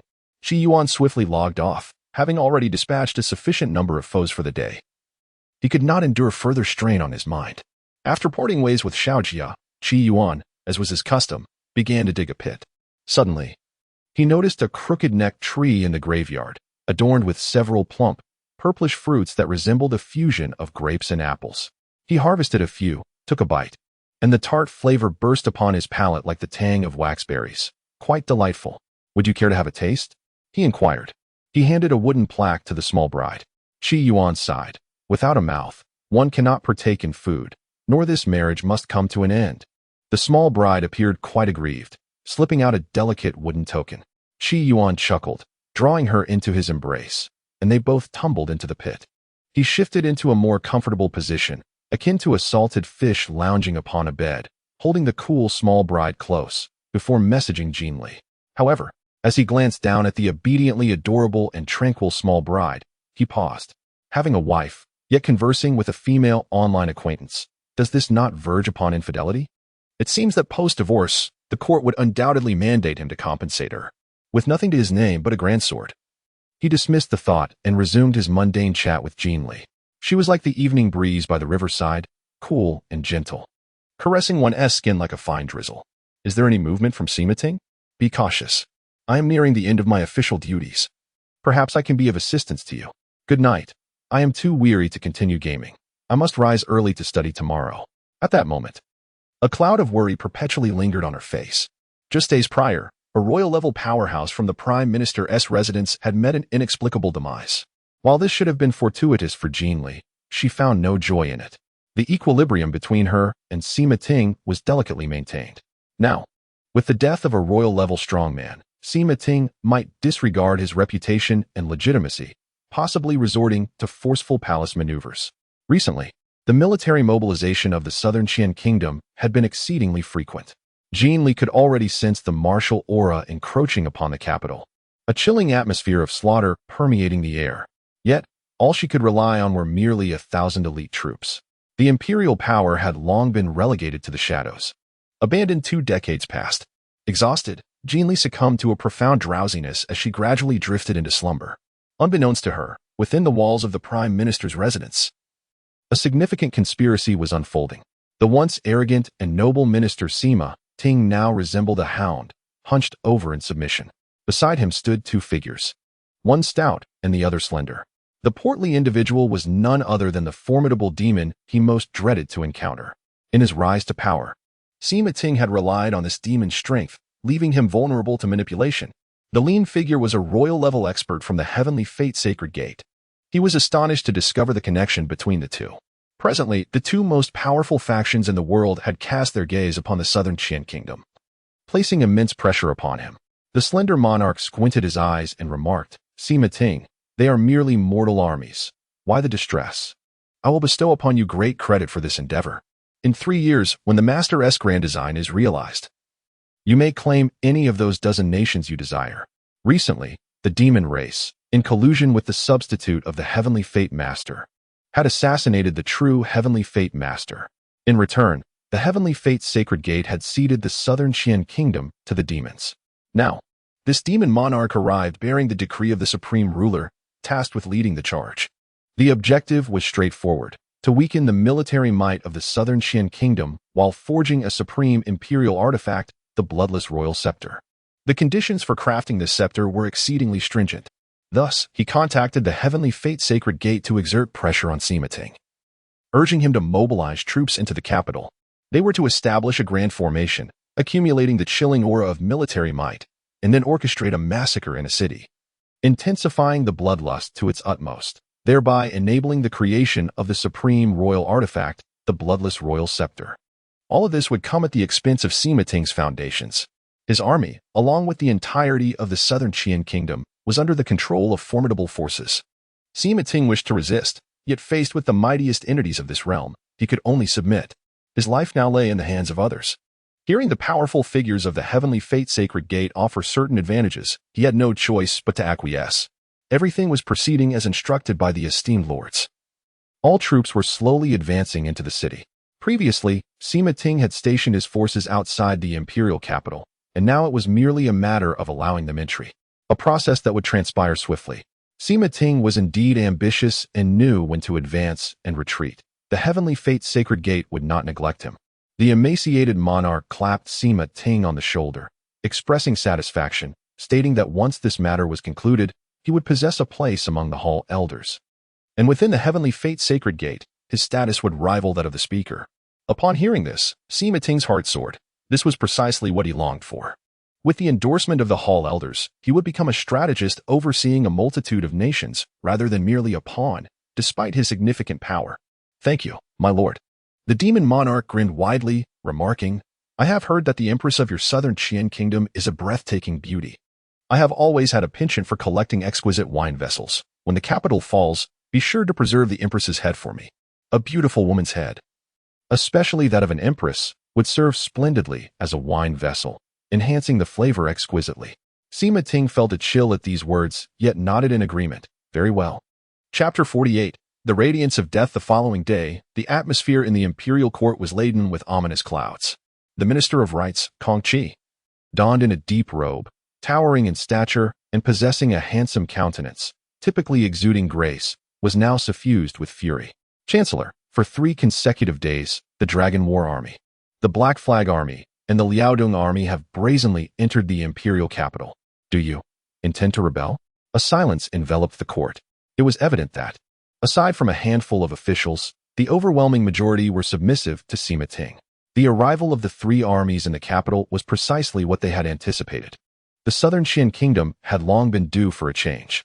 Yet, they remained oblivious to the fact that the entry of these troops into the imperial city was not an act of insurrection, but merely a procession of sacrifices. They, too, were sacrifices indistinguishable from the soldiers and the common folk. Sima Ting strode with the confidence of a dragon and tiger before the Minister of Rights, stating, "The entry of the three armies into the capital is sanctioned by the Ministry of War and aligns with the laws of southern Qian. Your baseless conjectures and unfounded accusations against me, treating the court's laws with such disdain, are truly absurd." The other officials erupted in laughter. The esteemed Kong Qi, known for his gentle temperament and integrity, had always been regarded as a sage. Yet at this moment, he was driven to indignation by Sima Ting's words. The intentions of Sima Ting were well known to all. In a sudden outburst, the venerable Kong Qi wept bitterly, exclaiming, "Alas! The southern Qian has perished." The remaining officials regarded Kong Qi with derision. Though he was a competent sage, he was undoubtedly not a seasoned politician. At that moment, the previously silent Duke Yu finally spoke up. "Chancellor, does His Majesty know the purpose behind mobilizing the three armies into the city?" Sima Ting cast a glance at Duke Yu, unprepared for the old tortoise to speak on behalf of Jin Li. However, none of this holds significance now. Is it not true that His Majesty is already aware? Sima Ting gazed at Jin Li, who sat regally upon the throne, a smile dancing in his eyes. Utterly devoid of reverence.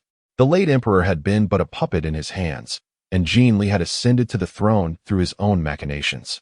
One could assert that all the officials in the court were his loyal subjects. He continued, "Recently, there have been malevolent forces troubling the imperial city. To ensure your majesty's safety, I have summoned the three armies to the capital. After a fortnight, once the scourge is eliminated, the armies will depart, and there is no need for alarm among you all." Upon finishing his statement, Sima Ting turned on his heel, sweeping his sleeves as he departed, showing no semblance of formality. The remaining officials hastily followed suit, some discreetly bowing to Jin Li before hastening away.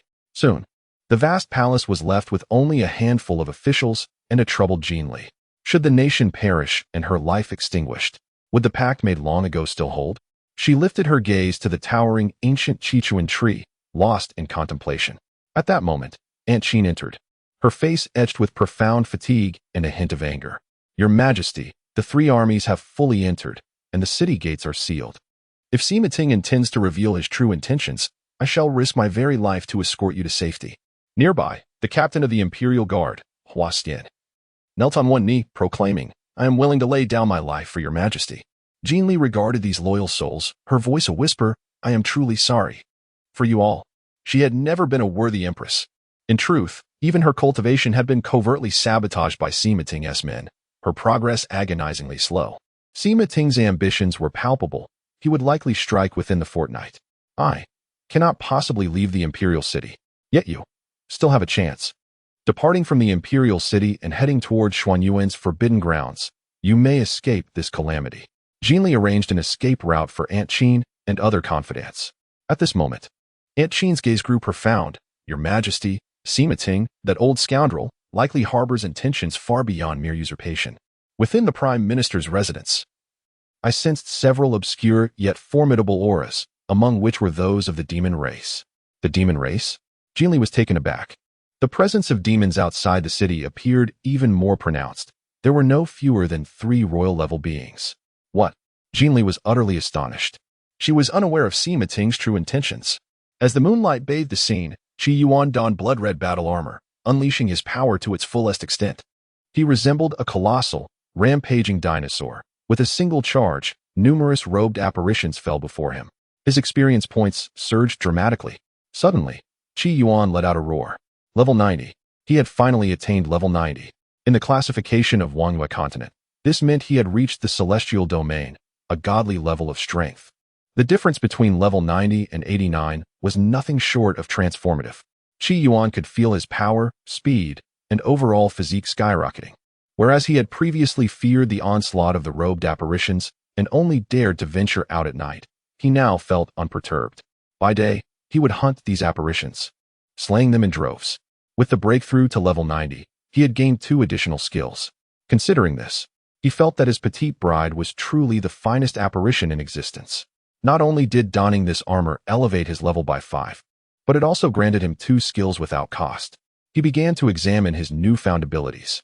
Solidify Spirit, the first minor skill, known as Solid Spirit, enables one to anchor their consciousness, steadfastly resisting the allure of illusions and phantasms.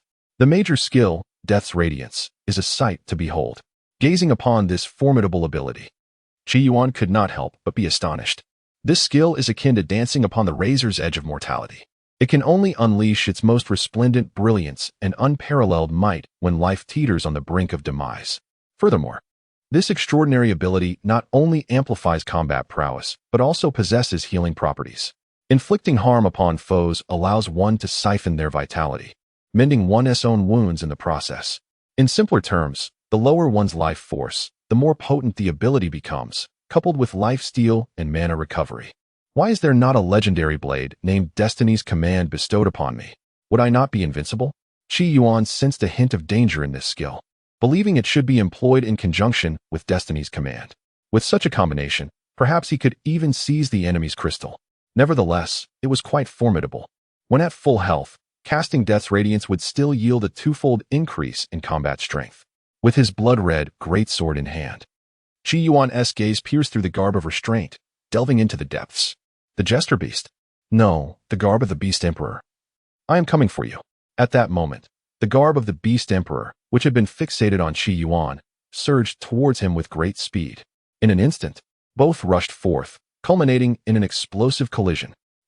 The crimson energy pulsating from Qi Yuan's armor threatened to overflow as he raised his sword. What was once merely a few meters in length transformed into a formidable 1,000 meters in that moment. Taste my blade. With the manifestation of the Death Radiance, Qi Yuan's combat style underwent a profound transformation. He now pursued unparalleled offensive power and maximum destructive capability. Although the residual shockwaves could not harm the ugly garment monarch, they were sufficient to annihilate other garment creatures. This not only contributed to his experience points, but also provided valuable lifeblood from the enemy's remnants. More importantly, he no longer had to fret about his mana reserves, allowing him to unleash his full potential. Today, I shall strike you down. Chapter 49, The Faceless Mask. The colossal blood-red sword, with a single swing, possessed a might that even the divine realm could not afford to underestimate. Not to mention that Qi Yuan, clad in the same armor, was at level 95, according to the classifications of the Moonlit Continent. This placed him in the latter stages of the divine realm, with the potential to ascend to a formidable power. As the immense shockwave uprooted trees, hundreds of garment creatures were left paralyzed with fear, becoming mere fodder for the Death Radiance. As the sword cleaved through the ages, Qi Yuan's experience surged wildly within him. While the ugly garment monarch appeared somewhat disheveled, its enormous claws bore several shattered black nails, revealing raw, pale flesh beneath. It seemed devoid of intellect, impervious to the pain of its injuries, and continued to charge toward Qi Yuan. It was clear that today would determine both superiority and mortality. Gripping the giant sword, Qi Yuan wielded it with an unwavering steadiness. He now felt as though a single stroke could fell a mountain, though certainly not the mountains within the Forbidden Grounds, as the terrain here was rather peculiar. With his sword drawn, the winds and clouds stirred. Moreover, his activated skill, Tear Garment, granted enhancements against the ugly garment monarch and its kind. Tear Garment inflicted damage to clothing and armor, and since the ugly garment monarch itself was essentially a garment, bathing for it equated to washing clothes. The tattered garments were not merely their robes, but rather their very essence.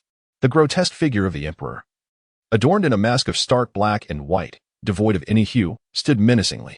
A sharp sword clashed against its terrifying claws, resulting in a cacophony of violence. The claws shattered, flesh torn open, revealing ghastly white bones beneath. Do you still possess bones? Qi Yuan expressed his surprise. The grotesque emperor remained silent, its dreadful mask fixated upon him. In the eerie stillness of the garb restriction, the scene was utterly chilling. The two adversaries clashed once more, unleashing devastating waves that claimed the lives of countless spectral beings within the garb restriction. The injuries of the grotesque emperor worsened, appearing increasingly tragic, while Qi Yuan, in stark contrast, grew ever more resolute in battle. He surveyed the remnants of the garb restriction, now resembling a desolate ruin. As the sword in his hand diminished in size, this place will soon reflect my form. Further destruction is unwarranted. He gripped his sword, poised to conclude this senseless conflict. Dominant power. Celestial cleaving sword technique. The two formidable skills were unleashed simultaneously, representing his most potent strike in a state of normalcy. With a resounding crash, the blood-red sword lunged toward the grotesque emperor. To Qi Yuan's surprise, the emperor either failed to evade or chose not to, allowing the terrifying blade to pierce its chest. It gazed at Qi Yuan, the emotionless black and white mask seemingly revealing a hint of a relieved smile. This strike had extinguished all traces of its vitality. Gradually, its form slumped lifelessly. In the air, a layer of human skin floated, accompanied by a faceless mask that descended to the ground. Qi Yuan, gazing at the layer of human skin, was inexplicably overcome by a wave of sorrow. He picked up the faceless mask, and a series of images flooded his mind. You are the most gifted individual within your clan, destined to ascend to the pinnacle of the celestial realm. However, the demonic scourge ravages the moonlit continent, and you must shroud your identity, concealing your talents from prying eyes. This is the faceless mask from this moment forth. You shall don this mask and leave your clan behind. One day, when you step into the realm of supreme sovereignty, you will enter the 4 forbidden zones. Remember, do not tread upon the celestial realm while outside. Qi Yuan observed as the rather unremarkable, albeit handsome, youth adorned the faceless mask, relinquishing his name and forgetting his past. Yet, as he arrived at the gentry's forbidden zone and entered the celestial realm, he was met with a fishing line descending from the heavens. In an instant, his vital essence was siphoned away, leaving behind only a human skin, which became attached to a dapper specter. Qi Yuan instinctively raised his gaze towards the heavens. A fishing line? The demonic scourge? He recalled the invitation to the Demon Extermination Conference. He looked at the human skin, an NPC, yet it possessed a semblance of humanity. If he were to slay it, he would reach level 91, drawing near to level 92. He picked up the faceless mask and placed it upon himself. At that moment, an alert resonated in Qi Yuan's ears. The gentry's forbidden dungeon has been cleared. Rewards granted. Reward 1. Contaminated Heavenly Dao Fragments 10. Reward 2. Command authority over the gentry's guard. Contaminated Heavenly Dao Fragments? Qi Yuan was taken aback. In the Xian Yuan Forbidden Zone, he had not encountered such an anomaly. At that time, the Heavenly Dao Fragments had been intact. Qi Yuan suddenly recalled the scene where a fishing line descended from the heavens, siphoning away the essence of the grotesque, robed monarch. Hence, this forbidden realm. Has it been tainted by the so-called heavenly demon? It seems that one must slay the heavenly demon to obtain the complete fragment of the heavenly Dao. However, according to the invitation, the heavenly demon resides in the abyss. To acquire the entire fragment of the heavenly Dao, one must embark on a journey into the abyss. This, however, poses no significant hindrance. It merely implies an inability to fully control the robed restrictions. Consequently, it becomes impossible to establish rules akin to a ladder that one could ascend within the robed confines. Alas, today my mental energy has been considerably drained. I must hasten to log off. In today's battle, Qi Yuan emerged unscathed, yet his mental reserves were severely depleted. Prolonged engagement in the game would inevitably inflict substantial harm upon his reality. Qi Yuan embraced his beloved, opting not to dig further pitfalls this time, but rather to lie peacefully together. Within the palace, the lights blazed brightly. The Imperial Guard stood vigil outside, and a palpable atmosphere of tension and foreboding permeated the Grand Hall. To Jin Li's astonishment, during the day, after summoning Kong Qi, Duke Yu also sought an audience, expressing considerable dissatisfaction towards Sima Ting. Among his words, there occasionally surfaced an insinuation for Jin Li to depart at the earliest opportunity. Jin Li understood these implications well. Yet, she found herself unable to leave. As night fell, she tossed and turned restlessly. Presently, the only source of solace for her weary spirit lay in conversing with Qi Yuan. Regrettably, it was already quite late, and Qi Yuan had yet to send a message. She wondered how he fared within the robed confines. Uncertain if she could endure this tribulation, the ancient Qichuan wood was visible, yet beyond her reach. At that moment, a glimmer of light flashed from the exquisite jade tide. Jin Li tightly grasped its hand before letting go and glanced at the information within. I have wonderful news to share. I have successfully subdued the garment restriction. The garment restriction now belongs to me. I must log off now, as I have exhausted too much energy today. Tomorrow, I shall venture to other restricted areas. Upon reading this, a small stone of anxiety lifted from Jin Li's heart. Ultimately, the garment restriction has indeed fallen into Qi Yuan's hands. Do take care. After sending the message, Jean Li felt a slight flush on her cheeks. She recalled the past when she had witnessed the female soldiers under her command whispering to their husbands in a similar manner. Contemplating her recent predicaments, she had initially intended to express her feelings directly to Qi Yuan. However, noticing that he appeared fatigued, she decided to wait until he was well rested before speaking with him. Just then, Ruan Yixi pulsed again. Little Jean Li, I have a brilliant plan that can help you stabilize the southern Qian. Will you listen? Chapter 50. Past Events. Jean Li was momentarily taken aback. Currently, I am in the garment restriction, having gathered a group of loyal subordinates. Their strength should suffice to defeat Sima Ting without much trouble. Would you like me to send them to assist you? Qi Yuan had always kept Jean Li's circumstances in mind. A wave of immense delight surged within Jean Li's heart. If Qi Yuan were by her side, she could scarcely fathom the reckless or perhaps impudent actions she might take in that moment. She was willing to dedicate herself, yet feared she might not be worthy of him. Are you pleased? Qi Yuan boasted. I am here to elevate your game. In that instant, he felt akin to a lavish player spending millions, while Jean Li remained an ordinary player. Yet, even an ordinary player could relish the experience of a high-stakes game. Certainly. Amidst his severe illness and solitary existence, Jean Li was the sole ray of light he could perceive.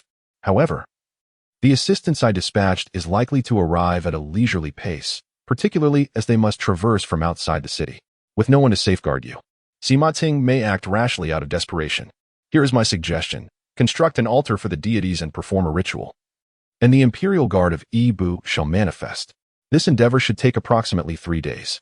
Qi Yuan meticulously imparted the method for summoning the Imperial Guard of Bu to Jean Li, taking around half an hour to convey the details. Exhausted, Qi Yuan eventually logged off, while Xiao Jia silently embraced him, remaining motionless as if he were her entire world. Summoning the Imperial Guard of Bu. A smile illuminated Jean Li's eyes, infused with both the joy of survival and the anticipation of reuniting with Qi Yuan. Bring forth the Minister of Rites, Kong Qi. Jean Li commanded, contemplating the addition of another name, and also, the Duke of Yugua. Approximately half an hour later, within the palace, Kong Qi and the Duke of Yugua stood before the hall, accompanied by Qin Yi and the Flower Fairy, who also lingered nearby. They gazed at Empress Jean Li, their expressions tinged with curiosity. Minister Kong, I wish to erect an altar for the deities. Here is the blueprint. How many days will it take to construct? Empress Jean Li presented a drawing to the Flower Fairy, who then relayed it to Kong Qi. This design had been crafted by Jean Li herself. Kong Qi accepted the blueprint and examined it earnestly. After a moment, a look of perplexity crossed his features. Your Majesty, this altar can be completed in 4 to 5 days. May I inquire about the purpose of its construction? Kong Qi expressed his confusion, mirrored by the Duke of Yugua, who also appeared puzzled. In the present day, Sima Ting's ambitions are treacherous. One ought not to ponder how to respond or escape, but rather contemplate the purpose behind the construction of this altar to the gods. Jean Li's expression shifted, growing cold and imposing. One must act without questioning the reason. This proclamation left Kong Qi in a state of distress. Though he served as the Minister of Rites, the ministry was, in truth, under the dominion of that scoundrel Sima Ting. To mobilize human and material resources for the altar's construction, he needed a plausible justification. A hint of dissatisfaction crept into Qin Yi's voice. Is not the Emperor's direct command sufficient? Although she too was perplexed by the Emperor's motives, she firmly supported his decisions. The reason could simply be that I wish to pay homage to the heavens and our ancestors. Is that not enough? As Jean Li uttered these words, an inner turmoil surfaced within her. Indeed, she held no true authority over the 6 ministries. She was akin to a mere talisman. Her existence, her fate, rested entirely upon Sima Ting's whims. The Emperor, it is perhaps futile. Kong Qi knelt, prostrating himself on the ground, his face reflecting shame. I have failed the Emperor's grace. Despite being a man of great wisdom and reputation in Nanxian, he was unable to assert control even over the Ministry of Rites. Yet, he raised his head once more. Your Majesty, the pressing matter at hand is to depart the imperial city. The construction of the altar is of little consequence. I implore your Majesty to consider the greater picture and deliberate on the plan to leave the capital, heading towards Yinbei Pass. To command General Tian Qi in dealing with the brigand. In Kong Qi's view, what purpose does building the altar serve? The immediate priority is for the Emperor to vacate the capital. As long as General Tian Qi remains loyal to Nanxian, the Emperor shall continue to be the Emperor. Jean Li remained silent. The construction of the altar to the gods is indeed of great significance. However, the ability to summon the Imperial Guard was a secret she could not divulge, otherwise it might reach Sima Ting's ears. This matter sounded bizarre, almost fantastical. Yet what if Sima Ting were to exercise caution? Duke Yu stood nearby and whispered, "Your Majesty, it would be prudent to leave the capital for the time being. Departing the capital may provide a glimmer of hope." Although most present understood that the emperor had little chance of successfully escaping, this was the only possibility for survival. Jean Li's expression darkened. Construct the altar for the deities. At this moment, she had to remain resolute and unyielding. Kong Qi, witnessing her obstinacy, felt a pang of disappointment towards the empress. Although the late emperor had been sidelined, he had always sought to break free from his constraints and acted with the grace of a wise ruler. But Jean Li, Kong Qi's heart ached. Seeing her stubbornness brought tears to his eyes. "I am of no use, unable to alleviate your burdens. But I am willing to offer 370 taels of silver to assist in the construction of the altar."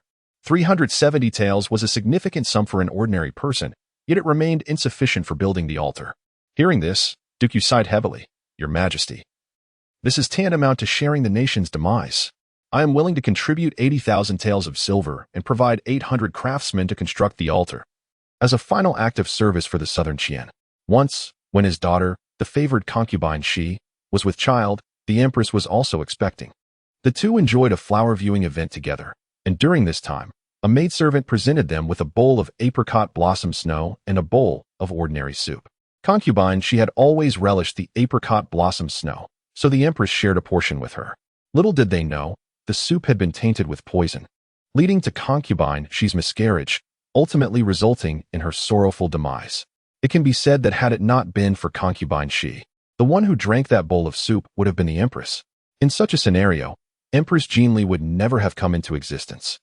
One could argue that concubine Shi and the child she bore sacrificed their lives for the sake of Empress Jean Li. Naturally, rumors abound that concubine Shi was poisoned out of jealousy by the empress, but Duke Yu understood that it was the handiwork of Sima Ting. Thus, when Empress Jean Li came to borrow books from the duke's residence, the duke felt compelled to allow Jean Li to kneel before the spirit of his daughter. For her daughter, as well as his long unseen granddaughter, perished in place of Empress Jean Li. At times, he even regarded Empress Jean Li as his own granddaughter, unbeknownst to Jean Li. Upon hearing the duke's words, her heart swelled with joy. "Thank you, Duke Yu. Silver is indeed important, but craftsmen are of utmost significance." The duke's provision of 800 craftsmen effectively resolved nearly all issues. How could Jean Li not feel delighted? Observing Empress Jean Li, Duke Yu rose and spoke. "Your Majesty, I do not comprehend the purpose behind your actions. However, I must convey that your life has been exchanged for the sacrifices of countless individuals. Your existence is tied to the safety of the southern Qian kingdom. I implore you to prioritize the state. I shall remain in the palace to construct the altar for the deities." His implication was clear. He would create a diversion by building the altar, allowing Empress Jean Li to leave discreetly. Upon hearing this, even Jean Li, though not the most astute, grasped the underlying meaning in Duke Yu's words, and she replied, "I shall take care." Chapter 51. A hollow Qi Yuan. Watching Duke Yu and Kong Qi depart, Jean Li felt an overwhelming fatigue. She realized that she was not suited to be an empress. If Nan Xian had finished her affairs, she wished to depart from this place and visit the ancient Qi Yuan under the tree, to see Qi Yuan. "Should it be possible, Your Majesty?" Aunt Qin lowered her voice and whispered to Jean Li, "Is the construction of the altar for the gods truly that person's intention?"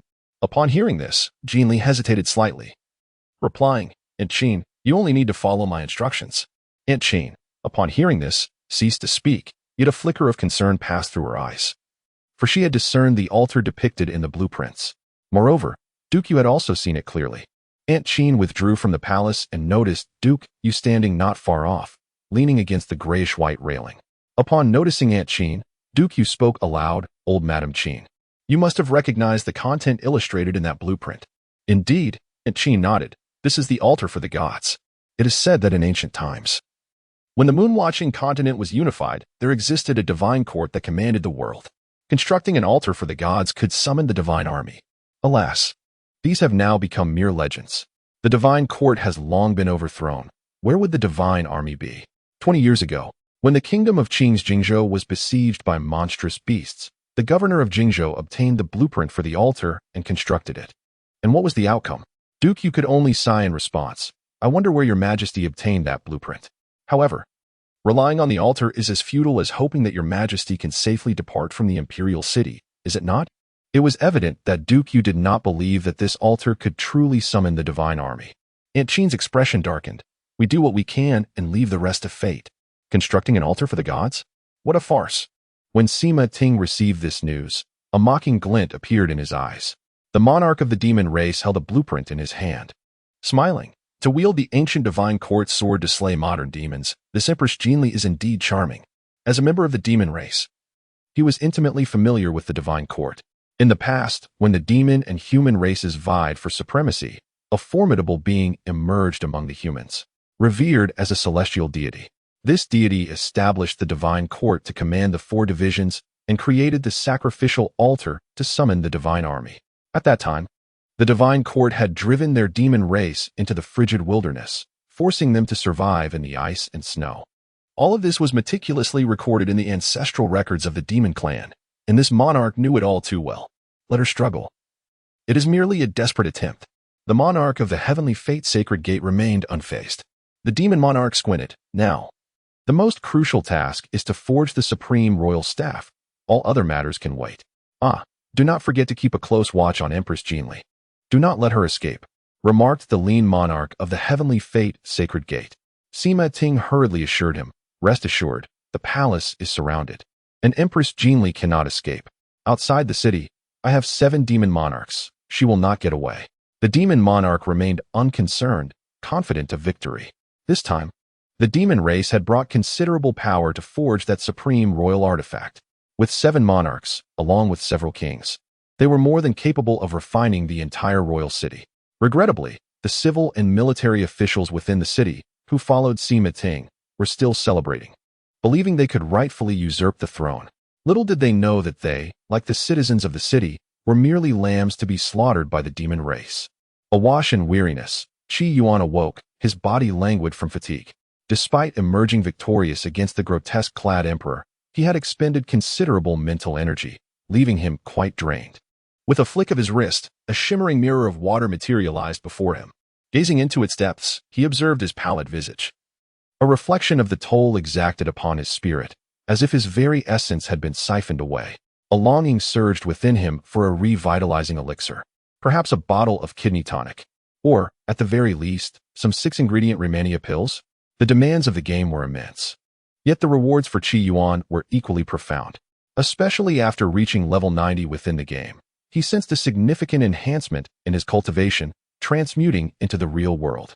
Previously, without wielding a blade, his honed combat skills and various techniques had endowed him with foundational level combat prowess. Now, with his cultivation elevated, he could suppress ordinary foundational practitioners solely through his innate magical power, devoid of any techniques or skills. This advancement was nothing short of remarkable. Regrettably, the toll on his mental faculties was considerable. Was it due to the frailty of his soul? Qi Yuan pondered. Alas, cultivators in the Qi refinement stage could scarcely perceive their own souls, a realization that only came with reaching the foundation establishment stage. Once he attained that level, he resolved to practice techniques that would fortify his soul, allowing him to linger longer within the game. With these thoughts swirling in his mind, he retrieved a book from his storage pouch, intent on studying. However, upon glimpsing the text, a sharp pain surged through his head. A clear manifestation of the after-effects of a sleepless night spent gaming. Reading was no longer feasible. He needed rest, and perhaps a soothing massage. Qi Yuan concluded that it was indeed time to venture outside for some much-needed rejuvenation. Otherwise, it would be rather amusing if one were to succumb to sudden death. Qi Yuan leisurely departed from the thatched cottage and soon encountered Jiang Lingsu, who was engrossed in her reading, adorned in a flowing ice-blue gown. Jiang Lingsu cast a glance at Qi Yuan, her brow furrowed in concern. Elder brother, have you encountered issues in your cultivation? No, I merely stayed up late playing games. My body is struggling to cope. A massage should suffice to alleviate it. Would you, junior sister, be inclined to give me a massage? I would reward you with 3 spirit stones. Get lost. Upon hearing Qi Yuan's flirtatious remarks, the genuine concern Jiang Lingsu had mustered was swiftly extinguished. Qi Yuan chuckled in response and ambled down the mountain. Fortunately, the junior sister did not acquiesce. Otherwise, 3 spirit stones would have been squandered. Down below, Proper massages did not even require spirit stones. Were it not for the fact that his junior sister was quite affluent, he would not have endured the pain of offering 3 spirit stones. As Qi Yuan strolled along, Jiang Lingsu gazed at her brother's retreating figure, feeling a pang of guilt. Had her tone been excessively harsh just now? Qi Yuan indulged in a legitimate massage down the mountain, spending another spirit stone to purchase a sumptuous bowl of spirit broth. After a day of relaxation, he felt his body improving somewhat. However, his spiritual essence remained too feeble. Regrettably, techniques and elixirs related to spiritual essence were exceedingly rare. Within the vast library of the Black Mountain sect, Qi Yuan had yet to discover any methods pertaining to spiritual essence. As for elixirs, none could be found either. He understood that any elixirs or treasures associated with spiritual essence were immensely precious. It was said that transitioning from the divine infant to the purple mansion realm placed stringent demands on one's spiritual essence. Thus, any elixirs or techniques related to spiritual essence were nearly monopolized by those ancient divine infants. Do not mention that Qi Yuan is merely in the Qi refinement stage. Even those in the foundation establishment or core formation stages would find it challenging to acquire elixirs capable of enhancing the soul. However, this is not a significant concern. Once I successfully establish my foundation, I shall contemplate the augmentation of my spirit. Qi Yuan possesses the extraordinary ability to perceive hidden information, a power he acquired upon entering the game and embarking on his journey in Qi refinement. Once he ascends to the foundation establishment stage, he may very well unlock further capabilities. Qi Yuan remains unhurried. As he passed a large tree on the mountainside, he paused once more, gazing down at the peculiar little grass beneath him. It seemed to sense the essence of the moon. Qi Yuan lifted his gaze to the sky. What is the essence of the moon? Lowering his head to observe the small grass, he mused aloud. When I see you tomorrow, will you be able to perceive the essence of Qi Yuan? He yearned to find someone without diabetes to awaken this extraordinary little grass and inquire how it transformed from ordinary to extraordinary. He, too, wished to become remarkable. Chapter 52. The winds rise in the imperial city. The night was shrouded in darkness. Within the imperial city, Aunt Qin was drenched in blood. The terror in her eyes had yet to dissipate as she frantically ran deeper into the city. The 2 ominous presences trailing her did not pursue. Instead, they lay in wait. However, the dread that enveloped Aunt Qin remained. She hastily entered the palace. Aunt Qin, what has happened? Upon seeing Aunt Qin covered in blood, Jin Li was struck with horror. Nearby, Duke Yu, overseeing the progress of the sacrificial altar, and the esteemed Kong Qi hurried over, clearly alarmed by Aunt Qin's dire state. Observing her severe injuries, concern and despair flickered in both of their eyes. In recent days, they have not only been constructing an altar for the deities, but have also been secretly scheming with Aunt Qin to see if they could escort the Empress Jin Li out of the imperial city. This evening, Aunt Qin stealthily ventured beyond the city as a test. However, to their dismay, she returned grievously injured. Coughing violently, Aunt Qin expelled a mouthful of blood, which appeared to be mixed with fragments of shattered organs. Upon witnessing this, Jin Li hurriedly administered the healing medicine brought by the flower fairy to Aunt Qin. After consuming the remedy, Aunt Qin's complexion improved somewhat. Are you feeling better? Jin Li inquired with deep concern. I am better. Thank you for your concern, Your Majesty. Aunt Qin replied, casting a heavy gaze upon the assembly. Just now, as I attempted to leave the city, I encountered the obstruction of 2 sovereigns. What? 2? The shock rippled through the crowd. If it were merely 2, I would not have sustained such severe injuries. There are indeed several lurking in the shadows. Most importantly, they are not human, they are demons. A grand formation has already been laid outside the imperial city. Aunt Qin spoke with remarkable urgency. The countenance of everyone present shifted dramatically upon hearing this. The venerable Kong Qi's beard trembled in disbelief. Demons? A formation? Outside this formation, bloodlight fills the sky, accompanied by 3,000 white banners, resembling the morning soul banner formation. As Aunt Qin reached this point, the members of the assembly found it increasingly difficult to remain standing. The morning soul banner formation is infamous for its dread. 50 years prior, a small nation neighboring the realm of demonic beasts fell prey to an invasion, where the demons deployed the morning soul banner formation, resulting in the horrific demise of hundreds of thousands.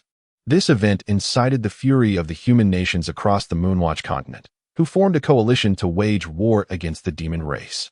The outcome left them gravely weakened. It was also due to that incident that the imperial power of the southern Qian kingdom began to wane gradually. In several realms of existence, profound transformations have transpired. It is now said by Aunt Qin that there exists a formation known as the Soul Burial Banner outside the Imperial City. How could anyone not be gripped by terror? Did you truly not see it incorrectly? Duke Yu directed a somber gaze towards Aunt Qin, his voice laden with gravity. The others also turned their anxious eyes upon her. Aunt Qin affirmed, I did not err. That is indeed the Soul Burial Banner formation. Upon hearing this, Kong Qi sank into despondency and sat upon the ground. But suddenly he rose, exclaiming, I must inquire what Sima Ting truly intends. Jin Li, upon receiving this news, felt a chill of dread envelop her. She had initially believed that Sima Ting sought merely to usurp the throne, aiming only for her life and the lives of those behind her. However, it now appeared that Sima Ting harbored malicious intent, seeking the ruin of the entire southern Qian kingdom.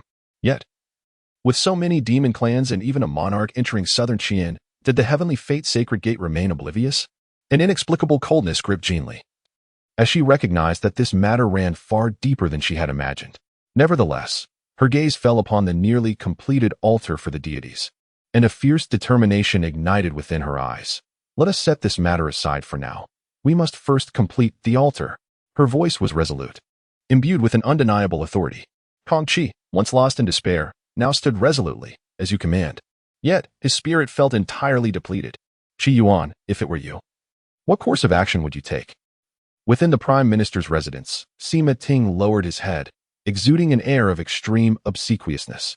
Several dignitaries contemplated, for if this individual remained unremoved, he might expose the matter of the formation, jeopardizing their grand designs. The emaciated monarch of the Heavenly Fate Sacred Gate smiled without uttering a word. The demon monarch, however, remained indifferent. The formation is already established. If it is revealed, so be it. The turmoil within the city has proven to be rather advantageous for the progress of forging the bloodless scepter. However, should this information be disseminated, it could incite unrest among the soldiers, provoking a potential rebellion. Sima Ting harbored concerns. Could it be that Sima Ting is unable to manage his own troops? The Beast King mocked him with derision. Cold sweat trickled down Sima Ting's back. If the matter were to leak, he would certainly devise a pretext to pacify the morale of the army. Presently, the entire imperial city lies firmly within his grasp, making it not difficult to maintain order among the troops. I have heard that at noon the day after tomorrow, your esteemed empress will ascend the sacrificial altar to offer her prayers to the heavens. The Beast King shifted the topic. How fortuitous, having some leisure time. I shall go and witness this event. I am curious to see if my future vessel for libations is as exquisite as I envision. The Beast King laughed heartily. I shall make the necessary arrangements. Initially, Sima Ting had no intention of attending. However, since the Beast King expressed his desire to go, he felt compelled to invite the civil and military officials to join him. Indeed, the Beast King nodded in satisfaction, his eyes revealing a profound intent. His visit to the sacrificial altar was certainly not merely to appraise his future drinking vessel. On that day, as the civil and military officials convene, a massacre shall be unleashed. Blood will surge, and the hearts of the people shall be fraught with trepidation, plunging the entire imperial city into chaos. Bloodshed, fear, and desire will coalesce, rendering the bloodless scepter even more formidable. Naturally, such thoughts would remain unspoken to Sima Ting. The sacrificial altar, towering over Tu Zhang, features a pavilion atop, with small beast sculptures adorning each corner. The entire structure emanates an aura of antiquity and simplicity, imbued with a raw, primitive essence. From afar, it appears vast and weighty. Precisely due to its unadorned nature, the construction of the sacrificial altar did not consume much time. Sima Ting sat upright in his seat, while the demon clan's sovereign lounged beside him in a manner devoid of decorum. Sima Ryu, with his hair unbound, appeared even more unruly. Nearby, a throng of civil and military officials engaged in hushed whispers. Some cast skeptical glances at Sima Ting, while others regarded the demon's sovereign with contemplative expressions. It was evident that Aunt Qin had already divulged the news regarding the grand formation. However, most believed it to be merely a scheme devised by the Empress Jin Li to sow discord. Naturally, none among them possessed the strength of royal-level power, rendering them incapable of perceiving the soul burial array. His Majesty has arrived. A voice rang out, heralding the entrance of Empress Jin Li into the assembly. Clad in a resplendent golden robe with wide sleeves adorned with intricately embroidered phoenixes, Her neck was adorned with a white jade necklace embellished with golden flowers, and her waist was cinched with a delicate jade belt. Upon her head rested a crown of pearls. At that moment, she epitomized the imperial grace and grandeur befitting an empress. Regrettably, upon her arrival, apart from the Minister of Rites and a scant few others, none offered their respects. At that juncture, as the army entered the imperial city, Sima Ting's faction could no longer be bothered with pretense. Witnessing this scene, Sima Ryu felt a surge of satisfaction. He leaned towards Sima Ting's ear, his voice deliberately loud. "Father, had you acted sooner, your son would have been the crown prince." Many officials present could not suppress their smiles upon hearing this. Empress Jinli remained silent in response. "The auspicious time has arrived. Let us offer our sacrifices to the heavens." Kong Qi straightened his posture, his voice resonant, as if this ritual would mark the twilight of a dynasty. Chapter 53, The Altar of Sacrifice. The imperial guards of the Ministry of Rites appear. With Kong Qi's recitation, Empress Jinli ascended the altar of sacrifice with measured grace.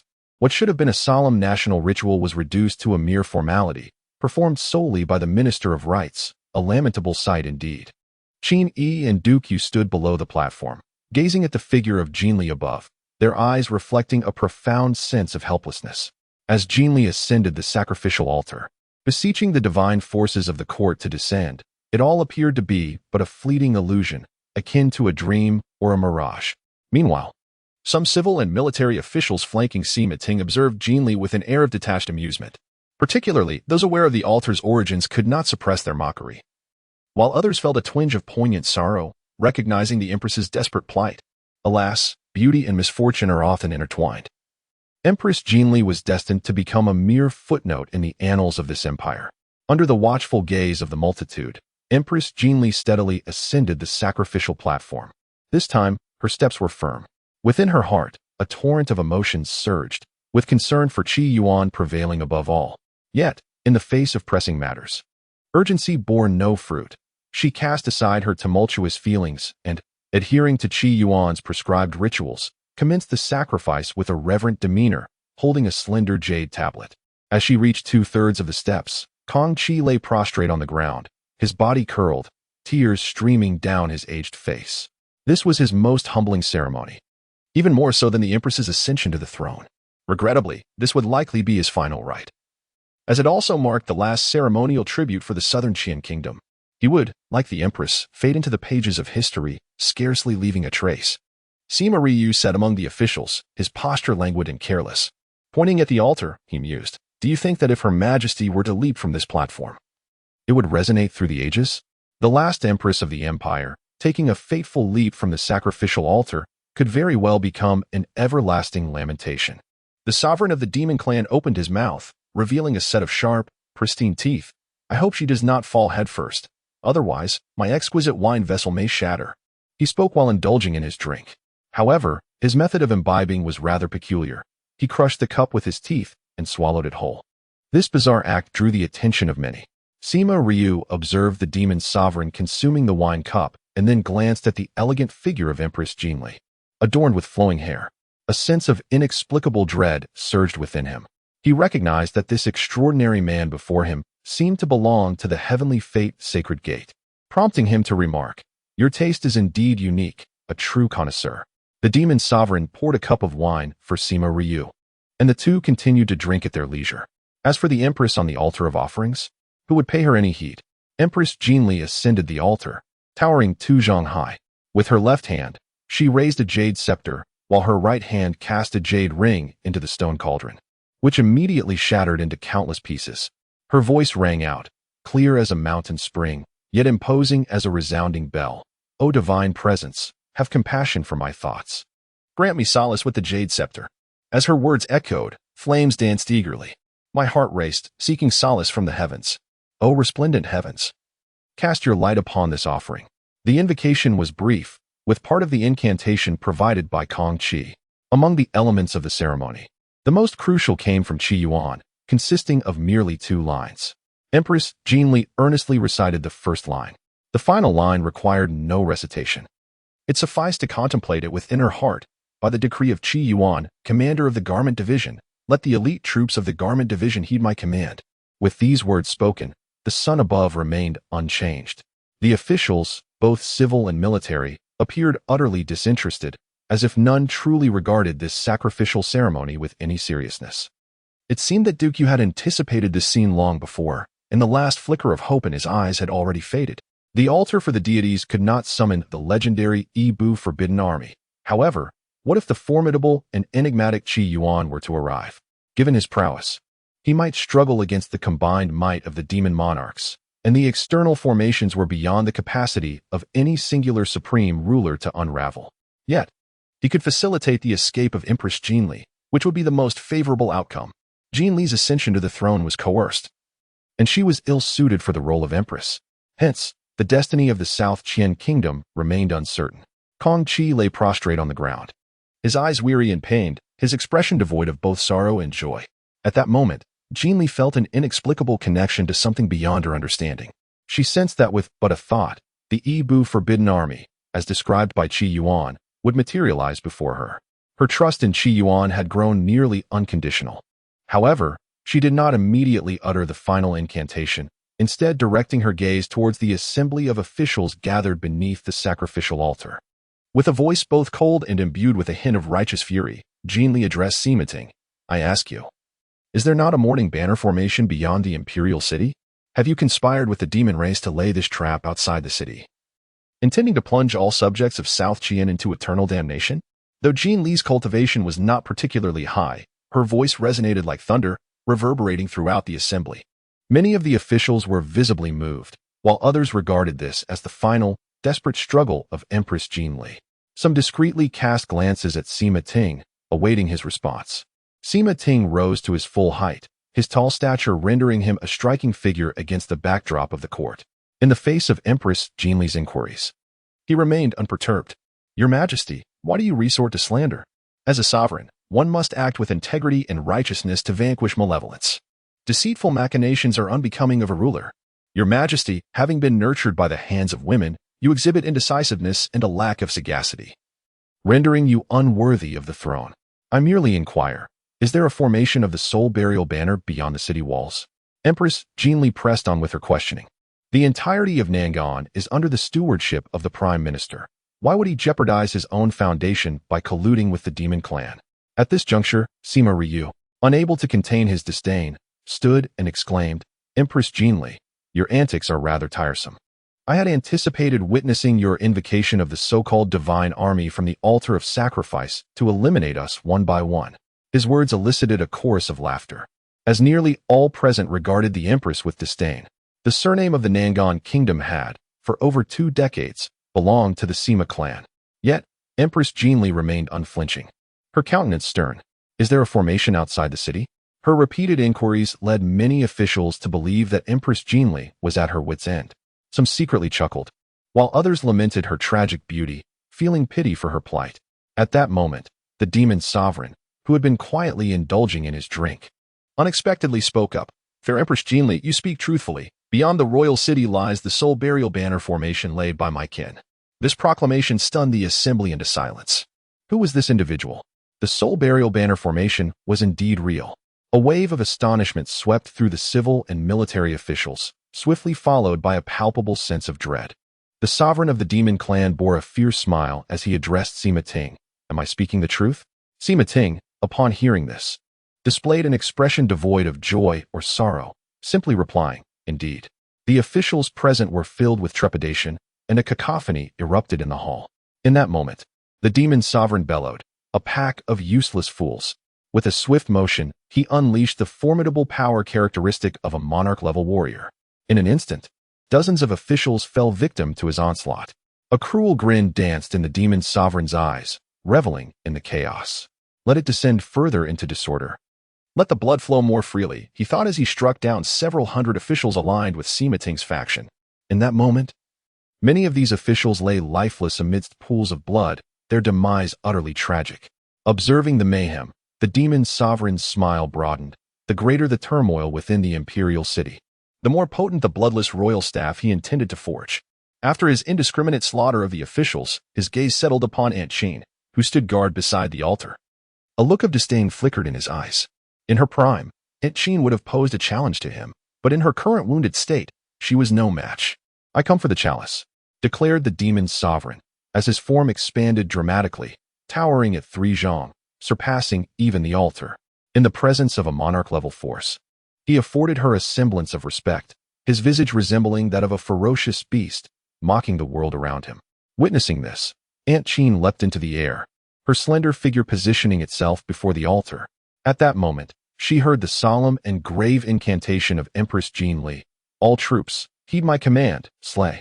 With this proclamation, an unforeseen event transpired. From the once clear sky above the altar, a massive cluster of dark clouds suddenly materialized. Heavy black clouds gathered ominously, coalescing into a dense mass. In that fleeting moment, the entire imperial city was enveloped in darkness. An air of solemnity, mystery, and depth permeated the atmosphere. All present were gripped by fear, as if they could hear the thunderous gallop of countless steeds and sense the awakening of deities. What was happening? For the first time, a flicker of emotion crossed the face of the demon clan's ruler. Several demon sovereigns outside the capital displayed expressions of astonishment. At that moment, a chilling voice resonated from the heavens. By the decree of Qi Yuan, head of the garment department, summoned by the South Qian Empress, Jin Li, the 4 divisions of the divine court, the garment department's forbidden troops, shall eradicate the treachery. As the words faded, a brilliant ray of sunlight pierced through the thick black clouds. Dawn broke, only to be swallowed by darkness again. Looking skyward, they beheld a formidable legion emerging near the altar of divinity. Clad in black armor and attire, wielding golden spears, they hovered in the air. They surrounded Empress Jin Li, with 10 powerful figures exuding an aura of terror leading the front, all adorned in black armor. No words were exchanged, yet an overwhelming pressure emanated from them. They seemed to have traversed the annals of history, rising from the depths of hell as a demonic army. They did not deign to glance at those below, seemingly too disdainful to acknowledge them, yet everyone felt the unbearable weight of their presence.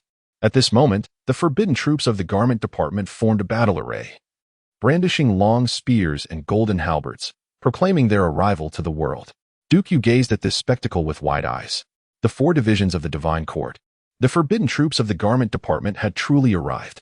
The esteemed sage, Kong Qi, who lay prostrate on the ground, was utterly bewildered. Tears of joy streaming down his face. Heaven bless South Qian. Heaven bless our empress. Aunt Qin's heart was also shaken. Could it be true? The head of the garment department? Qi Yuan? How many millennia have passed, and yet, does the divine court still exist? Is the garment legion still present? Indeed, at this moment, the eerily silent garment legion finally stirred. A soldier clad in a crimson wedding attire glided silently before Empress Jin Li, her voice mechanical. "My lord has conveyed 2 messages. He wishes to share a rustic expression of affection, asserting that with him, no one in this vast realm can harm you." The lord also stated. Upon hearing these words, a resolute glimmer ignited within Jin Li's eyes as she gazed towards the ancient Qichuan wood at the center of the world, her eyes shimmering like stars. Chapter 54. The arrow flies like thunder, the spear emerges like a dragon, and indescribable emotion enveloped the atmosphere, prompting Jin Li to inquire, "How is he?" The soldier in crimson seemed to have anticipated the question, responding, "He is well." After uttering this, the soldier appeared to lose all vitality, falling into a profound silence. Jin Li felt a sense of relief. She understood that this was a legion of the garment army resurrected from death. They were warriors who had perished in countless battles. She turned her gaze towards the demon sovereign, who now stared at her in disbelief. Impossible. Absolutely impossible. The 4 divisions of the divine court have long since been obliterated in the mists of history. Where in this world can one find the garment legion? You are but a mere projection, a manifestation of the heart's demons. Disrupting my supreme resolve must be punished. The demon sovereign roared, seemingly ready to charge at the garment legion, intent on shattering those illusions with a single blow. However, to everyone's astonishment, as he took a step forward, he abruptly turned back, soaring away from the city. At this moment, among the elite forces of the Yibu, one of the 10 commanding generals, clad in black armor and bearing a longbow, released an arrow with a swift draw. The arrow shot forth with a sonic boom, leaving a long trail across the heavens. In an instant, like a bolt of lightning, the feathered arrow struck the body of a monstrous sovereign of the demon clan. A resounding explosion echoed as the arrow detonated upon impact, obliterating the formidable beast, the demon monarch, as effortlessly as a balloon pierced by a dart. This spectacle left the civil and military officials in shock, and even Sima Ting was profoundly astonished. The slender sovereign from the heavenly fate holy gate beside him trembled uncontrollably. Disbelief etched across his features. A being so close to the pinnacle of sovereign power, ranked among the top 10 of the demon clan, had been slain by a single arrow? As he gazed upon the celestial warriors of the Ibu, he felt no inclination to resist. The 10 leaders exuded an aura as deep as the ocean. They were supreme sovereigns, and not just any sovereigns. Leading an army of 10,000. Composed of nearly 100 sovereigns, this was a force beyond imagination. Not a single soldier among them was of ordinary birth. The lowest rank was innate, with none even of the acquired stage. Who could possibly contend with such an elite force? At that moment, Sima Ting suddenly erupted into mad laughter, exclaiming, "Why? Why does the heavens toy with me so?" He pointed a trembling finger at the slender sovereign of the heavenly fate holy gate, declaring, "He is one of them." They orchestrated everything. At this juncture, Sima Ting seemed to resign himself to fate. On the altar, Jinli felt a surge of emotion and disappointment upon hearing the answer she had long anticipated. The human race's holy land, the sacred gate of destiny, had ultimately succumbed to corruption. She gazed at the forbidden army of the clothing department, recalling Qi Yuan, who remained trapped in the forbidden grounds. A resolute decision formed in her heart. She intended to leverage the forbidden army to swiftly obliterate the obstacles she faced, and then proceed to the ancient Qi Yuan tree to meet that man. The Qi Yuan tree, a divine tree of the moonlit continent. It was said that if love-struck individuals rendezvoused beneath its boughs, they would receive the blessings of the sacred tree. Kill. A frigid expression crossed Jinli's face.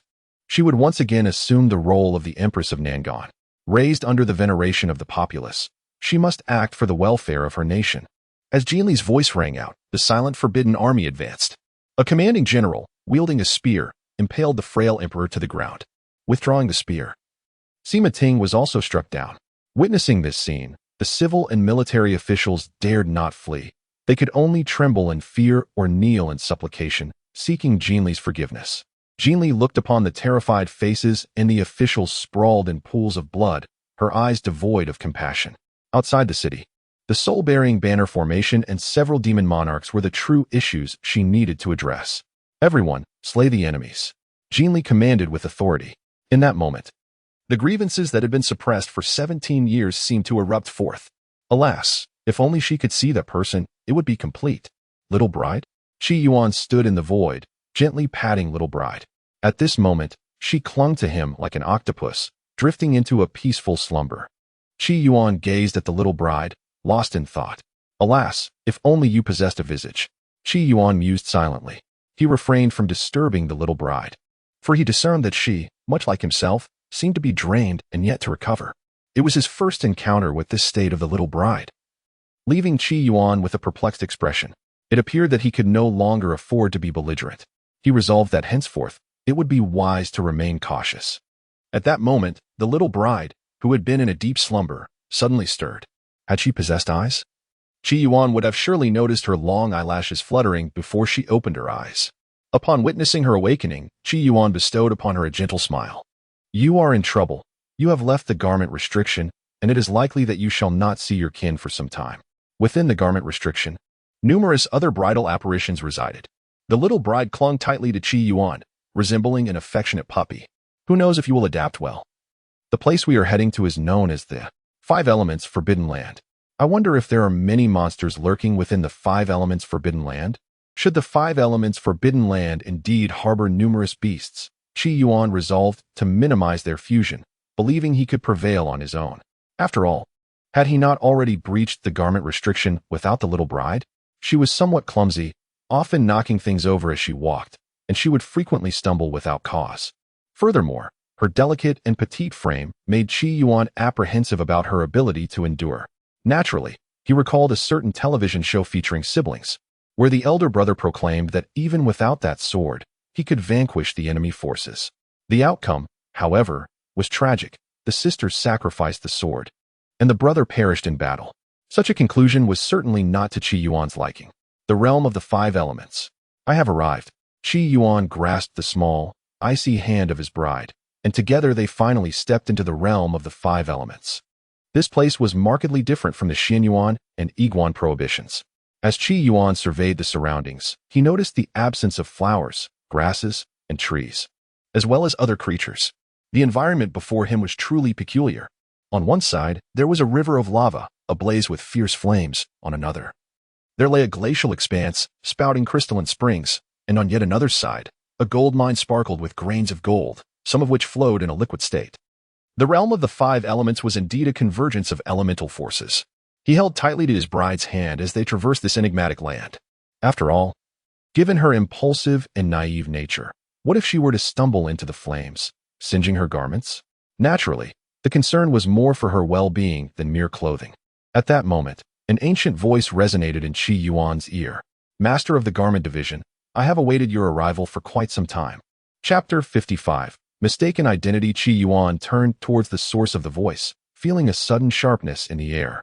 Upon closer inspection, he beheld a kindly old man. However, something about this elder struck Qi Yuan as profoundly unsettling, as if he were not truly alive. In an instant, a flicker of wariness crossed his gaze, and he instinctively shielded his bride behind him, brandishing his sword at the elderly figure. You are a fiend, he declared. Qi Yuan discerned that the old man's body was hollow, as if it were merely a facade of human skin. The elder maintained his gentle smile, replying, While I may be considered a fiend, that is not the entirety of my being. Qi Yuan scrutinized the old man with renewed intensity. He sensed a profound metallic aura emanating from the elder. A conjecture took root in his mind. The elder spoke, In my former life, my name has long been forgotten. After being devoured by the malevolent entities from beyond, I have perished, leaving only a mere guise of humanity behind. Upon entering the forbidden ground of the five elements, I have been granted a sliver of life. Henceforth, I am known as Jinzu. I am neither man nor beast. And if one were to inquire about life and death, I have already succumbed to death. Qi Yuan regarded Jinzu with understanding. Indeed, there was not even a soul left, merely a lingering obsession. Thus, he was no different from the deceased. What is it that you wish of me? Qi Yuan inquired, his vigilance unwavering. The master of the Yin-Yang Forbidden Ground must have invited the leader of the clothing sect to partake in the demon-slaying conference set for 3 centuries hence. Since we are all beings of the moonlit continent, we ought to unite against our common foe, to eradicate the malevolent entities from beyond.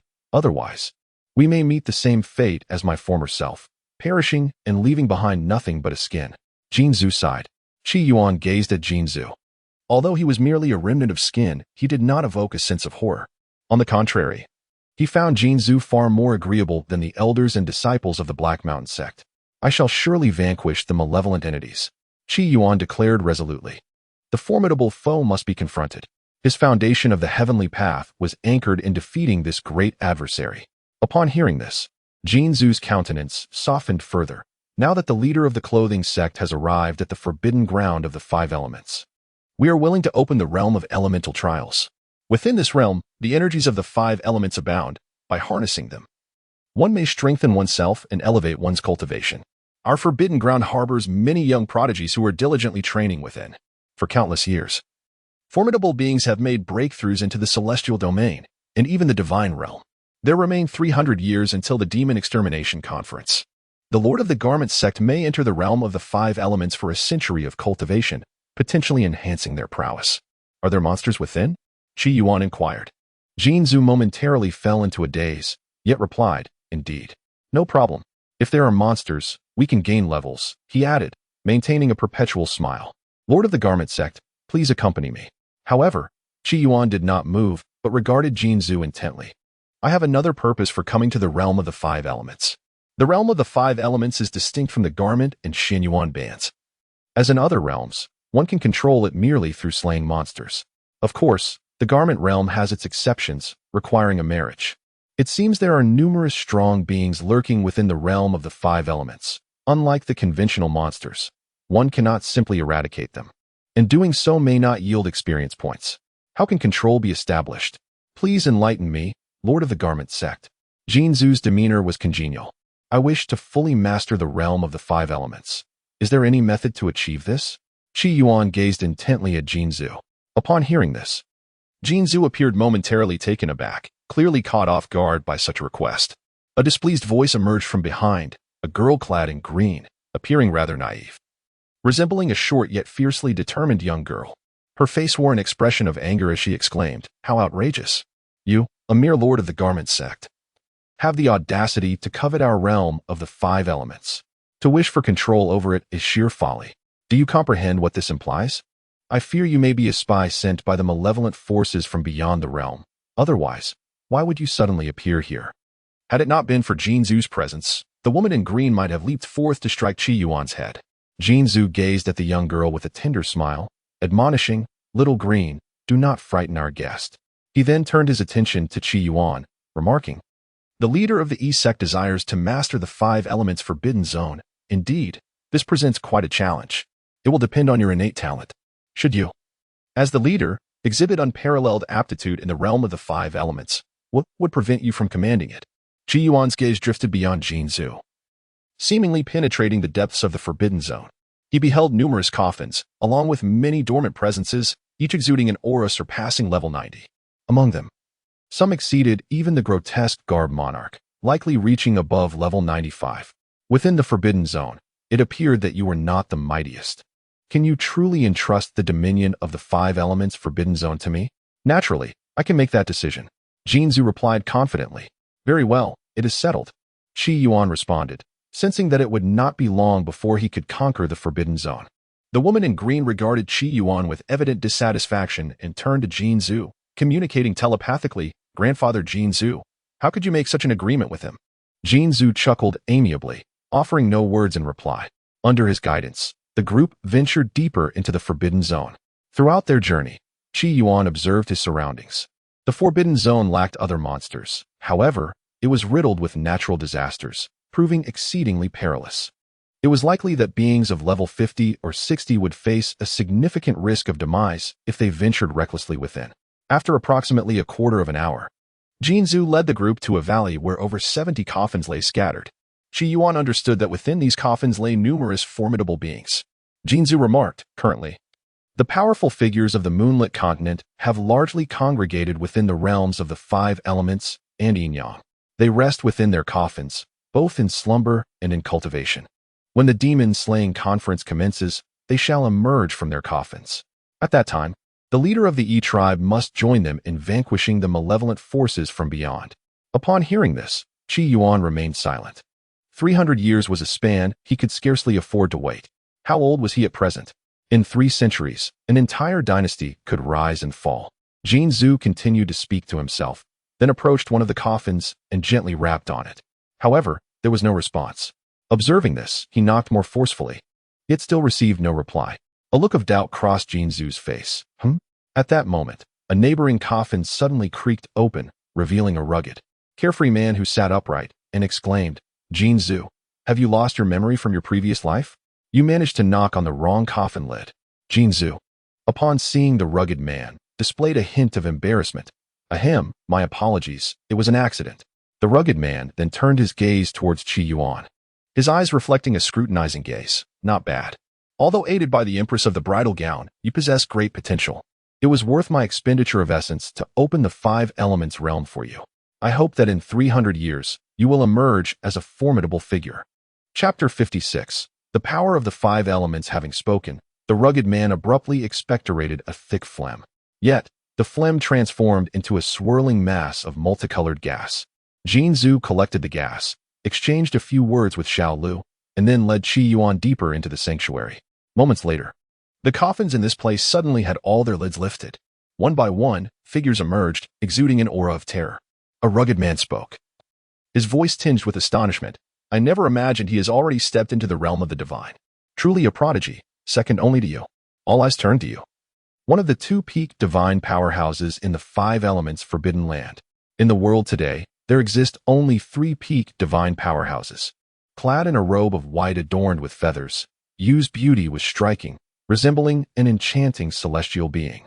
Given another few millennia, he could undoubtedly ascend to the stature of a divine titan. What a pity. Yu's voice was exceedingly gentle, almost feminine in quality. In the realm of 5 elements, should he gain any insights within 300 years, coupled with the support of the bridal gown princess, he might unleash the combat prowess of a divine titan. A divine titan represents the most formidable strength just beneath the peak of the divine realm, a rarity indeed. However, upon the mention of the bridal gown princess, many in the assembly exhibited glimmers of realization in their eyes, as if recalling something significant. The celestial deity had once dominated an era, largely due to the influence of the bridal gown princess. Should they acquire her, their own combat strength would at the very least elevate them to titans, potentially even enabling them to unleash peak divine power. If you were to join forces with the Dragon Judge, they might even wield power surpassing that of the celestial deity. In the face of external malevolence, their chances of success would undoubtedly increase. Yet, they understood well that the bridal gown princess was not easily attainable. Yu softly admonished. No internal strife. His gentle tone carried a hint of warning. Everyone was aware of Yu's temperament, the fewer words he spoke, the greater the gravity of the matter at hand. Everyone fell silent, concealing their innermost thoughts. At that moment, the girl in green could no longer restrain herself and spoke up. That leader of the clothing faction harbors insidious intentions. He seeks the forbidden land of the 5 elements. What? The rugged man was taken aback by her words. The girl hastily recounted the events that had transpired, revealing them to the assembly. As they absorbed her account, their expressions varied. To dominate the forbidden land of the 5 elements entirely, his ambition was undeniably vast. Could it be that this young man is a treacherous wolf in sheep's clothing, having allied himself with the malevolent forces from beyond? If the forbidden land of the 5 elements were to fall into the hands of outsiders, we would likely find ourselves annihilated by those otherworldly demons long before the 300-year Demon Extermination Conference. You are all overthinking this. With the 5 ancestors present, what is there to fear? Do you genuinely believe that this young man's talents surpass those of the celestial beings, earning the recognition of the 5 ancestors? In the forbidden land of the 5 elements, there exist the metal ancestor, the wood ancestor, the water ancestor, the fire ancestor, and the earth ancestor. These 5 ancestors are the linchpins of authority over the forbidden land. It is precisely due to their presence that the forbidden land of the 5 elements has not succumbed to the encroachment of the malevolent forces, unlike the garment forbidden land. After some brief deliberation, the group found the situation somewhat ludicrous and not to be taken seriously. The rugged man, regaining his composure, addressed the girl in green. Little green, I understand your concern for the metal ancestor, but there is no need for alarm. That young man, no matter how extraordinary his talents, cannot possibly gain true mastery over the forbidden land of the 5 elements. Yet, he withheld a crucial thought. Even if the leader of the clothing faction were to seize control of the forbidden land, possessing formidable gifts, they would still find themselves lacking confidence against the malevolent forces from beyond. What they lacked was not only talent, but also the accumulation of time and the intricacies of the world. Upon hearing this, Xiao Lu's eyes brightened. Indeed, that individual might merely be boasting. Even if a celestial deity were to descend, one cannot claim dominion over the 5 elements forbidden land from the hands of the 5 ancestors. This matter is less about strength and more about innate talent. Following Jinzhu, Qi Yuan arrived near the realm of the 5 elements trials. Jinzhu remarked, the realm of the 5 elements trials comprises 5 essences, gold essence, wood essence, and so forth. Within these essences lies the energy of the 5 elements, which is beneficial for our cultivation. Slaying the requisite essences can aid in comprehending the realm of the divine and enhancing one's cultivation level. Each formidable being in the divine realm or celestial realm typically possesses a singular attribute. Their cultivation techniques may align with 1 or 2 of the 5 elements. Thus, their training progresses more swiftly. This is akin to how practitioners with pure spiritual roots cultivate more rapidly than those with mixed roots. Should one pursue the path of the 5 elements, their advancement would be significantly hampered. Consequently, those who reach the divine realm often cultivate a singular attribute, with only a few possessing multiple attributes. As for celestial deities, they are a rare breed, primarily aligned with gold, supplemented by the other 4 elements. To what extent must I reach to command the 5 elements forbidden land? Qi Yuan articulated his most pressing concern. The 5 elements forbidden land is governed by the 5 ancestors. Should you achieve perfection in the gold element, you shall earn my recognition. Mastery in the water element will earn you the acknowledgement of the water ancestor. Perfect mastery of all 5 elements will designate you as the lord of the forbidden land. Jinzhu declared, such a condition is exceedingly arduous. To fully cultivate the gold element, even a celestial deity would require centuries. Mastery of all 5 elements? The demon-slaying convention has already concluded. Moreover, not all powerful beings are suited to other elements. Even if they vanquish the 5 essences, they may not harness the corresponding elemental power. I comprehend, Qi Yuan responded, filled with enthusiasm. Is it not akin to collecting fragments in a game? gathering all 5 pieces, only to exchange them for the Lord of the Forbidden Realm. After he finished speaking, he clasped the hand of his bride and cast a glance at Jinzhu. I shall take my leave. Jinzhu, observing Qi Yuan's entrance, cheerfully reminded him, in the realm of the 5 elements, there are also some prodigies from the Forbidden Land. If you encounter them, do look out for one another. Understood, Qi Yuan replied, and his figure vanished from sight. At that moment, a watery silhouette materialized, transforming into a woman. Jinzhu, do you believe he can gather all 5 elements? The newcomer was none other than Shuizhu. Jinzhu shook his head and replied, I hope he can. Thus, at the Demon Extermination Conference, we shall witness the emergence of a pinnacle powerhouse from the divine realm. This would bolster our confidence, Shuizhu remarked. It merely provides us with a bit more assurance, alas. Are you also fixated on him becoming the Lord of the Forbidden Realm? Even if he succeeds, he may still be unable to vanquish the malevolent entities from beyond the realm. And we, on the other hand, would meet our demise. A burst of flames erupted as the irascible Huazhu made his entrance. We have already perished. It is merely a lingering remnant of our will. What talk of demise is there? Mu Zhu, barefoot and exuding a serene, rejuvenating aura, interjected. Oh dear, you old relic. Why must you bring this up? I had just managed to forget the fact of my own demise, and yet you insist on reminding me. Huazhu grumbled before hastily departing. Tonight, I shall once again find no peace in sleep. The remaining ancestors exchanged glances, their thoughts diverging. Meanwhile, in the realm of the 5 elements, Qi Yuan held the hand of his bride, gazing into the distance. The levels of these monsters are rather low, only in the 40s and 50s, with the stronger ones reaching merely the 70s or 80s, though there are indeed some at the 90s. As he gazed at the elemental creatures, a contemplative expression crossed his face. If I were to establish a foundation through the Heavenly Dao, would it not indicate an unstable cultivation of Qi? If the power of the 5 elements could be transformed into the essence of the 5 elements, might it not serve to reshape my cultivation of Qi? Should I succeed, my foundation would surely surpass that of my peers. Qi Yuan pondered further. The foundation established by the Heavenly Dao seemed somewhat insufficient. If he were to infuse it with the power of the 5 elements, could he not reconstruct the elemental forces of earth, water, wind, and fire on a desolate planet? Chapter 57. The completeness of the 5 elements? Impossible. Qi Yuan, accompanied by his small bride, traversed the realm of trials. His eyes swept across the surroundings, and information flooded his vision. Golden Spirit, level 48, can be converted into golden essence. A creature of a ghastly yellow hue charged toward Qi Yuan.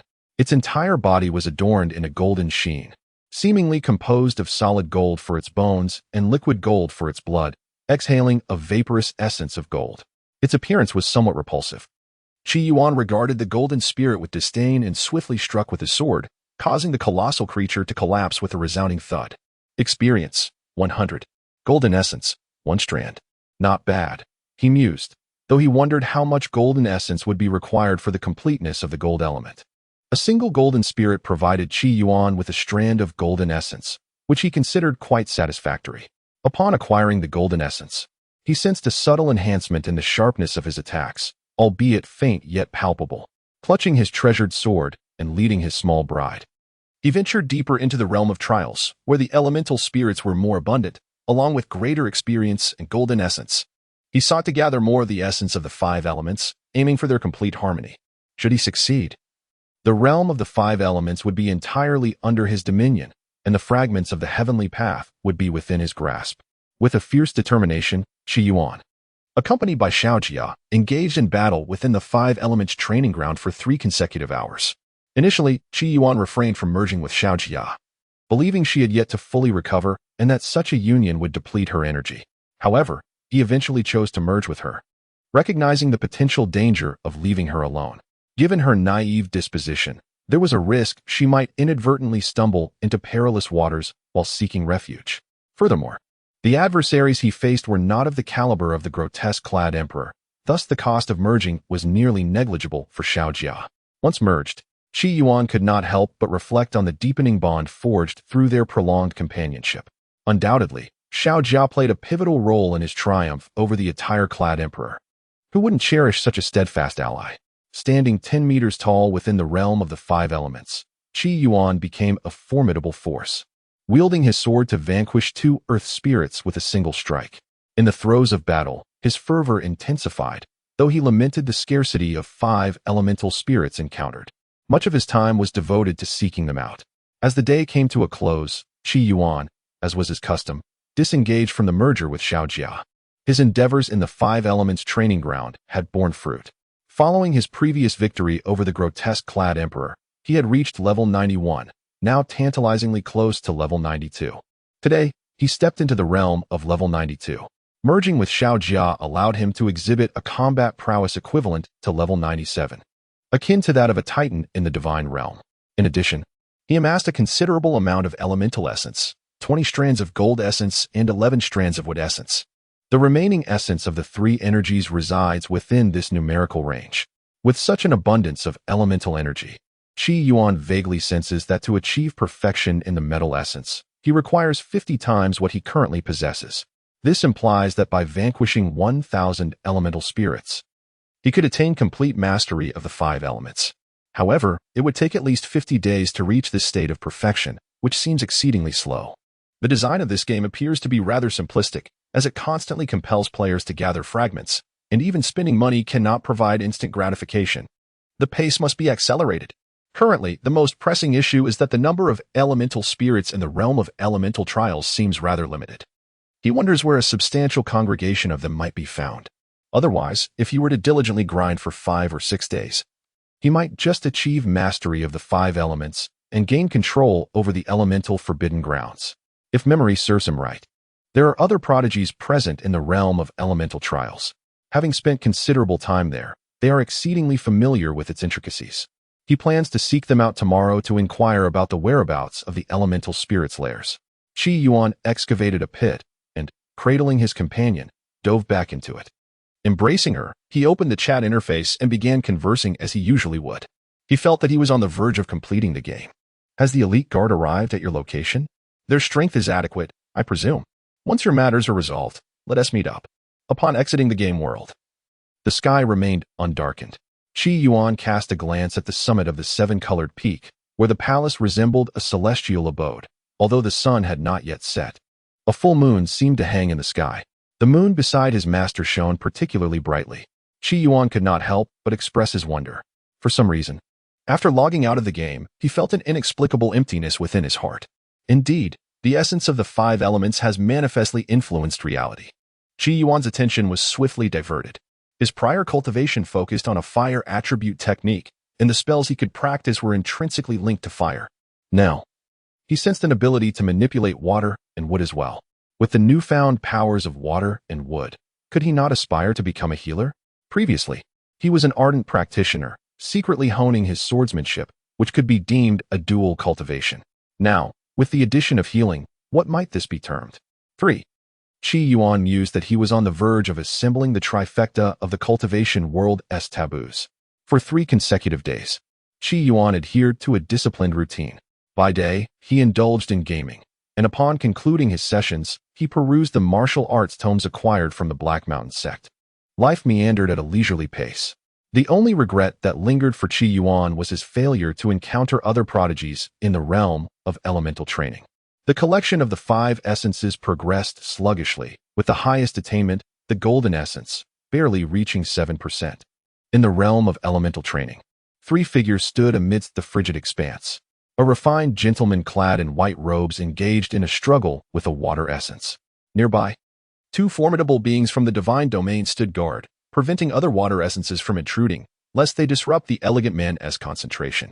The white-robed gentleman, a powerhouse of the divine realm, should have found it effortless to contend with a sovereign-level ice essence. However, he deliberately engaged in this protracted duel to gradually comprehend the essence of water and the divine domain, thereby enhancing his strength. Time seemed to stretch infinitely until a glimmer of azure flickered in the depths of his eyes. He struck the icy essence with his palm, and a wisp of pure frost energy flowed into his grasp. Elated, he could not help but emit a long exclamation of joy. Beside him, the 2 formidable beings from the divine realm displayed envy in their eyes. One of them, clad in crimson, remarked, "Brother Tang, you truly deserve the commendation of Lord Yu. Your talent is indeed on par with his. In just a year's time, you have managed to acquire a wisp of water essence. It is likely that before the commencement of the demon-slaying assembly, you will ascend to a more profound realm and become a powerful figure. Within the realm of elemental trials, 5 essences reside. However, extracting the required elemental energy from these essences proves to be exceedingly arduous. Firstly, engaging with the essences necessitates a focused mind, impervious to external influences. Secondly, not every encounter with the essences guarantees the successful gathering of a wisp of elemental energy, as the probability is exceedingly low. For this reason, they tend to avoid the areas densely populated by essences, opting instead for places with fewer, yet still elusive, essences. This endeavor is closely tied to one's innate talent. The crimson-clad man, possessing considerable aptitude, would be regarded as a prodigy in any other context. Yet, when compared to Tang Yen, he is but a minor figure. He might require 3 to 5 years to condense a wisp of elemental energy, while Tang Yen needs merely a year, sometimes even less. This delineates the chasm between them. The woman with the bun also gazed at Tang Yen with admiration, exclaiming, "In the trial grounds, Brother Tang possesses the highest talent." Upon hearing this, the red-clad man recollected something and remarked, "I heard from Little Green that another individual has entered the trial grounds, known as the Master of the Garment Clan." Tang Yen, taken aback, responded, "The Master of the Garment Clan? The consort of the bridal princess? Who might this be? It appears yet another formidable presence has emerged among us." Tang Yen appeared somewhat elated. The presence of an additional formidable ally instilled a sense of confidence in confronting the malevolent forces from beyond. It seemed that this individual did not belong to our forbidden domain. Rather, he was an outsider who fortuitously stumbled upon the garment forbidden land and inherited its legacy. The man in red spoke with a hint of bitterness, remarking on this newcomer, "He is distinctly different from us. His innate talent is indeed exceptional. Perhaps he has never faced any true adversity, and his arrogance is palpable." On his very first day in the 5 elements forbidden land, he proclaimed his intention to dominate it, asserting that the realm should acknowledge him as its leader. Upon hearing this, Tang Yen was taken aback, thinking, "Surely, this is mere jest and should not be taken seriously." Mastery over the 5 elements forbidden land requires a complete understanding of the 5 elements. I, as the pinnacle of water affinity, am a rare prodigy, one that appears once in a millennium. It takes a year merely to acquire a wisp of water essence. The more one obtains, the more arduous it becomes to acquire additional essence subsequently. To achieve perfection in water alone, a span of at least 3,000 years is necessary. This is solely for the mastery of water. The other 4 elements are an entirely different matter. The leader of the garment sect must possess an understanding of the 5 elements that rivals my own in water, and it would take him another 10 millennia to attain such mastery. Clearly, this is an impossible feat. Thus, I contend that the leader of the garment sect, in his youthful ignorance, has never encountered a true prodigy, which accounts for his unwarranted pride. The woman with the bun stifled a laugh, covering her mouth as she remarked, "You may speak such words amongst us, but do refrain from uttering them in the presence of that leader." The man in red, upon hearing this, laughed heartily, replying, "Of course, I am not foolish. All were like-minded, eager to partake in the demon extermination conference, and when I encountered him, I had to offer my flattery." While any disparaging remarks were best reserved for whispers behind closed doors, Tang Yen and the girl with the bun found themselves in a predicament. Just then, a languid voice echoed, "Did your mother not instruct you against speaking ill of others behind their backs?" The 3 present were momentarily taken aback, their gazes swiftly drawn to the spot where the man in red stood. A hand emerged from the earth, clutching the ankle of the man in crimson. Though surprised, they remained calm. The soil began to shift, revealing a handsome young man who appeared to be cradling a bride in her wedding dress. The master of the garment tribe. Tang Yen could not help but identify Qi Yuan, his eyes scanning the bride before settling on Qi Yuan's face. The man in red recognized the newcomer as well, his expression turning awkward. To be overheard while speaking ill of someone. How utterly embarrassing. He feigned a smile and said, "Ahem, my apologies for my earlier words. However, master of the garment tribe, why are you burying yourself in the earth instead of diligently collecting the essence of the 5 spirits?" Beside them, the girl with the bun, filled with curiosity, questioned Qi Yuan, voicing the shared inquiry of the 3. Master of the garment tribe, why? Are you buried in the ground? Well, it's simply for sleeping, Qi Yuan replied, realizing he ought not to divulge too much game-related terminology to an NPC. What if the NPC awakened? He recalled a film where a game NPC had become sentient and fell in love with a human female player. Sleeping? The man in red widened his eyes in disbelief. Do warriors of the divine realm still require sleep? Upon reaching the celestial domain, sleep becomes a superfluous luxury. The efficiency of resting is rather meager. I had intended to indulge in a bit more slumber, but your incessant chatter has proven excessively disruptive, compelling me to rise. Chapter 58. You must be the father of the water spirit, correct? If there are any inquiries regarding the leader of the clothing faction, feel free to speak. Tang Yin spoke with a tone of indifference. I wish to ascertain where the number of the 5 spirits is most abundant. The more, the better. Qi Yuan articulated his primary concern. The quantity of 5 spirits here is lamentably sparse, insufficient even to fill the gaps between my teeth. Upon hearing this, the 3 individuals present doubted their own hearing. Who would inquire about the abundance of the 5 spirits? Shouldn't the question pertain to their scarcity? Qi Yuan, disheartened, responded. Is there truly not a greater quantity? How much more are you referring to? The girl with the bun interjected, unable to contain herself. The more, the better. 1,000 would not be deemed excessive, yet 10,000. That might be a bit too much. The others were perplexed, uncertain as to why Qi Yuan posed such a question. Upon entering the trial grounds, shouldn't one seek a tranquil place to slowly comprehend and thus harness the essence of the 5 spirits? Why pursue a location rich in the 5 elements? The man in red queried. Qi Yuan cast him a sidelong glance, finding the man in red somewhat foolish. Of course, it is to acquire the essence of the 5 spirits. In areas abundant with the 5 spirits, the essence will likewise be plentiful and far easier to gather. The man in red stood in stunned silence. Tang Yin observed Qi Yuan, contemplating that perhaps he had only recently entered the realm of 5 elements training and had yet to grasp the nuances of obtaining the essence. He promptly divulged the secret to Qi Yuan, the master of the garment division. Acquiring the essence of the 5 elements is no simple feat. One must heed several crucial matters. However, as he concluded, Tang Yin added, 1,000 miles to the east lies a chasm, the very heart of the 5 elemental trials, where the number of water spirits exceeds 10,000. Tang Yin elaborated on the route to this core location, while the man in red stood by, suppressing a laugh, waiting for the master of the garment division to depart before he could express his amusement. It would be rather awkward to be caught disparaging someone behind their back while smiling at them in front. Qi Yuan, upon hearing this, was momentarily taken aback.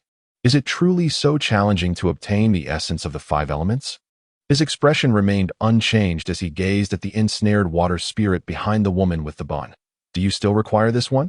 Very well, though you may be. I have no desire to compete with you for monsters. As he spoke, he swung his sword, cleaving the water spirit in 2. Experience gained, 100. Water essence, 1 strand. At that moment, the man in red, who had been stifling laughter, now widened his eyes in disbelief, wanting to rub them to ensure he wasn't imagining things. What had he just witnessed? The master of the garment division nonchalantly dispatched a water spirit with a mere flick of his sword, and then he perceived a strand of water essence. This was astonishingly effortless.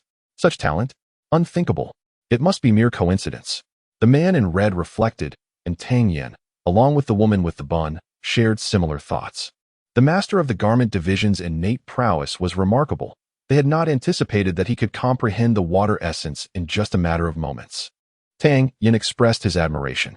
He has now come to the realization that the master of the garment is a prodigy endowed with talents that surpass even his own, and possesses a water affinity. Unlike you, Qi Yuan does not perceive himself as particularly gifted.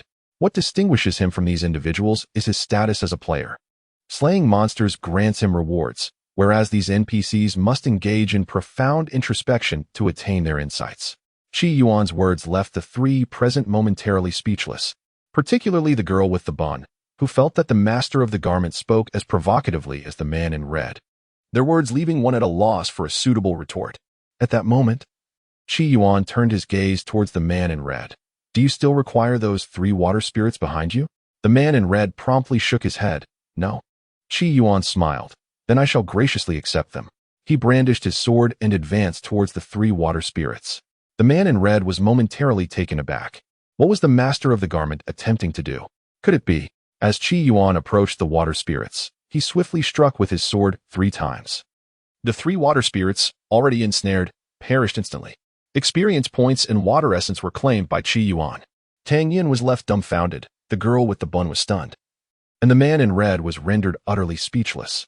3 strands of water essence.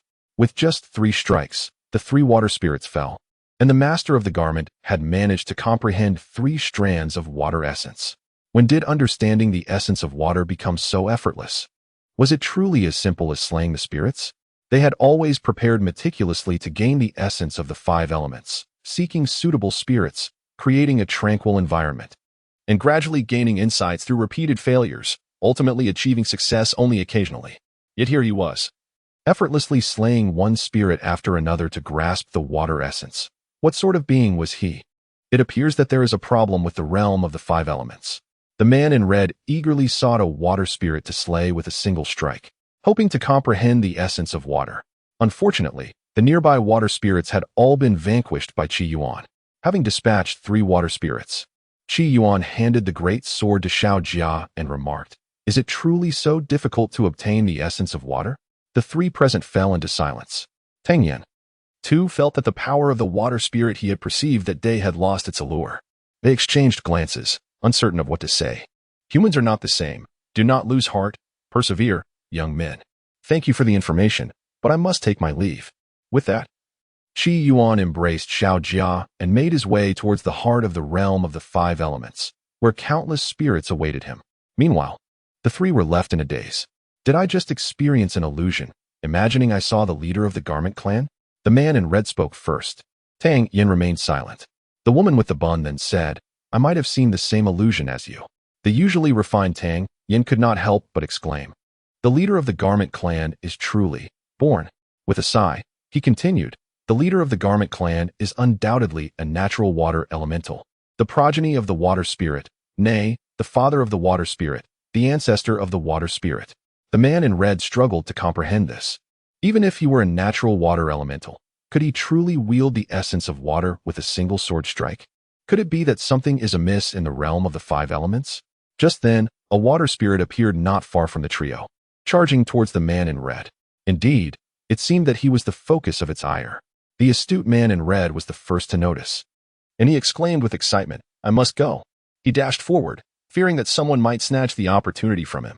However, upon slaying the water spirit, he found himself empty-handed and utterly bewildered. Memories of the words spoken by the leader of the clothing tribe before departing flooded his mind. People are inherently different. Yet, could the differences truly be so vast?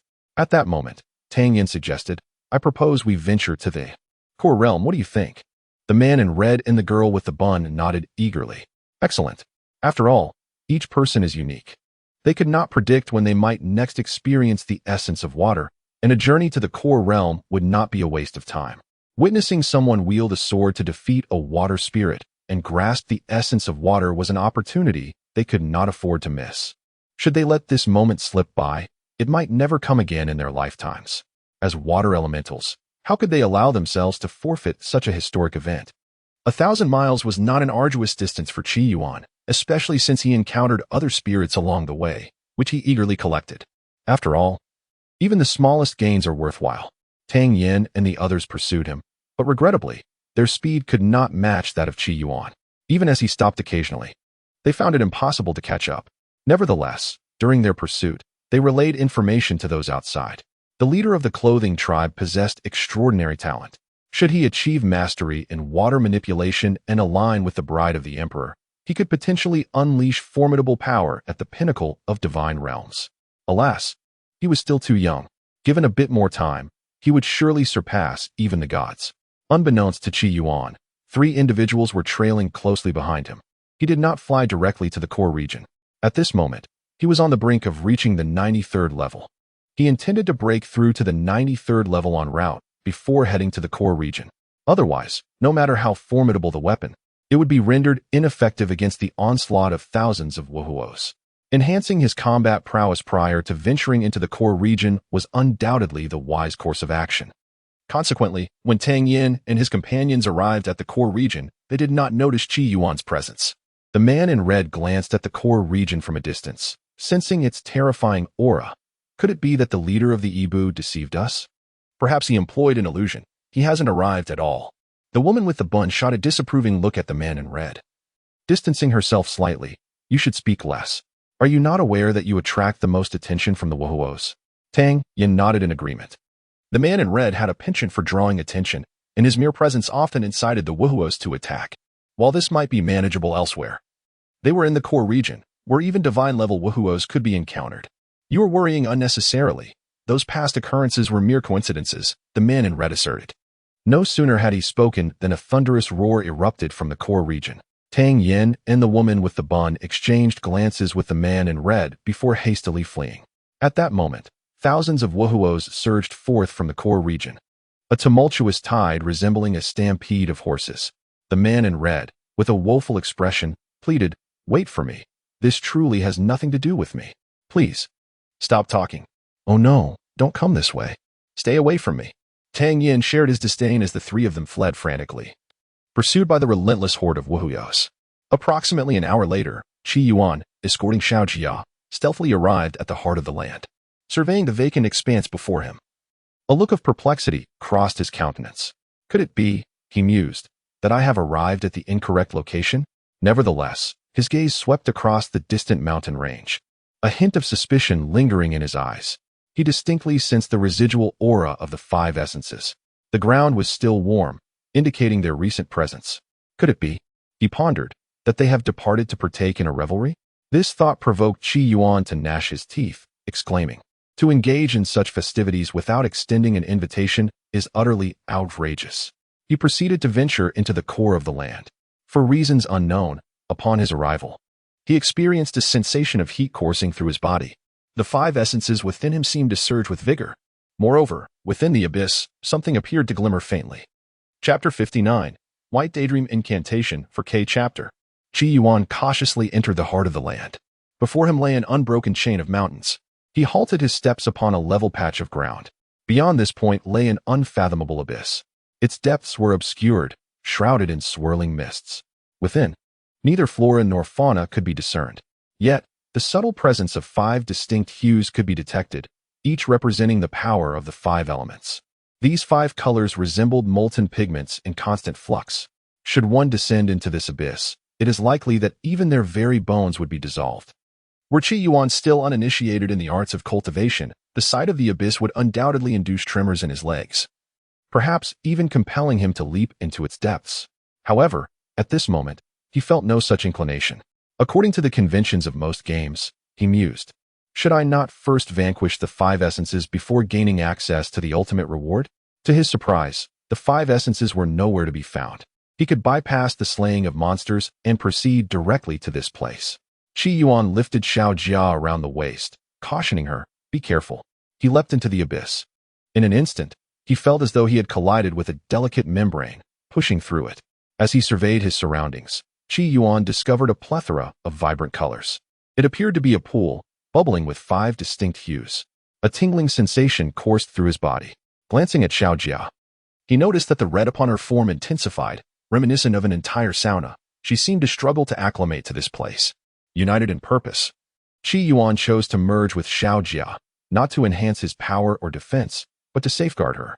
Her true form lacked strength, rendering her vulnerable in this environment. It was far better to transform into armor, emblazoned upon Qi Yuan's chest. Adorned in this protective guise, he traversed the pool, albeit at a sluggish pace, akin to wading through molasses. This realm appeared rather ordinary, seemingly devoid of anything of significance. Yet, the five colors within the pool were strikingly pure. To employ an imperfect analogy, each color represented a distinct element, composed solely of its elemental essence. Thus, despite the vastness of this place, its actual offerings were limited.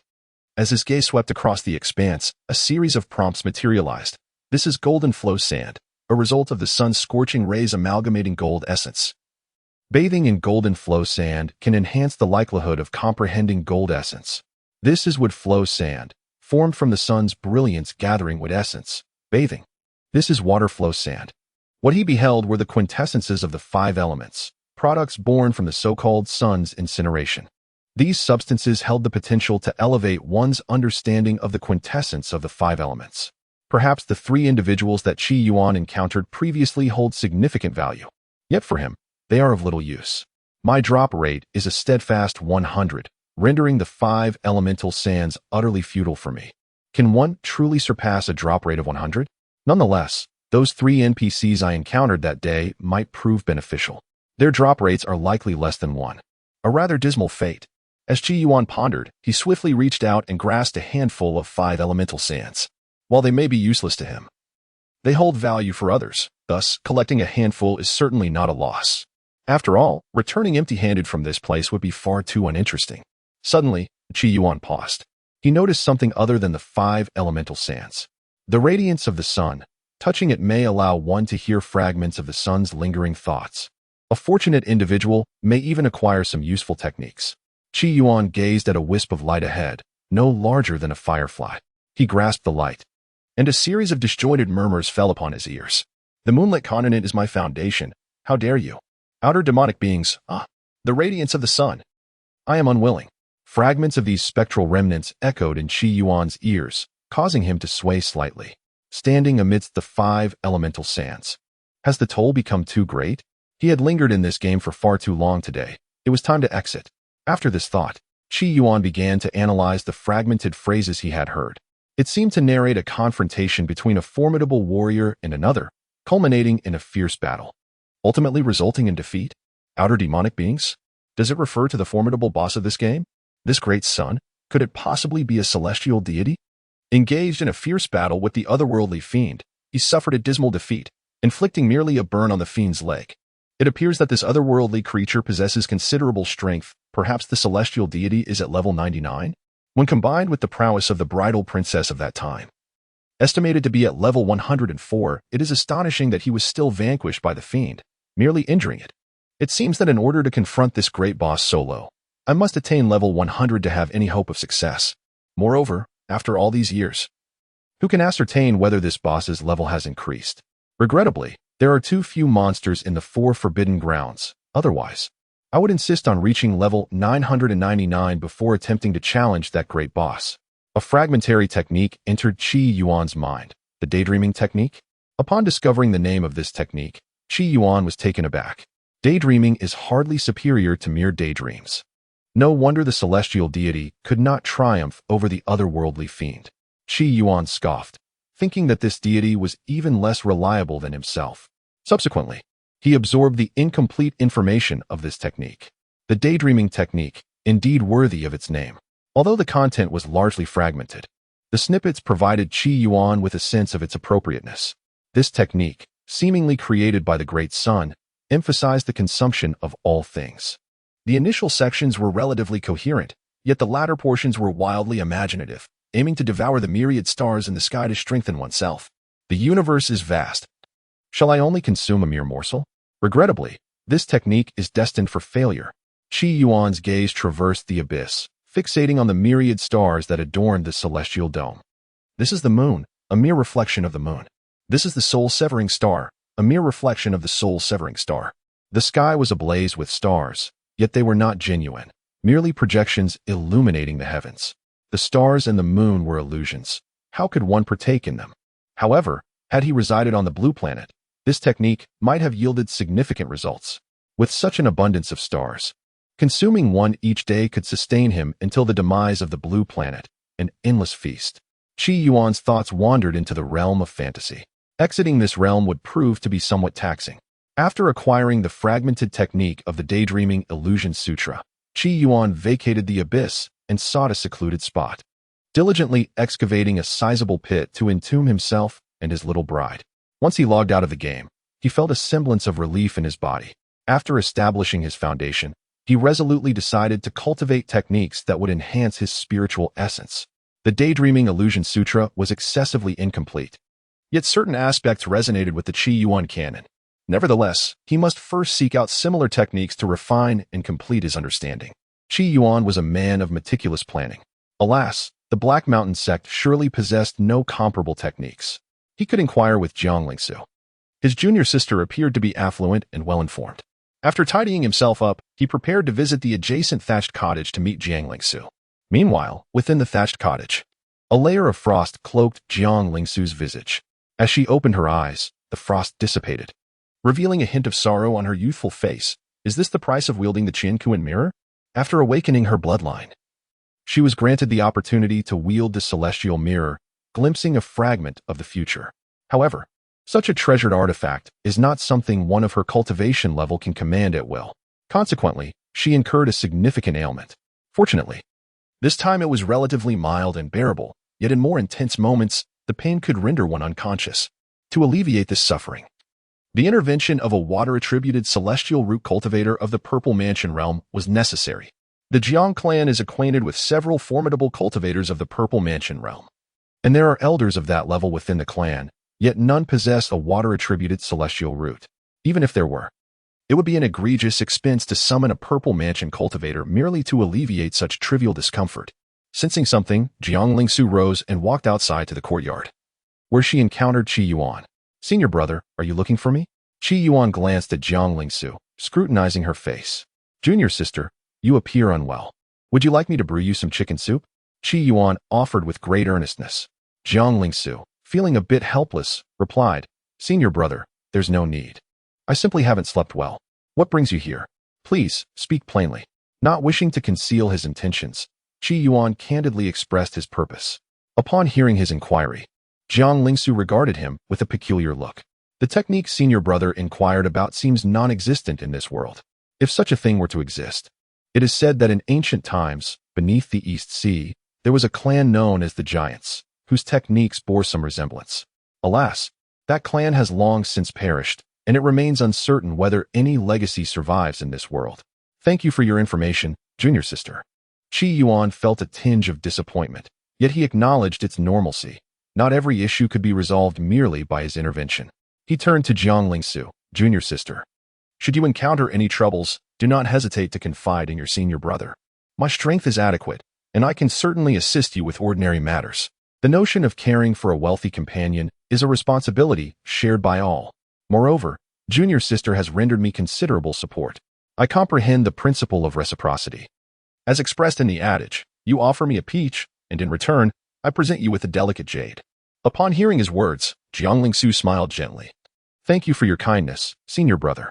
Though the eldest brother may be somewhat foolish and a bit unrefined in his ways, his intrinsic nature is indeed good.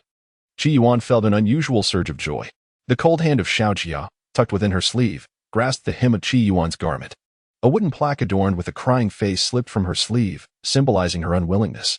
Alas, must we merge every single day? It feels akin to being obliged to pay taxes post-marriage. As he mused, he instantaneously fused with Xiaojia. Blood-red armor enveloped his form, the spikes upon it sharp and perilous. His imposing physique, strikingly contrasted against the vivid crimson, stood in stark relief to the five souls. My sword yearns for blood. Alas, none among you shall bleed. Thus, you shall perish. Qi Yuan raised his colossal sword, measuring 40 meters in length, eschewing any embellishments, and with sheer force, he struck downward. Technique? Such considerations belong to the realms of close combat and ranged casting. At this moment, he relied solely on brute strength. The blade descended, unleashing waves of scorching heat that surged several meters high. In an instant, dozens of five souls, caught unawares, fell beneath the fatal arc of Qi Yuan's sword. The distinction between level 90 and 89 is utterly profound. Moreover, with the blessing of a minor marriage in the heart of the realm, as long as he is not surrounded by a few level 95 spirits, he can slay at will. Of course, he must be mindful of his energy consumption. Slaughter. Qi Yuan resembled a beast, crashing into a land of prosperity, rampaging wildly with his great sword swinging indiscriminately. However, aside from the unexpected strike of his initial sword, many of the five spirits were caught off guard, resulting in the demise of nearly 100 of them. The speed of his subsequent kills evidently slowed. It was far too sluggish. At this rate, it would likely take him half a month to fully gather the five elements. Alas, I am so inept, utterly useless. Aside from the original trio, a slender man joined their ranks. He watched as Qi Yuan unleashed his rampage, absorbing the essence of the five spirits as if it were worthless. His eyes widened, disbelief etched across his face. The man in red arrogantly extended his palm. Brimming with satisfaction, Li Qin, hand over the water element crystal. Li Qin grimaced in pain. This is absurd. Why should I? Originally, the man in red had informed him that the newly arrived leader of the clothing department grasped the water element with remarkable speed, nearly one after another. Naturally, he was skeptical. Seizing the opportunity, the man in red proposed a wager. Without a second thought, he agreed. To his astonishment, it turned out to be true. The man in red, having acquired the water element crystal, reveled in triumph. Meanwhile, Tang Yin fixated intently on Qi Yuan, disbelief etched across his visage. Look, he has also comprehended the earth element. And wait, there's the fire element too. The others turned to gaze. Witnessing Qi Yuan dispatch the water spirit and charging towards the remaining 4 spirits. Instantly, a wave of fervent 5-element essence enveloped the scene. The 4 individuals present stood in stunned silence. Originally, Tang Yin believed that the master of the garment division possessed merely the pinnacle of water attribute talent.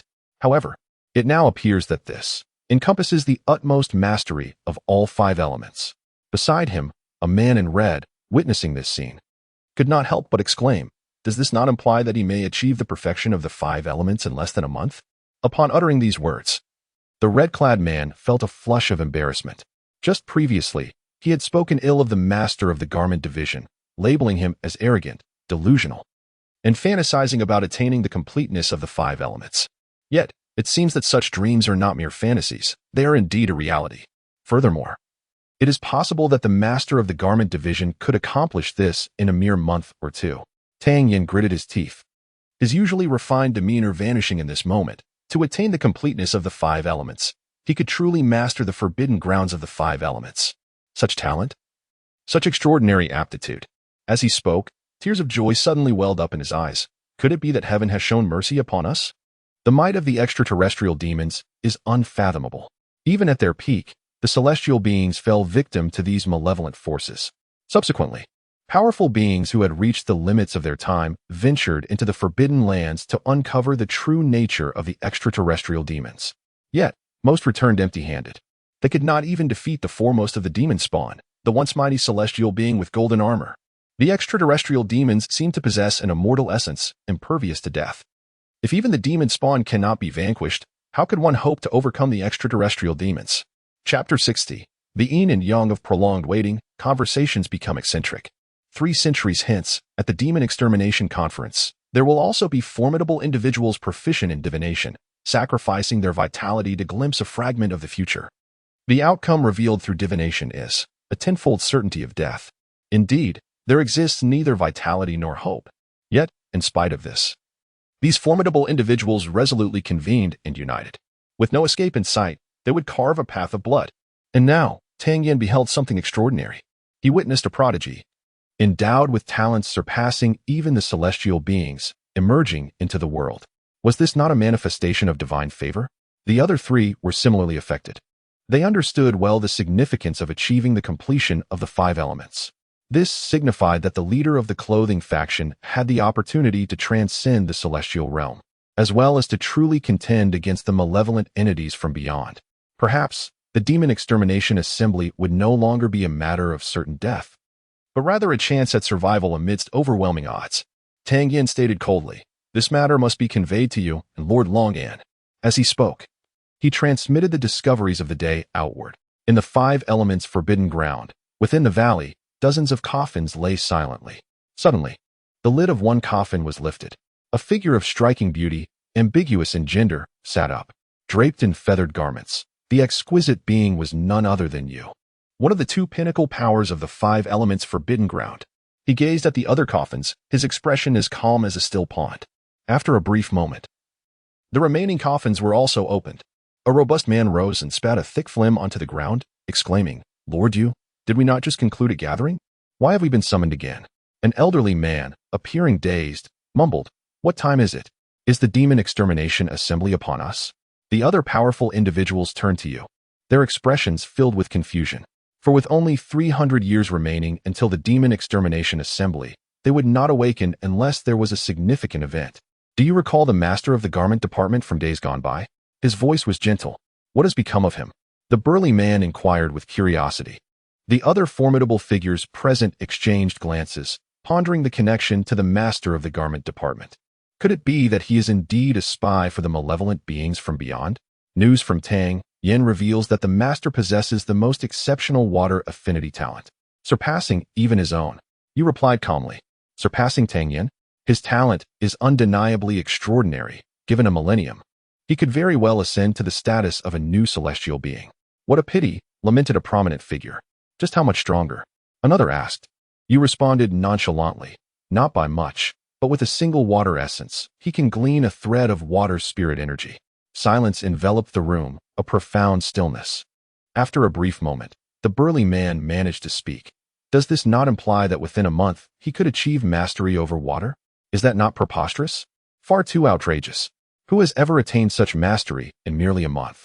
Others require thousands of years, yet he accomplishes it in 30 days? The disparity is simply staggering. Were Qi Yuan privy to their thoughts, he would surely assert that the gap is not insurmountable. Akin to the difference between the average salary of a commoner on Blue Star and the daily earnings of a celebrity amounting to 2.08 million. Most importantly, not only does he possess unparalleled water affinity, but his talents in the other 4 elements are equally exceptional. Yu's voice remained composed. Yet anyone could perceive the glimmer of joy underlying his words. What? All 5 elements are of such supreme caliber. Is this truly human? Infuriating. The assembled strong ones were profoundly moved. In that moment, their demeanor as top-tier warriors had all but vanished. The coughing ground buzzed with an atmosphere reminiscent of a bustling marketplace, leaving the gathered crowd in a state of astonishment. They were all formidable beings from the divine realm, fully aware of the profound implications of achieving perfect mastery over the 5 elements. This signified that the master of the garment sect held the potential to transcend his limitations and embark on a path that could surpass even that of the celestial gods. Alas, only 3 centuries remained.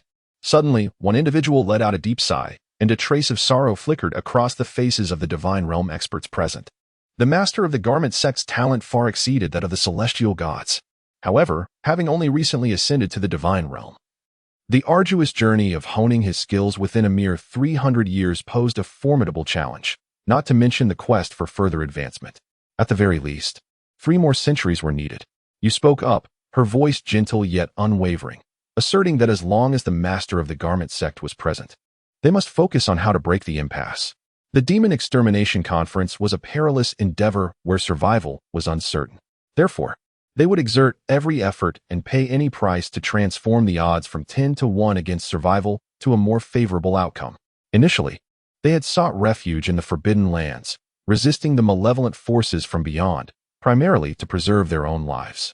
Humanity is inherently selfish, and this was especially true for those who had lived for countless years, like old turtles.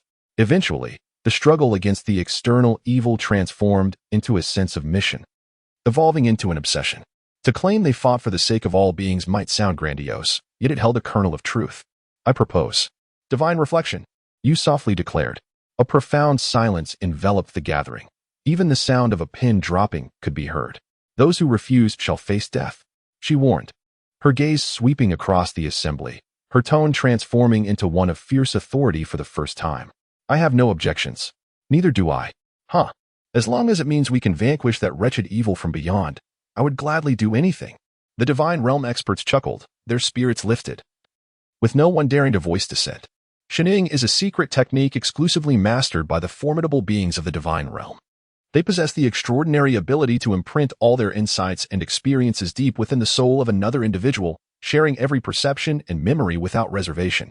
This act is akin to laying bare their essence before the master of the clothing faction. However, this profound sharing comes at a cost. It drains their vital energy, necessitating a century for recovery. Thus, it is rare for beings of the divine realm to perform shining, typically reserved for those facing imminent demise.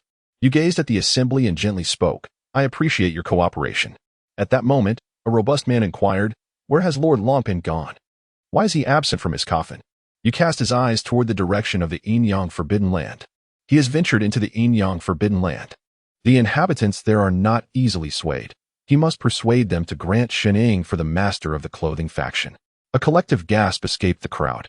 Longpan, the taciturn man with a beard, had indeed entered the Yin-Yang Forbidden Land. It was clear that persuading the formidable beings there would not simply require words, but rather a demonstration of strength. It appeared that both Longpan and Lord Yu were resolute in their determination to facilitate the rapid growth of the master of the clothing faction. At that moment, within the confines of the 5 elements Forbidden Land, a disturbance rippled through the space. Blood dripped from his left sleeve. He looked upon the gathered crowd, grinning as he proclaimed, the inhabitants of the Yin-Yang Forbidden Land have been persuaded. Silence enveloped the assembly as they gazed at his bloodied arm. Longpan was indeed powerful. Having never tasted defeat in his life, his only loss was against the divine being fused with the bride-clad princess. Even now, he bore wounds. A testament to the ferocity and brutality of his battle with the formidable beings of the Yin-Yang Forbidden Land. Longpan spoke calmly. They have lingered in the realm of Yin and Yang for far too long, their speech tinged with an otherworldly quality, inevitably suggesting they have undergone a transformation. However, upon reflecting, he added, "Nevertheless, they are our allies. And I must not overstep my bounds. They have proposed a condition. The master of the garment division must vanquish the flower of the grave. And then they shall reveal their divine essence." Having spoken, Longpan approached his coffin, reclined within, and extended his hand to close the lid, restoring the silence of the surroundings. Not far away, a girl clad in green squatted on the ground, her hands clasped around her shoulders, trembling silently. At that moment, the gentle figure of Water Ancestor appeared, tenderly stroking the girl's head without uttering a word, simply offering her quiet comfort. The green-clad girl cried for an extended period before finally raising her head defiantly, her eyes red. "Water Ancestor, must it truly be this way?" she implored. The Water Ancestor, with a benevolent expression, replied, "Child, we shall not perish. We merely exist in a different form within this world." The green-clad girl embraced the Water Ancestor, her tears continuing to flow unabated. The master of the garment division sought the completion of the 5 elements, which signified his impending dominion over the 5 elements forbidden land. Qi Yuan emerged from the core of the realm, observing the 4 figures in the distance with a smile. "You are quite perceptive." During the battle, he had noticed the quartet, but had chosen to ignore them. Now, he intended to log off and greet them, only to discover that they had captured several fleeing Wuwa spirits, merely a handful, yet these spirits were clawing and gnashing at the red-clad man, seemingly intent on tearing him apart. "Master of the garment division, please take heed," Tang Yin remarked. "These 5 spirits have escaped from the core realm and have been captured by them. To serve the master of the garment division and assist in advancing his progress is indeed a worthy endeavor for them." With ease, Qi Yuan wielded his sword, slaying dozens of these spirits. He gained a significant amount of experience and essence from the 5 spirits. Although he had vanquished many today, gathering the complete set of the 5 elements would still require at least another fortnight, which left him somewhat despondent. Tang Yin, noticing Qi Yuan's expression, inquired, "Does the master of the garment division harbor any worries? We are willing to alleviate your burdens." Tang Yin was proactive in matters that could bolster the alliance's strength. "Alas, it is far too slow. It will take me half a month to achieve the completeness of the 5 elements, which is truly exasperating," Qi Yuan lamented sincerely. The forbidden ground of the 5 elements is a dungeon, the training grounds of the 5 elements is a sub-dungeon within it, and the core realm is a sub-dungeon of the sub-dungeon. Consequently, to clear such a dungeon would still demand half a month. It is utterly woeful. He continued to lament his own inadequacies. Tang Yin remained silent, while the girl with the bun, Li Qin, and the man in red exchanged glances, taken aback by his exasperation.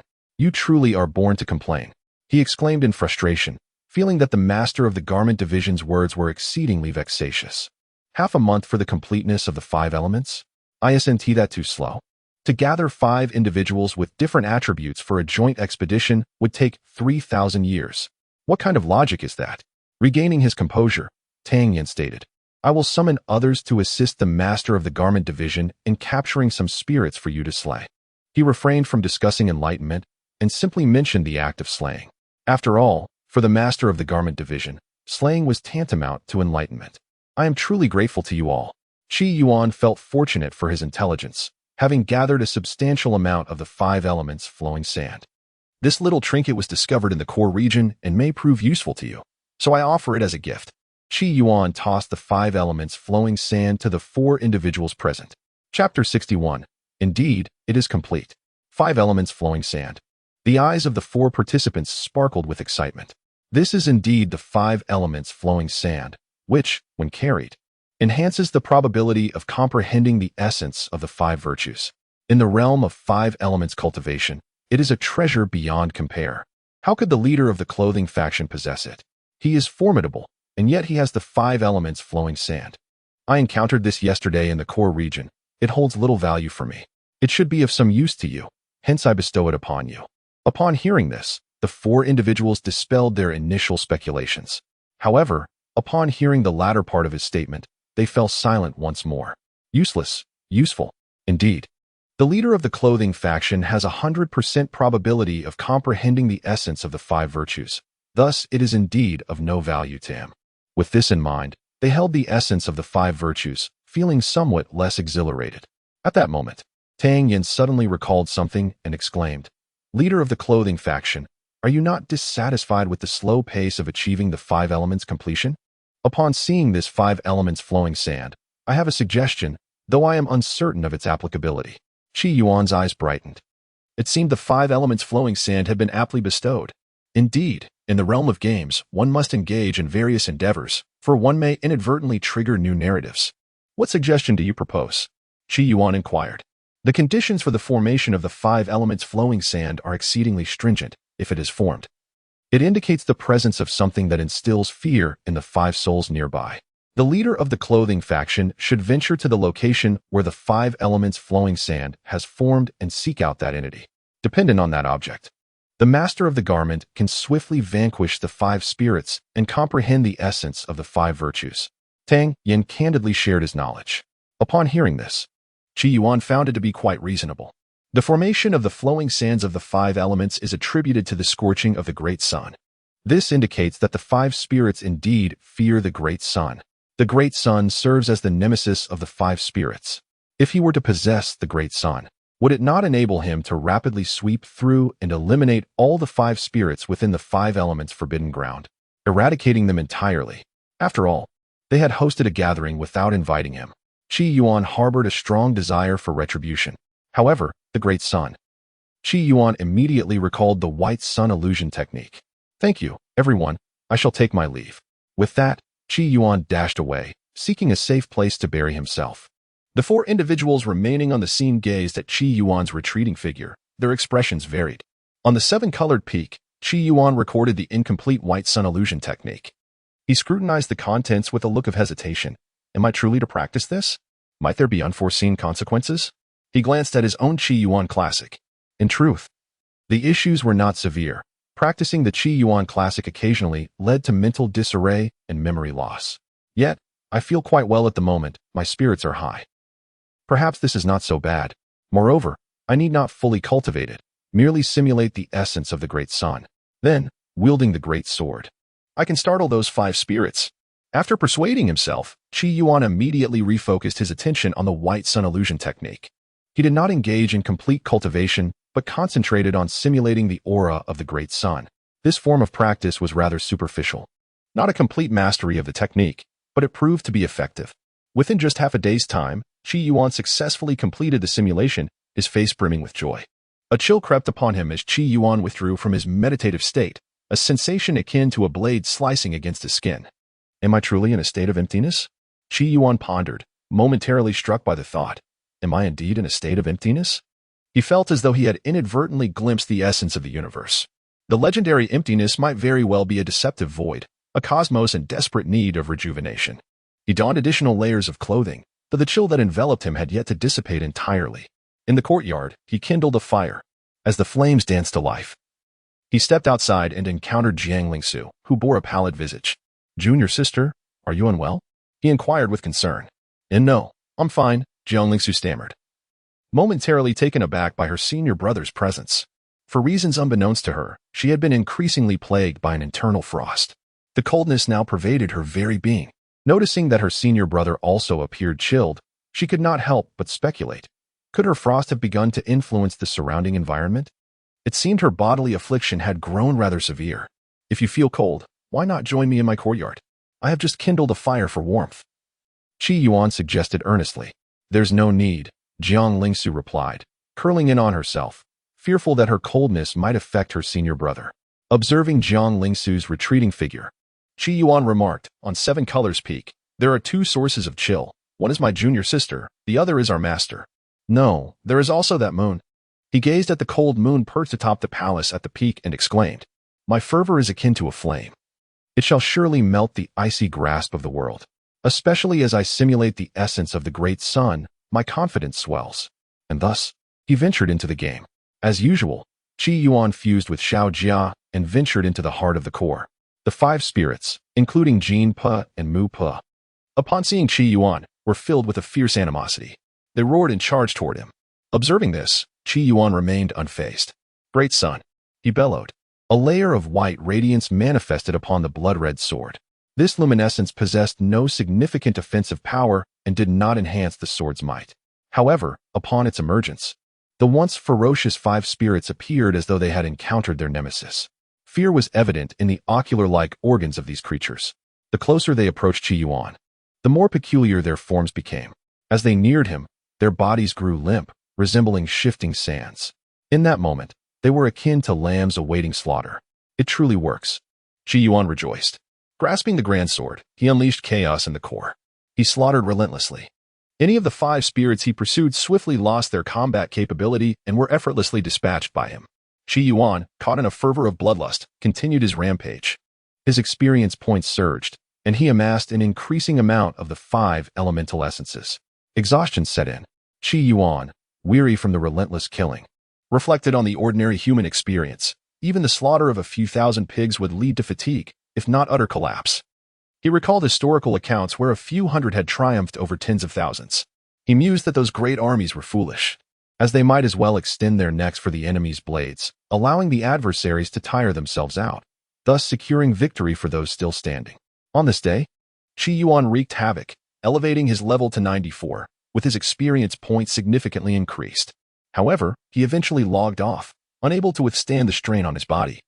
The following day, he returned punctually, wreaking havoc in the core area.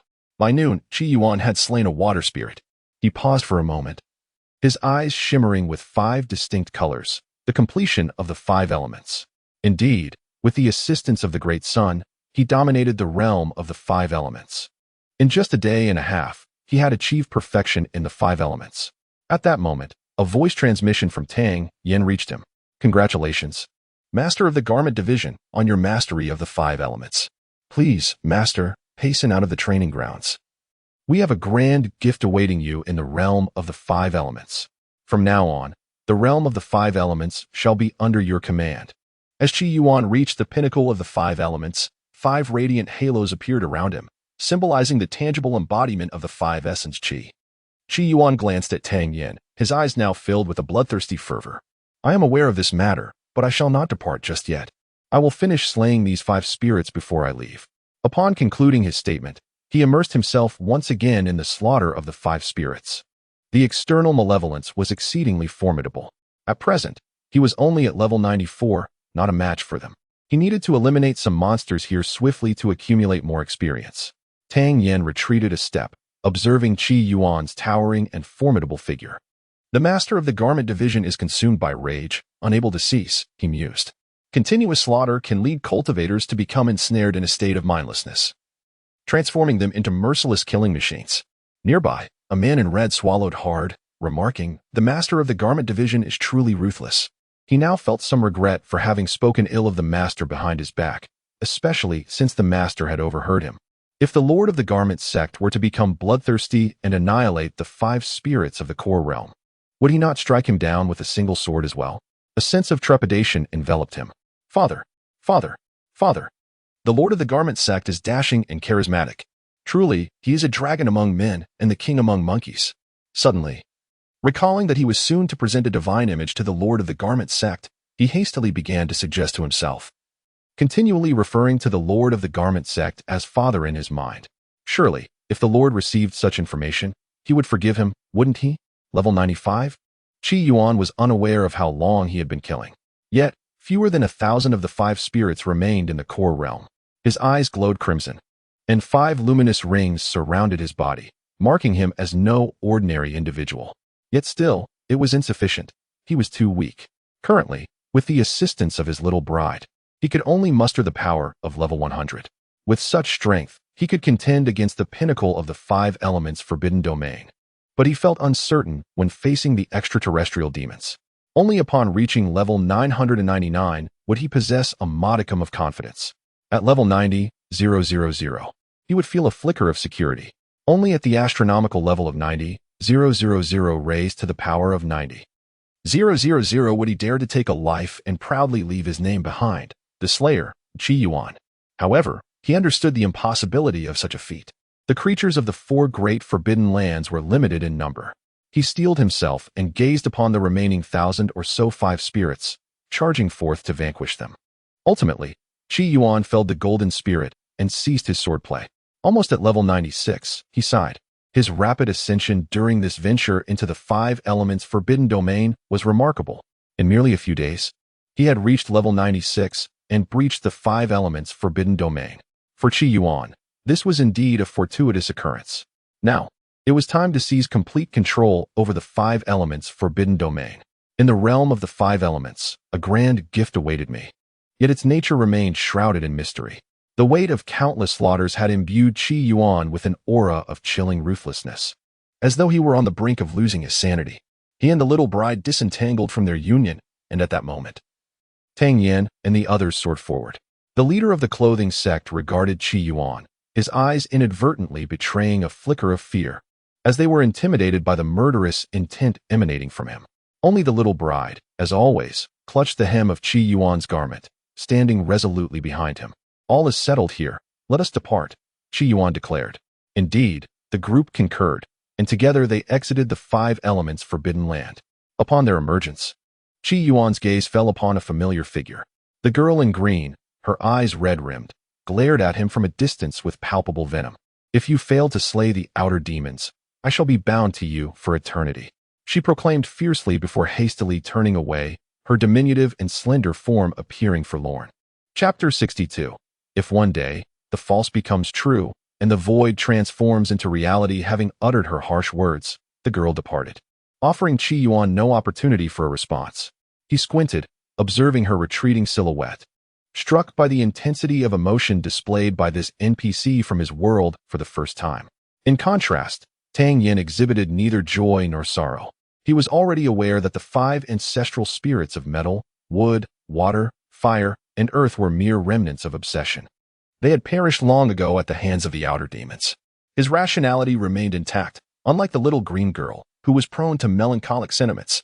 At that moment, Qi Yuan felt a sudden, searing sensation approach him. A blazing inferno surged forth, igniting fiercely just inches away from him. With a loud shout, the fire ancestor transformed into human form, appearing beside Qi Yuan. He regarded Qi Yuan with a sinister expression, remarking, "You seem to possess little more than good looks. What grants you the status of having achieved the perfect balance of the five elements?" Tang Yan promptly interjected, "This is the fire ancestor, known for his somewhat volatile temperament." "I have encountered the fire ancestor," Qi Yuan replied with utmost respect. Upon hearing Tang Yan's words, the fire ancestor opened his mouth and unleashed a burst of flames that ignited Tang Yan's attire. With an elegant smile, Tang Yan remarked, "Fire ancestor, you are quite mischievous today." The fire ancestor bellowed in frustration. At that moment, Qi Yuan sensed other presences approaching.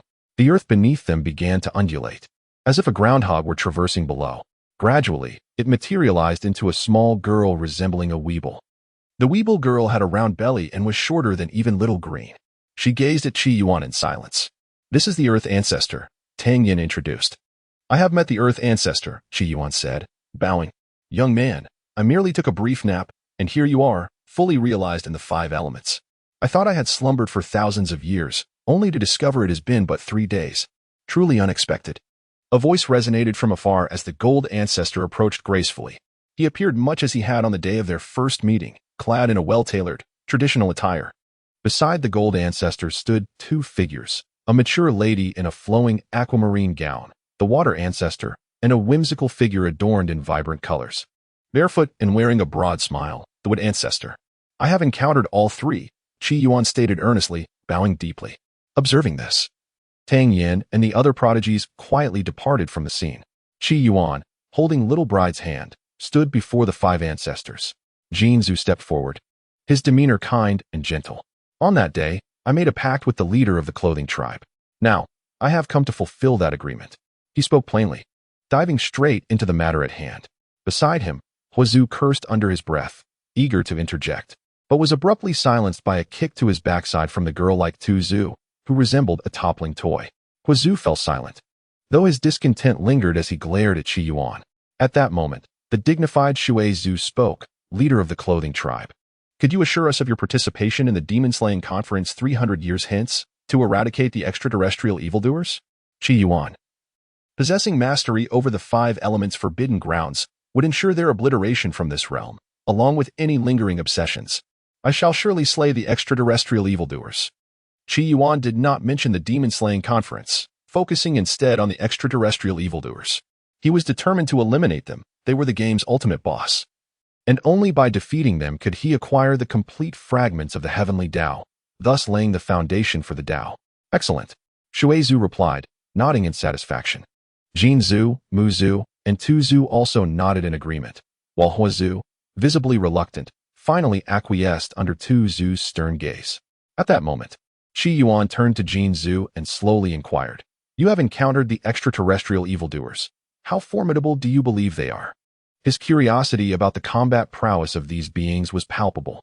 Jin Zhu fell silent for a moment before responding. The extraterrestrial evildoers possess a treasure known as the flesh hook. It resembles a fishing line, descending from the heavens and piercing the bodies of cultivators. In the past, my former self was ensnared by the flesh hook. Despite exerting all my strength, I could not sever it, nor could I leave even a trace behind. Upon hearing this, Qi Yuan felt a flicker of trepidation. Jin Zhu, in his lifetime, was likely a formidable being of divine caliber. Such a powerful entity could not sever even a single fishing line, leaving no trace behind. Encountering that fishing line would undoubtedly pose an immense challenge for Qi Yuan. During the demonic extermination conference, should they engage in battle with the extrinsic malevolence, it is imperative to steer clear of the flesh hooks. Mu Zhu, standing beside him, cautioned that being pierced by the flesh hook would render even the divine beings helpless. The irascible Hua Zhu unexpectedly interjected, "The extrinsic malevolence may not be a solitary entity, but rather 2, or perhaps even more." Qi Yuan, absorbing this plethora of information, felt a wave of uncertainty wash over him. Just how formidable is the extrinsic malevolence? The 5 elements forbidden zone harbors dozens of powerful beings, and the yin-yang forbidden zone contains a similar number. If we were to join forces and launch an assault, surely a flurry of blades could vanquish it, could it not? Qi Yuan believed that the might of the 4 great forbidden zones was indeed substantial. With these level 90 beings united, he feared he would prove utterly inadequate. The extrinsic malevolence possesses an immortal body, rendering it virtually impossible to slay. Or rather, even if it were to be killed, it would simply resurrect. The vibrantly adorned Mu Zhu remarked, "An immortal body?" Qi Yuan found this revelation somewhat surprising, yet it was merely a fleeting astonishment. How could a game possibly feature an indestructible boss? It merely required multiple attempts to vanquish it. Nevertheless, Qi Yuan's assessment of the extrinsic malevolence elevated to a higher degree. Without reaching level 100, seeking out the extrinsic malevolence would be tantamount to courting death. Observing that Qi Yuan had grasped the information he sought, Jin Zhu wore a gentle smile. "Old friends, it is time for us to fulfill our promise and appoint the leader of the clothing division. However. Indeed, how splendid." As the words fell, the arms of 5 individuals settled upon Qi Yuan's shoulders. The elemental powers of metal, wood, water, fire, and earth surged wildly into Qi Yuan's being. These 5 hues were even more vibrant than the essence of the 5 spirits. They spread through Qi Yuan's body, and he felt as though his very blood were transforming in color. Upon his skin, the 5 colors manifested, resembling intricate tattoos. Qi Yuan observed that with the infusion of the elemental forces, the forms of the 5 ancestors gradually faded, except for the fire ancestor, who appeared reluctant. The others exhibited a serene or liberated demeanor. The earth ancestor remained silent, yet Qi Yuan comprehended their expressions as he watched them slowly dissipate. In a moment of finality, the fire ancestor suddenly bellowed, "You brat, I despise you. You have forced me to confront the grim reality of my own demise." This thunderous cry seemed to exhaust the last vestiges of the fire ancestor's strength, and his figure vanished from this realm. The remaining 4 ancestors also faded from Qi Yuan's sight, as if they had never existed. Qi Yuan stood momentarily stunned. They were gone. Lowering his gaze to the elemental tattoos adorning his body, he realized it would take a day's time for their essence to fully integrate with him. He grasped Xiao Jia's hand, exerting a little more strength this time. "Log off. We shall return tomorrow." He sensed that today's exertion had been rather substantial. Leading Xiao Jia to a secluded spot, he dug a pit, and, as was customary, they both descended into it. Embracing her waist, he opened his contact list. "Solely, There was Jean Li. Alas, I never anticipated that I would become a slayer of the elders. Alas, 5 elderly gentlemen perished before my eyes, inadvertently paving the way for my ascendance. Though they were mere NPCs, an unsettling sensation lingered within me. He was aware that recently, Jean Li had been swiftly advancing with the Imperial Guard, diligently fulfilling her mission. She was rather preoccupied. At that moment, Xiao Jia clutched Qi Yuan's hand tightly, and a wooden token adorned with a sticker slipped from her sleeve. Upon noticing this, Qi Yuan smiled and remarked, "Having a wife is quite delightful." He embraced Xiao Jia, his gaze profound. "The 5 elements, you ask? If one day I could restore the essence of earth, water, wind, and fire, I would undoubtedly transmute the false into the true, transforming the ethereal into the tangible, allowing the 5 elements to re-emerge in this world." After uttering such lofty declarations, Qi Yuan chuckled awkwardly. How juvenile of me, he thought. I am hardly the chosen one. Why should my words hold such power? Why should an NPC place such unwavering trust in a player? I feel so fatigued. Upon exiting the game, Qi Yuan sensed an increasing weariness enveloping his body. The game's jade slip penetrated his being, and without a second thought, he collapsed onto his bed. Within him, the essence of the 5 elements was ceaselessly circulating, seemingly poised to replace his previous cultivation. An aura of the 5 elements permeated Qi Yuan's form. The entire room underwent a peculiar transformation. In the courtyard, a knife bound by a rope appeared to sense something, trembling with trepidation. Yet it lay prostrate, seemingly overtaken by a greedy desire, yearning to absorb the essence of the air around it. The atmosphere was thick with a potent metallic energy. The entire 7-colored peak, nay, the Divine Light sect, was undergoing an extraordinary metamorphosis. He had met the sect master. Dong Xian stood before the revered leader of the Divine Light sect, the venerable Qi Yuan, his entire being taut with tension. At this moment, his internal spirit, the Qi Lao, had entirely suppressed its presence, fearful of being detected. After all, the elder before him was a formidable being of the divine infant stage. For the former Qi Lao, this would have posed little concern, however. Now he existed merely as a fragment of a soul. Should a divine infant discover his essence, it was likely that any such being would seize the opportunity to extract his soul, for his memories constituted a vast treasure trove. In such an event, Qi Lao would be utterly obliterated. Dong Xian, despite your cultivation being rendered impotent, you remain composed and unperturbed, Qi Yuan remarked with appreciation. How have you fared at Wanfa Peak? Dong Xian felt a swell of confusion within, uncertain why the venerable elder took an interest in him. Qi Yuan continued. In half a year, the competition for the dragon's throne will commence. Do you have any thoughts on this matter?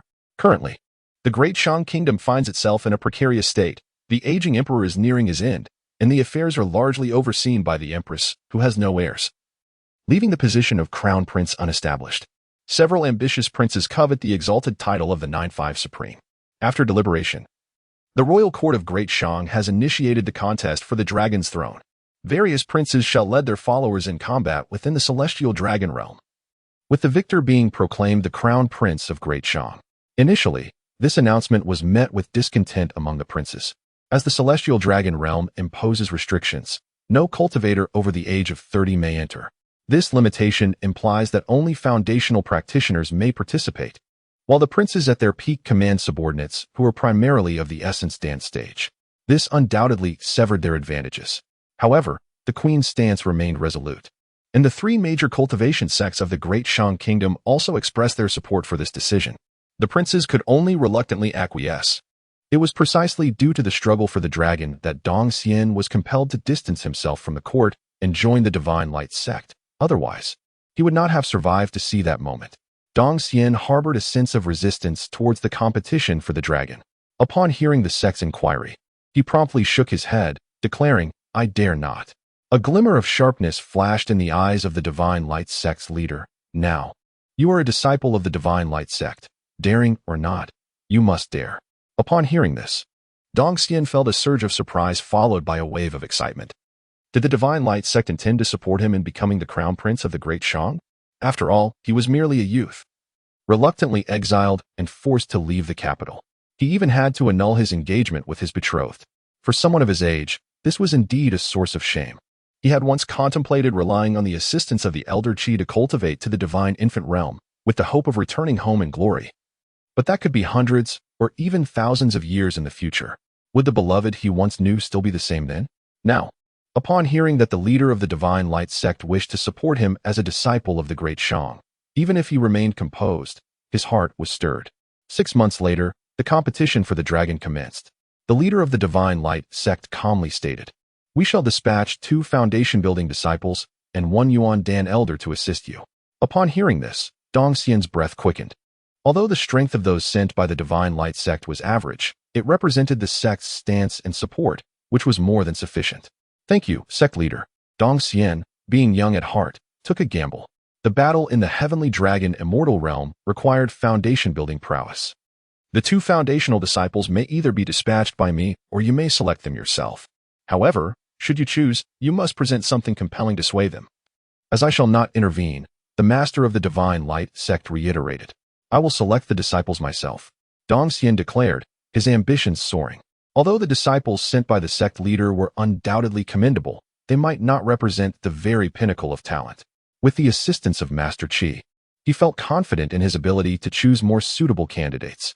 Master Qi had previously hinted that the Divine Light sect was not as straightforward as it appeared. Several seemingly ordinary disciples concealed profound depths. With Master Qi's guidance, he believed he could identify the appropriate foundational disciples and present them with something that would truly resonate. Upon hearing this, the master of the Divine Light sect allowed a smile to grace his face. "Excellent." After a moment of contemplation, he continued, "I have heard that you have dabbled in the art of crafting magical tools at Mount Wanfa, achieving commendable results. Allow me to see the artifacts you have forged. While I may not be an expert in this craft, I possess a modicum of knowledge and can offer some guidance." With business concluded, it was time to forge a bond. Having been raised in royalty, Dong Xian understood this principle well.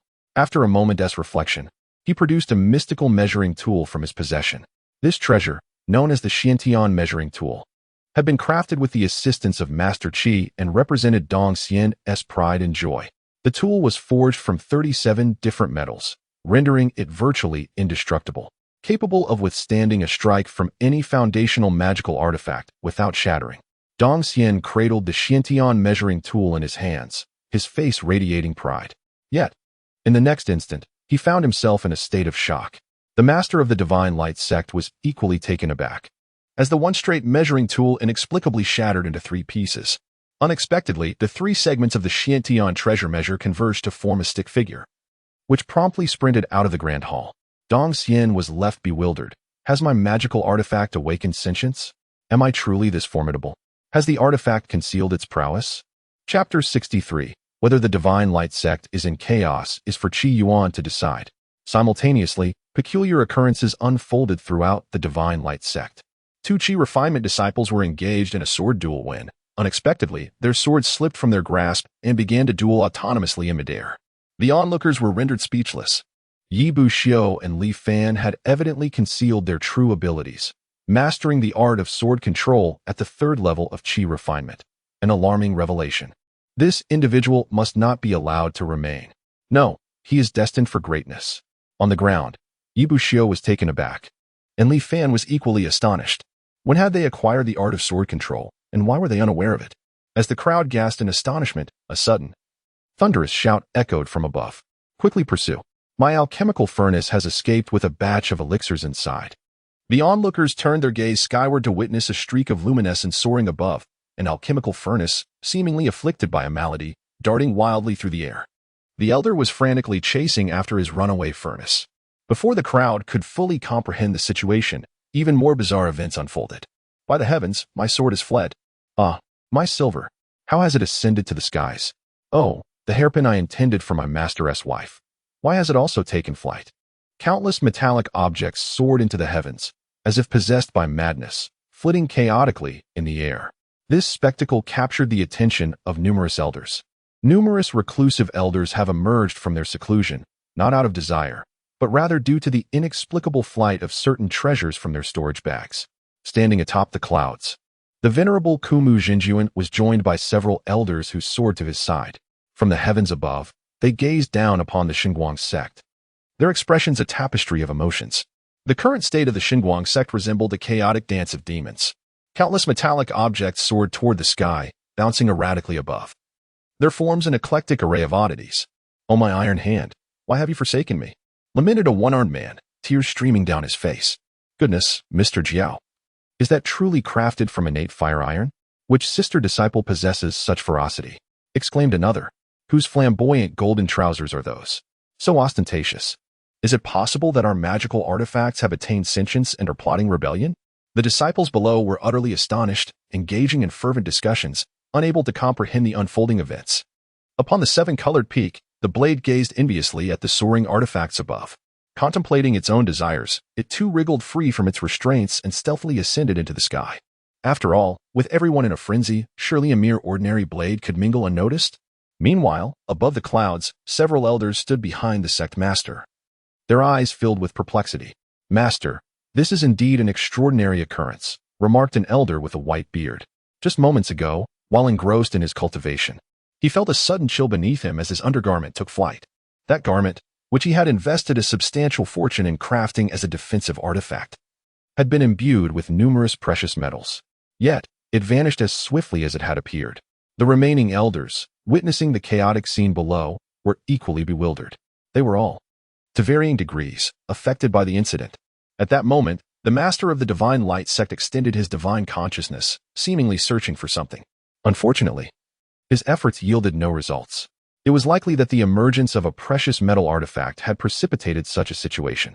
The master, Lord Ku Mu, articulated his judgment. The other elders, upon hearing this, began to breathe heavily. The emergence of a precious metal artifact was indeed alarming.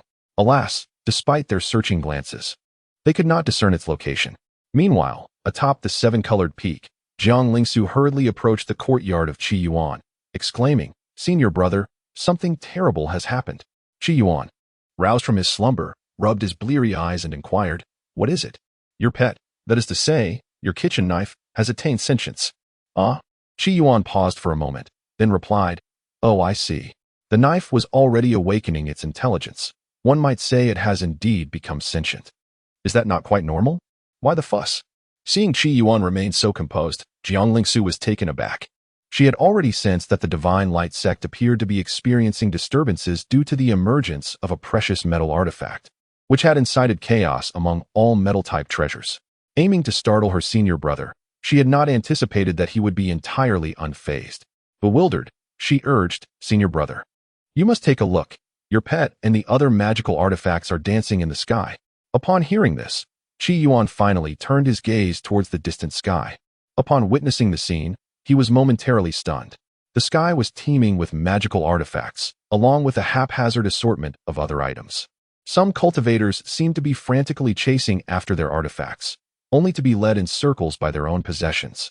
Among the myriad of artifacts, Qi Yuan also spotted the familiar silhouette of his kitchen knife. At this moment, the knife was perched atop an alchemical furnace, leaping about in the summer chaos. Observing Qi Yuan's reaction, Jiang Lingsu felt a sense of triumph. "Master brother, did you see that? Your knife has lost its mind." Qi Yuan glanced behind Jiang Lingsu and retorted, "That is still preferable to the collapse of your thatched cottage." He was quite fond of the wealthy lady, yet at times, a little banter was necessary to deepen her impression of him. Jiang Lingsu, upon hearing this, placed her hands on her hips, her chest rising and falling with indignation. Indeed, the surge of metallic energy had caused the magical artifact used to stabilize her cottage, the mountain settling rod, to flee, leading to its complete downfall. Qi Yuan's amusement only grew. "Now you have nowhere to sleep. I have a bench saved for my junior sister in my room." "Is this how a master brother protects his junior sister? I'll put some straw on the bench for you." After exchanging a few playful jabs, Qi Yuan began his descent down the mountain.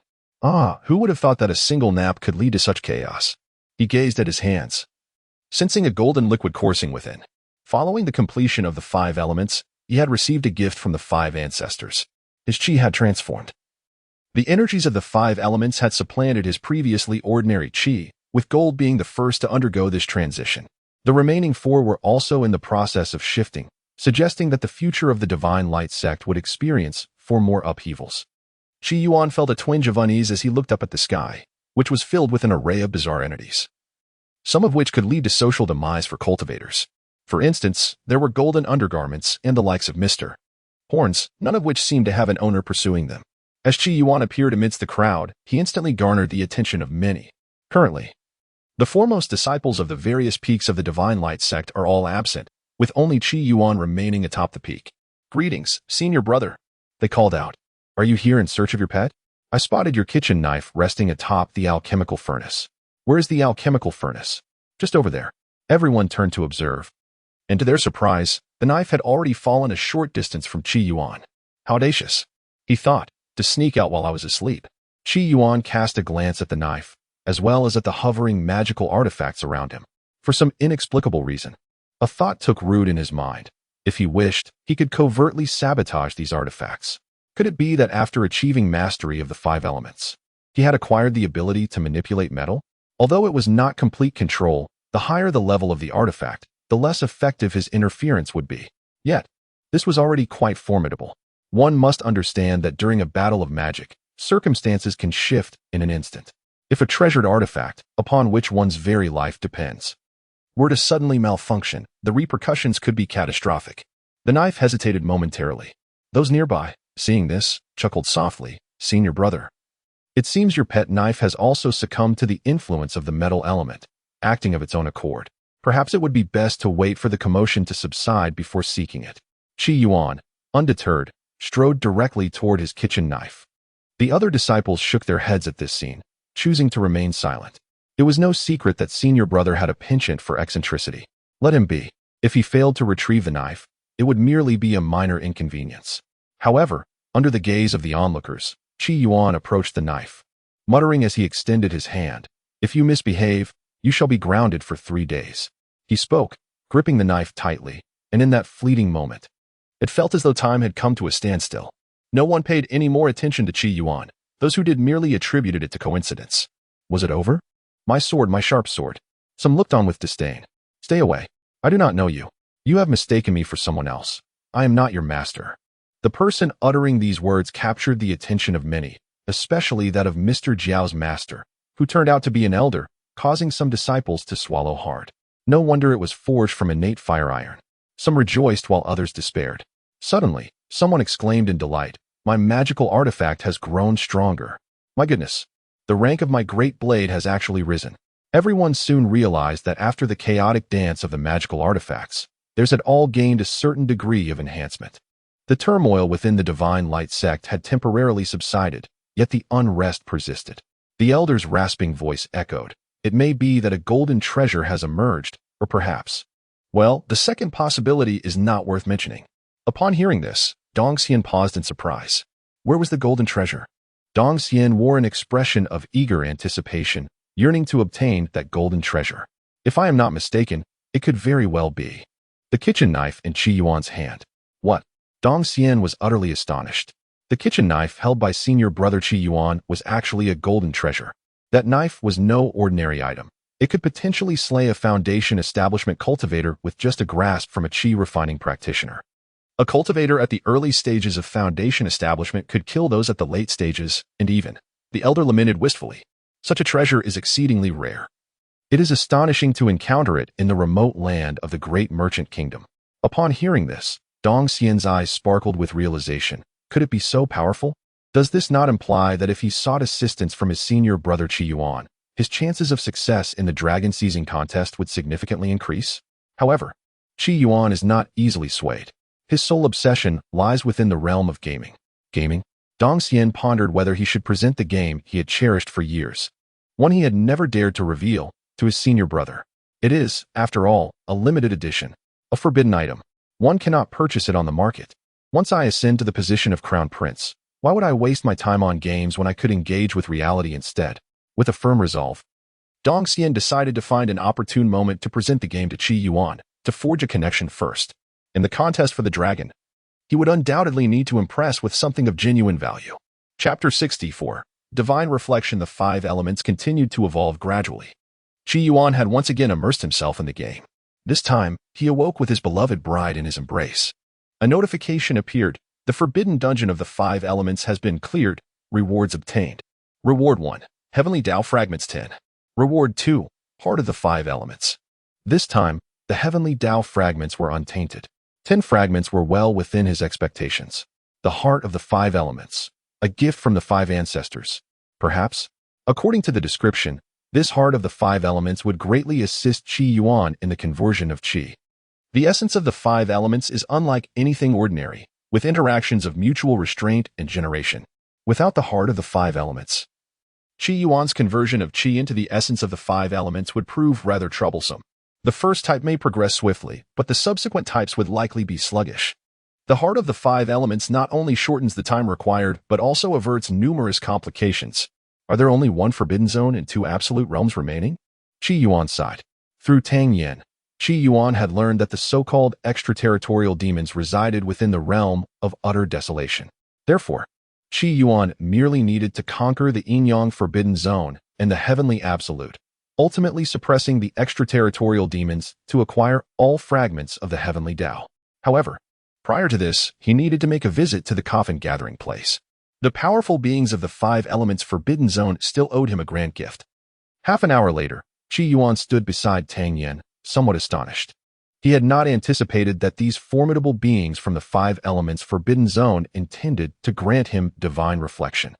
This signified that they would impart all their insights into martial arts and the entirety of their life memories to him. The sensation was profoundly unique. The NPCs before him evoked a sense of admiration within Qi Yuan.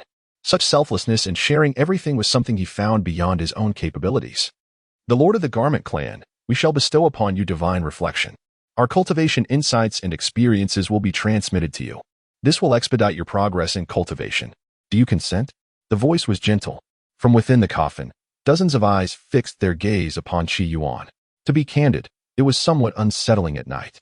However, he was already wed to his bride. What did he have to fear? Yet, Qi Yuan did not decline. The divine reflection offered by these NPCs would be of immense benefit to him. The combat experience, the art of fighting, and other insights should surely aid his cultivation in reality. The Lord of the Garment Clan, before you accept divine reflection, you must vow to eradicate the extraterritorial demons. Spoke the Dragon Judge, his face adorned with a bushy beard, as he turned his gaze toward Qi Yuan, his tone softening. No problem. The same matter. He had already pledged to the five ancestors of the five elements, so it was only natural for him to make a promise to these individuals as well. Qi Yuan remarked as he took the oath of the heart demon, as requested by the formidable beings of the divine realm. With the oath complete, it signified that Qi Yuan must embark on the task of slaying the malevolent entities from beyond the realm. Now that the vow is established, let the divine reflection commence. You declared. All 53 individuals present turned their gazes toward Qi Yuan. The majority of these 53 were reclining within their coffins, while others, like Tang Yen, the man in red, and little green, were the promising young elites of the new generation. Under the scrutiny of so many eyes, Qi Yuan remained composed. Divine reflection. With Yu's authoritative shout, all the powerful beings of the divine realm began to chant the words divine reflection. In that instant, Qi Yuan felt a torrent of memories from the 53 elite warriors surge into his mind. Focus, empty your mind, do not contemplate, consider yourself a mere observer. You reminded him from the side. At the onset of divine reflection, those who participated would initially perceive only vivid images from deep within their memories. It was only after the divine reflection concluded that they would gradually assimilate all the memories and slowly digest them. The same applied to comprehension. Yes, Qi Yuan closed his eyes, and a multitude of images emerged in his mind. He saw a young boy, blushing, secretly gazing at the bride-clad princess seated in the back. This handsome youth possessed extraordinary talent, yet he was prone to blushing, which led him to deliberately grow a full beard. This boy would later become the Dragon Judge. He witnessed the slaughter of Yu's entire family, heard his anguished cries in the rain-soaked night. A stark contrast to his current calm demeanor. He beheld a robust man in his youth, idling away his days and indulging in the sport of cricket fighting. One fateful day, after perusing a miscellaneous tome, he transformed into a diligent individual. He noticed a fishing line dangling, and the father of the man in red had fallen. While the man in red clutched a piece of human skin, his eyes ablaze with crimson. He witnessed a plethora of events and absorbed numerous insights regarding martial arts and cultivation experiences. Time passed unmeasured until you suddenly spoke. The divine reflection concluded, the connection severed, and the scene abruptly halted. Yet, Qi Yuan comprehended that those memories and insights were ensconced deep within his mind. It was over. With a sigh of relief, he felt liberated after holding it in for so long. It seemed that the old man would need to retreat for a decade. Following the divine reflection, they all experienced a certain degree of frailty. Qi Yuan gazed at the 53 individuals present, slowly lowered his head, and bowed deeply. All of you who have imparted your teachings to me shall be regarded as my masters. The grace of this day shall be etched in my heart. Among the 53, some responded with cheerful smiles, as they were allies united in the quest to vanquish the malevolent entities from beyond. Others, however, wore awkward expressions and remarked, "Lord of the Garment Division, please refrain from peeking into my memories without cause." Qi Yuan looked at the embarrassed man and gently replied, "I shall certainly refrain next time." After receiving the divine reflection, the powerful beings of the 5 elements forbidden land sealed the coffin lid and fell into a deep slumber. You turned to Qi Yuan and said slowly, "Do not forget the Demon Extermination Conference." Indeed, Qi Yuan nodded earnestly. Beside him, the heavily bearded Long Pan spoke in a low voice. "I have already made arrangements with the Yin Yang Forbidden. You merely need to defeat the Flower Burial, and the Yin Yang Forbidden will be entirely yours, and they shall also bestow upon you the divine reflection. In the present day, with the presence of the bridal princess, vanquishing the flower of the grave poses no challenge. After obtaining the divine reflections of the formidable beings of the Yin Yang Forbidden Zone, you shall gradually assimilate their power over the course of these 3 centuries, absorbing as much as you are capable of. I am grateful for your wise counsel, esteemed elder." As Qi Yuan prepared to take his leave and venture towards the final forbidden ground, the Yin Yang Forbidden Zone, he turned to Long Pan and remarked, "In truth, you were rather charming in your youth." The expression on Long Pan's face shifted dramatically, his cheeks flushing crimson, a feat he could not conceal even beneath his bushy beard.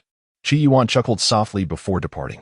You cast a glance at Long Pan and gently advised, "At the Demon Extermination Conference, do consider shaving your beard, otherwise the world may perceive you as a rather unsightly man." Her gaze was profound as she continued, "You may no longer be his match. It remains uncertain how far he can progress in 3 centuries. Long Pan, upon hearing this, expressed a hint of melancholy in his voice. "Time is still too brief. Were it 10,000 years, no, 3,000 years, he would likely evolve to an unfathomable degree. The external malevolence would no longer be a concern. Time." You picked up a feather that had fallen from her garment, stating, "I sincerely hope that he will not attend the Demon Extermination Conference 3 centuries hence." In response, Long Pan chuckled lightly, remaining silent as you continued, "I have consulted the oracle, and it foretells that the Demon Extermination Conference in 300 years will yield a fate of 10 deaths and no survival." Long Pan's expression remained unchanged as he finally remarked, "You make a valid point. It would indeed be best for him not to attend the Demon Extermination Conference in 300 years. This lad is, in fact, quite astute. When he vowed to eradicate the external malevolence, he did not explicitly state his intention to participate in the conference, likely aiming for this very outcome. These old fellows possess minds sharper than monkeys. They discerned his little tricks yet chose to remain silent.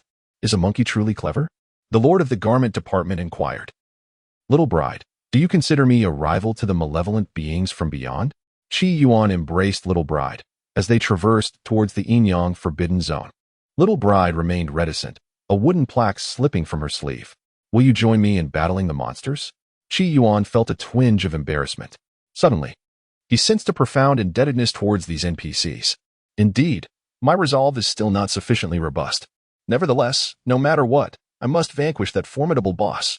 Qi Yuan's thoughts shifted rapidly. Moments ago, he was speaking of malevolent beings from beyond, and now the conversation had transitioned to the Yin Yang Forbidden Zone. It is said that those within the Yin Yang Forbidden Zone speak in a peculiar, cryptic manner. If I were to mimic their speech, would they retaliate against me? Should a divine being grant me their abilities, and I were to master their cryptic speech, what then? After conversing with Little Bride for a while, Qi Yuan felt invigorated once more. He believed himself to be exceptionally fortunate. After falling ill, he had no one to converse with. Later, he encountered Jean Li. Now, he had met Little Bride. He pondered, preparing to chat with Jean Li. In his contact list, he noted 99 messages from Jean Li. She informed him that with the aid of the Garment Department's Forbidden Army, she had fully seized control of Nanqian. Presently, the forces of the Garment Department had surrounded the Heavenly Fortune Sacred Gate. Once the matters concerning the Heavenly Fortune Sacred Gate and the Demon Clan are resolved, she would relinquish her position as the Empress of Nanqian and journey beneath the ancient Qi Yuan tree to meet him. It appears I must hasten my pace as well.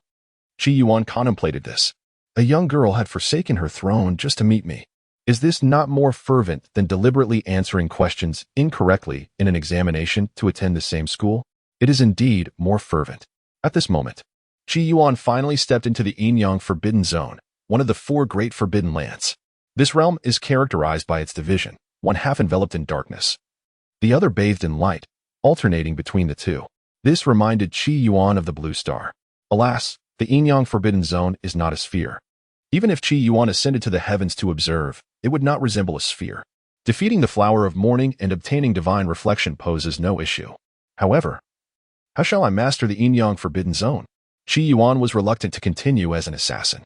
Moreover, the yin-yang forbidden zone lacked the life forms akin to the golden ancestor or water ancestor, complicating the mastery of this realm. At this juncture, a voice resounded in Qi Yuan's ear. Master of the garment division, you have arrived.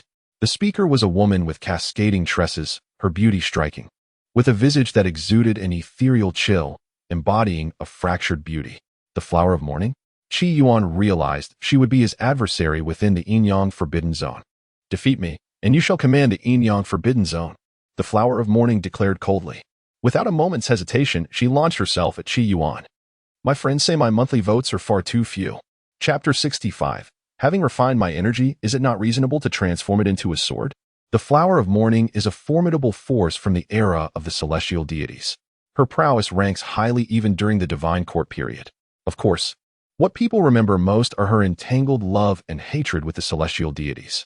Even among the top-tier powers, gossip and intrigue abound. Xiao Jia, keep your distance. Qi Yuan brandished his treasured sword and advanced. This time, he did not merge with the young bride, but instead faced the challenge alone.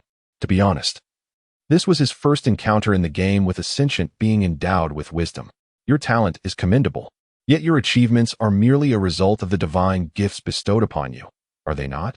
Zhanghua spoke, her eyes glistening with unshed tears. In the distance, Tong and the other formidable beings from the divine realm observed the battle. Zhanghua's words resonated with some, while others understood that she harbored resentment. Zhanghua had always admired the deity, fighting valiantly in battles for him. Unfortunately, the exalted position of the deity's empress was held by the bride in veiled garments. Proud as Zhanghua was, she would have willingly lowered her head to become the deity's consort. Yet, she was rejected by the very deity she revered.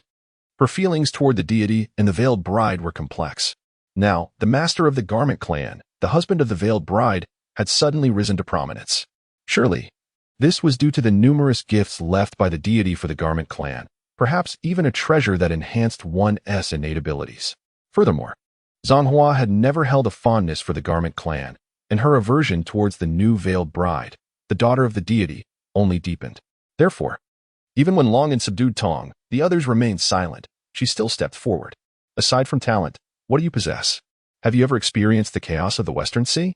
Have you ever contended against the 3 divine realms? Without having faced great battles, you will forever remain a fledgling eagle, utterly incapable of vanquishing the malevolent forces beyond your realm. Zhanghua exclaimed emphatically, let me show you what the 10 generals of the divine court truly are. Zhanghua was once one of the 10 generals of the divine court. In the divine court, she was second only to the deity and the leaders of the 4 clans. Having fought countless battles throughout her life, engaging in thousands of skirmishes large and small, she emerged from a sea of blood, standing atop a mountain of corpses. The moment she struck, an unending torrent of fierce assaults was unleashed. Wherever Qi Yuan cast his gaze, he beheld the silhouettes of the flower burial. The technique employed by flower burial was the pinnacle of her martial prowess, an infinite sea of blossoms.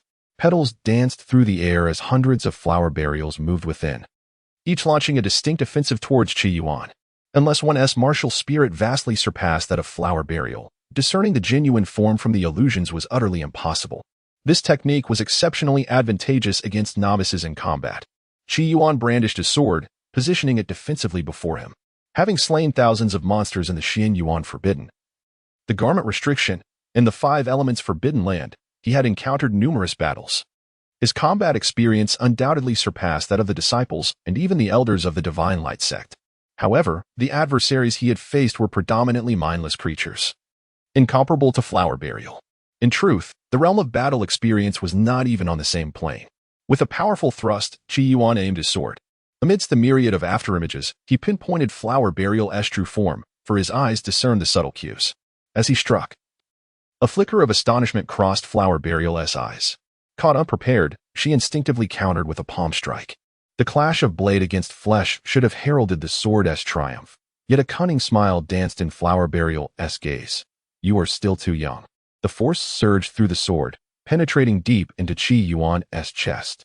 Despite his formidable defenses, he was still wounded by this penetrating might. His complexion paled as he gazed at the bloodied Flower Burial, his expression serene. You are right. In the distance, the titans of the divine realm, observing the duel, spoke with eyes filled with admiration. He was unexpectedly able to wound the Flower of Morning. It seems we have all underestimated him. He is not merely a prodigy devoted to cultivation.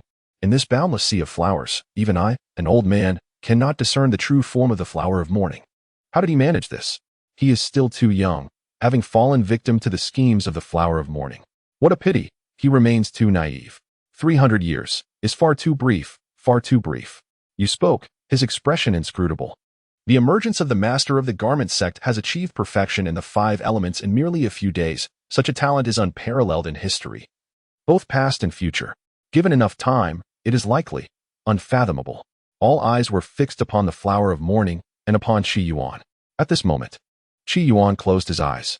His combat skills had been honed against monsters, sufficient for dealing with ordinary foes, yet woefully inadequate against the malevolent beings from beyond. However, Qi Yuan was not alone. He shut his eyes, directing his words towards the Flower of Morning. Thank you. Come again. At this instant, the experiences and insights of that sturdy man began to unfold in Qi Yuan's mind. That once carefree youth, who suddenly attained enlightenment upon reading a book in his middle age, was indeed a formidable swordsman. Qi Yuan wielded a sword, and the swordsmanship of that robust man resonated most fittingly with him. In this moment, he forgot his own skills, as if he had transformed into that brawny figure. He wielded his sword, slaying the vile serpent in the eastern sea for 7 days, flaying and dissecting the tempestuous beast. He opened the gate of the earth with his sword, vanquishing a fiend from the depths. Qi Yuan grasped his sword, the essence of the blade permeating the air, brewing and accumulating like dark clouds. Qingpingzi, I shall engage you in battle. Upon opening his eyes, Qi Yuan felt a moment where the brilliance of the sword surged towards the heavens, piercing through the dark clouds and revealing an exquisite light upon the mortal realm. A faint smile curved the lips of Zonghua, her demeanor exuding disdain, as if to mockingly declare, "Is that all you've got, little pup?" Meanwhile, within the confines of the 5 elements forbidden grounds, a coffin lid was abruptly lifted. A robust man, his complexion somewhat pale, cast an appreciative glance towards the yin-yang forbidden zone, remarking, "Not bad, lad. You possess a fraction of the charisma I wielded in my prime. Alas, your looks and demeanor fall short of mine. Lacking the tempering of time, you must cultivate your spirit further." With a habitual motion, he spat outside the coffin. Emerging from the game, Qi Yuan refrained from reading and instead closed his eyes, immersing himself in the combat experience imparted by his predecessor, King Pingzi. Particularly during his battle with Zonghua, he assimilated a portion of King Pingzi's martial prowess, while his gaze countered Zonghua's most formidable divine ability, the endless sea of flowers, significantly diminishing her strength. Gradually, Qi Yuan gained the upper hand, his understanding of King Pingzi's swordsmanship fueling his resolve in battle. Ultimately, Zonghua was defeated, and he successfully acquired the divine reflections of numerous powerful beings from the yin-yang forbidden zone. Overwhelmed by exhaustion, he had no choice but to log off, contemplating how to master the yin-yang forbidden zone upon his next entry. Am I truly a sword cultivator now? Qi Yuan pondered. Yet he recognized the vast differences that still existed between himself and true sword cultivators. The sword practitioners of the Great Shang Kingdom wielded a sacred blade that embodied their entire spirit. A broken sword could bring harm to its wielder. He, however, was not one of them. Although his blade was formidable, it was not a sword. And Qi Yuan was reluctant to entrust his very life and fortune to a singular artifact. The energies of the 5 elements continued to shift, and it would soon transition to wood. Qi Yuan pondered, uncertain if this would bring a slight stir to the Divine Light sect. This replacement was intricately related to the order of merging with the 5 ancestors. He departed from the courtyard, standing halfway up the 7-colored peak, inhaling and exhaling the refined energy, which astonishingly manifested as golden radiance. Fortunately, it was not fire expelled. Otherwise, he would have become a gourd child. At that moment, a flying crane appeared in Qi Yuan's line of sight, clutching an invitation letter in its beak. The crane flew directly towards him, delivering the letter into Qi Yuan's hand. Ruan Peak, Dongxian, you wish to visit me? Qi Yuan mused, intrigued. After all, he was accustomed to being a mere bystander. While many in the Divine Light sect knew of him, rare were those who sought his presence. He pinned a response on the invitation, and the white crane, grasping the note, flapped its wings and soared away from the seven-colored peak. Approximately a quarter of an hour later, a youth clad in black appeared before Qi Yuan. Upon seeing the boy, Qi Yuan was momentarily taken aback. You are Dongxian? I thought your name was Xiaoyan. Dongxian replied. Senior brother, I am not called Xiaoyan. You must have misremembered. Hearing this, Qi Yuan felt a tinge of resignation. Had he known it was him, he would have declined the visit. What brings you to seek me? Once they had met, Qi Yuan certainly would not send Dongxian away. After all, offending this individual might provoke a furious dissent, leading Qi Yuan to lose sleep at night. Dongxian displayed a warm smile. Senior brother, I have heard of your passion for games. I possess a few rare editions. As he spoke, he produced several gaming jade slips. This time, he was willing to spend lavishly, presenting his treasured games merely to cultivate a bond with Qi Yuan. After becoming acquainted, he was able to invite senior brother Qi Yuan to participate in the dragon-seizing battle. Qi Yuan held the jade slip in his hand, for this was his first encounter with the forbidden artifacts of another realm. This game, featuring real individuals acting as NPCs, albeit merely projections, boasted an extensive narrative with considerable scope. It truly captured the essence of role-playing. The female cultivators within included enchanting fox spirits, the charming elder sisters of neighboring abodes, haughty young ladies, and the aloof, proud sort of mortals. Moreover, these gaming jade slips contained various types, including a combat simulation that could emulate the battles of foundational cultivators, enhancing their experience. Are you satisfied, senior brother? Dongxian inquired in a hushed tone, revealing a camaraderie akin to that of fellow practitioners. Qi Yuan cast a sidelong glance at Dongxian. I am currently in sage mode, disinterested in such matters. Pray, tell me, what brings you to me? Qi Yuan returned the gaming jade slip to Dongxian, but then reconsidered, realizing it was not prudent to part with all. He casually retained one depicting the sword immortal. A mere coincidence. Initially, Dongxian found himself somewhat bewildered. Indeed, senior brother Qi Yuan possessed an eccentric manner of speech. However, he was relieved to have accepted a jade slip, for it could foster a connection. Sometimes, a commendable method to cultivate rapport is to seek guidance from others, allowing them to showcase their remarkable abilities, as many take pleasure in being mentors.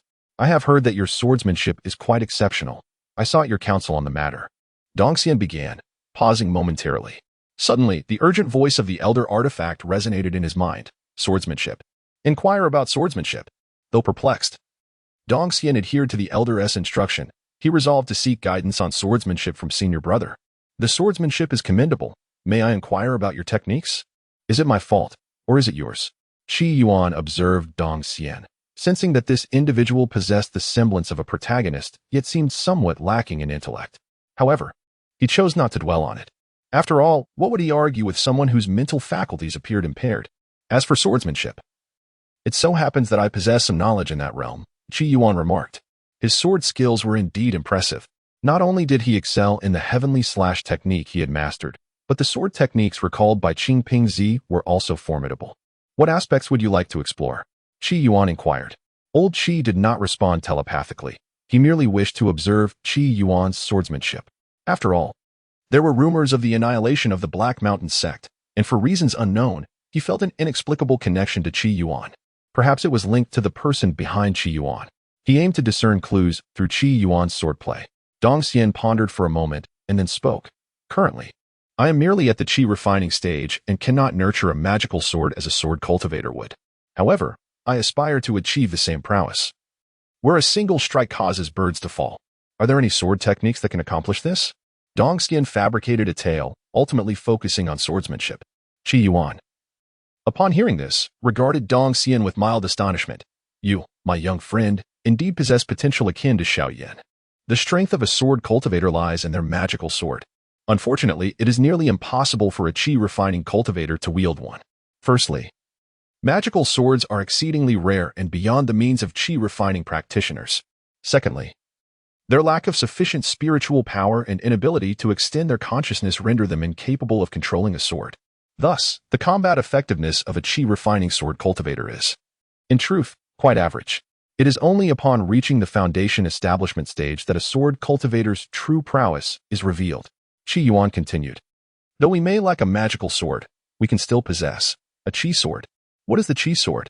Dong Xian asked, bewildered. What does a Qi cultivator cultivate? It is the primordial Qi and spiritual energy. If Qi exists, it can transform into a sword, projecting sword energy that can slay silently.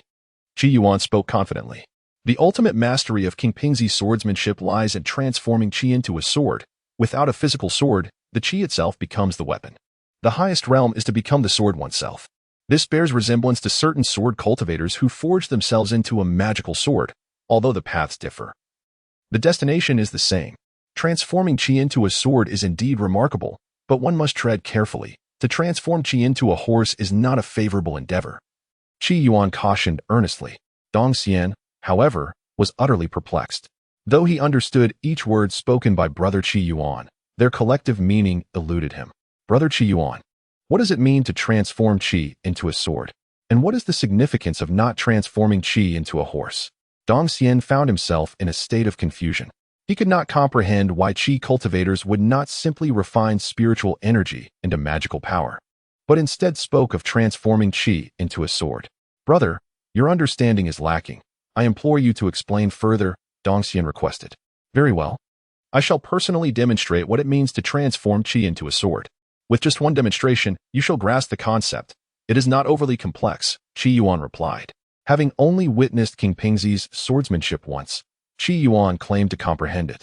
Meanwhile, Dong Xian was left in a state of utter bewilderment. Was Brother Qi Yuan merely spouting nonsense? Or did he truly possess the ability to transform Qi into a sword? Or was it akin to those Yuandan cultivators who manipulate the world's spiritual energy to seize lower-tier cultivators? Dong Xian had witnessed such scenes before. Yet, Brother Qi Yuan had only achieved perfection in Qi cultivation. His magical power was insufficient, making such feats seemingly impossible.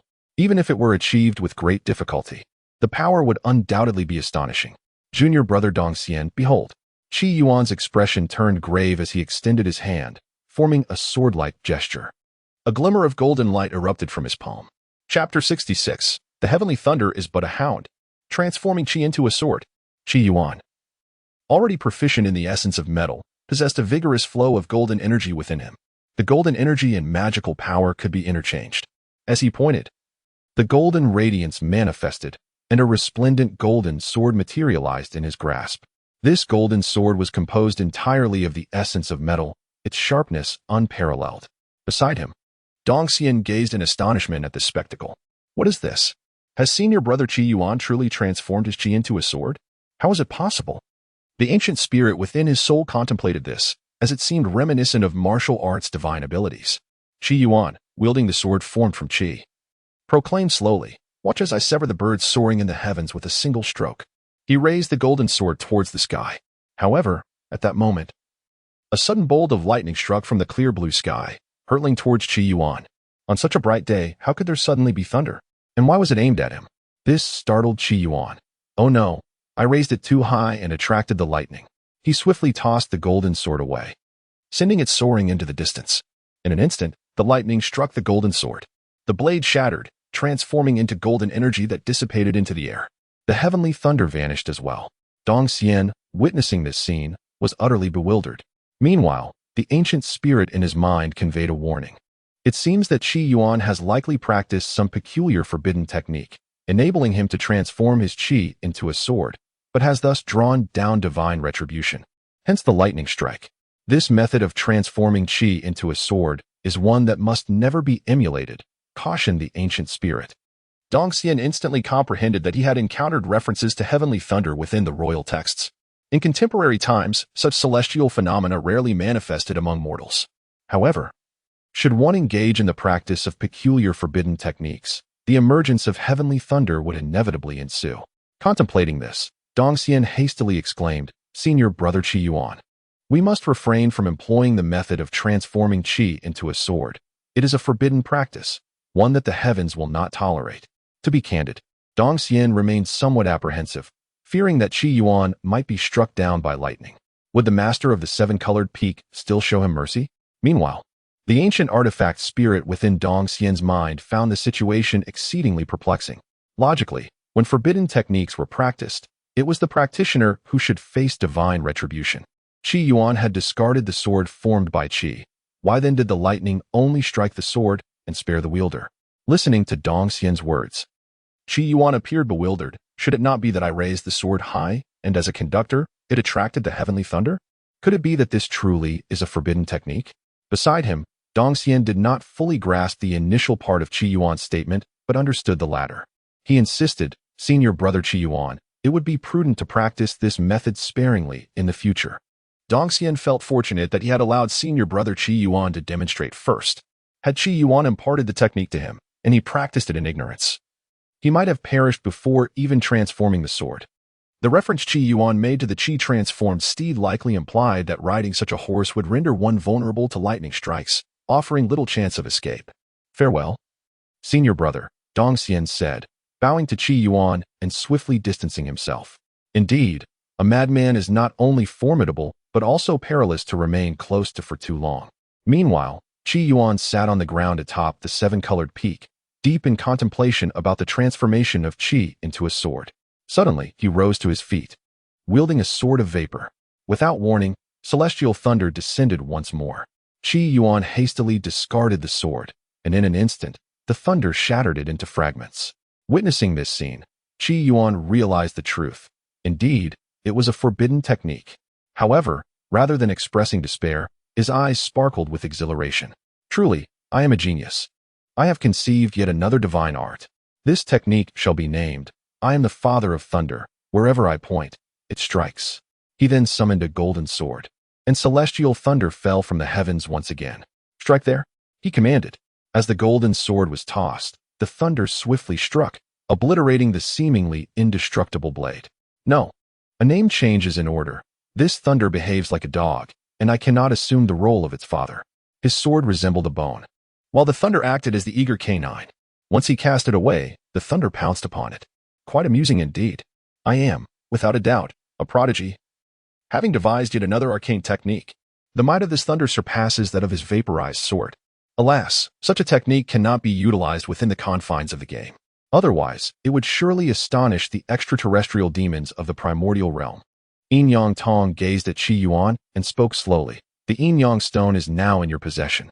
With this stone, by comprehending life and death, and perceiving the profound terror between them, you may truly master the Yin Yang prohibition. Qi Yuan held a seemingly ordinary stone, his expression one of confusion. The Yin Yang stone, a peculiar artifact within the Yin Yang prohibition, he mused. How does one comprehend life and death? He inquired. I do not know. Yin Yang Tong replied, shaking his head. It depends on your insight. After imparting this wisdom, he vanished into the coffin lid. Qi Yuan held the Yin Yang boundary stone and led Xiao Jia away from that place.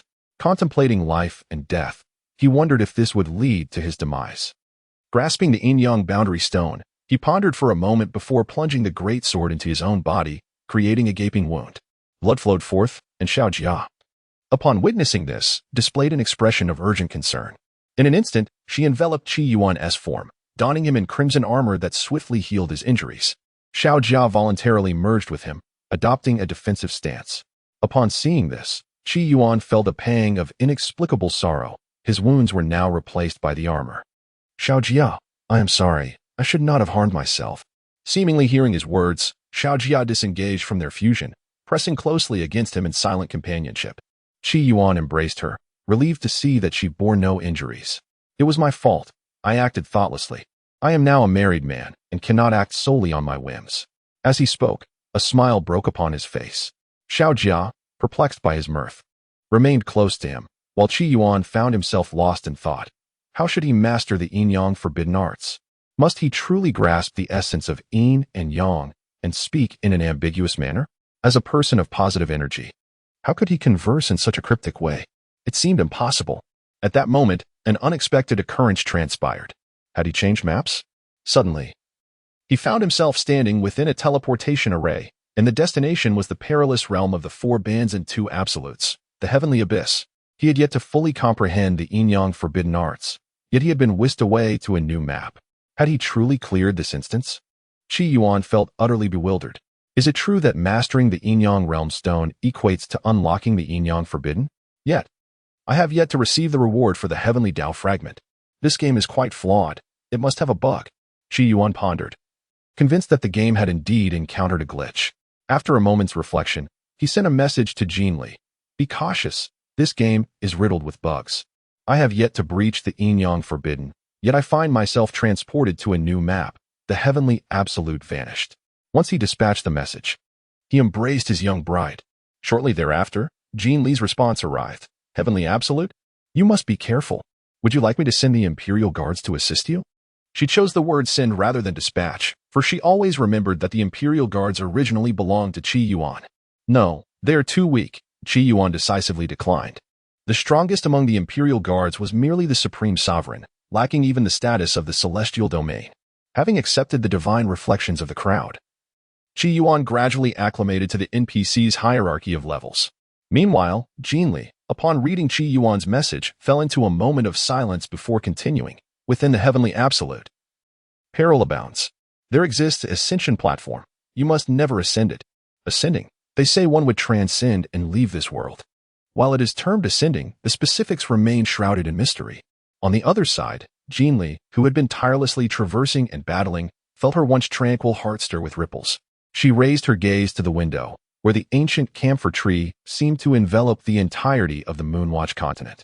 The branches were adorned with countless twinkling stars, resembling a grand Christmas tree festooned with lights, magnificent in its beauty.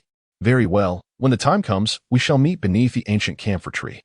The scenery there is exceptionally beautiful, truly the most magnificent place in the world. Is that so? I am particularly eager to see it. Qi Yuan is also curious about the beauty beneath the ancient camphor tree and wonders what the elusive Jin Li looks like. As the two converse, time passes swiftly. Qi Yuan abruptly disconnects the chat interface, taking the hand of Xiao Jia while his gaze sharpens with vigilance. The scene shifts, and he finds himself in an endless desert. Is this Tianzhu? Qi Yuan raises his eyes to the sky, and there, suspended in the heavens, looms a colossal aerial city. No, it would be inaccurate to describe it as a city. It is a vast, hovering platform. The platform is pitch black, yet this darkness carries an eerie quality, as if stained by blood. How much blood must have been shed to taint such a platform entirely in crimson? Is this the ascension platform? Qi Yuan gazes at the high platform, lost in contemplation. Suddenly, a voice filled with authority resonates through the air. Halt. Qi Yuan turns to see a golden-armored man standing not far from him. The man is tall and imposing, clad in gleaming armor, exuding an aura of immense power. Yet he possesses only one arm. The other seems to have been severed by some unknown force. I am the guardian of the White Sun, the divine general of the Ascension Gate. The golden-armored man proclaims, his voice booming. Qi Yuan observes the man with caution. The White Sun? A deity? The White Sun illusion technique he acquired was indeed bestowed upon him by the White Sun. However, from the memories of Long Pan and the others, this divine general was not among the 10 celestial generals. It appears that this general is not in a living state, resembling the remnants of a soul, akin to that of the Golden Ancestor. To ascend the Radiant Ascension platform, one must endure a staggering 129,600 battles. Victory in each contest is required to earn the right to ascend. Do you dare to accept this challenge? Once atop the platform, fate is indifferent to life or death. Qi Yuan harbored no interest in the ascension platform. Jin Li had cautioned him about the potential dangers it posed. He inquired, I wish to wield the power of Tianzhu. I do not seek to ascend the platform.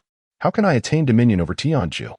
The golden-armored general responded mechanically, as if devoid of intellect. To ascend the Radiant Ascension platform and vanquish me is the path to wielding Tianzhu.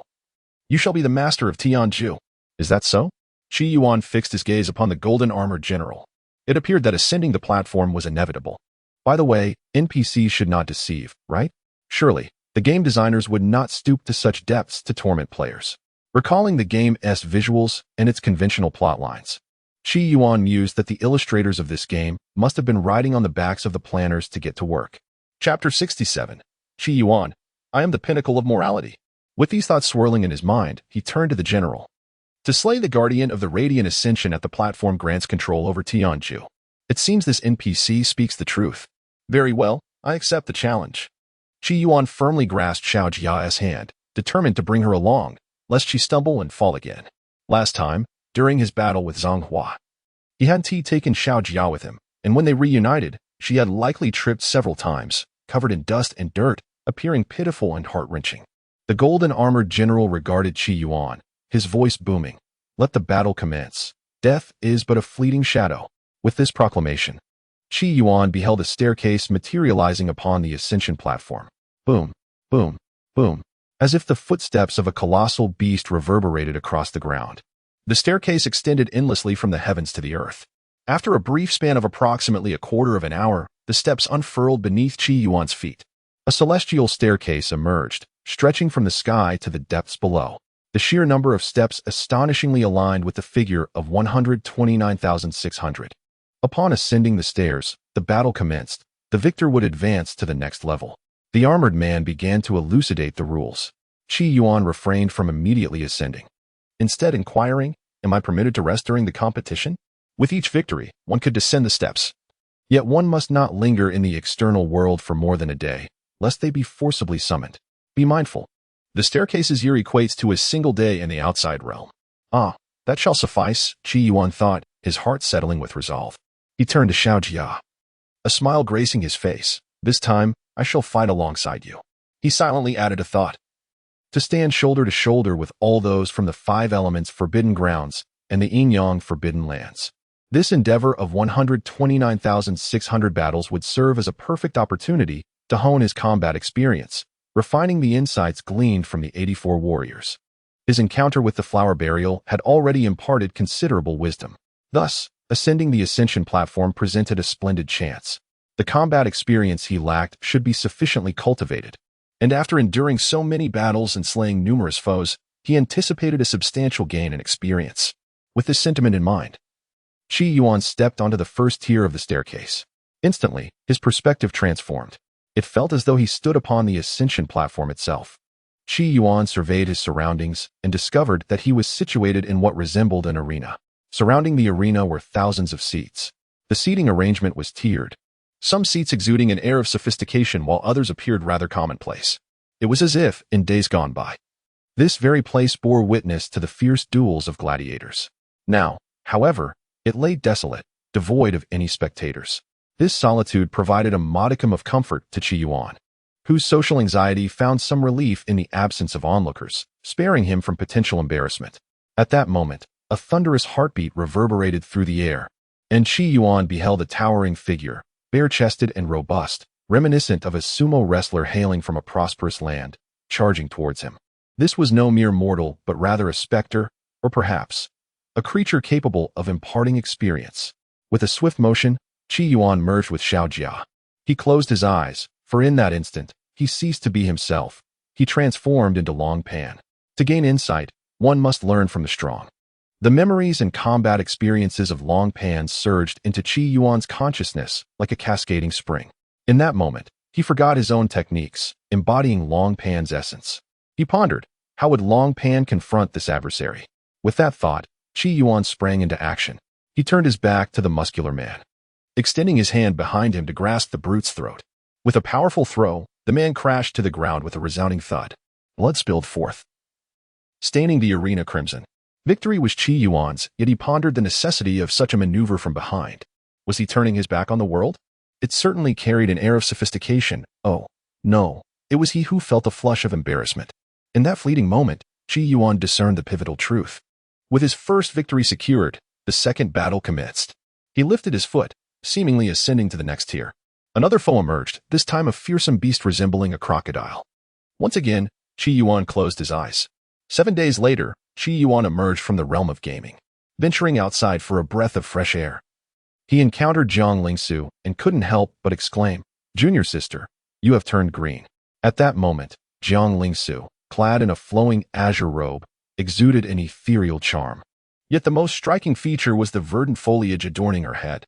Her hair had transformed into a cascade reminiscent of instant noodles, yet those strands were lush, vibrant green leaves. Qi Yuan even noticed that amidst the flourishing greenery, small sparrows fluttered about. Jiang Lingsu shot Qi Yuan a fierce glare, retorting, "You are the one who's green. This is the essence of wood, a precious treasure." On this very day, the Divine Light sect was abuzz with excitement. Numerous cultivators began sprouting green shoots and leaves upon their heads and other parts of their bodies. Initially, Chaos ensued within the sect, with many suspecting that they had fallen victim to a clandestine spell. However, the sect leader intervened, proclaiming that a rare treasure of the wood element had manifested, elucidating the peculiar phenomenon. With this revelation, the members of the Divine Light sect found solace. Many embarked on quests to discover this wood treasure, while others realized that the green leaves and grass sprouting from their bodies were indeed the essence of wood, invaluable for their cultivation. Consequently, numerous individuals began to harvest and sell this wood essence, while some cultivators opted to absorb it themselves. Among them, the enchanting female cultivators, adorned with wood essence, fetched astronomical prices, becoming exceptionally sought after. This incited feelings of jealousy within Qi Yuan, who felt his teeth grind in frustration. It was, after all, his creation of wood essence, yet it had manifested upon others, allowing them to reap the rewards. He even contemplated whether to surreptitiously incapacitate those fortunate individuals and strip them of their hair and wood essence. However, he hesitated, pondering the potential consequences of creating a multitude of green dragons, white tigers, monks, and nuns in the process. Can this sect still be endured? Qi Yuan inquired tentatively, gazing at his junior sister. Jiang Lingsu, might you spare some of the essence of wood that resides within you? Instantly, Jiang Lingsu's cheeks flushed crimson. No, junior sister. I see many outside selling it. Qi Yuan's words were abruptly interrupted by Jiang Lingsu. Leave. The essence of wood was intricately linked to her being. Functioning as an extension of herself, how could she possibly part with it, especially to a man? However, she cast a glance at Qi Yuan, her eyes shimmering with profound concern.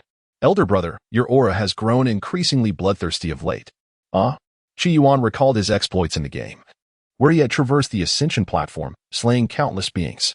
Each step was not merely a confrontation with a single foe, but potentially a multitude. Could it be that the sanguine essence of the game had seeped into reality? Is it truly that intense? He asked, anxiety lacing his voice. Jiang Lingsu nodded. Were it not for your constant presence atop the seven-colored peak, I might even suspect that you stealthily ventured out one day to annihilate an entire clan. Upon hearing this, Qi Yuan's eyes reddened. How can you tarnish my reputation without cause? I did not destroy the Heishan sect. Jiang Lingsu chuckled lightly. Who can say? Perhaps you indeed slipped away, wielding that wretched blade of yours, and dispatched the members of the Heishan sect. In an instant, Qi Yuan's gaze turned frigid. Junior sister, you know far too much. For reasons unbeknownst to her, a shiver coursed through Jiang Lingsu. She stared at Qi Yuan, a flicker of trepidation igniting within her heart.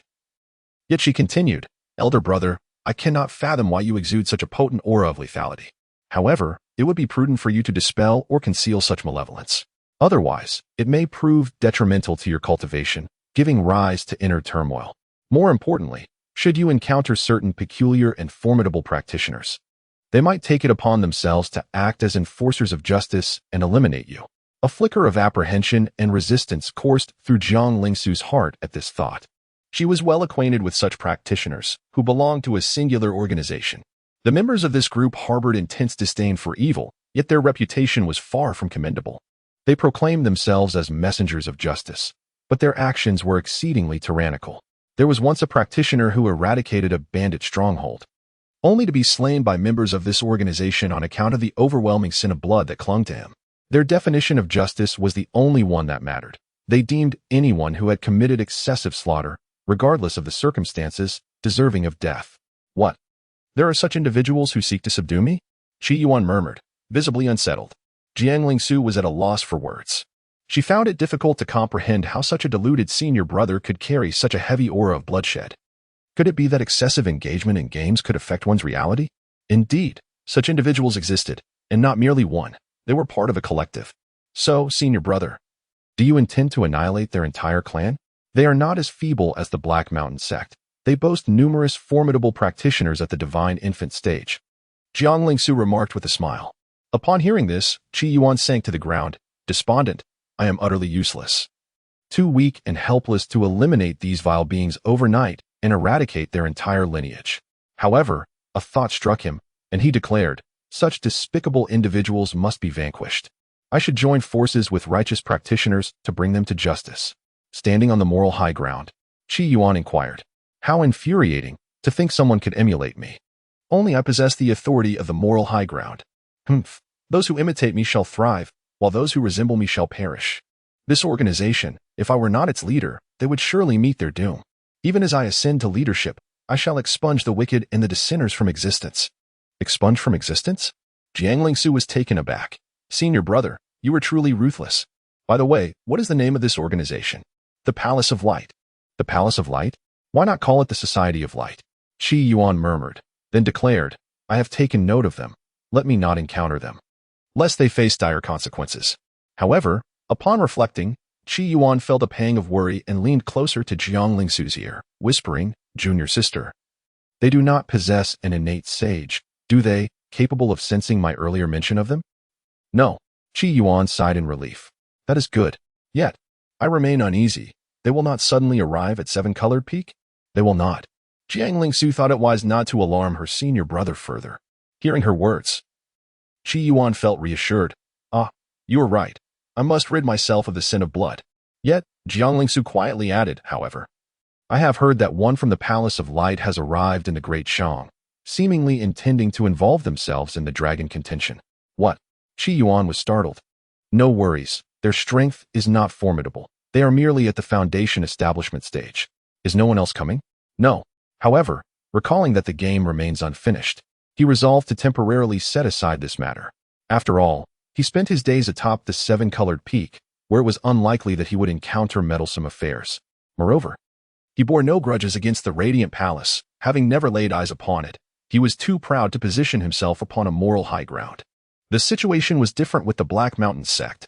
Chapter 68, Endless Carnage. Slay, slay, slay, slay. An endless sea of flowers. Upon the stairway to heaven, Qi Yuan wielded his sword, embodying the essence of flower burial. In an instant, the arena was filled with over 1,000 towering figures clad in terrifying blood-red armor, each standing 10 meters tall. A multitude of imposing Qi Yuans, swords drawn, fixed their gaze upon a solitary adversary on the stage.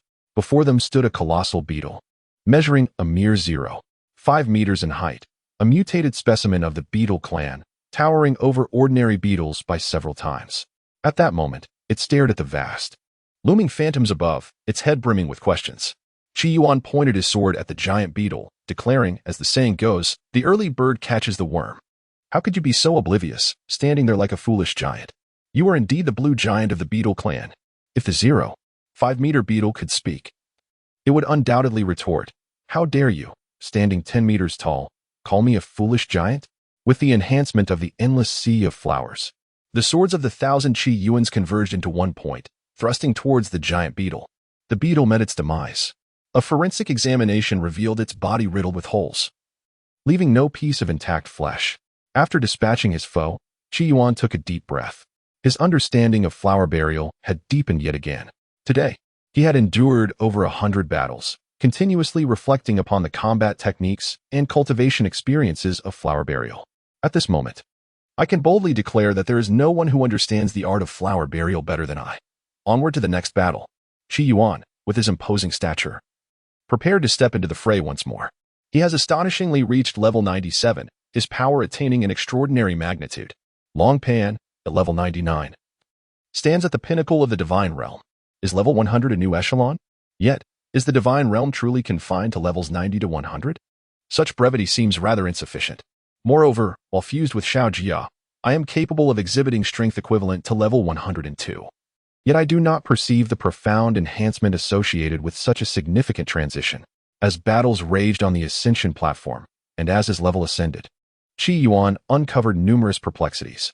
The celestial realm spans levels 70 to 89. Could it be that the divine realm is merely from level 90 to 99? Upon transitioning from level 89 to 90, Qi Yuan distinctly sensed a qualitative transformation in his strength. However, when he donned Xiao Jia and forcefully ascended to level 100, the sensation of power surging within him was not as pronounced. Was it possible that Tong, Long Pan, and you are not truly at the zenith of the divine realm? A chilling conjecture suddenly gripped Qi Yuan's mind.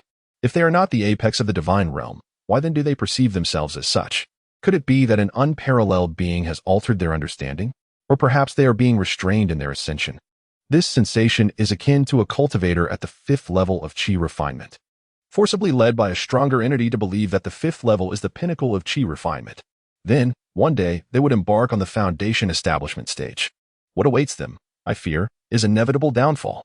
With this thought, Qi Yuan could not shake the feeling that there might be a far greater adversary lurking within this game world. He could not help but gaze at the ascension platform. With its densely packed seats, who once observed the battles here? The adversary I now face has already reached level 80. How formidable must the champions competing on the ascension platform be? Qi Yuan ultimately cast these thoughts aside. The battle raged on, and he commenced his slaughter, amassing experience. In the 5 elements forbidden land, Long Pan rose, his eyes directed towards the heavens, beholding the ancient Qi Yuan tree. He could not help but exclaim, I never imagined that in the blink of an eye, so many years have passed, and it has grown to such a height. Yu also lifted his gaze towards Long Pan. The seed of the ancient Qi Yuan tree was a gift you procured from the 5 elements forbidden land, presented to the celestial deity. Perhaps the seed has absorbed all the obsessions of the princess of the wedding dress, enabling it to flourish so magnificently. Eons ago, the celestial deities were defeated, and the malevolent beings from beyond the realm wreaked havoc upon the mortal world. Their comrades fell in battle or were grievously wounded, and they had no recourse but to retreat into the forbidden lands, relying on its protection to temporarily evade the external demons. You, adept in divination, foresaw that the day of the celestial dog eclipsing the moon would mark the moment when the malevolent beings were at their weakest. Thus, the Demon Extermination Conference arose 300 years later. Alas, within the 4 great forbidden lands and 2 ultimate realms, ancient and enigmatic, we have lingered in the 5 elements forbidden land for so long that even the 5 ancestors, regarded as its masters, have been unable to unveil the true secrets concealed within. Long Pan sighed inexplicably. Surely the leader of the Yi tribe has ventured into the mortal realm? You inquired. The mortal realm refers to the lands inhabited by mortals, outside the 4 great forbidden lands and 2 ultimate realms. Our insights and experiences must either be tempered through battle or acquired through a journey into the mortal world. Long Pan remarked, though Zhonghua's words were harsh.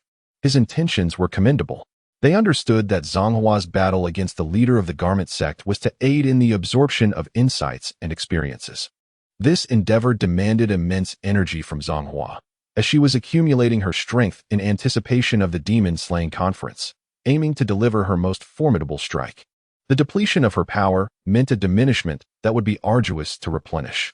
They all shared this sentiment. Whenever possible, they preferred to refrain from unnecessary conflict. However, the confrontation between Long Pan and Tong was unavoidable. Otherwise, these seasoned veterans would willingly rise from their coffins to serve as sparring partners for the leader of the garment sect. They would do their utmost while accepting fate. For 3 centuries hence, they would unite to vanquish the forces of evil. Slay, slay, slay. Qi Yuan jolted away from his dreams, his back drenched in cold sweat, soaking his garments, while beads of perspiration adorned his forehead. He glanced at the wooden cat puppet on the bedside, its eyes wide open. Sitting upright, the red and black paint appeared faded with age. Qi Yuan stepped out of the thatched cottage and stood in the courtyard.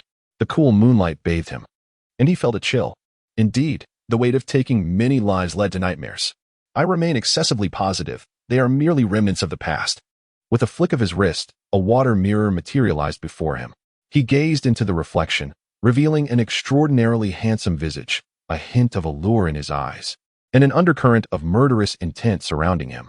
The aura of bloodshed was still too potent. Who would believe that gaming had cultivated such a fierce presence? After all, in his previous life, there were those who had slain countless foes in games without ever emanating such a palpable aura of violence. Qi Yuan had resolutely decided that as long as the murderous aura remained unrefined or concealed, he would absolutely refrain from venturing outside. Even if he were to step out, he must not reveal his identity. With this thought in mind, Qi Yuan chose not to sleep any longer. Instead, he retrieved the cultivation techniques he had brought from the Black Mountain sect, seeking methods to conceal his murderous intent. The Black Mountain sect had committed numerous heinous acts, and some cultivators needed to mask their own murderous aura. Thus, such techniques certainly existed. After searching for a considerable time, Qi Yuan discovered 3 methods akin to concealing killing intent: Xianxing Kongling Dafa, Yuming Guiyu Huashaju, and Lian Ziji. Upon careful examination, he found that each of these techniques possessed its own merits. However, the first 2 were of a higher grade, suitable only for those at the Foundation Establishment stage or beyond. At his current level, Qi Yuan was unable to practice them. Moreover, to his surprise, the second technique, Yuming Guiyu Huashaju, was not a primary cultivation method but rather a functional Taoist technique. which could potentially serve as a resource for becoming a certain type of existence after cultivation. The issues in this world were far too daunting. Qi Yuan felt anxious, realizing that even certain Taoist methods should not be practiced recklessly. His gaze fell upon the final technique, Lian Ziji. This method could be cultivated by Qi refinement practitioners. While it could not eliminate the murderous aura, it was designed to conceal it. Although it was inferior to the first two, it was still quite commendable. This is Lian Ziji. Should one alter it 145 times, unexpected results may ensue. Qi Yuan pondered for a moment and, following the hints his eyes had perceived, proceeded to modify Lian Ziji. Upon completing the alterations, he exhibited a look of astonishment. How insightful my eyes are, to have revealed something so perfectly suited to me. The newly revised Lian Ziji had undergone a complete transformation. He not only possesses the ability to conceal his murderous intent, but can also subtly project it onto others. This leads Qi Yuan to believe that if anyone accuses him of harboring a heavy aura of violence and seeks to eradicate evil, he could boldly turn the tables. To death. Upon the ascension platform, Qi Yuan, now fused with his partner, Xiao Jia, is besieged by 10 formidable beings from the divine realm. At this moment, he has ascended to the 100,000th level. Beyond this threshold, the strength of the adversaries he encounters undergoes a radical transformation. The weakest among them is at the divine realm level. Presently, facing the onslaught of 10 level 91 divine realm powerhouses, Qi Yuan feels no trepidation. His entire being seems to coalesce into a palpable essence, with his blood-red armor exuding an enchanting allure. I, too, have finally reached level 99. Qi Yuan's voice has taken on a somewhat bewitching quality, as if he has risen from the depths of hell. With a single strike, the phantoms of the 10 divine realm powerhouses are utterly unable to resist, being ruthlessly slaughtered by Qi Yuan's blade. With Xiao Jia by his side, Qi Yuan can unleash a prowess equivalent to level 104. This strength is far beyond what these newly initiated adversaries from the divine realm can contend with. Not to mention, Qi Yuan possesses the cumulative battle experience and insights of 84 divine realm experts. It is safe to assert that he comprehends them better than they understand themselves. His combat experience and techniques have become an intrinsic part of him. In the forthcoming battles, it is time for me to amalgamate all my combat experiences and skills into my very essence. Furthermore, can I not also learn from the combat experience and techniques of my foes? With over 20,000 battles ahead of me, how many adversaries await? At least 20,000 from the divine realm, perhaps even 200,000? Surely, this won't compromise the efficacy of the gathering techniques, will it? Qi Yuan once again immersed himself in the game's relentless slaughter. Time swiftly passed. Within the game, a single day equated to a year on the ascension platform.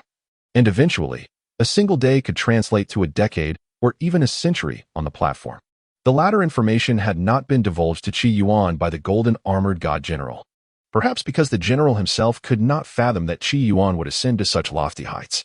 He may have presumed that Qi Yuan would meet the same fate as previous challengers, perishing in some fierce battle, their blood staining the arena, becoming part of the guardianship.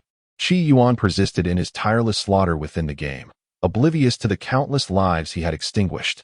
Before him now stood 50 formidable domain-level warriors, each at level 93. In the past, he would have swiftly retreated upon encountering such foes, yet now he felt no fear. After enduring over 10,000 battles, he had fully assimilated the combat experience of 84 domain-level experts and drawn from the knowledge of the gatekeeper's battles. His prowess had reached a terrifying zenith. He moved like a specter dancing upon blades, wielding a blood-red sword, weaving through the ranks of the domain-level warriors. Each strike he delivered appeared as if crafted by divine design. Every movement, from his attacks to his evasions, as well as the release of his martial techniques, exuded an exquisite elegance, leaving even the most discerning critics unable to pinpoint any flaws. Qi Yuan's massive form, clad in resplendent armor, was accentuated by fearsome crimson spikes, rendering him more sinister than the malevolent entities beyond the realm. As he dispatched his enemies with his sword, a cascade of experience flooded in. Qi Yuan squinted, pondering. Was he still at level 99? Was it impossible to ascend to level 100? He could not recall how many domain-level beings he had vanquished. Ultimately, he found his experience bar stuck at level 99, unable to progress further. It was as though an invisible hand had ensnared him at level 99. Fortunately, his experience remained intact. The only solace for Qi Yuan lay in the fact that his experience continued to accumulate. Yet, there existed a constraint preventing his ascension. Once he transcended this barrier, he would be able to level up. Qi Yuan pondered how high he might ascend. Could it be at least level 110? However, there remained a daunting ascent of 10,000 steps, filled with even more divine realms. This truly was a bountiful sanctuary for monster hunting. After a moment of contemplation, Qi Yuan exited the celestial ladder. He had battled long enough, and it was time to log off. Despite the countless skirmishes he had endured here, only a mere fortnight had elapsed in the real world. During this span, the elemental energies of water and fire within him had completed their transformation. When the water energy shifted, a rain fell upon the entire Divine Light sect. However, perhaps due to Qi Yuan's own murderous aura, the rain took on a crimson hue, reminiscent of blood. Any cultivator caught in that downpour would find themselves plagued by nightmares upon slumber. In their dreams, they beheld a colossal blood-red figure, seemingly slaughtering all in its path. This immense silhouette exuded a terrifying aura, instilling dread. Consequently, many ordinary disciples of the Divine Light sect were unable to find rest, with some even weeping and screaming upon encountering demons in their dreams. Such tales amused those at the Foundation Establishment and core formation levels, who found it laughable that a mere dream could incite such fear. Moreover, hearing those disciples describe the terrifying crimson figure as a demon god only added to their amusement. The practitioners of Qi refinement and ordinary mortals were simply lacking in experience, attributing the title of evil deity to any trivial creature. Some practitioners of foundational cultivation and Yuan Dan, who had already undergone fasting, became intrigued by that dream and voluntarily fell asleep.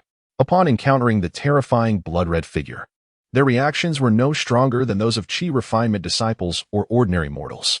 Moreover, their extensive experiences made them acutely aware of the horror embodied by that blood-red specter, causing many to lose their composure.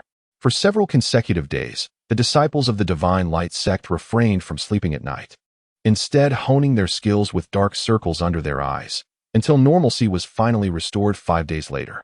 The strange occurrences within the Divine Light sect had already spread throughout the great merchant nation, drawing considerable attention.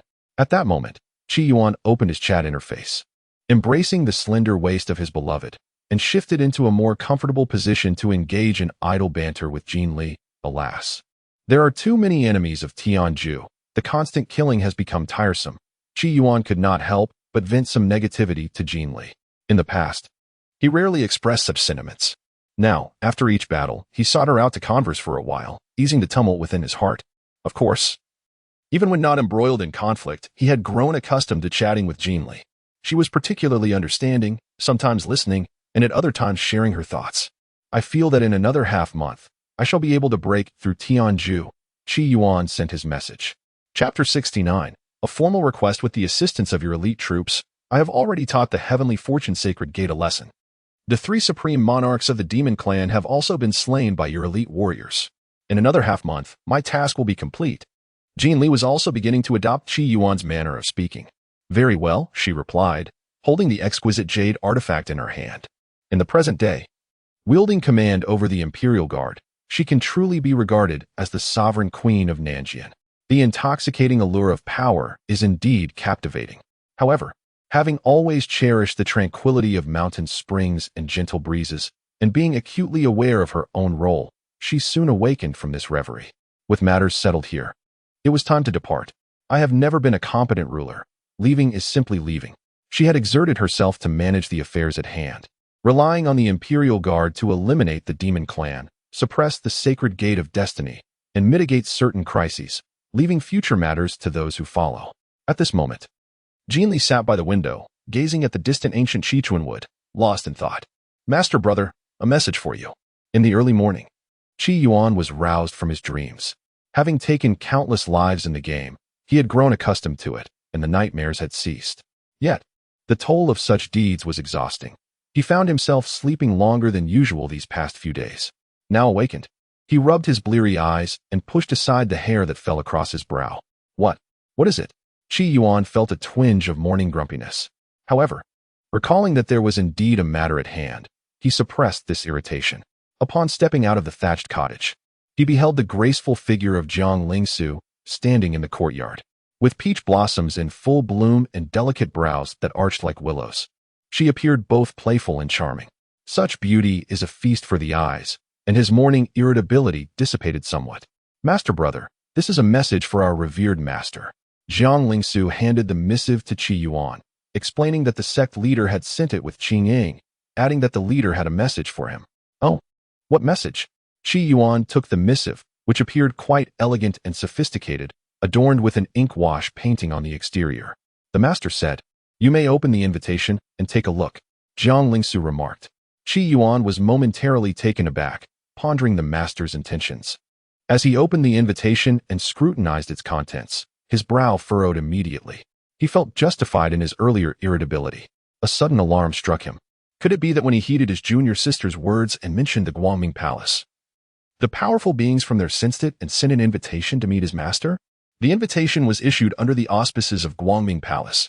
The content was quite straightforward, essentially indicating that Zhu Lianhua, a foundation-building cultivator from Guangming Palace, had arrived in the Daxiang region and wished to gather several prominent righteous figures to discuss the future landscape of the Daxiang cultivation world and to determine its development. Prior to this gathering, he sought to pay his respects. Zhu Lianhua would arrive at the Xinguang sect in the coming days, with the specific timing dependent on his arrangements, leaving the Xinguang sect to prepare accordingly. After perusing the invitation, Qi Yuan exhaled in relief. They were not here to trouble him. He had been overly anxious. Observing the content of the invitation, a cold smirk appeared in his eyes. "This fellow is even more pretentious than I am," he said, showing the invitation to Jiang Lingsu. After all, this was not a matter requiring secrecy. Jiang Lingsu took the invitation, and upon finishing it, she gritted her silver teeth, particularly upon seeing that name. A faint glimmer of murderous intent flashed in her eyes. How absurd Zhu Lianhua is, accustomed to his lofty position, thinking highly of himself, a mere foundation-building cultivator. Yet he carries such an air. The tone of Zhu Lianhua in the invitation was indeed exceedingly arrogant.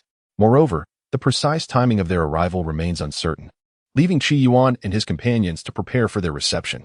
Did they assume themselves to be leaders conducting an inspection, discussing the state of the great merchant's cultivation realm and determining its future development?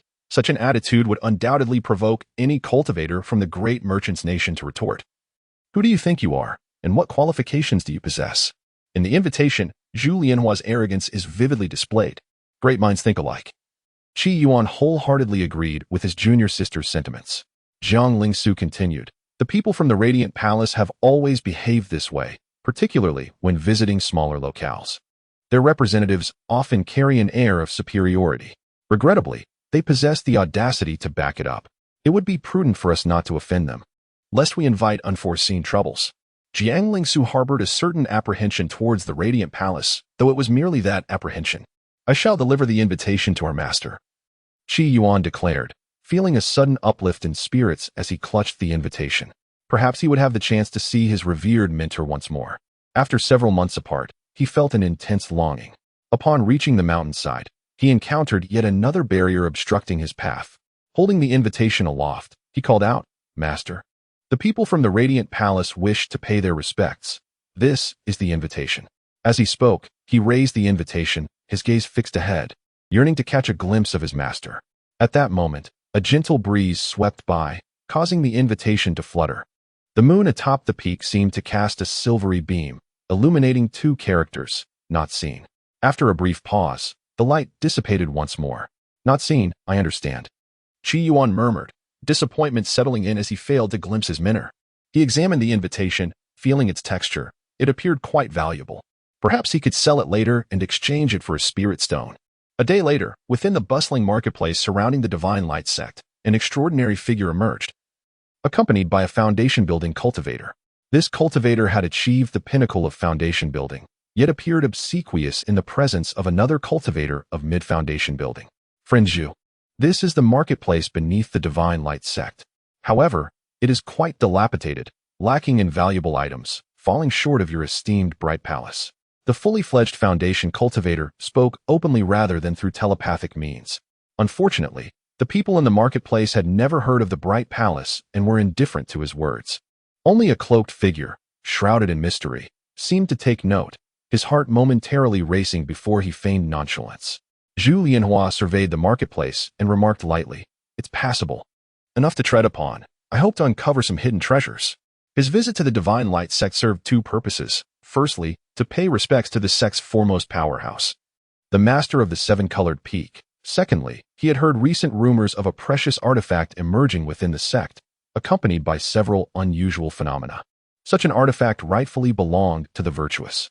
Coming from the Bright Palace, he embodied that virtue, and this latter intention was the true purpose of his visit. Upon hearing this, the Pinnacle Foundation cultivator chuckled. Are you also here for that precious artifact, friend Zhu? If it truly possesses such esteemed qualities, I must personally acquire it. The Divine Light sect is too modest a temple to house such a treasure. With their limited strength, they would likely be unable to manage it and could invite calamity. Zhu Lianhua replied with an air of certainty. Wang Shuang, the Pinnacle Foundation cultivator, internally scoffed but continued to flatter, friend Zhu. You truly exemplify the values of the Bright Palace, ever mindful of the greater good. Although I have yet to establish a rapport with the Divine Light sect, I have already considered their interests. Do you mean to say that the five elements treasure has already been acquired by the Divine Light sect? Zhu Lianhua inquired. Wang Shuang pondered. Even if they possess it, they likely have not publicly proclaimed such. He continued. What if I were to offer a recommendation for one of their cultivators to enter the Radiant Palace in exchange for their treasure? Would they be amenable to such a deal? At this, Wang Shuang was momentarily taken aback. The opportunity to recommend a cultivator to the Radiant Palace is indeed precious. Yet it is merely that. The Radiant Palace is formidable, but it is far removed from the Great Shang. Though Wang Shuang held Zhu Lianhua in awe, he knew that if pushed to the brink, he would not hesitate to confront him. Of course, one must not act rashly unless absolutely necessary. Wang Shuang found himself at a loss for words regarding Zhu Lianhua, who hailed from a prominent region, but he nonetheless remarked, I fear that the Divine Light sect may be blind to their own treasures. Implicit in his words was the notion that the sect would not part with their prized possession. Zhu Lianhua, upon hearing this, was not surprised. It seems we must seek alternative methods. Though accustomed to arrogance, he understood the necessity of not truly cornering others. Otherwise, his status would amount to little. In the Great Shang, while he may look down upon all foundation-building cultivators, should a core formation practitioner act recklessly, disregarding their own life and fortune, he too would find himself in peril. As the two walked through the bustling market, they occasionally communicated through sound transmission and at times spoke openly. Wang Shuang then remarked, I possess a secret technique for treasure hunting. Though its efficacy can be inconsistent, it occasionally yields unexpected finds. Today, I shall demonstrate it for you, my friend, and seek out some treasures to present to you. Wang Shuang adopted a humble demeanor, having discerned certain aspects of Zhu Lianhua's character. Indeed, upon hearing this, Zhu Lianhua expressed keen interest. Let us see the prowess of my esteemed friend. Wang Shuang wielded a spell known as the celestial treasure-seeking technique. He possessed an innate sensitivity towards certain rare and peculiar treasures. However, he was acutely aware that in this marketplace, opportunities for significant finds were scarce. Thus, he resolved that should he fail to unearth a gem, he would resort to his own finances. As he cast the spell, a glimmer of golden light flickered in his eyes. After a brief interval, approximately the time it takes for half a stick of incense to burn, a look of delight crossed his brow. To his astonishment, he had indeed stumbled upon a treasure. My friend, please wait a moment while I procure the item for you to behold. The two proceeded together, yet the stall owner, upon noticing Zhu Lianhua's extraordinary attire, might inflate the price. Zhu Lianhua nodded, self-aware of the wisdom in refraining from accompanying him. After all, should Wang Shuang's endeavor to find a treasure fail, he would lose the chance to discreetly substitute a precious item for him. He remained in the marketplace, patiently awaiting the outcome. Before long, Wang Shuang returned, a look of elation illuminating his face. My friend, I acquired this treasure for merely one spirit stone. Look, what is this? As he spoke, he raised the item he had discovered. Despite its somewhat ostentatious appearance and its damaged state, the material within. Yet, he abruptly halted, having noticed the grim countenance of Zhu Lianhua. Had he misspoken?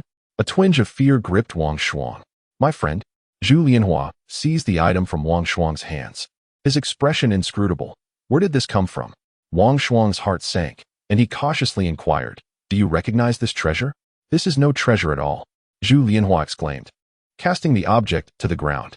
This is the invitation I sent to the Divine Light sect.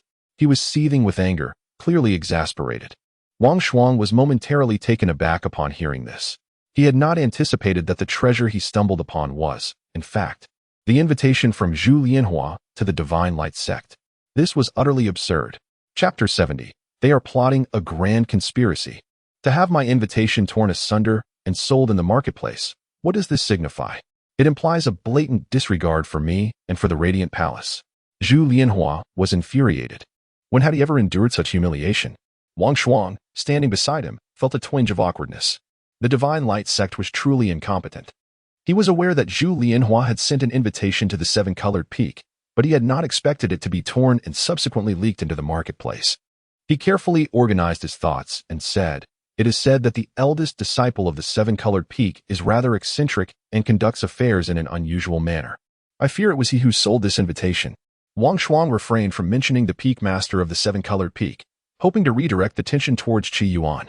After all, he feared that Zhu Lianhua, in a fit of rage, might clash with the peak master, who was suspected to be at the late stage of the divine infant realm.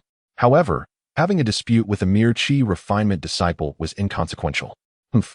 Without the approval of that wretched Ruan Yixi, how dare her disciple sell my invitation? Zhu Lianhua conveyed through thought transmission, his expression now composed. Were Jiang Lingsu present? Upon hearing Zhu Lianhua's transmission, she would undoubtedly say, "Senior brother dares. Friend Zhu, be cautious with your words.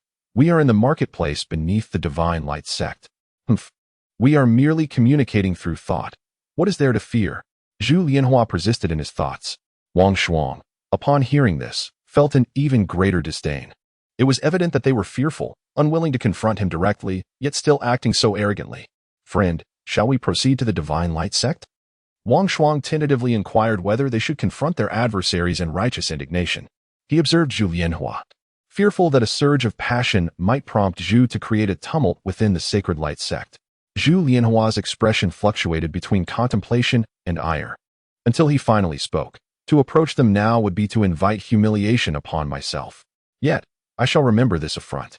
The Sacred Light sect has dared to insult me thus today. When I ascend to the divine infant realm, I shall ensure that this sect experiences unrest like never before. Let us depart."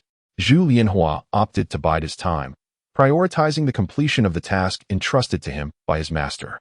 As for the Sacred Light sect, along with Ruan Yixi and that Qi Yuan, he had taken note of them. Upon hearing this, Wang Shuang felt a surge of joy within. "Your decision is commendable, my friend. While Ruan Yixi possesses formidable skills that we should not provoke, her disciple is merely at the Qi refinement stage. Once he steps outside the sect, I shall devise a reason to capture him and avenge your grievance." Not far off, Qi Yuan donned a cloak, anxiously scratching at his face. Earlier, he had stealthily descended the mountain to sell the invitation he had received. To his dismay, he encountered members of the Radiant Palace. Truly, it was a case of enemies crossing paths. He discreetly concealed his presence, eavesdropping on snippets of information that ignited his fury. Zhu Lianhua intended to seize the treasured artifact. Who, if not Qi Yuan himself, was the prized possession of the Sacred Light sect? How could he endure such an affront? Ultimately, witnessing the fervent expressions of those who had acquired the invitation and their frantic whispers led Qi Yuan to believe that they were concocting some nefarious scheme. Alas, had I the ability to read their thoughts, their conspiracies would undoubtedly have been laid bare before me. They are surely plotting to subvert our Sacred Light sect. Such brazen ambition. Regrettably, I possess no evidence to report this matter to the sect. It may end up as it did previously when the sect leader was exposed as a spy, resulting in my confinement. I can no longer remain passive. I must take action for the sake of the sect. Today, the sect is in distress if I do not intervene. Who will save me when I find myself in peril tomorrow? Furthermore, he undoubtedly harbors intentions detrimental to our master. Such a person ought not to exist in this world. Qi Yuan, too, gritted his teeth like Zhu Lianhua, feeling that Zhu Lianhua was indeed petty and vindictive, too quick to wish for the annihilation of entire families. Shouldn't there be a modicum of trust among individuals? What if that invitation was inadvertently stolen by a thief and sold? Or perhaps Qi Yuan was merely too impoverished to afford a meal, resorting to the desperate act of selling the invitation. Could Zhu Lianhua not show a little understanding? Just then, a delicate, fair hand rested upon his shoulder. Senior brother, a woman cloaked in black, sat opposite Qi Yuan. This woman was Jiang Lingsu. Qi Yuan was startled. "I am not your senior brother. I do not know Qi Yuan." "Do not feign ignorance, senior brother." Jiang Lingsu leaned closer to Qi Yuan, lowering her voice. "Do you have thoughts regarding those from the Guangming Palace? I overheard their conspiracy while I was out gathering materials. They dare to plot against the Xinguang sect and even the Great Shang Dynasty. Qi Yuan replied with fervor. Jiang Lingsu paused, momentarily speechless, casting a furtive glance at Zhu Lianhua and Wang Shuang, who were 20 meters away. From such a distance, they conspired, and yet you heard them? I wonder if perhaps senior brother harbors intentions toward those two? Indeed, Qi Yuan spoke with resolute determination, declaring his intent to fight for the sect and eliminate the foe. Upon hearing this, Jiang Lingsu felt a surge of relief for having consulted her senior brother. Had he acted impulsively, it could have led to his demise and jeopardized her own plans. Senior brother, those two individuals are indeed despicable. I too wish to see them vanquished. However, their strength is formidable, and we may not stand a chance against them, she articulated thoughtfully. Jiang Lingsu had her own schemes for dealing with Zhu Lianhua, which she preferred to keep from her senior brother. Senior brother, follow my lead later. We shall confront them together, Jiang Lingsu instructed. Qi Yuan hesitated, his expression betraying doubt. We are too weak. What if we cannot defeat them? He queried. Jiang Lingsu offered a wry smile in response. You are well aware of your own limitations. I sensed that had I not intervened, you would have sought trouble with them regardless. Have no fear. I possess a treasured artifact that will assuredly allow us to overcome them. Senior brother, just adhere to my plan, for any deviation may lead to unforeseen consequences. As she spoke, Jiang Lingsu produced 3 talismans and handed them to Qi Yuan. These 3 talismans served distinct purposes: the concealment talisman for stealth, the copper armor talisman for protection, and the water escape talisman for evasion. Qi Yuan's eyes brightened at the sight. Thank you, junior sister, he exclaimed. Use the concealment and copper armor talismans. We shall proceed, Jiang Lingsu instructed. Although reluctant, Qi Yuan complied and utilized the talismans. Together, they navigated through the marketplace, prepared for the challenges that lay ahead. In the bustling marketplace, it seemed as though the crowd paid no heed to the presence of the 2 individuals. They followed Zhu Lianhua and Wang Shuang out of the market, with Qi Yuan and Jiang Lingsu trailing closely behind. Senior brother, please stay a bit closer, Jiang Lingsu whispered to Qi Yuan, her voice laced with concern. She feared that if a confrontation were to arise, she would be unable to protect him if he strayed too far away. All right, Qi Yuan replied, moving nearer to her. The proximity between them was intimate, and Jiang Lingsu could discern the slight tremor in Qi Yuan's breath, causing her cheeks to flush with a delicate hue. It was her first experience of such closeness with a man. Yet, prioritizing her senior brother's safety, she cast aside her bashfulness and took his hand. Senior brother, should we encounter danger, you must stand behind me. I shall protect you from behind, Qi Yuan affirmed, clasping her hand firmly. They stealthily trailed Zhu Lianhua and Wang Shuang, advancing into the depths of the forest for what seemed like the duration of an incense stick. This secluded area was seldom frequented. Jiang Lingsu remained composed, while Qi Yuan appeared somewhat anxious, his breathing quickening, stirring an unusual flutter in her heart. Senior brother, if the moment is right, we will strike swiftly and eliminate them. You mean to act without regard for martial ethics? I understand. Qi Yuan responded eagerly. Yes, I will lead the charge, Jiang Lingsu emphasized. The adversaries consisted of one at the peak of the Foundation Establishment stage and another in the mid-stage. Given Jiang Lingsu's own capabilities, she was certainly no match for them.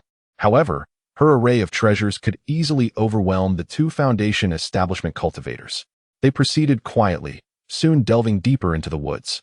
At this moment, Wang Shuang and Zhu Lianhua came to a halt, seemingly engaged in conversation. Qi Yuan, witnessing the scene, suddenly bellowed, Junior sister, now is the perfect opportunity. Observe my stealthy attack. With that, he brandished a kitchen knife and charged forward. Jiang Lingsu was taken aback. She had indeed recognized this as an ideal moment for a surprise assault, yet she required time to prepare her treasured item. She intended to inform her senior brother once she was ready, urging him to remain at a safe distance. Who could have anticipated that her senior brother would act so recklessly? After all, they were facing a consummate Foundation Establishment practitioner and one in mid-foundation. How could a mere Qi practitioner rush in like this? Moreover, was this truly a sneak attack? Wielding a kitchen knife to hack at them.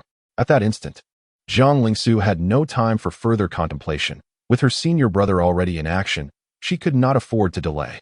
If her senior brother were to meet his demise here, she would carry the burden of regret for a lifetime. She hastened the deployment of her treasure. Meanwhile, Zhu Lianhua was momentarily stunned, and Wang Shuang was utterly shocked.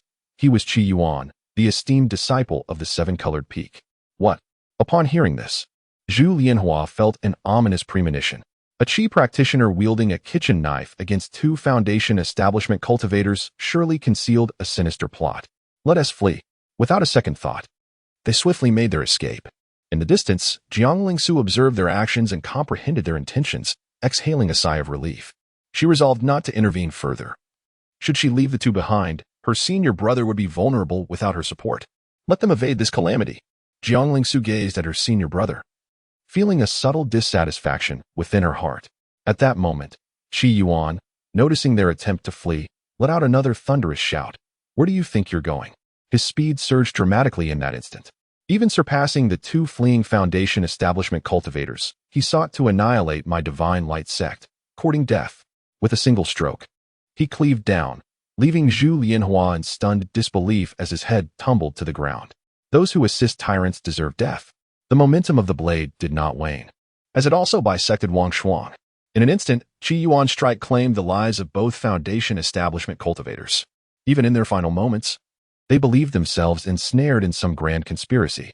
Qi Yuan clapped his hands, gazing at the corpses on the ground, and called out loudly, "Junior sister, come quickly." These two elders were utterly useless, caught off guard by my underhanded attack. From a distance, Jiang Lingsu blinked in astonishment at this scene. The unfolding events were rather peculiar. The subsequent narrative would pivot toward the game, transitioning into the real-world side quests thereafter. Chapter 71, Ascension Platform. The final stair. Qi Yuan dispatched the two Foundation Establishment cultivators with the ease of slicing vegetables. The occurrence was too abrupt, leaving Jiang Lingsu bewildered. Upon hearing Qi Yuan's call, she blinked her large eyes, displaying a look of pitiful confusion. "Senior brother, I saw nothing, and I know nothing." A thought struck her mind. Could it be that her senior brother was possessed by an ancient demon? The idea of a single blade dispatching two Foundation Establishment cultivators seemed utterly formidable. No wonder the aura of slaughter surrounding him was so palpable. It appeared far from feigned. How naive she had been to think that her senior brother had merely become overly engrossed in gaming, inadvertently generating such a murderous presence. Surely, each day while she practiced, he was out hunting in the wild. That strike just now was so powerful that even a core formation cultivator caught unawares could have been gravely injured. Jiang Lingsu glanced at her senior brother, her heart beginning to race with trepidation. Qi Yuan was taken aback, his expression fraught with anxiety. "Junior sister, how could you act so irresponsibly towards senior brother after what has transpired?" Jiang Lingsu observed senior brother's demeanor. It did not seem feigned. It was hard to fathom that this was the same person who had abruptly slain two foundational cultivators moments ago. Was her judgment flawed? Or was this ancient fiend particularly adept at disguise? Secretly, she activated the Kuan Qian mirror. The results revealed that senior brother possessed the complete mastery of Qi refinement. His spirit intact, showing no signs of being possessed. This revelation filled her with astonishment and joy, astonishment that senior brother was so formidable, and joy that he had not fallen victim to the fiend's possession. There appeared to be nothing particularly unusual about him. Yet a mere kitchen knife had been sufficient to dispatch two foundational cultivators. "Senior brother, what accounts for your extraordinary prowess? If it is too delicate to divulge, that is quite all right. You claim you will take responsibility for me. Thus I shall confide in you." Qi Yuan clung to this point resolutely. Jiang Lingsu rubbed her forehead. Indeed, this was the authentic and unpretentious senior brother. "I take responsibility," Jiang Lingsu replied, feeling an odd sensation as if she had shared an intimate encounter with senior brother and then failed to acknowledge him afterward. "It is because I have endured endless slaughter in the game. Each day is filled with killing, killing, killing. Relentlessly, I have killed, and I am unaware of how long it has lasted." Qi Yuan spoke earnestly, his tone tinged with fatigue. Was it truly from the gaming jade slip? Jiang Lingsu gazed at Qi Yuan, inexplicably filled with a pang of sympathy. Her thoughts turned to the one atop the seven-colored peak, her somewhat unorthodox master. And she suddenly realized, senior brother's earlier display of slaying two foundational cultivators, albeit lacking in finesse, revealed battle techniques that seemed as natural as breathing. Endless battles and bloodshed cannot possibly hone such combat skills. The game jade slip possessed by my senior brother must be of extraordinary value, allowing him to engage in daily combat and refine himself. Such a precious jade slip must have been bestowed by the enigmatic master on the seven-colored peak. However, Jiang Lingsu found it somewhat perplexing. What purpose do the myriad combat techniques serve in the realm of Qi refinement? Senior brother, you are truly remarkable. In regions where the path of immortality flourishes, you would undoubtedly be considered a true prodigy. Yet, she left a half-formed thought unspoken. Her senior brother could only be regarded as a juvenile prodigy, still bearing a significant gap compared to those who have genuinely matured into paragons. His combat prowess far surpasses that of an ordinary perfected Qi refinement practitioner. Although fighting beyond 1's rank is rare, Jiang Lingsu had witnessed it numerous times. If it were one of the prodigies she knew suddenly surpassing ranks, she might find it easier to accept. In her prior understanding, her senior brother was merely a small genius, and his sudden display of prodigious strength left her mind racing with possibilities. Upon this realization, Jiang Lingsu felt as though clouds had parted, revealing clarity. Her senior brother, as a disciple of that esteemed figure, being comparable to a prodigy, seemed entirely reasonable. With strength befitting a prodigy and strikingly handsome features, he indeed appeared to be quite an admirable man. Contemplating this, ripples of emotion stirred within her. Qi Yuan, upon hearing Jiang Lingsu compare him to a prodigy, replied, "Junior sister, there is no need for flattery. We agreed you would take responsibility." Jiang Lingsu felt as though the vivid image she had just conjured shattered. If only senior brother could refrain from speaking. Whether or not I have a mouth, you must bear the responsibility. This time, it was you who instigated me to come here. You are the mastermind, and I am merely an accomplice. Qi Yuan declared loudly. Hearing this, Jiang Lingsu cast him a sidelong glance, her eyes shimmering with myriad emotions. I am the one who has eliminated both of them, Jiang Lingsu murmured softly. Prior to their arrival, she had already devised a plan regarding how to deal with the aftermath of the killings. Naturally, she would not shift the blame onto the Divine Light sect, but would shoulder the burden herself. Upon hearing this, Qi Yuan's heart settled. I just happened to pass by. I can serve as a witness. These two acted first against my junior sister, and she was left with no choice but to retaliate. Is this even reasonable? To transform from a murderer into a witness so easily? Jiang Lingsu and Qi Yuan approached the corpses, and Jiang Lingsu bent down to retrieve Zhu Lianhua's storage bag. With a flick of her delicate hand, a jade slip fell into her grasp. A look of realization crossed Jiang Lingsu's face. Indeed, the Divine Light Palace dispatched this individual to the great merchants, intending to seize control and incorporate it into their domain. What does this mean? Qi Yuan inquired, leaning closer. The eastern lands comprise 13 continents, with the Divine Light Palace located in the Tsiun Immortal Continent. By taking an immortal vessel from Tsiun Immortal Continent, one could reach the land of 100 nations in half a month's time. The land of 100 nations does not host sects as grand as the Divine Light Palace, and it has been embroiled in endless conflict and warfare for years. The Great Merchants is one of the 100 nations. The land of 100 nations is approximately as vast as one of the continents in the eastern lands. This map is quite extensive. Does that mean I am but a bumpkin from the mountains? Qi Yuan, who had originally joined the seven-colored peak, becoming the eldest senior brother and feeling quite proud, now felt somewhat exaggerated upon hearing about this world, which merely revealed its edges. He felt as though his pride had vanished. At present, he could at most be regarded as the deputy leader of the 7th study group in Class 6 of a village primary school.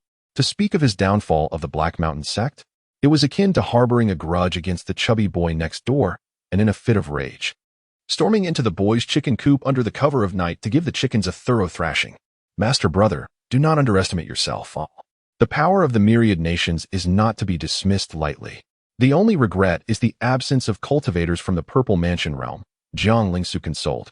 The Jiang clan, being a prominent family in the eastern lands of the 13 continents, held considerable influence.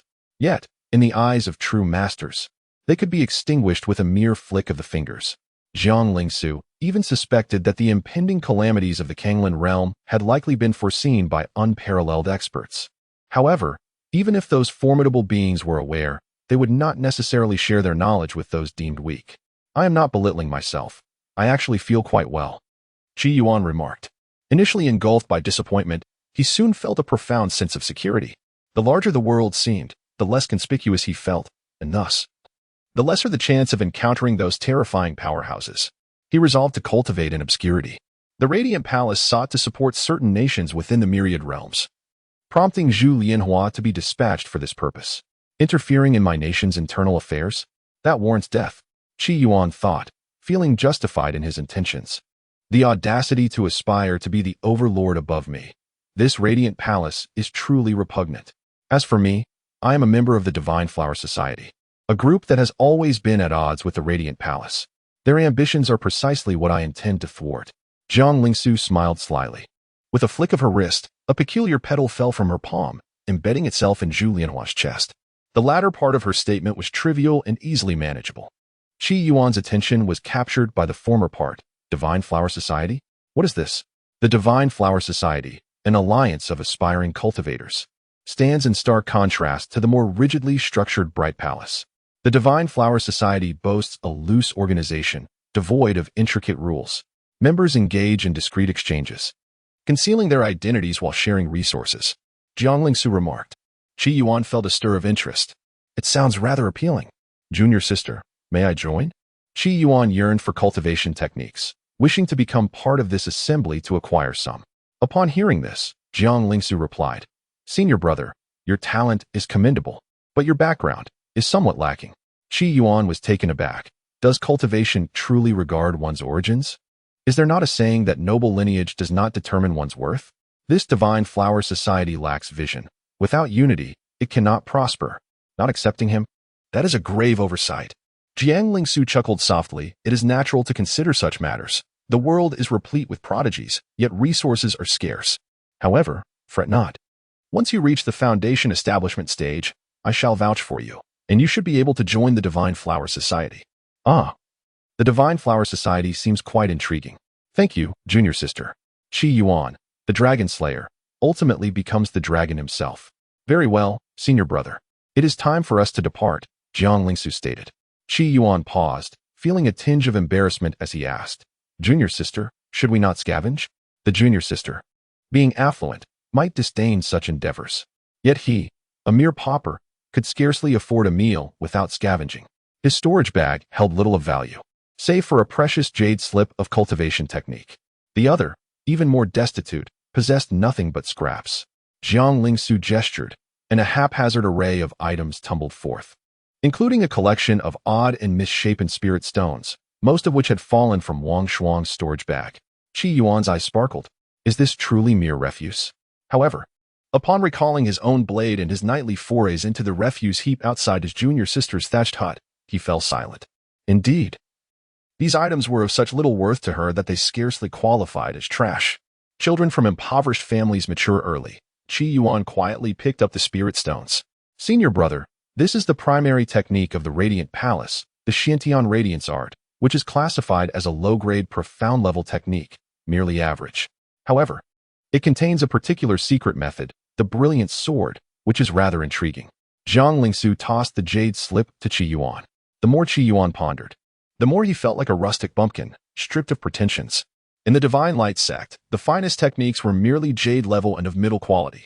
Yet, the technique that this junior sister deemed average was, in fact, profound level. As he accepted the technique, he studied it earnestly. The more he read, the greater his astonishment grew. Truly, it was a profound level technique. Merely one technique encompassed an astonishing breadth. Qi Yuan sensed that mastering this technique would yield insights surpassing those gleaned from perusing thousands, or even tens of thousands, of low-grade techniques. He suddenly realized how much time he had squandered each day poring over a plethora of low-grade techniques from the Black Mountain sect. It was indeed a tremendous waste. Spending months to study over 10,000 low-grade techniques yielded less than the comprehension derived from a single profound-level technique. If profound-level techniques were so formidable, what then could be said of celestial-level techniques? If he could obtain a celestial-level technique and study it daily, could he not evolve the Qi Yuan canon to the Yuan Dan stage, or even the divine infant realm? As for the techniques acquired in the game, they were not of the same origin as cultivation and could not be employed to advance the Qi Yuan canon. Indeed, this may also be attributed to Qi Yuan's current lack of strength, rendering him incapable of discerning the essence of the martial art. Thank you, junior sister. This technique will prove invaluable to me. Qi Yuan grasped the jade slip containing the martial art, but after a moment of contemplation, he added, Junior sister, as the mastermind, you should also take something for yourself. Jiang Lingsu shot a glare at Qi Yuan. Even now, you refer to me as the mastermind? With a huff, she picked up some discarded items. Let us go. Qi Yuan cast another glance at the corpses of the two individuals. Junior sister, that flower appears quite valuable. The flower in question was the emblem of the Divine Flower Society. No, I fear the Guangming Palace might misunderstand. Qi Yuan hurriedly declined. Zhang Lingsu stood outside the thatched cottage, observing Qi Yuan's silhouette, a flicker of inexplicable emotion crossing her eyes. Having taken a life alongside her senior brother and learned his secret, their bond should be more intimate now, shouldn't it? Senior brother, she softly called, preparing to invite him for dinner that evening. Qi Yuan halted abruptly, turning sharply. Junior sister, you have misunderstood. It was not I who annihilated the Heishan sect. Although I did slay a perfected Foundation Establishment cultivator today, the Heishan sect is home to several powerful Essence Core elders. I do not misunderstand, Jiang Lingsu retorted, choosing not to broach the topic of dinner any further. Senior brother is no ancient fiend seeking to seize a body. How could a perfected Qi refinement cultivator possibly eradicate the Heishan sect? It simply is not feasible. As time flowed on, Qi Yuan sat within the thatched cottage. His entire focus devoted to the Xiantian Guangmingju, particularly to one of its secret techniques, the resplendent sword. This technique was the most formidable spell Qi Yuan had encountered thus far. This arcane technique allows one to condense their inner power into a resplendent sword, capable of vanquishing foes. The luminous sword, radiant and magnificent, resembles a beam of light, emanating the brilliance of the sun, sufficient to captivate the soul and instill fear in the hearts of malevolent beings, rendering them momentarily dazed before they are struck down with unassailable authority. It can be said that this resplendent sword also carries a psychological assault. This is the supreme secret art of the Palace of Light, accessible to all disciples within. Moreover, the Palace of Light deliberately disseminates this technique, for to cultivate a more potent version of it, an advanced secret art, one must make significant contributions to the palace. This technique transforms one's righteous energy into the radiance of the sun. Qi Yuan, taking an unconventional path, has transformed his murderous aura into the resplendent sword. At last, he has succeeded. In this moment, Qi Yuan, filled with vitality, departed from his thatched cottage and made his way to a place where he frequently practiced his mystical arts. The resplendent sword, when it is drawn, it is as if the winter wind slices through flesh. A blood-red blade emerged, suspended in the air, exuding an inexplicable terror. With this sword drawn, Qi Yuan felt capable of effortlessly slaying those in the Foundation Establishment stage. This is indeed formidable, without the assistance of a weapon. It would not be so easy to slay someone in Foundation Establishment, even if they were caught off guard. Observing the sword, Qi Yuan nodded in satisfaction. The transformation could be deemed a success, though its blood-red hue resembles more that of a malevolent sword than a resplendent one. Qi Yuan believed that his next paramount task would be to disguise the blood sword produced by this technique as a light sword. Thus, in future battles, he could wield it with confidence, even emulating the Palace of Light, to impose righteousness upon others. Behold, I have condensed my righteous energy into a sword of light. How could I possibly be the wicked sorcerer? He cast a glance at the cold moon atop the seven-colored peak and inexplicably sighed. Once more, the time for slaughter has come. Today, if I can surmount this final hurdle and defeat the golden-armored general, I shall gain complete dominion over the realm of Tianjue. Yet, deep within, he felt a flicker of trepidation. In the external world, scarcely a month had elapsed. But within Tianjue, he had been entrenched in bloodshed for centuries, nearly a millennium. Each day in Tianjue was a relentless cycle of slaughter, facing increasingly formidable foes. His combat skills had been honed to an astonishing degree. Now, when confronting the flower burial, he only needed to exert the strength of a level 90 to vanquish it with a single strike. It is worth noting that flower burial was a towering figure at level 97 within the divine realm. On the ascension steps of Tianjue, he engaged in daily combat, striving to learn from his adversaries, to emulate them, and then to triumph with a single sword stroke. He had lost count of how many beings from the divine realm he had slain. His battle experience had reached unparalleled heights. He could dispatch foes even with his eyes closed. Moreover, his reservoir of experience had accumulated to a terrifying extent. Regrettably, his level remained stagnant at 99, unable to advance further. The endless carnage had begun to wear him down. Nevertheless, the thought of his steadfast companion, Xiao Jia, revitalized his spirit. I am a man clad in armor, ready to eradicate all enemies. As Qi Yuan entered the game, he took Xiao Jia's icy hand, emerging from the pit. He ascended the final step, Once he traversed this last threshold and confronted the golden-armored man, he would attain absolute control over Tianjue. The final two battles would be arduous. Holding Xiao Jia's frigid hand, they stepped onto the last stair. The world before them shifted. As Qi Yuan gazed into the distance, he beheld towering peaks, each one encircling him. Atop every mountain sat a formidable being from the divine realm.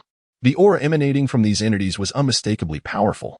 None beneath the level of dragon judgment, feather, or eye. They were all at the pinnacle of the divine realm, existing at level 99. For reasons unknown, Qi Yuan sensed that their true levels might well exceed 99, yet they seemed to be suppressed at that threshold. Upon Qi Yuan's emergence, all the divine realm beings atop the mountains opened their eyes in unison. Thousands of piercing gazes turned toward him, making him feel as though he were a thorn in their midst.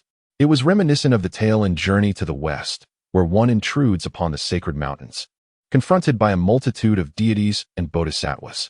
In that moment, he stood at the center of 3,000 divine realm powerhouses. 3,000 divine beings? Qi Yuan, wielding his sword, stood tall and resplendent, a faint crimson hue enveloping him, rendering him both enchanting and extraordinarily handsome. In the face of the ultimate challenge posed by the divine realm entities, his expression remained remarkably serene, though a keen observer might discern the endless bloodlust beneath. However, when he cast his gaze upon Xiao Jia, a tender warmth flickered in his eyes. Xiao Jia, together with him in arms. Chapter 72.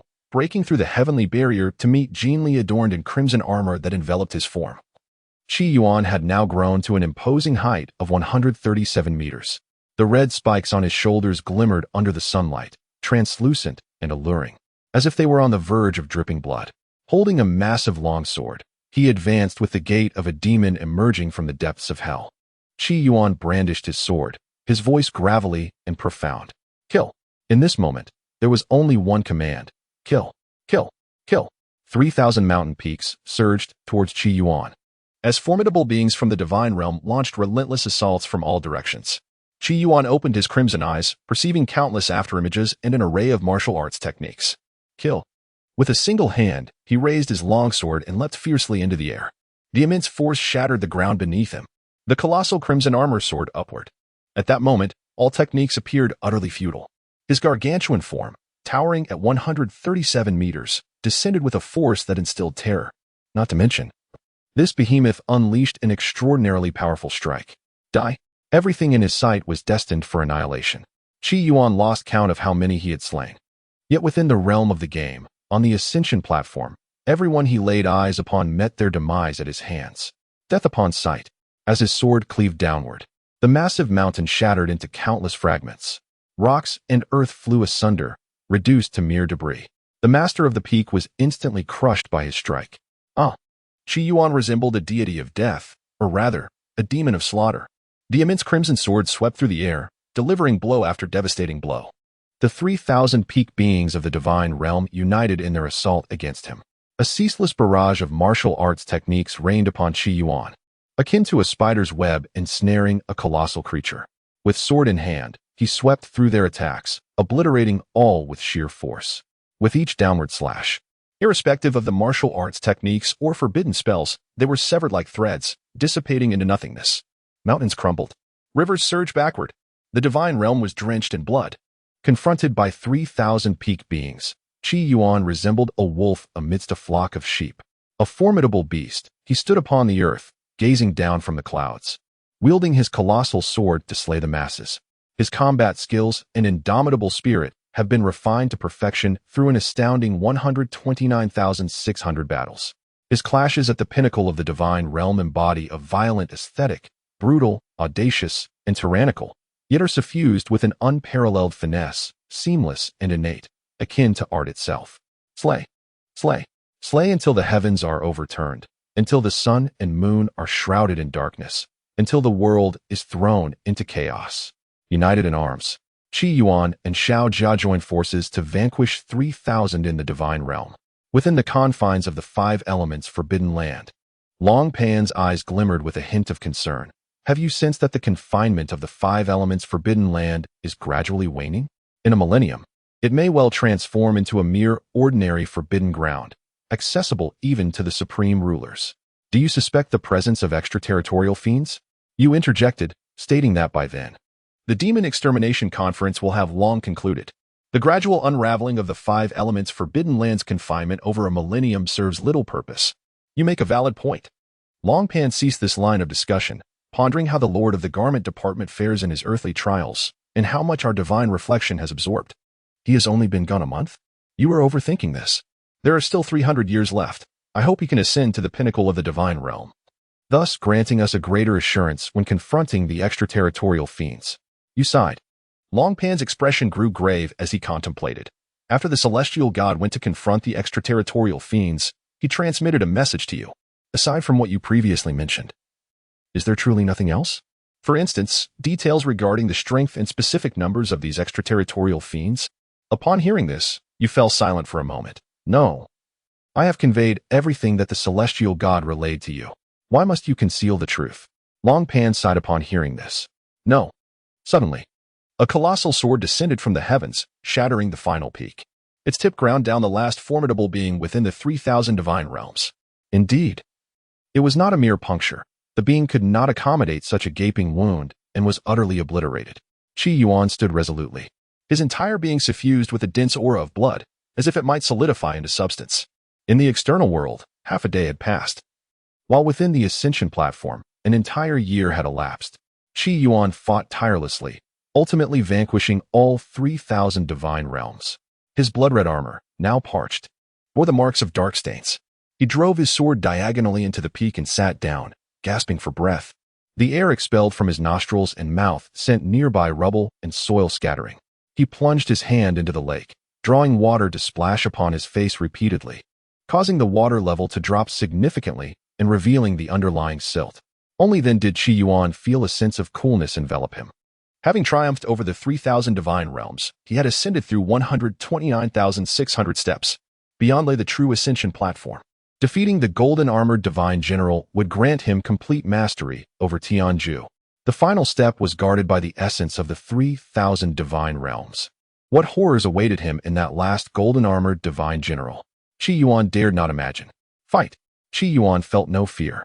In this moment, he was both the weakest and the strongest version of himself. Should he falter, his martial spirit would dissipate. He could only forge ahead, invincible in his pursuit. He withdrew his sword from the crevice of the peak, causing it to crumble into fragments. With sword in hand, he ascended to the final ascension platform. His physique swiftly diminished to 12 meters. At that moment, a commanding voice resonated. You have arrived. Qi Yuan turned to behold the one-armed golden-armored god general. He stood upon the ascension platform, his expression mechanical and indifferent, wielding a pitch-black spear in his right hand. The weapon was stained with blood, emanating a chilling gleam. This golden-armored god general appeared somewhat distinct from the one Qi Yuan had encountered previously.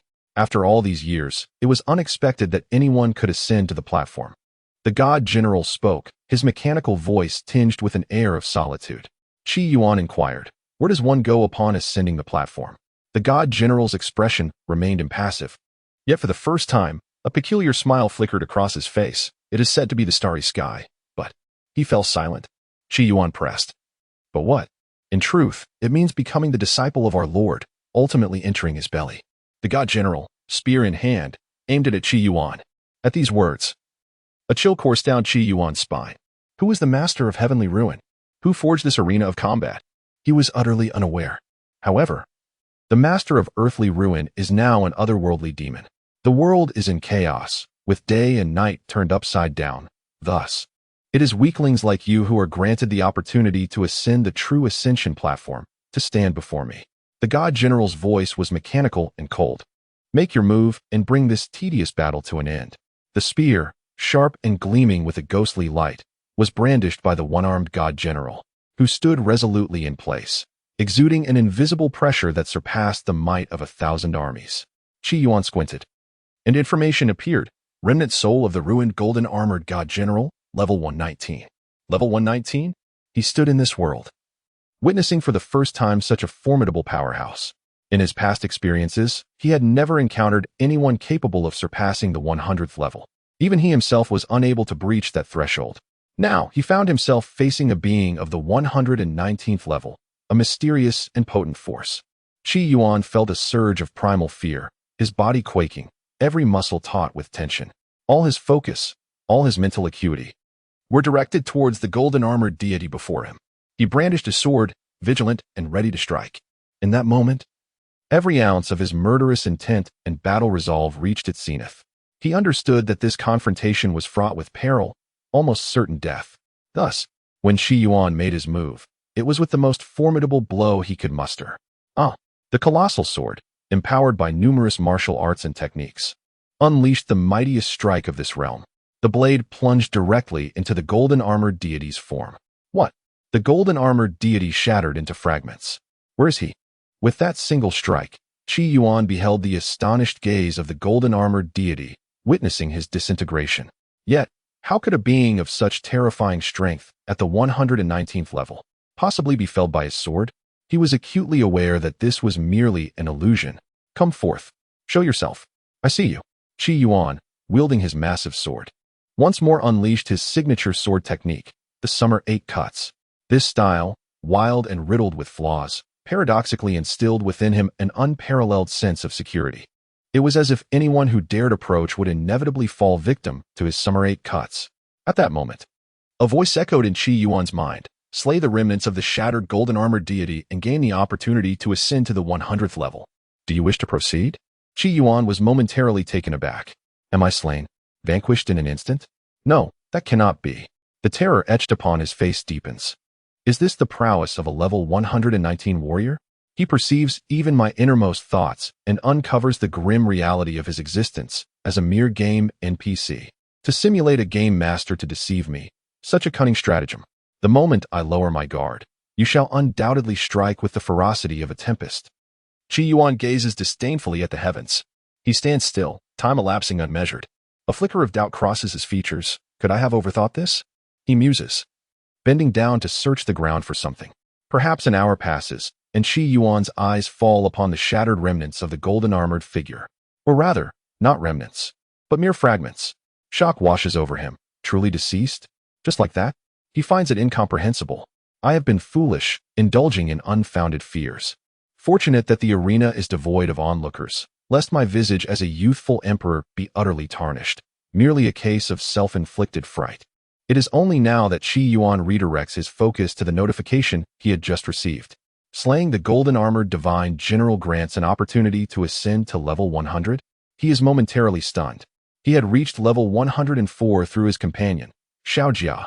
Yet, that was not a testament to his own strength. Within him lies an abundance of experience, all at capacity. Upon reaching level 100, he would ascend at an astonishing pace to a realm beyond his wildest imagination. Yet, inexplicably, he feels an unshakable trepidation about leveling up, particularly after the ominous words of the golden-armored general. He remains convinced that reaching level 100 may unleash dreadful consequences. After all, he has yet to encounter a genuine level 100 in this world. For now, he decides against leveling up. Qi Yuan decided to retain the opportunity for advancement. Intending to upgrade only when absolutely necessary, for the moment, it was unnecessary. A notification chimed in again. The Heavenly Absolute instance has been cleared. Rewards obtained. Reward 1. Heavenly Dao Fragments 30. Reward 2. Opportunity to reach level 100 can be used at any time. Have I already amassed 60 fragments? Based on my calculations, with an additional 30 fragments from the Earthly Absolute and 10 from the Yin-Yang Forbidden, I would be able to acquire all the Heavenly Dao fragments and subsequently establish a foundation in the Heavenly Dao. Qi Yuan felt quite pleased. At that moment, another game prompt appeared.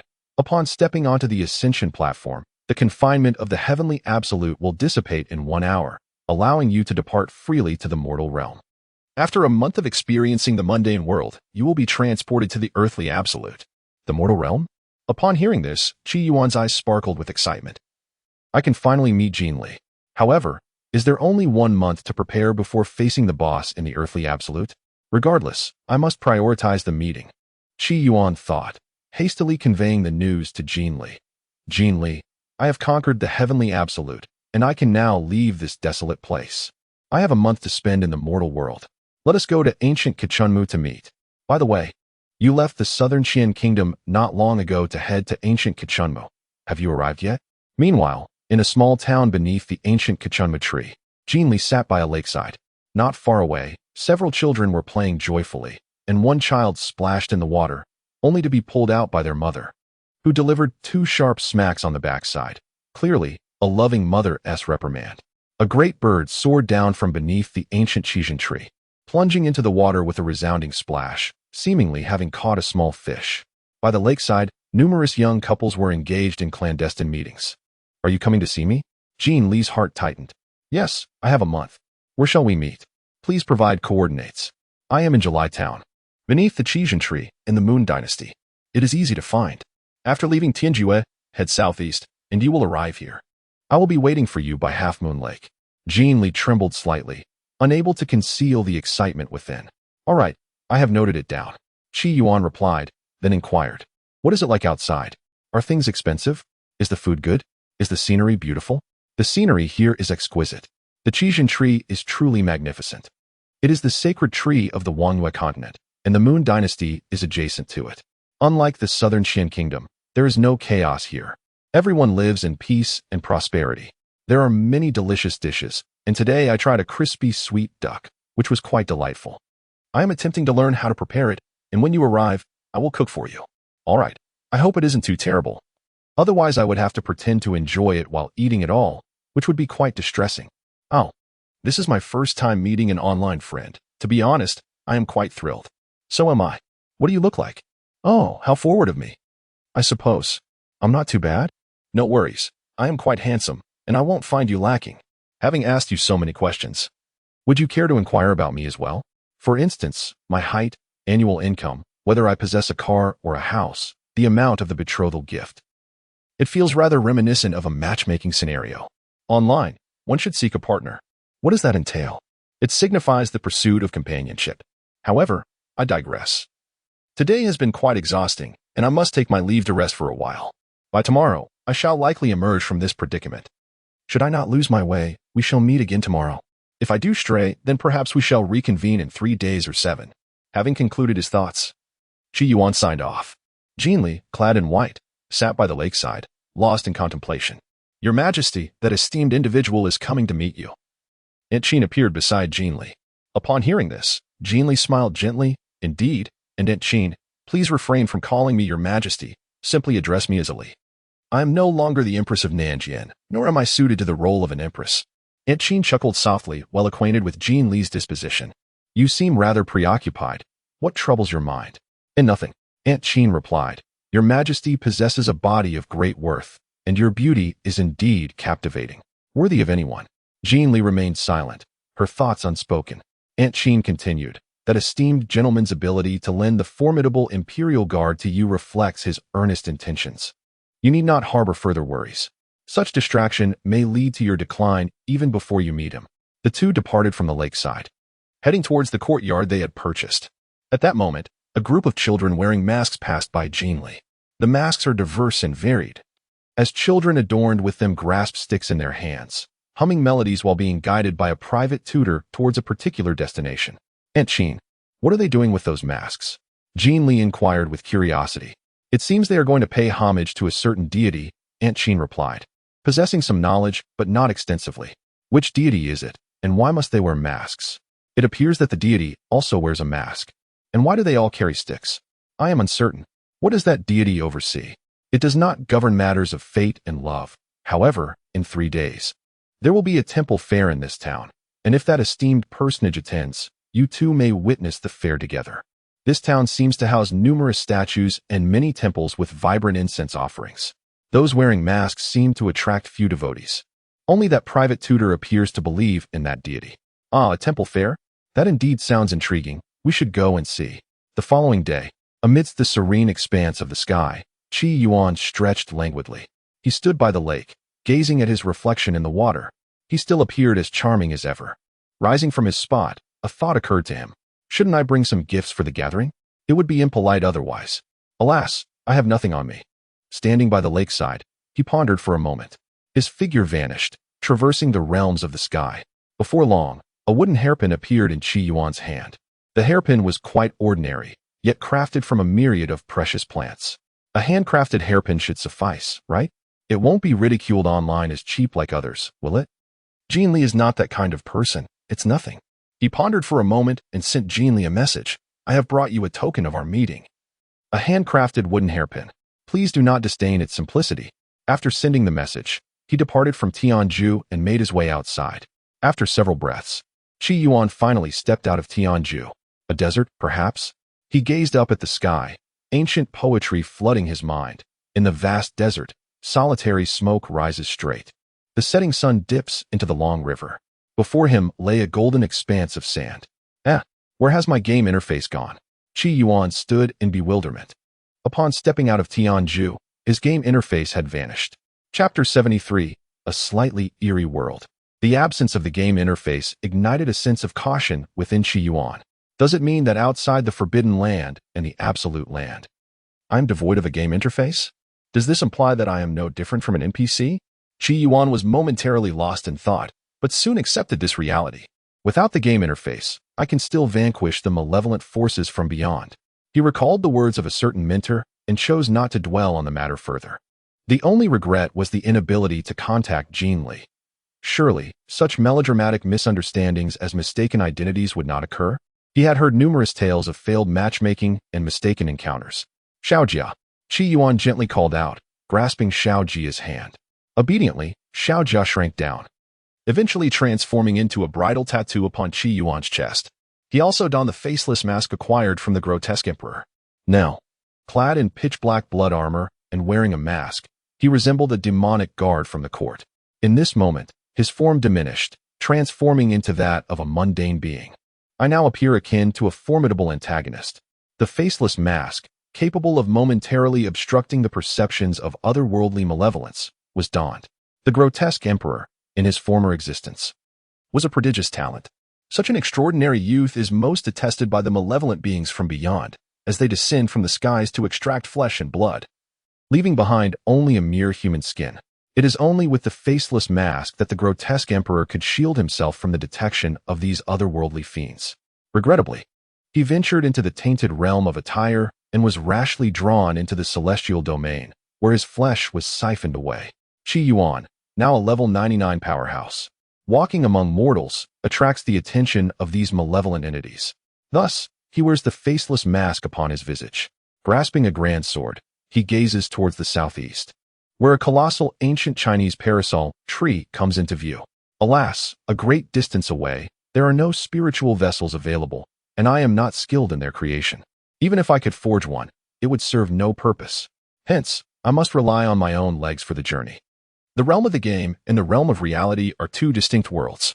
In the game, martial arts transcend the mundane, while the realm of Kanglan in reality is the path of immortality. The techniques from the game, though cultivated, do not yield tangible benefits. Unfortunately, in reality, one cannot cultivate these methods, nor can they be referenced to supplement the Qi Yuan canon. Upon my first attempt to draw from the martial arts of the game, I was taken aback. At that moment, I questioned my own sanity, wondering if I had succumbed to madness by attempting to practice the techniques from the game. Let us proceed to the ancient Chinese parasol tree, to the Moon Emperor Dynasty, for a rendezvous. Qi Yuan transformed into a blood-red silhouette, heading towards the ancient Qichuan tree. However, after an indeterminate passage of time, he suddenly plummeted from the heavens. In the desert, upon the withered stumps of trees, hung several human corpses, approximately 15 in number, under the relentless sun, resembling desiccated remains. Their sizes were diminutive, appearing to be the bodies of children. Vultures feasted upon the flesh, akin to rotten meat discarded in a refuse pile. Upon witnessing Qi Yuan's arrival, the vultures flapped their wings and took flight. Qi Yuan gazed upon these tender, frail, desiccated corpses, estimating the eldest to be around 11 or 12 years old, while the youngest appeared to be mere infants, possibly only 3 months old. And there were many of them. It seemed they had been ruthlessly slain, their bodies left to decay in the wilderness. He cast a glance at the sun above. Such oppressive heat was hardly bearable. With a wave of his hand, all the stumps sank into the sand. For ordinary mortals, the consequences of death dissipated. This world was not as idyllic as Jean Li had described. Perhaps it was simply that I stood currently in the shadows. Contemplating this, Qi Yuan soared once more into the sky. This time, he ascended to great heights, soaring above, seemingly untouched by the tumult of the mortal realm. There existed an overwhelming multitude of worldly affairs, where right and wrong were difficult to discern. Indeed, what constitutes right and what constitutes wrong? A flash of crimson light swept past. Approaching the ancient Qi Yuan tree, he found himself less than a few hundred miles away. Below lay a town, and Qi Yuan came to a halt. He had two tasks to accomplish in this town. The first was to inquire about directions, specifically the location of the Moon Dynasty. The second was to rest adequately, partake in a meal, and change into a fresh garment. Outside the city walls, a lengthy queue awaited. Qi Yuan found himself at the rear of the line. Before him stood a plump gentleman, his physique round and ample. As Qi Yuan gazed upon the imposing city gates, he discerned the grand inscription, Kunwu City. Outside the gates, a throng of hundreds awaited their turn.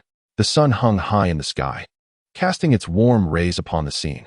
The rotund figure ahead wiped the perspiration from his brow, and his attire suggested either wealth or nobility. Qi Yuan remained composed, his gaze drifting toward the far side of the city walls, where an alternative entrance for queuing was evident. This entry point was markedly different from the one Qi Yuan occupied. It was sparsely populated, resembling a privilege of sorts. Yet, this privilege was not what Qi Yuan had anticipated. It was not the privilege of the elite, but rather, a gathering of elderly individuals, predominantly aged 50 and above, many even in their 60s or beyond. Outside the city gates, they bypassed the queue and entered directly. How admirable is the ethos of respecting the elderly and cherishing the young in Kunwu City, Qi Yuan mused.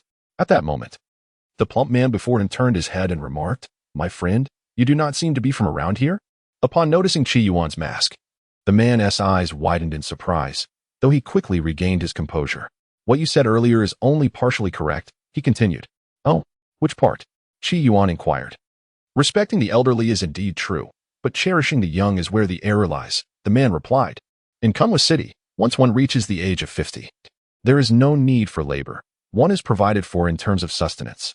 Should one fall ill, the town's physicians will attend to them personally, without charge, and if," he added with a lewd grin, "the courtesans from the brothels will also visit, and they charge nothing at all. The needs of these elders are entirely covered by the government. Is it truly that splendid?" Qi Yuan was momentarily stunned. Could this be considered a utopian society? Moreover, after reaching the age of 50, one could enjoy a life of leisure at home without any burdens. This seemed even more delightful than life on Blue Star. On Blue Star, a multitude of individuals had yet to retire at 60, and some were without pensions, merely surviving in their twilight years, only to succumb to illness. Jean Li was right. Indeed, this world possessed breathtaking beauty, and Qi Yuan discerned a glimmer of hope. A society where the elderly could relish their golden years was certainly commendable. Unfortunately, at the age of 35, he had to wait another 15 years, and he could not be certain of reaching that time. The portly man sighed, his words tinged with a somber tone. "What is the half I got wrong?" Qi Yuan inquired. "The half that is wrong is," the portly man lowered his voice, "the love for youth." Qi Yuan was somewhat perplexed. Not only is there a lack of love for youth, but there is also a disdain for anyone under 50. The portly man replied with a hint of madness in his voice. Qi Yuan remained confused. The portly man continued, "In Kunwu City, age is the ultimate power. Anyone over 50 enjoys all privileges. However, those under 50, well," he paused, revealing a cold smirk. "Their existence is worse than that of beasts." "What do you mean by that?" Qi Yuan's gaze swept across the queue ahead. It landed on a woman cradling a child. Her expression was vacant, and the child in her arms had long since lost its breath, a lifeless, cold corpse. For instance, if a young one were to show disdain towards their parents, particularly those over 50, do you know the outcome? What would happen? Qi Yuan inquired. It is generally inappropriate for children to display disdain towards their parents. It could be fatal, the stout man replied darkly. Upon hearing this, Qi Yuan felt a jolt of alarm. The city of Kunwu seemed utterly chaotic. Could it be that it was inhabited solely by the deranged? He pondered whether he should seek directions in another city. After all, what if he failed to yield to an elder and face dire consequences? "Do you see the woman ahead?" The stout man gestured towards a woman cradling a child. "Yes," he continued, "the child in her arms passed away yesterday." The stout man revealed with an expression of sorrow, her child was weaned late and, during the night, accidentally bit her while feeding. She shared this tale with a few other women, treating it as casual gossip. Those women, indiscreetly chattering, relayed the story to the authorities. Her child was executed for failing to honor filial piety. Qi Yuan glanced at the woman, observing her tightly clutching the child, her face devoid of emotion. The stout man cautioned, "Young ones, especially those under 50, ought to maintain a low profile in this city. It is imperative to show respect when encountering elders. I believe I must leave this place, Qi Yuan declared. The city of Kunwu diverged greatly from Jin Li's descriptions. Had he truly lost his way? Regrettably, the game interface had vanished, leaving him unable to contact Jin Li. The stout man sighed in resignation. Where could you possibly go? Every city in this vicinity is akin to this one. Upon hearing this, Qi Yuan's expression turned perplexed. If it were just one city, it might be understandable. But if all cities are like this, is there no one who resists? Young adults are the true backbone of this world, the stout man replied. Yet now, the young and vigorous individuals in this city are stifled, an assertion that sounds particularly unreasonable. Rebellion? The stout man chuckles bitterly when the black-robed guards appear.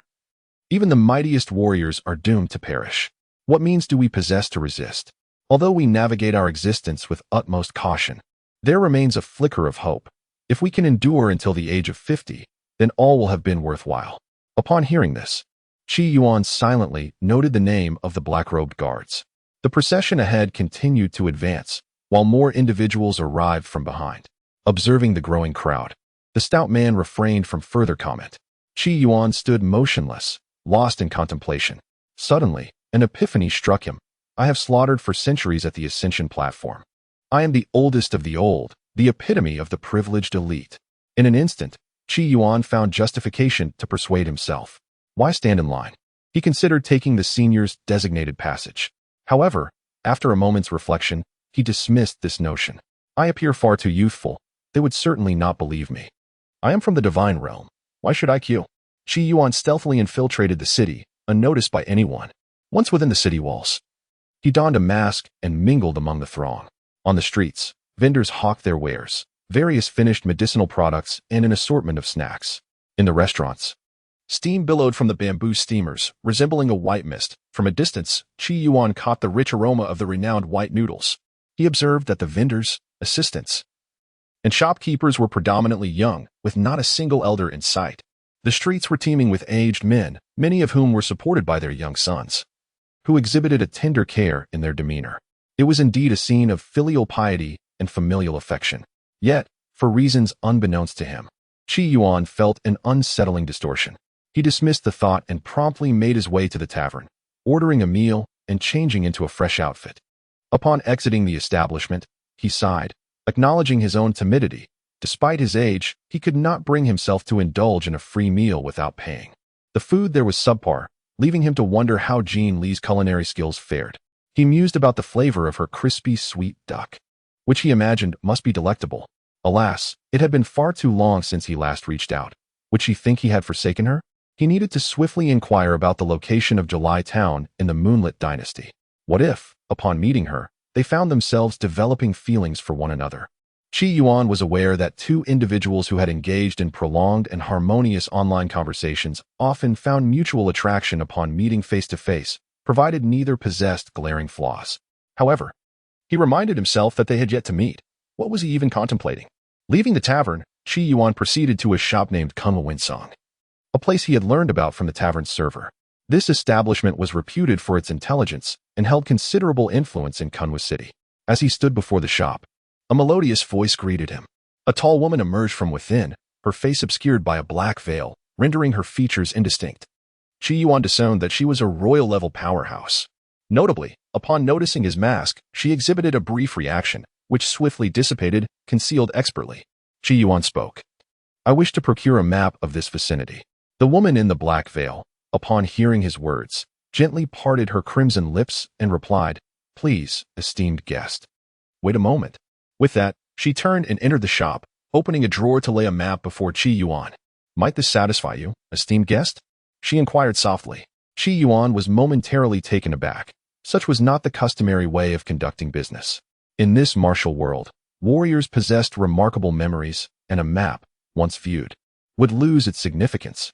Yet, he cast a glance at the map, a look of perplexity crossing his features. Does this map truly encompass all the nations surrounding the ancient Sichuan wood? Indeed, the woman in black confirmed with a nod. Then why does it not include the Moon Empire or the July Town? Upon hearing this, the woman paused, momentarily stunned. I have not heard of the Moon Empire, nor have I come across any mention of July Town. At this revelation, Qi Yuan found himself in a state of confusion. Could it be that she was deceiving him? Or was it Jin Li who had misled him? Perhaps he was simply mistaken? However, I have heard whispers of the Moon Sovereign clan. I wonder if it is what you seek. The Moon Sovereign? Qi Yuan murmured. Though the Moon Sovereign clan and the Moon Empire differed by but one character, the distinction was vast. Even if the clan were to establish a nation, it would still be the Moon Sovereign Empire. The Moon Sovereign clan is said to possess 12 lakes, known as the January Lake, February Lake, March Lake, and so forth, with each lake inhabited by members of the Moon Sovereign clan. I wonder if this bears any relation to the July town you mentioned? Or might that be? Qi Yuan inquired urgently. If one coincidence could be dismissed, then two in succession hinted at a deeper significance. The woman in black hesitated at this point. Please, do not hold back, Qi Yuan urged. The woman clad in black remarked. The Moon Emperor's clan is unwilling to adhere to the edicts of the 100 cities and is currently engaged in battle with them. It would be perilous to venture there now, as it may implicate the innocent. The edicts of the 100 cities are, in essence, the principles of filial piety. The 100 cities demand that the Moon Emperor's clan also abide by these principles. Those who defy authority shall face execution. Where's the location? Qi Yuan inquired. Here. The woman in black indicated on the map, marking the position of the Moon Emperor's clan. July Lake is here, only a few miles from the main trunk of Guqichimu. Thank you for the information. Qi Yuan expressed his gratitude sincerely. I do not possess sufficient gold or silver, but I see you are a martial artist of royal caliber. Thus, I shall bestow upon you this technique. By practicing it, you may have the opportunity to transcend to the realm of the supreme monarch. As he spoke, Qi Yuan casually retrieved a piece of paper from the shop, his hand moving with the grace of a dragon and the agility of a serpent. In just a few moments, a technique materialized upon the paper. This technique was an ordinary one, remembered by a formidable being from the divine realm, perfectly suited for the woman in black before him. Moreover, she had shown him goodwill, prompting him to reciprocate. Upon receiving the technique, the woman in black gazed at it intently, her expression transforming to one of excitement. This. The level of this technique was exceptionally high and well-matched for her. If she practiced it diligently, she would soon ascend to the status of a supreme monarch. She truly wished to express her gratitude, but when she looked up, the man had already vanished without a trace. Senior? She thought to articulate something, yet ultimately refrained from voicing her thoughts. After a brief moment, an elderly woman lifted the curtain and exited the shop. Her face was a tapestry of wrinkles, embodying the marks of age. Xiaolian, did that person manage to ascertain our origins? The woman in the black veil furrowed her brows, pondering. His strength is at least that of a supreme sovereign, perhaps even from the celestial domain? The elderly woman frowned. If it is indeed the celestial domain, he may have emerged from the forbidden zone. The woman in the black veil felt a surge of excitement. Yet, it could also be a mere bait cast by the 100 Cities Alliance, the elderly woman remarked. The black-veiled woman, upon hearing this, felt a twinge of disappointment.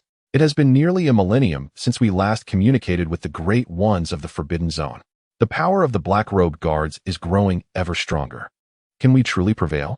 Our purpose for tomorrow is to eradicate the black-robed guards, restoring clarity and brightness to the world.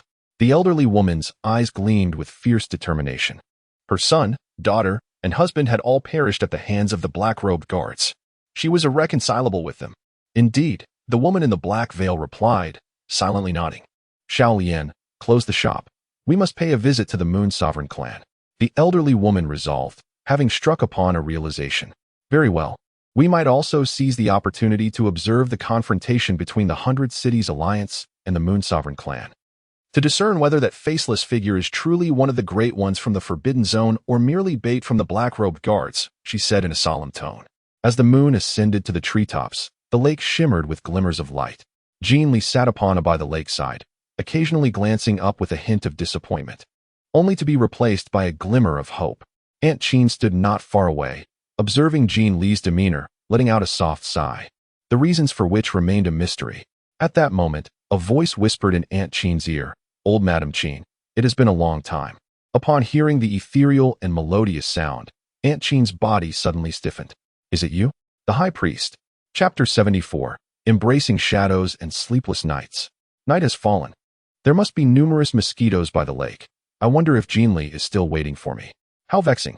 Where exactly is the Lake of July? Although the map is thoroughly marked, It lacks precision and cannot detail the exact buildings like those on Blue Star, nor can it accurately depict some minor hills. Qi Yuan has now arrived in the vicinity, yet the precise location of Lake July remains elusive. At that moment, several voices emerged. Qi Yuan's eyes brightened. There are people here. Perhaps I can inquire? At this juncture, the moonlight cascaded down around the lakeside, and the air was thick with a metallic scent of blood. Two factions of formidable warriors brandished their weapons, tension palpable in the atmosphere. Is this how your Moon Sovereign clan treats its guests? We have traveled a great distance from Black Cloud City to meet your priest, yet you deny us? The speaker was a formidable one-eyed man, donned with an eye patch, exuding an intimidating presence. If unwelcome guests arrive, we naturally have our reasons to refuse an audience. Another party member, a man with vibrant green hair, retorted. It seems your Moon Sovereign clan has yet to comprehend the consequences of offending us. The one-eyed man brandished his large blade, embodying a fierce demeanor. The Moon Sovereign clan does not cower before any threats, declared the green-haired man. The two sides remained poised for confrontation, embroiled in a heated exchange, as if a skirmish could erupt at any moment. Just then, a voice interjected. Esteemed ones, may I ask if you are aware of the whereabouts of Lake July or July Town? Qi Yuan appeared beside these individuals, adorned with a mask, his voice sincere. Upon finishing his words, both parties engaged in a verbal skirmish turned to him with expressions of bewilderment. The location we currently occupy is none other than the shores of July Lake. A burly one-eyed man spoke, his voice resonant. Qi Yuan paused. Taken aback, is this truly July Lake? Behind the two groups lay a pond-sized body of water. Is this lake not rather diminutive? Where's Jean Li? He scanned the surroundings, but found no sight of Jean Li. Had he perhaps arrived at the wrong place? Thank you for the information. Qi Yuan expressed his gratitude to the one-eyed man, feeling a tinge of disappointment. Where's Jean Li? Where's July Town? He contemplated departing, making a circuit around the ancient Chichuan wood. Just then, the one-eyed man called out to him, Little brother, do not leave just yet. Come and arbitrate for us. Tell us who is right and who is wrong. A predatory grin spread across the one-eyed man's face as he sought amusement. Apologies, but I am pressed for time. I must proceed to July Town to meet an old acquaintance. Qi Yuan replied, his spirits low. I know the whereabouts of July Town. Should you determine who is right among us, I shall reveal it to you, said the one-eyed man. You are correct. Qi Yuan replied without hesitation. The one-eyed man shook his head. That renders it rather uninteresting. Upon hearing this, Qi Yuan forced himself to regain composure, resigning to wait here and serve as an impartial judge. Observing this, a green-haired man advised Qi Yuan, it would be prudent for you to leave swiftly. The 100 Cities Alliance is currently hunting down some rogue martial artists. Remaining here may embroil you in their affairs. The one-eyed giant revealed a mocking smile. Why does your Moon Emperor clan take such delight in tarnishing the reputations of others? You accuse me of slaying this esteemed friend of yours, but do you possess any evidence? Is there truly a need to mention the notorious reputation of your 100 Cities Alliance? Within our alliance, there exists filial piety, and the elderly are cared for. Where is the malice you claim? It is, rather, your Moon Emperor clan that lacks even the most basic decency. When we sought an audience with your priest, you turned away your guests at the threshold. Do you aspire to emulate the Daoyuo kingdom? Standing at the side, Qi Yuan was utterly bewildered, unable to discern right from wrong. It seemed that each side had its own rationale. Humph, our Moon Emperor clan shall never submit. If your 100 Cities Alliance dares to come, for every one that arrives, I shall slay one. For every 100, I shall slay 100, declared the green-haired man with indignation. Oh, really? 100 lives? Qi Yuan realized who was in the right.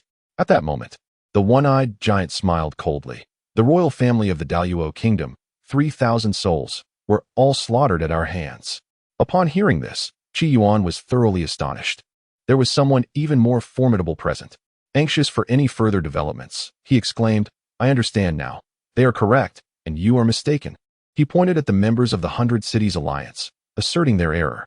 Afterward, he added, Now, can you kindly inform me of the whereabouts of July Town? The one-eyed giant paused in surprise, then burst into laughter. Did you just say we are in the wrong? The 7 warriors behind him regarded Qi Yuan with amusement and a hint of murderous intent. Qi Yuan pressed on. Where's July Town? The one-eyed giant laughed heartily. I have never even heard of such a place as July Town. There is no July Town here at all. The individuals behind him were laughing. Observing this, the green-haired man hastily warned, My lord, you must leave quickly. The Hundred Cities Alliance is not composed of benevolent individuals. However, Qi Yuan remained unfazed, standing resolutely in place, his gaze fixed intently on the one-eyed brute. Are you certain that you are not deceiving me? There's no need for certainty. It simply is what it is. What an ungrateful wretch you are. A lone cultivator daring to show his face here is courting death, the one-eyed giant scoffed disdainfully. Qi Yuan unsheathed his sword, the expression on his face darkening for the first time. I detest being deceived, especially concerning matters of such significance. If I were to be misled with an incorrect address, I might miss the opportunity to meet Jean Li. My time is already limited. How could I not be enraged? With his sword in hand, he struck with the ferocity of a thunderbolt, leaving the onlookers in a state of shock. Those present had no time to react. Not even a shadow of his movement was perceived before they felt a clean incision across their necks. As Qi Yuan's blade pressed against the throat of the one-eyed giant, blood erupted simultaneously from the necks of the 8 men behind him, creating a ghastly spectacle, followed by the thuds of their bodies hitting the ground. Do you truly not know of July Town? Qi Yuan advanced the tip of his sword, pressing it against the giant's Adam's apple, blood flowing forth. The one-eyed brute dared not utter a word. Die! With a swift thrust, the blade pierced through his throat, embodying Qi Yuan's murderous intent. Strangely, at that moment, the fabric of his garments seemed to shift in hue, as if stained by blood. With a single stroke, he had dispatched 8 men, as though he were merely exterminating insects. Upon witnessing this, the green-haired man's eyes flickered with a mix of astonishment and profound caution. Are you in search of someone? He inquired tentatively. Indeed, I wish to travel to the Moon Sovereign Kingdom, specifically to July Town. A friend of mine mentioned that she awaits my arrival there. Qi Yuan replied, his tone imbued with a sense of loss and dejection. This sentiment starkly contrasted with his earlier swift elimination of 8 adversaries. However, I cannot locate the Moon Sovereign Kingdom, nor can I find July Town. It should be right beside the ancient camellia tree, beneath its boughs. Qi Yuan clutched his sword, his gaze steely, wishing he could cleave the ancient camellia tree in two with a single strike. Upon hearing this, the green-haired man donned a contemplative expression. Among all the realms and cities adjacent to the ancient camellia tree, it seems that only our Moon Sovereign lineage aligns with what you have described. It is uncertain whether your friend has erred or if a misunderstanding has occurred. Alternatively, there exists a branch of our Moon's sovereign lineage near July Lake, which resembles a small town. Perhaps you might consider residing with us, sharing the information regarding the person you seek, and we shall assist you in your search. Upon hearing this, Qi Yuan cast a cold glance at the group. You wouldn't deceive me, would you? He raised his hand, dragging a finger across the blade of his sword, wiping away the blood that stained it. The blood of the one-eyed brute still clung to the weapon. At this, the green-haired man felt an inexplicable shiver run down his spine. We would never deceive you. Of course. However, we, the Moon Sovereign lineage, cannot guarantee that we will certainly aid you in locating your lost friend, he replied. His motivation stemmed from an appreciation for Qi Yuan's formidable strength. At present, with the 100 Cities Alliance besieging them,